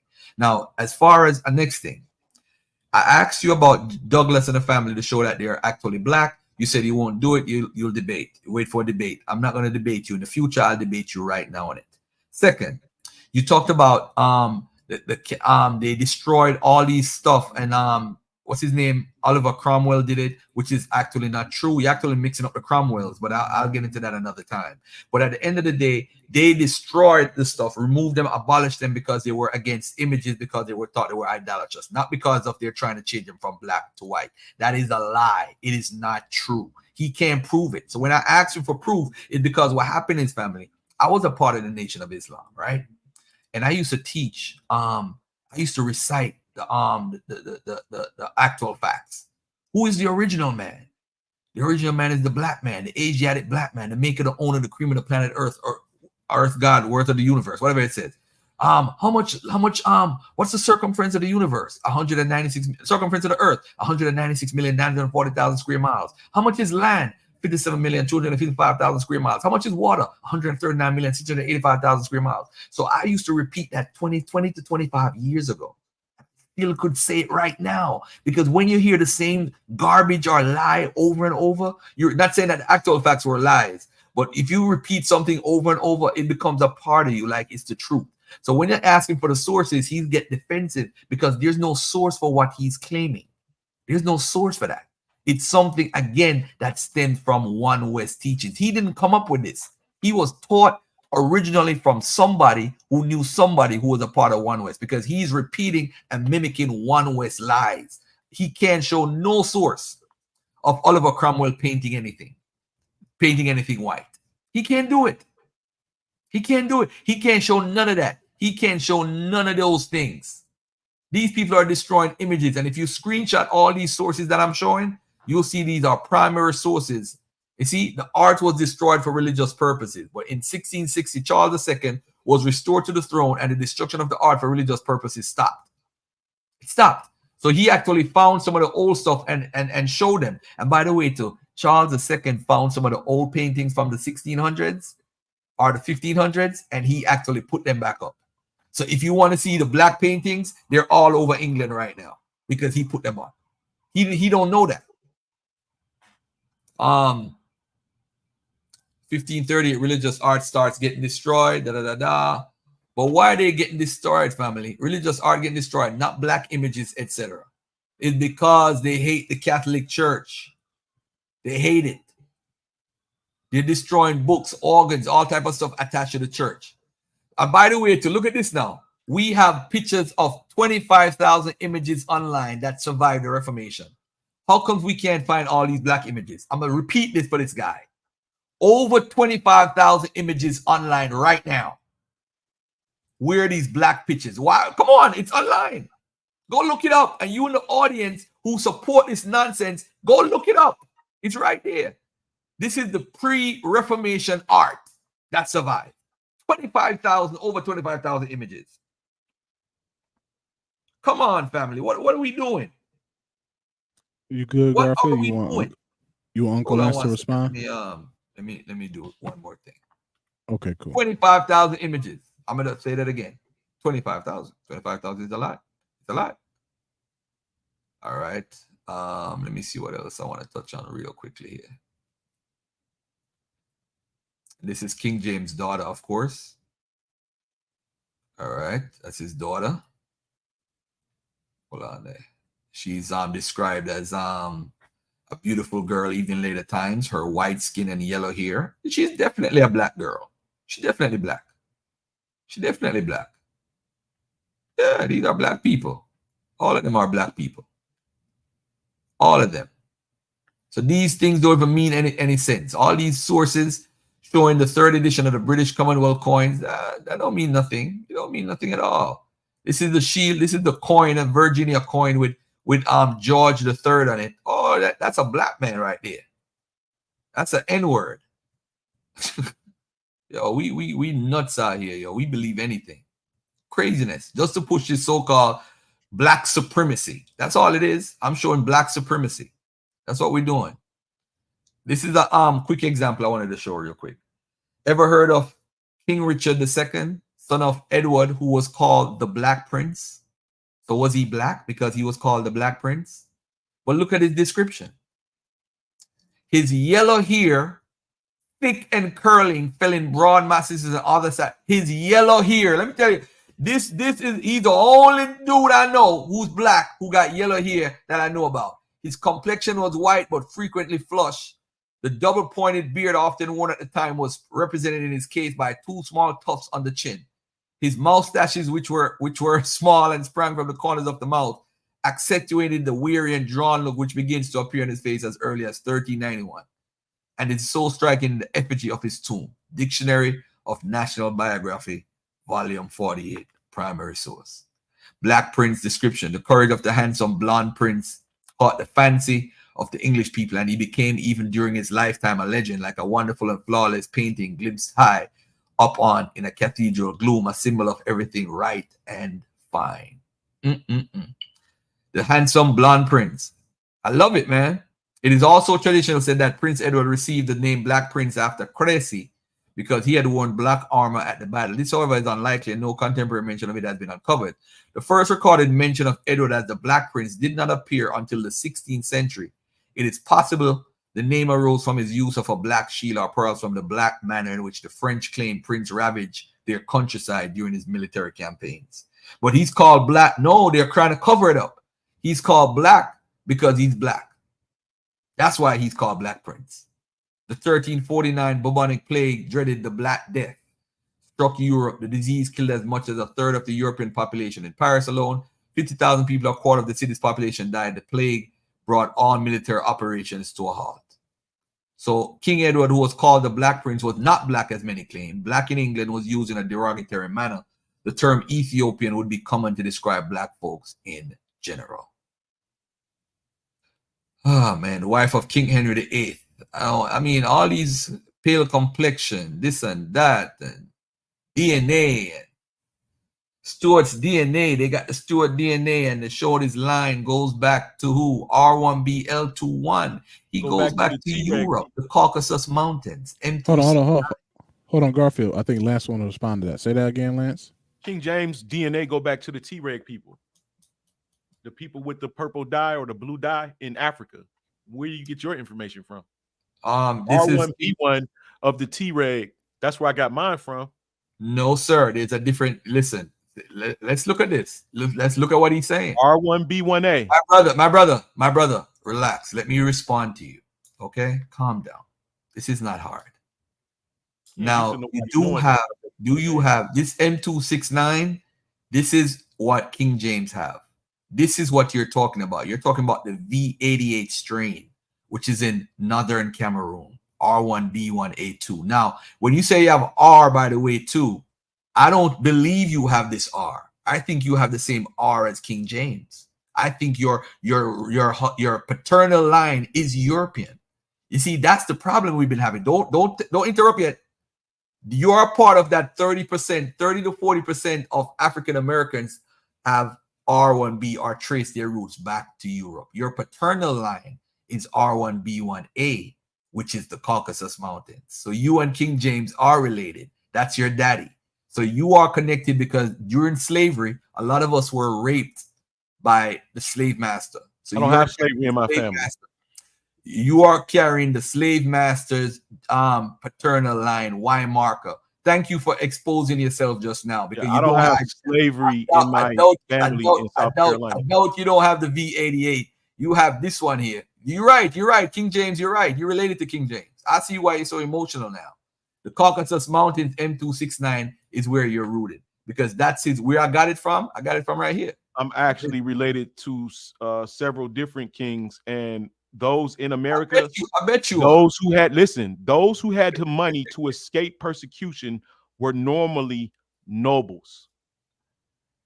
So FBA are Black European nobles. You made that up. No, I didn't make it up. I know for a fact that it is the nobles that have the money to escape persecution. And when you look at who was coming over here from Europe, it were Jews fleeing religious persecution, Jews and Moors, people of the book. So if you don't know that, that's not on me. And you're also not familiar with the out of Africa back migration. When they went into Eurasia and went back into Africa, that's how they get the R1B1A of the T-Reg people, the blue dye people. No. You're talking about somebody else. Now this is the R1B. This is the R1B. This is the R1B tree right here. The R1B originates is M343. They split off to Anatolia, R1B2, and then they come down to the Near East and Europe. Then you have the Levant and Africa. Then you have the other branch that goes into the Caucasus Mountains and Central Asia. All right, you can have the mic now. Go ahead. So where do you see? So where is the R1B? So where do the R1B1 originate? Where does it originate? Because it seemed like it's. Where does it come from? E1B1, don't it?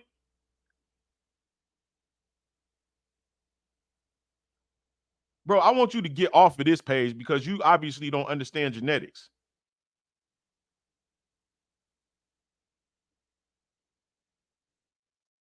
Can you explain it? Kind of like how you see it, how this is set up. Can you kind of explain it a little bit? No. This is the phylogenetic tree. Hold on. Hey, slow down. How you gonna tell me to slow down in the middle of my conversation? You asked me a question to break it down to you. I'm trying to explain to you, brother. You getting all heated for what reason? I just want you to show the rest of the tree. Oh, the rest of it. I don't think the tree's on my thing. That's all. If that's what you want, there's no problem. I don't think I have the rest of it right here. I just needed the part. I was just trying to show the part of the Levantine break off. It's right here, the Near Eastern and Europe lineage right here. It branches off to the Levant and Africa, which is the one that called the V88 one. Now, are you saying you have this marker? I'm saying that's none of your business. I'm just showing you what Oh, happened. okay. You did say it earlier, but I do think you have this one. This is the one that most African Americans have because, of course, it has to do with the intermixture of European. So, you know, in the One West teaching, they say that it goes by the man, right? So if a European man is in your lineage, that's what happens. Your forefathers is connected to a European. So if you do a 23andMe, you could take a look at the 23andMe chart, the flow chart for the months and years, the last 500 years, and you could tell when the European actually interjected into your Y, and then you could see how your Ys are. You could see that. So you are more than likely a Caucasian, a European. When you say white, first of all, Caucasian, all that misnomer stuff, bro. When you say white, you want people to believe that all of the Europeans that came to America were white people, and that's false. Oh, so you're saying that the Europeans are black and you come from those noble people. Well, I'm telling you that you got the Spanish, you got Portuguese, you got the Spanish, you got the French, show your DNA then. Shut me up. Germans, where yes, these people are white today. Evidence is clear evidence that these people were not always white, and they do find them in America. So Yakub made them. Yakub made them. Yakub. I'm not a joke, brother. I'm a 50-year-old man. You gonna respect this doctrine, this dialogue that we having? I haven't dissed you all that. Yakub, my stuff ain't pseudo.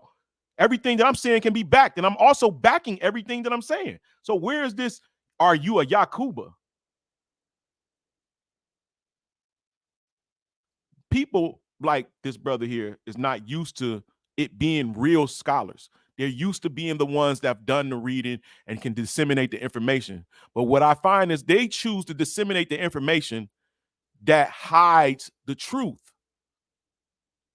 Now, there's nowhere in the world this brother can argue anything about American history, Black American history, when all of his knowledge should be aimed around how he left Europe, how his European ancestors went into the lands that he is now from.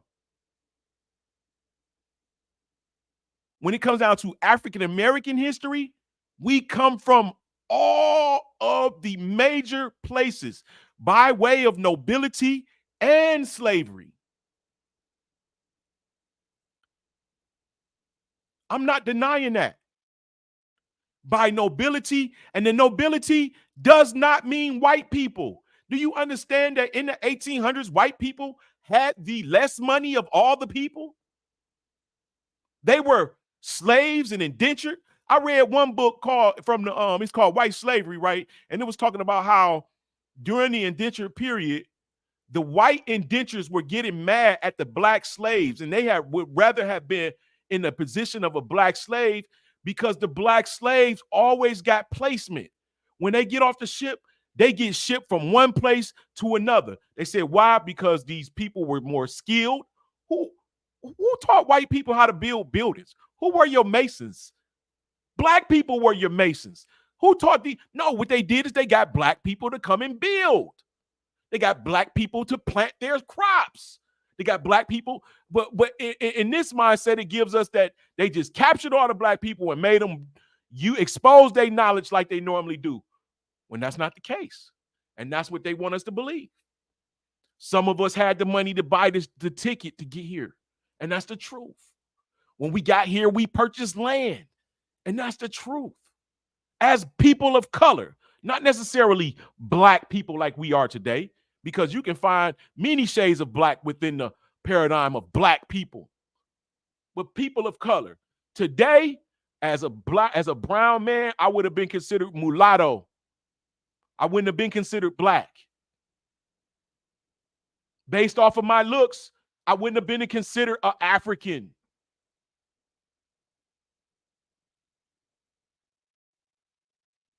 The brother don't realize that, yes, our knowledge have been whitewashed. It have been systematically done away with. They have literally have over the years.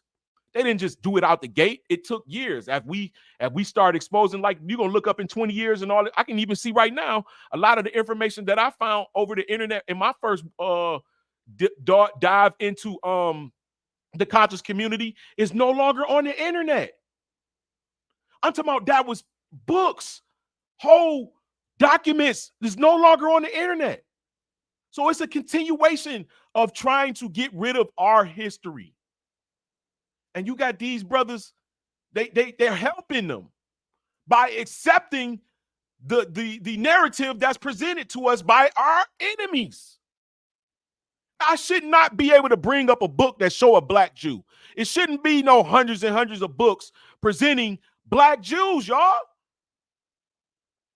It should just be only books about white Jews. Something is a problem.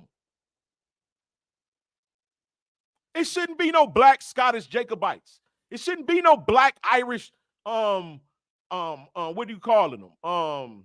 Chaldeans. Anytime you find a narrative that's an opposition, and in the numbers that we found, we need to pay attention and look at the shit. We shouldn't just glaze over because he gonna find a book that say something in opposition to what I said. Nah, look at his information, look at my information, not just us two, just people generally. Take the two informations, compare them, then let your spirit, your energy make the decision on what is the proper way to study, which route to go. Ain't nowhere in the world we should keep finding these artifacts and these books and these documents and these of black Europeans in rulership. That's all I'm saying, y'all. That's all I'm saying. No matter how many things he find to counter what I say, it's because not his work, because my work is being done by finding these black people and these black references. His work, all he do is go and find something that's already saying there is no black people doing this. And he accepted. That's crazy. All right. Are you finished, brother? Yes, sir. All right, cool. All right. Now, King James is one of the reasons why you're here in this country. He's one of the reasons why I'm here, because of the slave trade. Now, when he gave permission to start the Virginia London Company and others, that was for them to actually enslave Africans and bring them over. So you're saying he is the reason why you're proud of this guy. The goal of the Virginia my brother, I never interrupted you one time. You could tell that you're not comfortable in your skin at all, bro. No, if you notice, I never interrupted you one time because I know it's garbage from the jump. You don't know what you're talking about. You're emotional. There's no need for me and you to be on our brother, because Berean is our brother. There's no reason for us to even get emotional on it. That's why I'm chill. I'm chilling out. I'm chill. I'm on chill time 10 right now. The goal of the Virginia London Company was clear enough: establish a permanent colony in America that would make a profit for the company. The company, chartered by King James I in April 1606, was comprised of two divisions. The Plymouth Company would establish a short-lived colony at the mouth of Kennebec River near what is now Phillipsburg, Maine. The London Company would establish Jamestown in Virginia. For those who don't know, Jamestown is named after King James, England's first permanent settlement in the New World. Now, when you talk about King James, we can't leave out Charles II, because Charleston, South Carolina is named after King Charles.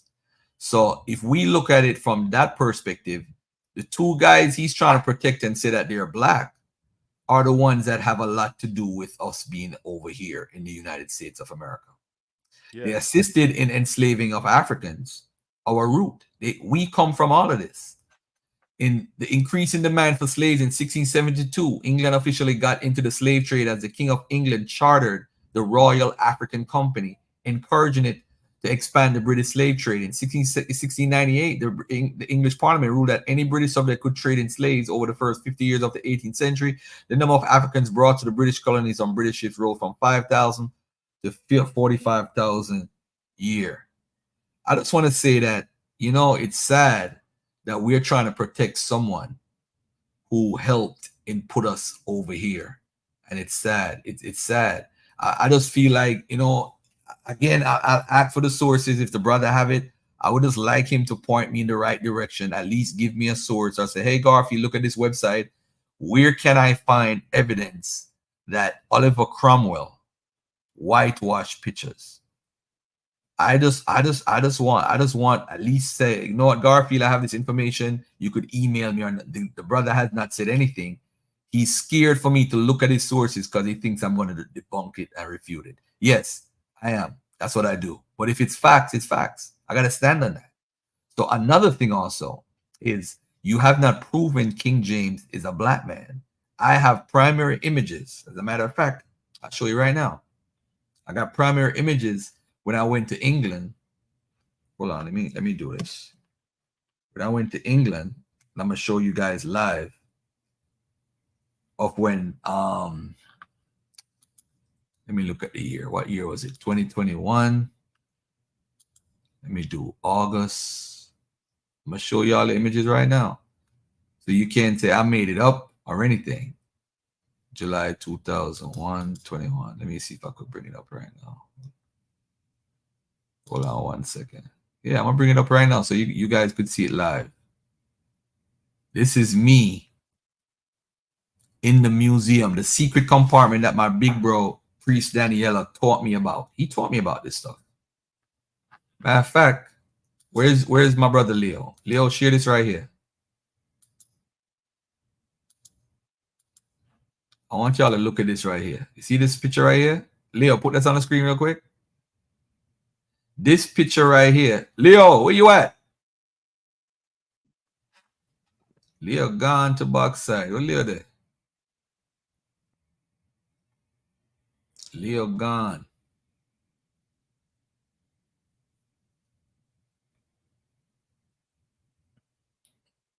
Yeah, I was gonna show how Leo Arbery, I don't know who's there. I was gonna show you all the primary source of the images. No, 25,000 paintings were recovered. So if they were, those are the original paintings. So if they were black, you'd have all these black paintings that they recovered, and that's online. Anybody can see it. So I'm saying to everybody out there, do your own research. This brother is saying that we come from the Moors in Europe. He sounds like an Aboriginal. He sounds like you want to be an Indian and a Hebrew at the same time, but he has the R marker, possibly the same R marker King James have, which goes back to M269 in Europe. And earlier he was brave to say what his DNA is. Now he wants to hide it. So, you know, that should tell you a lot. But I do want Leo. Leo, where you at, Leo? Oh man, Leo. I could have showed King James is white right here. I was gonna show you the primary picture that they have locked up and sealed downstairs that I got to see. And where evidence golf? You're just saying I went to Europe? What are you talking about? I don't know what you're talking about, brother. Yeah, Africans, the same people that we trying to what you call it, you know, but we here, man. We here, family. I'm just gonna share this with everybody, man. I just want to share this with everybody. King James is what you would call a European. Only people that do it are people who are on the short bus and don't know what they're talking about. There's no way on earth King James was a black man. No way on earth.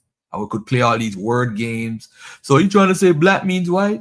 No, I'm not saying that. I'm saying when they say black, we shouldn't take it the same way that we take it today. That's all I'm saying. And he said white people come from caves. That's why I said, yeah, what's this, the Yakub story? I'm not taking you for an idiot or trying to disrespect you or anything. I'm just saying that sounds like the Yakub story. You know what I'm saying? So at this point, I think I've done enough. I've been on here live for hours. I want to say peace and love to everybody. And have a good day. I don't know what Uncle Lance is trying to show. Can you show the pictures that were whitewashed, brother? That's all I want to see. It's King Charles right here. You see this picture? Where's that picture from? Hold on a second. Don't move. Keep it right there. Don't move. Don't move. Don't move. Keep it right there. Don't move. I'm gonna screenshot it right now, and I'm gonna tell you where that picture come from. I got you. Got you right now. Google. I'm gonna go to Google Images. Go to Google Images. Be honest. Hold on, I'm gonna tell you right now. I'm gonna go to Google Images. Hold on, I'm trying to get this out of here.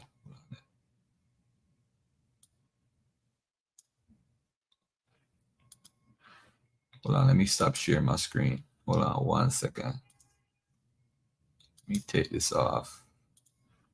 Let me take this down. I'm gonna be honest. Google Images. Hold on, where is it at? Oh, it's right here. All right, let's look at it. We can't see what you're sharing. All right. I can't share it, but I did find it. It's Charles III Bourbon. Like Charles II, Duke of So you saying that this guy on the screen is a black man? Yes. They all, that's his family members. They all black. They Moorish looking. All right, hold on a second though. Let's one second before we jump out the window. This is a portrait of Charles III though. This is not Charles that's connected to King James. You do know that, right? This is not Charles that's connected to King James. Is this a European king? No, he's saying that that's a black guy. Is this a European king? I don't know. I don't know what he is.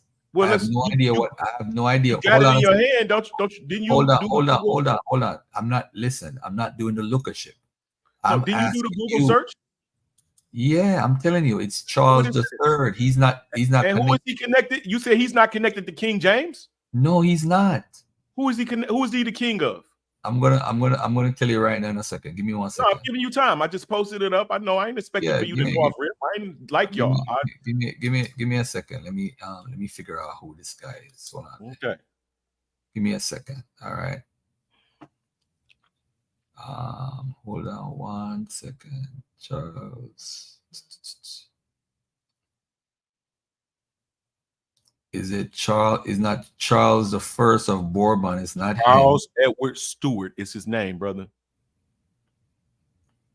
Hold on, I got a picture right here. His name is Charles III Bourbon, Duke of Bourbonnais. This is an engraving. So this is an engraving. So this is Charles. So this is not an actual painting. This is an engraving. It's engraving. Yes. Hold on a second. Let me look him up. Hold on. Don't move. What is he? Is he his son, his grandson? What is he? Go ahead, do your research. I'm giving you the pictures. I'm asking you, what is he? His grandson? What is he? Go ahead, brother. After you finish with that, I'm gonna show you King James' father, Henry Lord Darnley. Oh man. Hey, bro. Are you sure you want to use this guy, man? Yes, brother. All right, go ahead. bro. Look him up. I'm giving you information. All right. Let me say this. He was a French military leader. His name is Charles III, Duke of Bourbon. What did you say his name was? Charles Edward Stewart. Nah, bro. Where did you get that source from?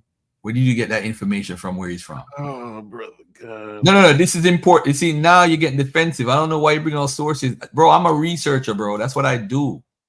You can't be offended when somebody asks you questions. It says Charles de Bourbon on the. All right. Now, Charles, what is the source to what you're showing? I'm giving you a source. I don't have to give you my source. I gave you something to look up. This is a black man. You said his name is he's black. How do you determine that he's black? Is he white? I don't know what he is. You can see this is not a white man, bro. It's an engraving. They use a special technique. This picture don't look like none of the pictures of Prince Charles. Bro, let me ask you this. All right. So it says here, Charles was born at Montpensier, the second son of Count Gilbert of Montpensier by his wife, Clara Gonzaga. Gilbert died in 1496, and his eldest son, Louis II, died on the wedding 1501, leaving Charles the heir to the family's titles. And it don't say nothing about him being a Stuart, bro. It don't say nothing about that. And he has a Wikipedia article. You have Charles IV, but it's not the same Charles. This is a whole different lineage. It's not Charles. It has nothing to do with the King James family, bro. Bro, if you don't want to take my word for it, that's fine. Just do you told me to do a research on a guy. I'm Googling the guy. I did an image search, found the guy. He's from France, which I mean, all right. I mean, you know. So this is my point.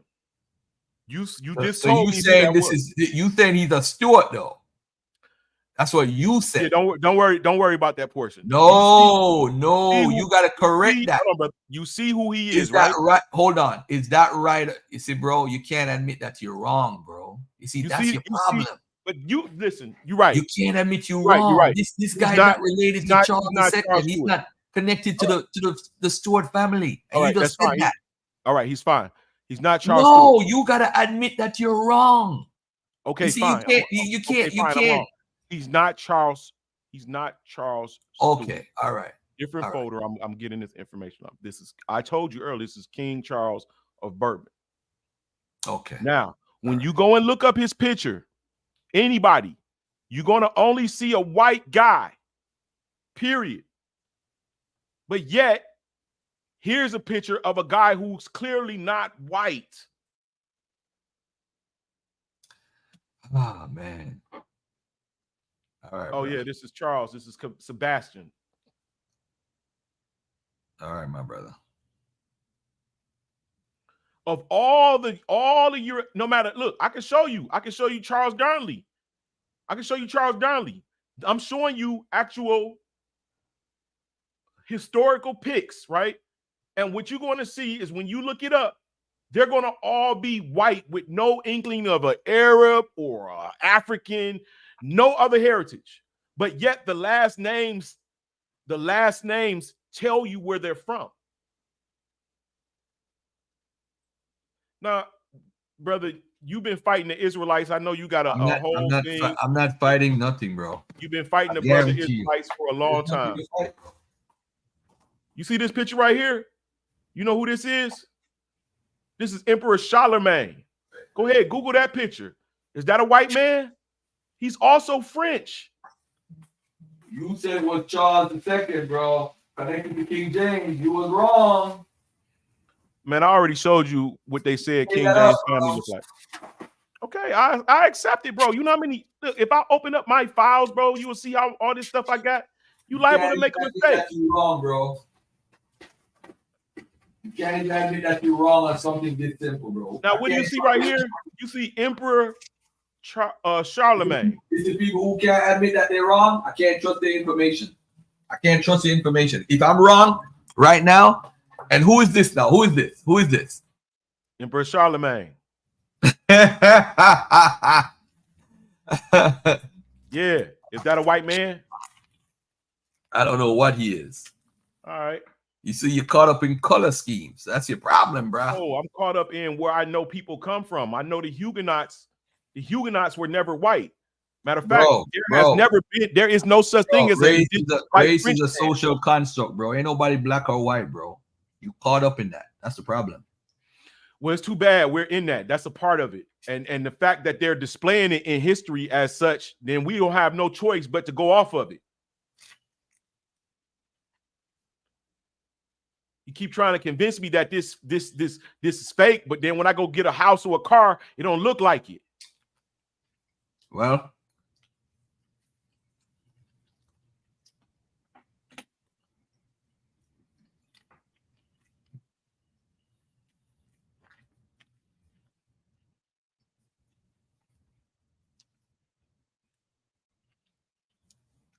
like I told the brothers on Q channel, I told them that say Napoleon got black DNA. You telling me this is a white man?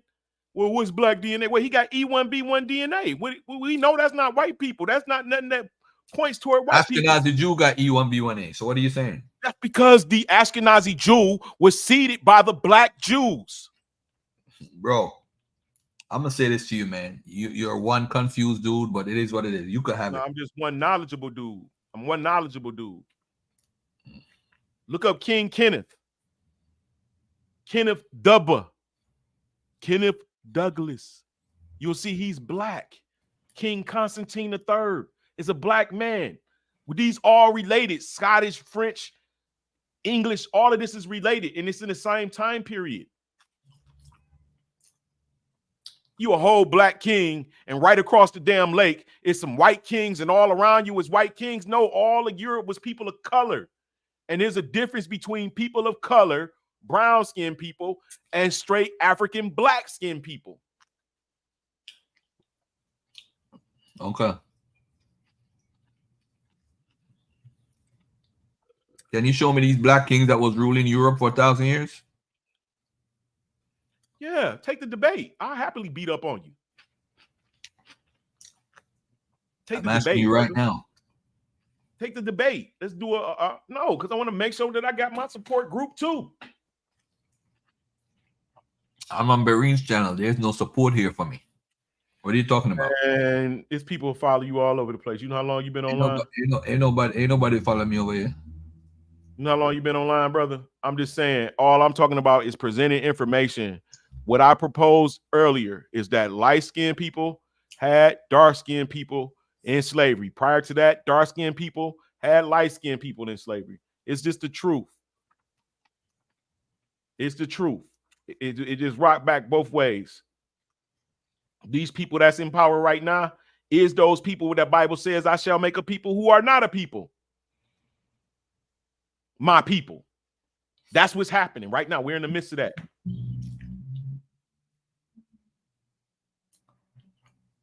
They hate the scripture, bro.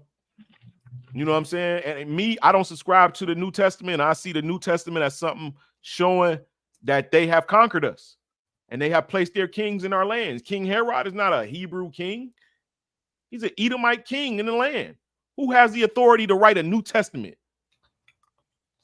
They cutting off hands and hanging people with their doctrine and the hand over so all can see. But And Herod wasn't alive. write a New Testament. I know it's not to be. I know the New Testament is only. That's why the New Testament don't say God said. Only time you hear in the New Testament that God said, He said, "This is my beloved Son, with whom I am well pleased." That's the only time God spoke in the New Testament. In the whole Old Testament, all you hear is God, God this, God that. Thus saith the Lord of hosts. Thus saith the angel of the Lord. Thus.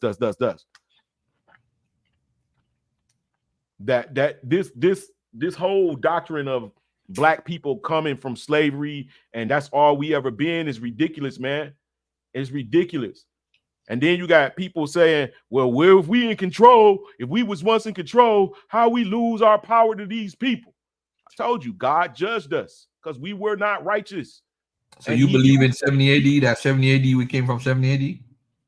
Nah, man, people, the Israelites been coming out of the land for a long time. They never all of them stayed in the land. That's why they have a decree to come back to the land for Passover. But the sons of Zerah, they had been left Egypt. They had already established, yes, British era Israelism. Once you realize that, why would they call the Athenians black? Why would they call the Spartans black if these so-called British Israelism is white people? Just look at the information, bro. I don't care where it comes from. I like the fact that I can go back to the 1700s and look up information as opposed to trusting those who are disseminating the information after the fact. We're conquered. We have no power, no strength.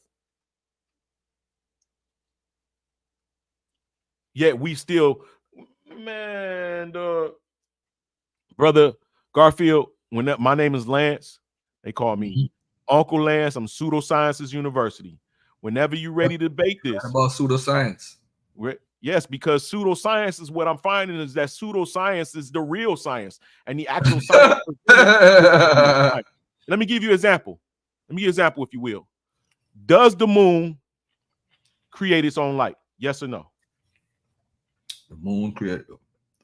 It should. Why should it?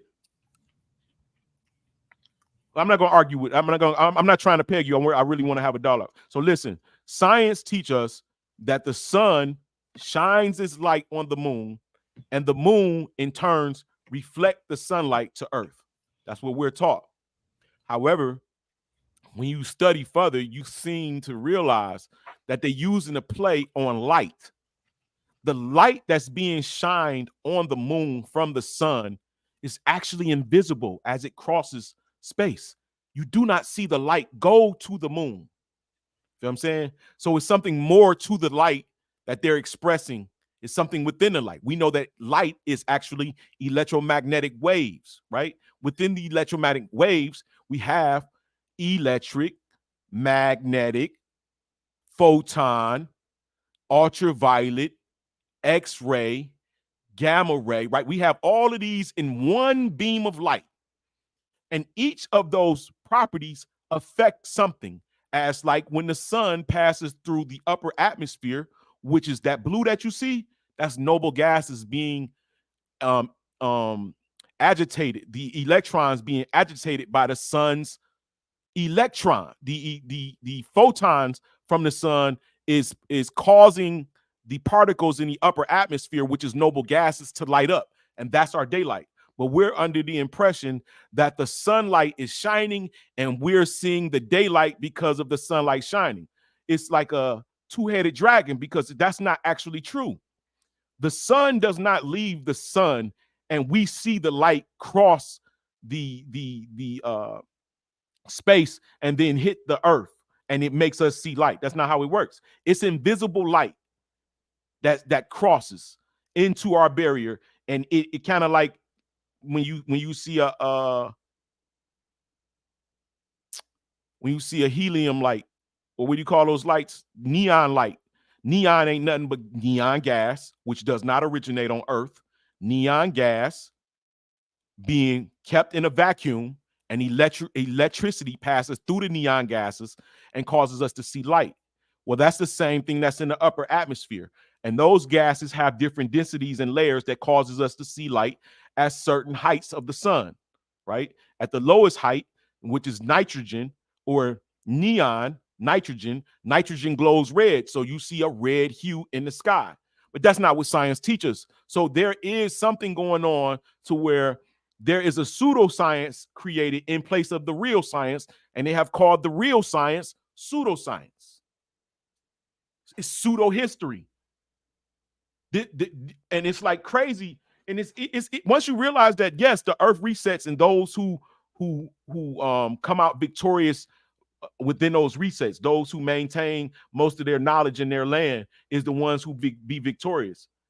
And the ones who gets scattered, their infrastructure is destroyed, those are the ones who succumb to the incursion of those people who all their ships didn't get destroyed. All their cannons weren't destroyed. Not the people who survived, who used to be in power. They have to succumb to those who survived. And it seems to me that God allowed those who were less than us survive, and then they took power over us in certain areas. That is that wild man versus the Moors scenario that you get. I just want the truth to come out. I want to kick the truth. I ain't trying to, I'm not a part of that Sinetta thing where y'all sit up and just argue all day about some BS, bro. I be really trying to get the information out. I really study and want to bounce information and learn information also from people who I trust to actually do the work.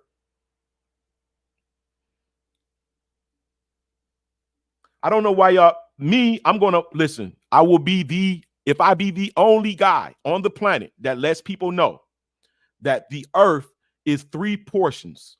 It's not one whole portion. You have the atmosphere. The atmosphere has a shape. That means from the land to space has a shape that's rounded. The land itself is not rounded. The land itself sits in the middle of the ocean. It is like a mountain. When you look at the earth as a whole, it seems to be a globe according to science, but it's not. It's 3 parts. I do this for real. Yes. Earth, according to scripture, earth is only the land that comes out of the ocean. That's earth. The ocean is separate than the land. Then, yes. The firmament is separate than the others. So you have land, sea, and air. That's the 3 portions of the earth. I'm not a flat earther, because when you clearly see that when you in the south and you head north, the land rises. There's a 45-degree angle. It's a tilt of 23.5 degrees, period, on all sides. That 23.5 is not the tilt towards the sun. That 23.5 degrees is on all sides of the earth. There are 4 sides to the earth.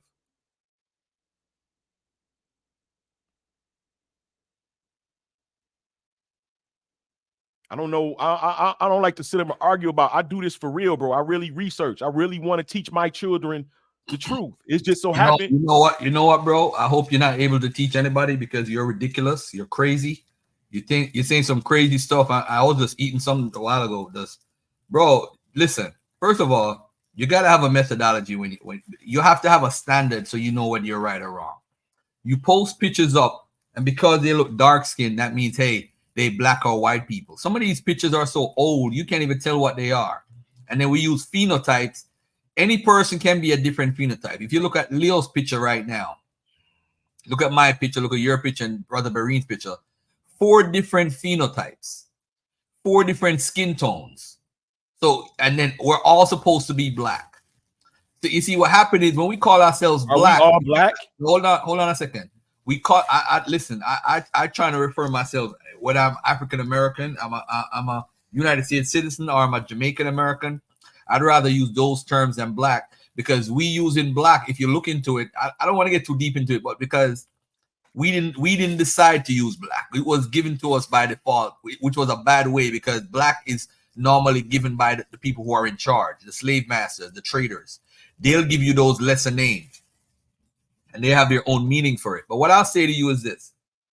You see, me and you can have a dialogue, right? We don't even have to have a debate. We can have a dialogue.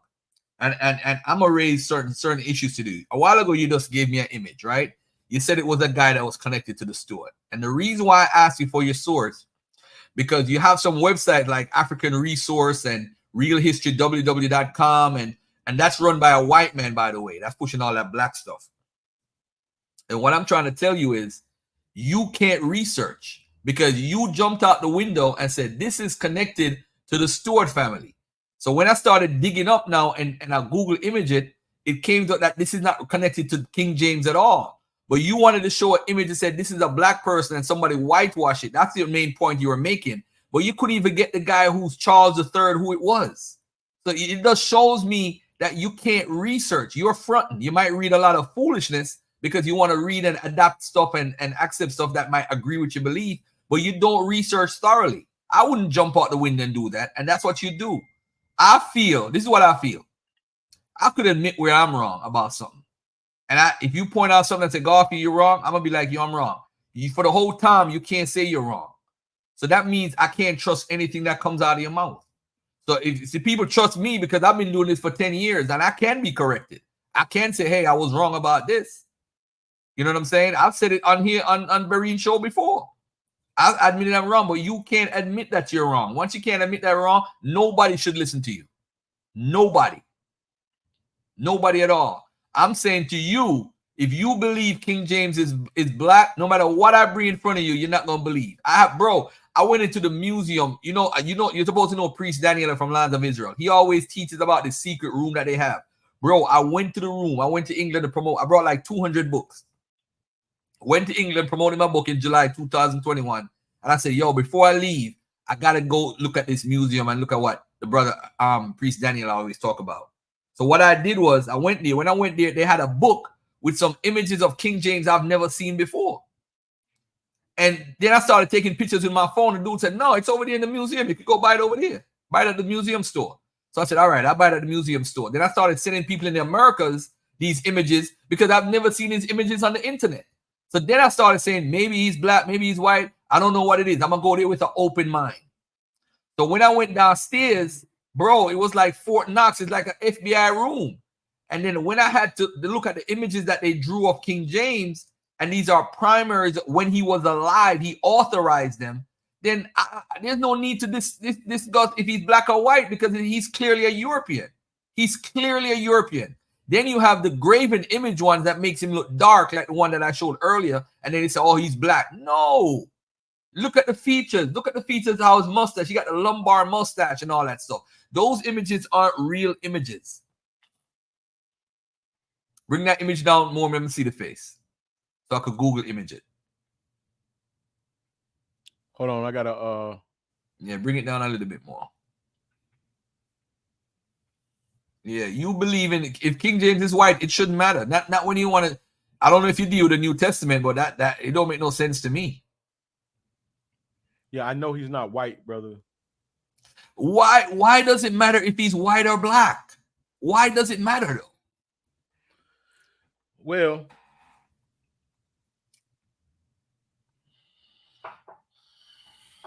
when you look at the entirety of the information and you see what I'm working on right now, I'm working on the theory that they actually these so-called slaves was actually bringing Israelites into the land, as one people. Just like what Genghis Khan was doing. When was this? When was this? Just like I showed you what Genghis Khan was doing. He was When going was around this, and brother? it When says was that he this was time really period? harsh against the Israelites. No. Because they When was not this keeping the time law. period? When was this time period that you're talking about? That's all I'm asking. When was this time period you're talking about? That was the 1200s. The 1200s. All right. Yeah. First of all, there's no Israelites in the 1200s. What do you mean? Yes, they are. Yes, they are. What do you mean? The whole Jacobite. What do you? The Jacob brother. Oh my God. Yo, let me tell you something, bro. You are so lost, good, bro. I know the whole Jacobite argument and that they're black. The Jacobites are white, black, and da-da. Bro, this is pseudo information. Nah. Well, I'm showing you that they black. You can't do No, nothing. you're not. You can't. You have not shown, bro. You have not shown anything. What have you shown? Bro, let's just debate it. You need a whooping, just flat out in front of all your fans. You need to be humbled. You need to start over, reset, because you think you know it all. Not You think anybody. you know Not it all, anybody. bro. You Not need a anybody whooping, came and I'm into here to Israel. do it. Maybe a Christian could beat me about. Not Nah, you. I'm here to do it. An Israelite.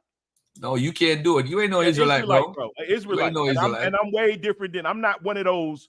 I'm not one of those. I'm one of these.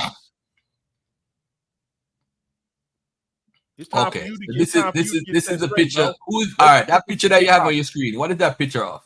King James. That's a picture of King James. Yes.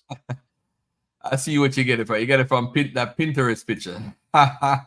No, I didn't get it from no Pinterest. Black European, Black Hebrews. Yo, you funny. You see yo. that this is a castle pic. You see the flash of the camera. You're a funny flash dude. from the camera. You're a funny dude, yo. You're a funny dude. You're a funny dude. You're a funny dude. Right. You can even take the little part that I showed you and get it. It's going to tell you it's King James. That flash is from someone's camera. You're a funny dude. That's all I gotta say. Yeah. I'm different, bro. Whenever you're ready, Garfield, where you get it from. it's just time, man. It's time. Y'all been running these streets for a minute with your so-called doctrinations and knowledge and all of that. And it's just time for real people to step up to the plate and get you old guys in order. You think you know all the answers and you don't. Well, you don't I'm gonna say this to you. You know what? I'll debate you any day of the week because I know this is an easy win. I ain't worried about that. So what's the debate? Let's get it now. The issue is I'm here right now. We could debate right now. No, I wanna properly debate right you. You say debate you all the time. already. You say I ain't debated since I was on Solar Vision. You debate all the time. So what I want to do is properly set up a debate, and we can talk about it right now. We can do it right here on Berean if you want to see. All right, let me ask you a question. If you could provide one source of whitewashing by Oliver Cromwell, I'll debate you. What? I ain't gonna debate you under no we know that Oliver Cromwell. Give me one source. Hold on. Just give me one source. And the history of Black America, of Black Europe. We know that. I'm gonna say this again. I'm gonna say this again. What you want me to do is show you some information showing Oliver Cromwell with a paintbrush. See how you create these arguments with a paintbrush, whitewashing. That's what you want me to do. But that's what you claimed. Shut up, bro. Get out of here. You claimed that, bro. Big bro. You claimed that. That's crazy. But that's not what I claimed. What I claimed is that he destroyed and had all that stuff whitewashed to hide. You want me to show you Oliver Cromwell sitting in a chair in a paintbrush, whitewashing paintings, and then you want me to form an argument around that. And so you can say, see, he can't show me that. And I'm not looking for that. And that's that, I got you. No, I'm a real scholar, bro. You're playing. You ain't no real scholar. You're playing, Garfield. You're giving scholar a bad name right now. My brother. I told you, the ops to our people. You can do what you do in Coconut Land, and you can spread the information you doing there. But when it comes down to our people over here in America, bro, we want the truth. And if you ain't coming with the truth, all you can do is make us coconut mix and drinks. Hey, you know what's funny though? The way how you switch up your tone, like you're really talking the truth when you lie to the people and to yourself.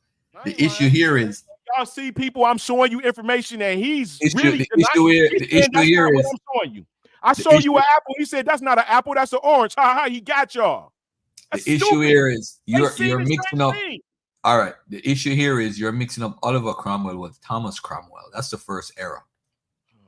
You need to know who ruled in what time period and what they're talking about. So if you want to argue a topic, you need to know what you're talking about in the first place. So now, if you're saying Thomas Cromwell, where did you get that from? That's what I'm asking you. I want clarity. So if I want clarity, that doesn't mean I'm trying to get you. Maybe I just want clarity. You're just so scared because you're scared of being quote unquote debunked. And I told you, I'm being genuine. You want I to asked, hold on, beloved. Hold on. the statement and try to have a Hold on a debate second. about a Hold on. nitpick statement. You're scared of the information that you're pushing to the people? Why would you be scared though? You see, this just shows how great I am and how folks fear me. You see, the issue is I'm y'all daddy when it comes to information. Y'all copy me, use my information all the time, and then y'all try to front like Garfield ain't that dude. So now I'm gonna say to you now, I'm gonna say to you, I'm gonna say this to you right now. I'm gonna show you how much of I am that dude. I asked a simple question. I basically said, hey, show me where Oliver Cromwell. Just show me. That's all I'm asking. That's it. You made the argument about Oliver Cromwell. Why you keep trying to get me to debate with something about Oliver Cromwell? What's your problem? All right. I said King James and his family is black. I showed you that. You keep talking about Oliver Cromwell because I made a statement saying he had all that information destroyed.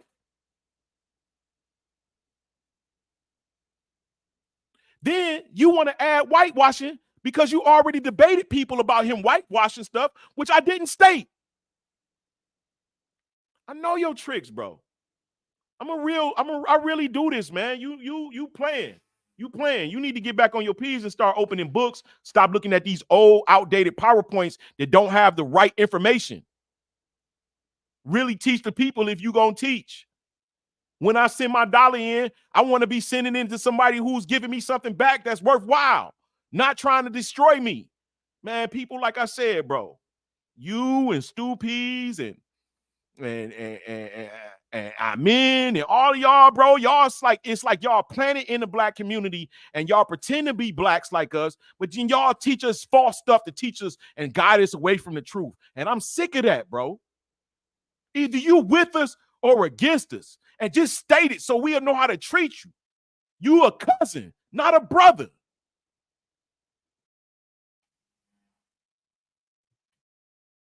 We want the truth and we deserve the truth. It's some actual brothers in America, not just a little bit, that descend from the Israelites. Not just a little. It's niggas in the Caribbeans that literally descend from the Israelites.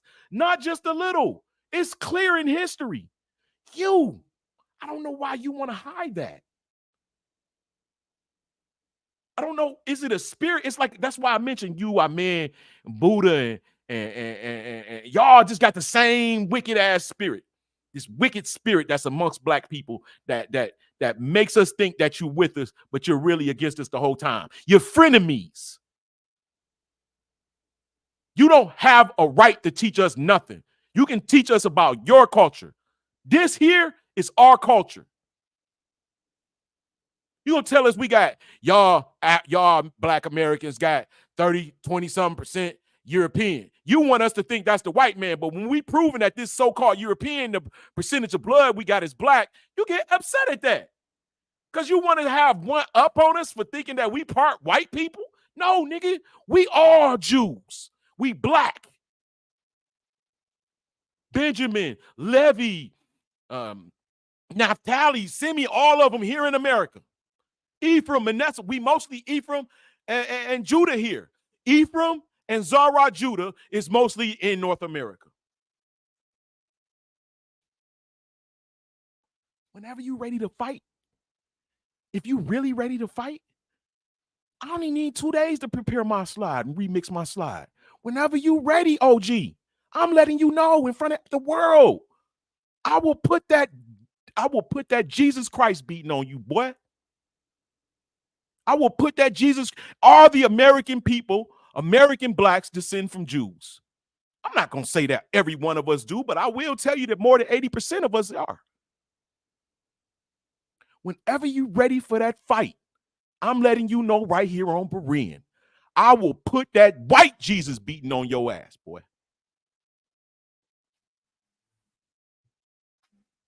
Let's get it. I'm tired of them teaching us. We got these. We frogs and they toads, huh? Trying to teach us that we toes. Yeah, man, we need to start paying attention, bro. I don't know what they are.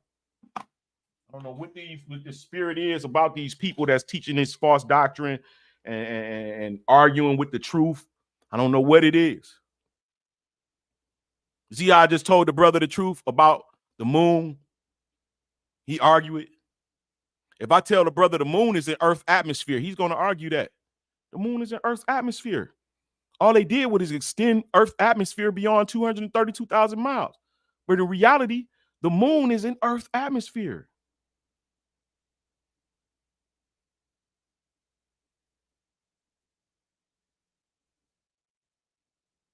There's a pseudoscience for us. They teaching the true science amongst themselves. You hear that? You hear that governor said a couple of years back that Black Americans were aboriginals? Why would he say that? Why would the governor say that Black Americans are aboriginals?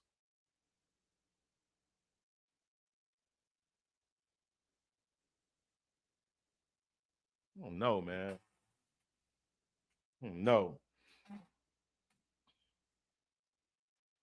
All I want to do is talk about the truth, y'all. Let's get the truth out here and point out these haters that's amongst us. That's it. You got something to say, Garfield? Because I end with that, bro. I just want the debate. I don't want to talk about nothing else, bro, other than, hey, how's your day, brother? Hope you be blessed. Your family's good. Let's get this debate going. Matter of fact, we can make it plain and simple. Were the Israelites Black or people of color? Whenever you're ready.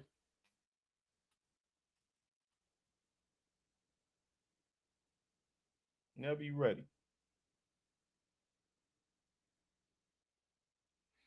Yes, the moon does shine when sunlight is not present. I have an article if you like to see it. The moon emits its own light as radiation albedo.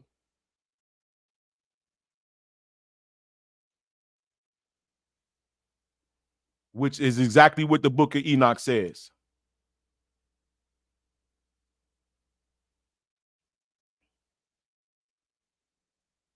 You would like to see that. Okay. I'll post it for you. 1 second.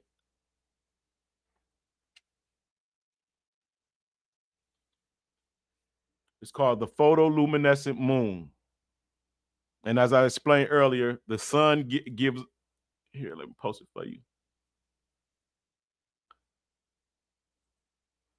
Maybe the brother, I don't think I can post it on here. Maybe the brother can post it for you. I'll post it in the back chat.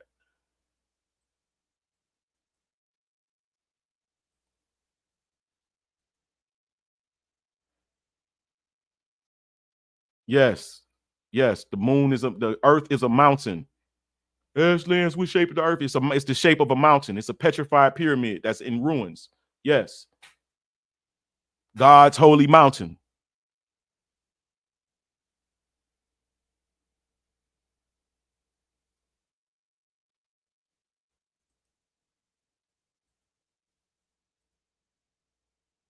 Can you see that? Can you see that citation?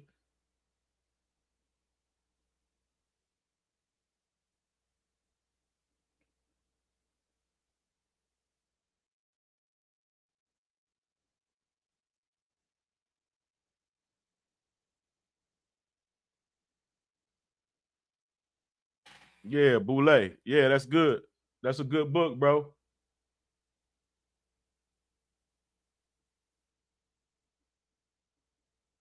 Yeah, you can see the Boule had slaves. They was part of the families that had slaves. But you can see that the Boule were also Israelites or descended from Israelites And the slaves also descended from Israelites.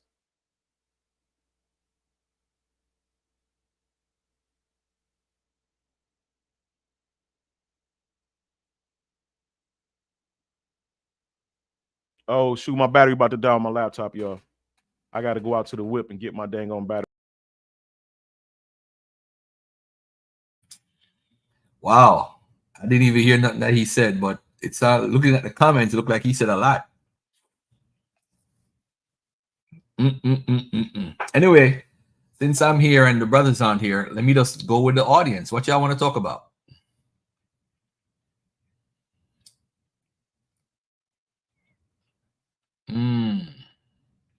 Why they decided to destroy blacks in the 1600s? What's this made? It's Fear and Good Book 2. The transition from indentured to slaves and say boule.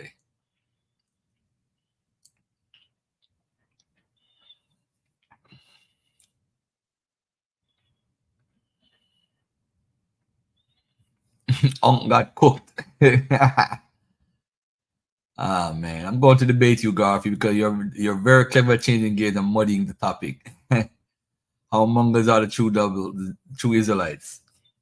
See how I respect the platform? You see how I am?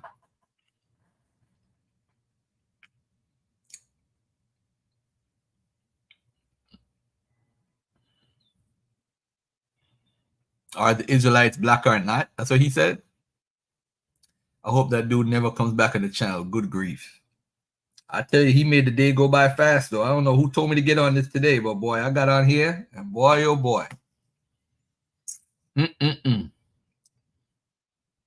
Laugh out loud. You're too respectful at times.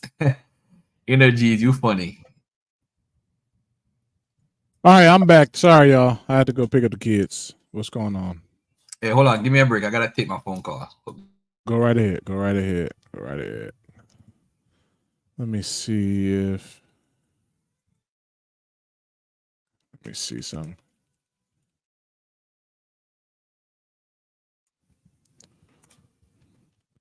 Let me see if Berean is around, because I am not allowed to shut down the lives. I am not allowed to shut down the lives at all. Sorry about that. Yeah, I'm sorry, y'all. I had to go pick up my kids. I've been gone for probably about a good hour. I apologize. I had to get rip and run. How was that? How was that last hour? I don't know where. I mean, I haven't been paying too much attention, just trying to ad lib a little bit.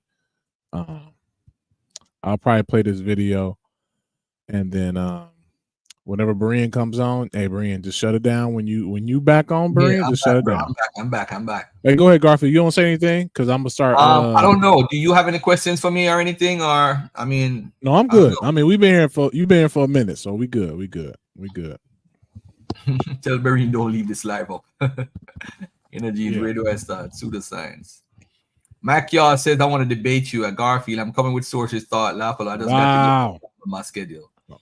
Okay, you got a lot of debates out there now, Garfield. I think one of the main reasons why a lot of folks get tripped up by me is because folks don't know history.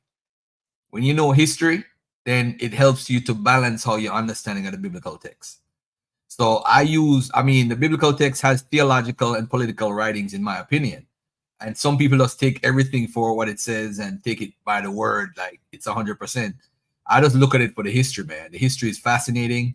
And it's fascinating why people are so fascinated with this book. But as far as debating me, good luck. I mean, it is what it is. I told y'all, in Ezra, Cyrus said all of God's people could come back. Whoever stayed wouldn't be considered lost. That's just logically. They made a choice to stay where they are, so they're not lost. I think the debate with the rabbis, Rabbi, I think it's Akiba and some other rabbi, Rufus or whatever, when they started arguing about did the lost tribes come back, I think Eldad the Danite knew about that tradition. So he started saying he's followed the lost tribes from Ethiopia and all this stuff. And then people picked up on it. And then the Christians came up with a Prester John story. So people started talking about they come from this, they're from this tribe, and we're in Arzareth. And I don't think Uncle Lance or whatever his name is understand that part of the history.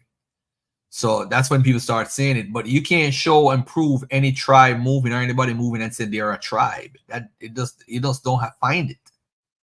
You know, it's later on now after 1200 or after 800 AD, you start seeing all this foolishness about lost tribes, but the tribes were never lost. That's the thing that kills the whole argument. And then Second Esdras being a 1st century AD book also kills it.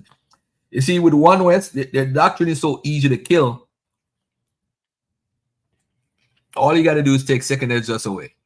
Once you take Second Esdras away, the lost tribes concept away, take away 70 AD, take away Arzareth, what did they have left? And then on top of it, in the Hasmonean period, they took over the land. They had all the land to themselves. So they got back their land, which is what the ultimate goal of the Bible is, how to get back your land. Boom. I mean, they lost it to the Romans. Then there's a New Testament that you need to carry on. The Black Image in a White Mind by what's his name? Frank Farian, whatever. Yeah. Also, Higgins, I don't think you know what you're talking about. And it's sad that a grown man I'll bring it up. holds certain positions and he can't have a conversation. Yeah, let me bring this up. He wanted me to read this to you, Russell Higgins. He one of my favorites on the channel, Energy. Yeah. Let me just share the screen. So this is from A Black Image in a White Mind. He wanted you to read this and give your opinion. So this is, can y'all see my page screen? 74 and 75. Yeah. So this is page 74 and 75. Jesus. So I guess he wants to read. This is page 74. He wants us to read this. He don't want to come on because he said he had work, but he wants us to read it and give us our thoughts. But He ain't not no work. He ain't listen to that dude. You still ain't get over Yaya the Negro yet?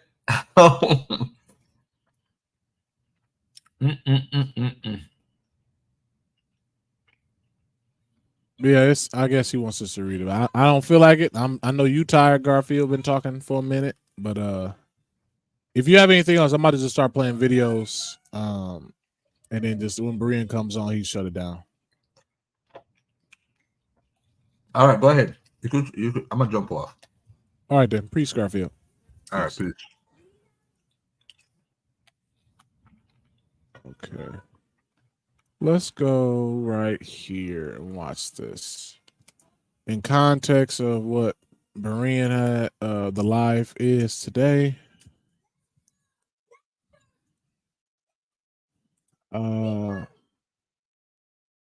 Let's look at a few different things going on today. Y'all about to just get I'm about to get ramped up on this because I know a lot's been happening. So let's see. I haven't looked at it yet. Like I said, I saw people comment on this earlier. So let's pull this up and then I'll look into it.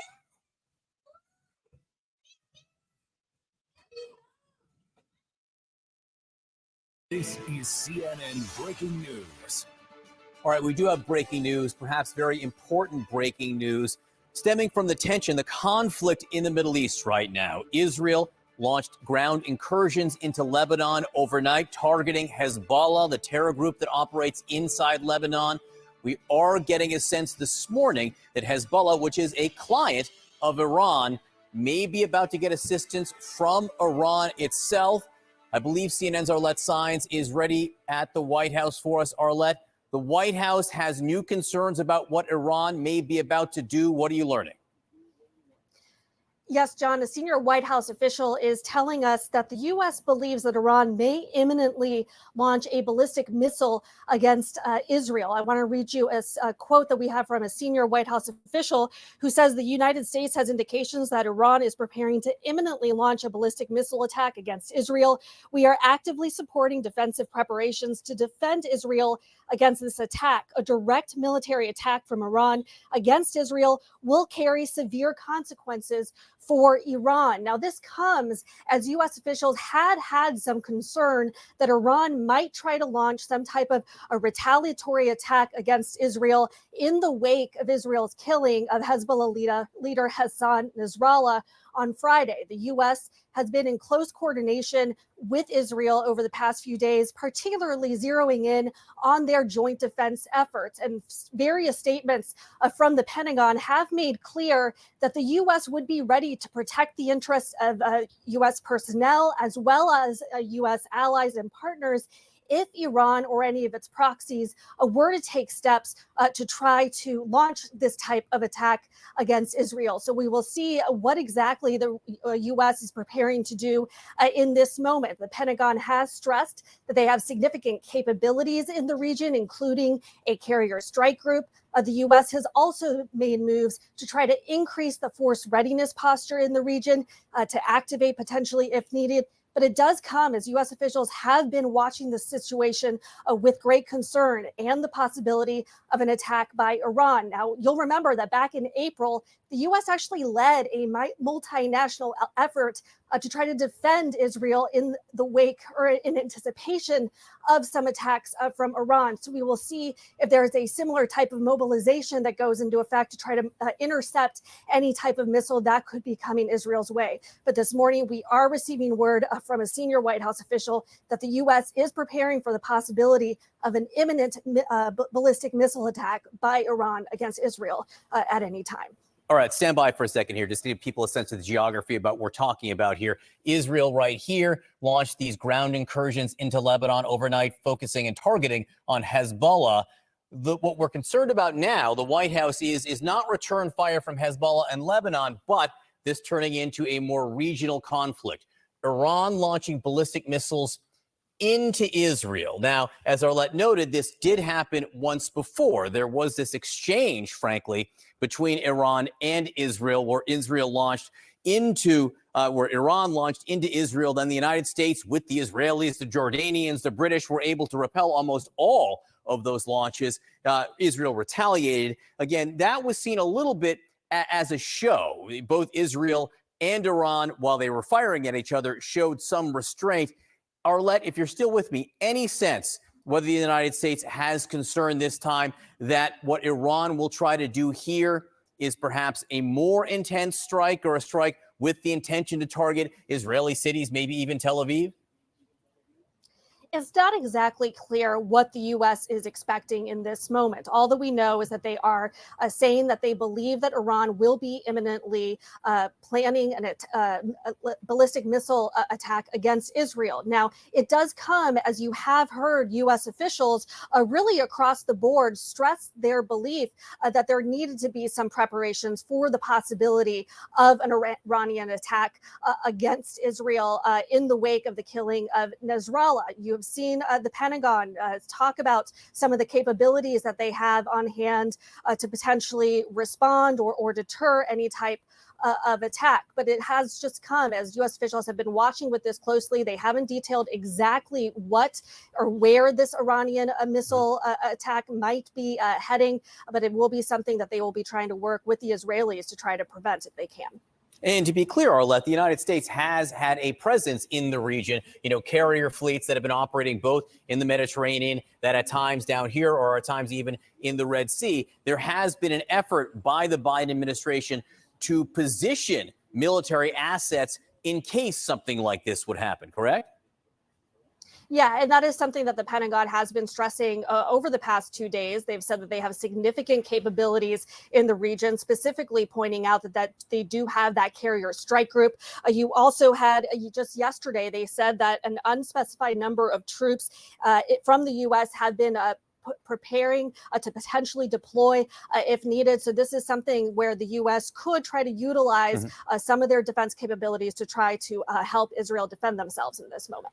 All right, let's stand by as we get more information from the White House. I want to go back to Tel Aviv. CNN's chief national security analyst, Jim Sciutto, is with us now. And Jim, the breaking news, new reporting that the White House has intelligence that Iran could be preparing a ballistic missile strike on Israel. The significance of that, what it means for the place that you're standing right now. Listen, it's enormously significant. This is just the outcome, a direct conflict between Iran and Israel that, frankly, President Biden and other U.S. officials had been hoping to avoid. It's not unprecedented. Of course, you'll remember that in April, Iran launched dozens of missiles and drones towards Israel, which we should note, the vast majority of which were shot down not just by Israel, but by U.S. forces as well as other partners in the region, including Jordan. So we have been here before, but for this to happen in the midst of what has become a multi-front war for Israel now, not just in Gaza. Of course, you now have Israeli boots on the ground in southern Lebanon, and you had a strike just in the last couple of days by Israel 1,500 miles away against Houthi rebels in Yemen as well. To add another front to that is really, it's extremely volatile, it's dangerous, and of course, why I'm standing here would be a likely target. Now, we should note that Tel Aviv has its own formidable missile defenses at several levels. Of course, you talk about the Iron Dome, but you also have ones at higher altitudes intended for ballistic missiles, including what's known as David's Sling. So they have capabilities to defend, but the risk, the danger, the fear, John, is that Iran might attempt to overwhelm those defenses by firing a large number of missiles at the same time so that Israel could not shoot them all down, or Israel and its allies. It would be a significant escalation, and I think it's notable for the White House to say this so publicly right now. So, Jim, obviously this is in response to what's happening inside Lebanon. Israel, of course, has conducted all these operations against Hezbollah leaders there over the last few weeks, ground incursions overnight. Hezbollah is a client of Iran. You have done significant reporting, not just in Israel where you are right now, but also here in Iran. What pressures do you think the new Iranian leadership is facing to respond to what's happening in Lebanon? Listen, these proxy fighters, when you talk of Hezbollah, Hamas, the Houthi rebels, these were built deliberately by Iran over many years to be means of projecting force in the region and targeting Israel. With these most recent attacks against Hezbollah, Israel has significantly depleted. It hasn't eliminated, but it's significantly depleted, at least for now, not just the leadership of Hezbollah, but it seems some of its firing capability. So that is a blow to Iran's influence. And this has been exactly the fear, including of U.S. officials, that as Israel escalates inside Lebanon against Hezbollah, that Iran might escalate as well and feel that to demonstrate its power, it needs to strike back. I mean, you have this, it's such a familiar game here. I mean, game's not a great word for it, but it's a constant testing of red lines. One side fires, the other has to reestablish a deterrence, as does the other, and you find yourself in an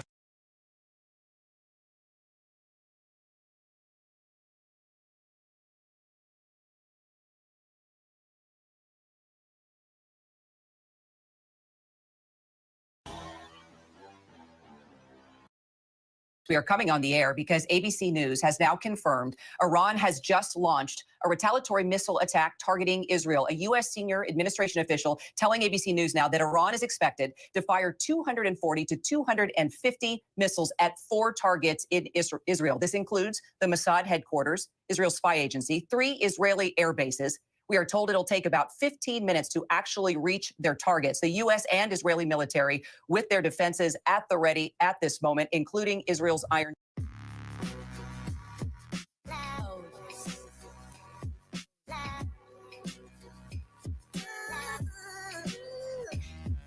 I actually had no intention of even doing a live stream. I was taking a day off today, catching up on schoolwork, things like that. But this is just one of those things that just kind of requires a biblical view of what's happening today. You're going to hear every news outlet speaking about this. People are going to have their opinions. Is this the beginning of World War III? What's going to happen? But when you think about this is something that, one, should not cause too much of an alarm, but actually should really cause really us to reflect on God and the fact that what God says is what's going to happen. By the way, I hope you all are doing well. Let me go ahead and put you guys on the screen as well. I hope you all are having a good day. As a matter of fact, let me click on something real quick. Let me adjust something for 1 second. There it is. Okay, good. Just want to make sure I had that up. But we've talked about Israel a lot. We don't talk about Israel for the sake of Israel. We talk about Israel for the sake of the Bible. Remember, when we go from Genesis to Revelation, how much of the entire story of the Bible is centered about in and around Israel? Well, the overwhelming majority. We don't see any of this taking place in America. We don't see any of this taking place in Canada, in Russia, or China. Now, I did see someone say earlier that that's not the true Israel. Let me tell you what we do know for a fact. I think people are too worried about who is actually the true Jews, who is the true Israel. That land is. We know for a fact that that land is the land of the Bible. That's Israel of the Bible. And so people are trying to figure out who the true Jews are. You better figure out who the true believers are in Christ. Because as Paul says, all of Israel is not Israel, but those who are not only just circumcised outwardly are all who are also Israel. It has to be those who are circumcised inwardly. You need to have your faith in Christ, whether you are Jew or Gentile. So that part you don't need to even get worried about, get bogged down on. Too many people want to be Mr. Fancy Pants, Mr. Geneticist, and know and figure out who actually is of Israel. And the people that are fighting over who are the true Jews, rarely do you find one of them actually even being a true follower of Christ. So I would say to you, I would warn you to just move away from that. That has nothing to do with you, that is, unless you're a Jew. And the issue, we're going to look at this in a second. We are going to look and see what God is doing with Israel. If you don't think that those Jews or those people that are in Israel, that there are no true Jews in Israel, well, then we've got a problem with God, because God has told us what he's going to do with them, how they're going to behave. And I want to go to two particular passages. Remember, because think about this for a second. There are other nations that are small or a little bit larger that have issues, geopolitical issues that Israel has or should have, or you think they should have, but they don't.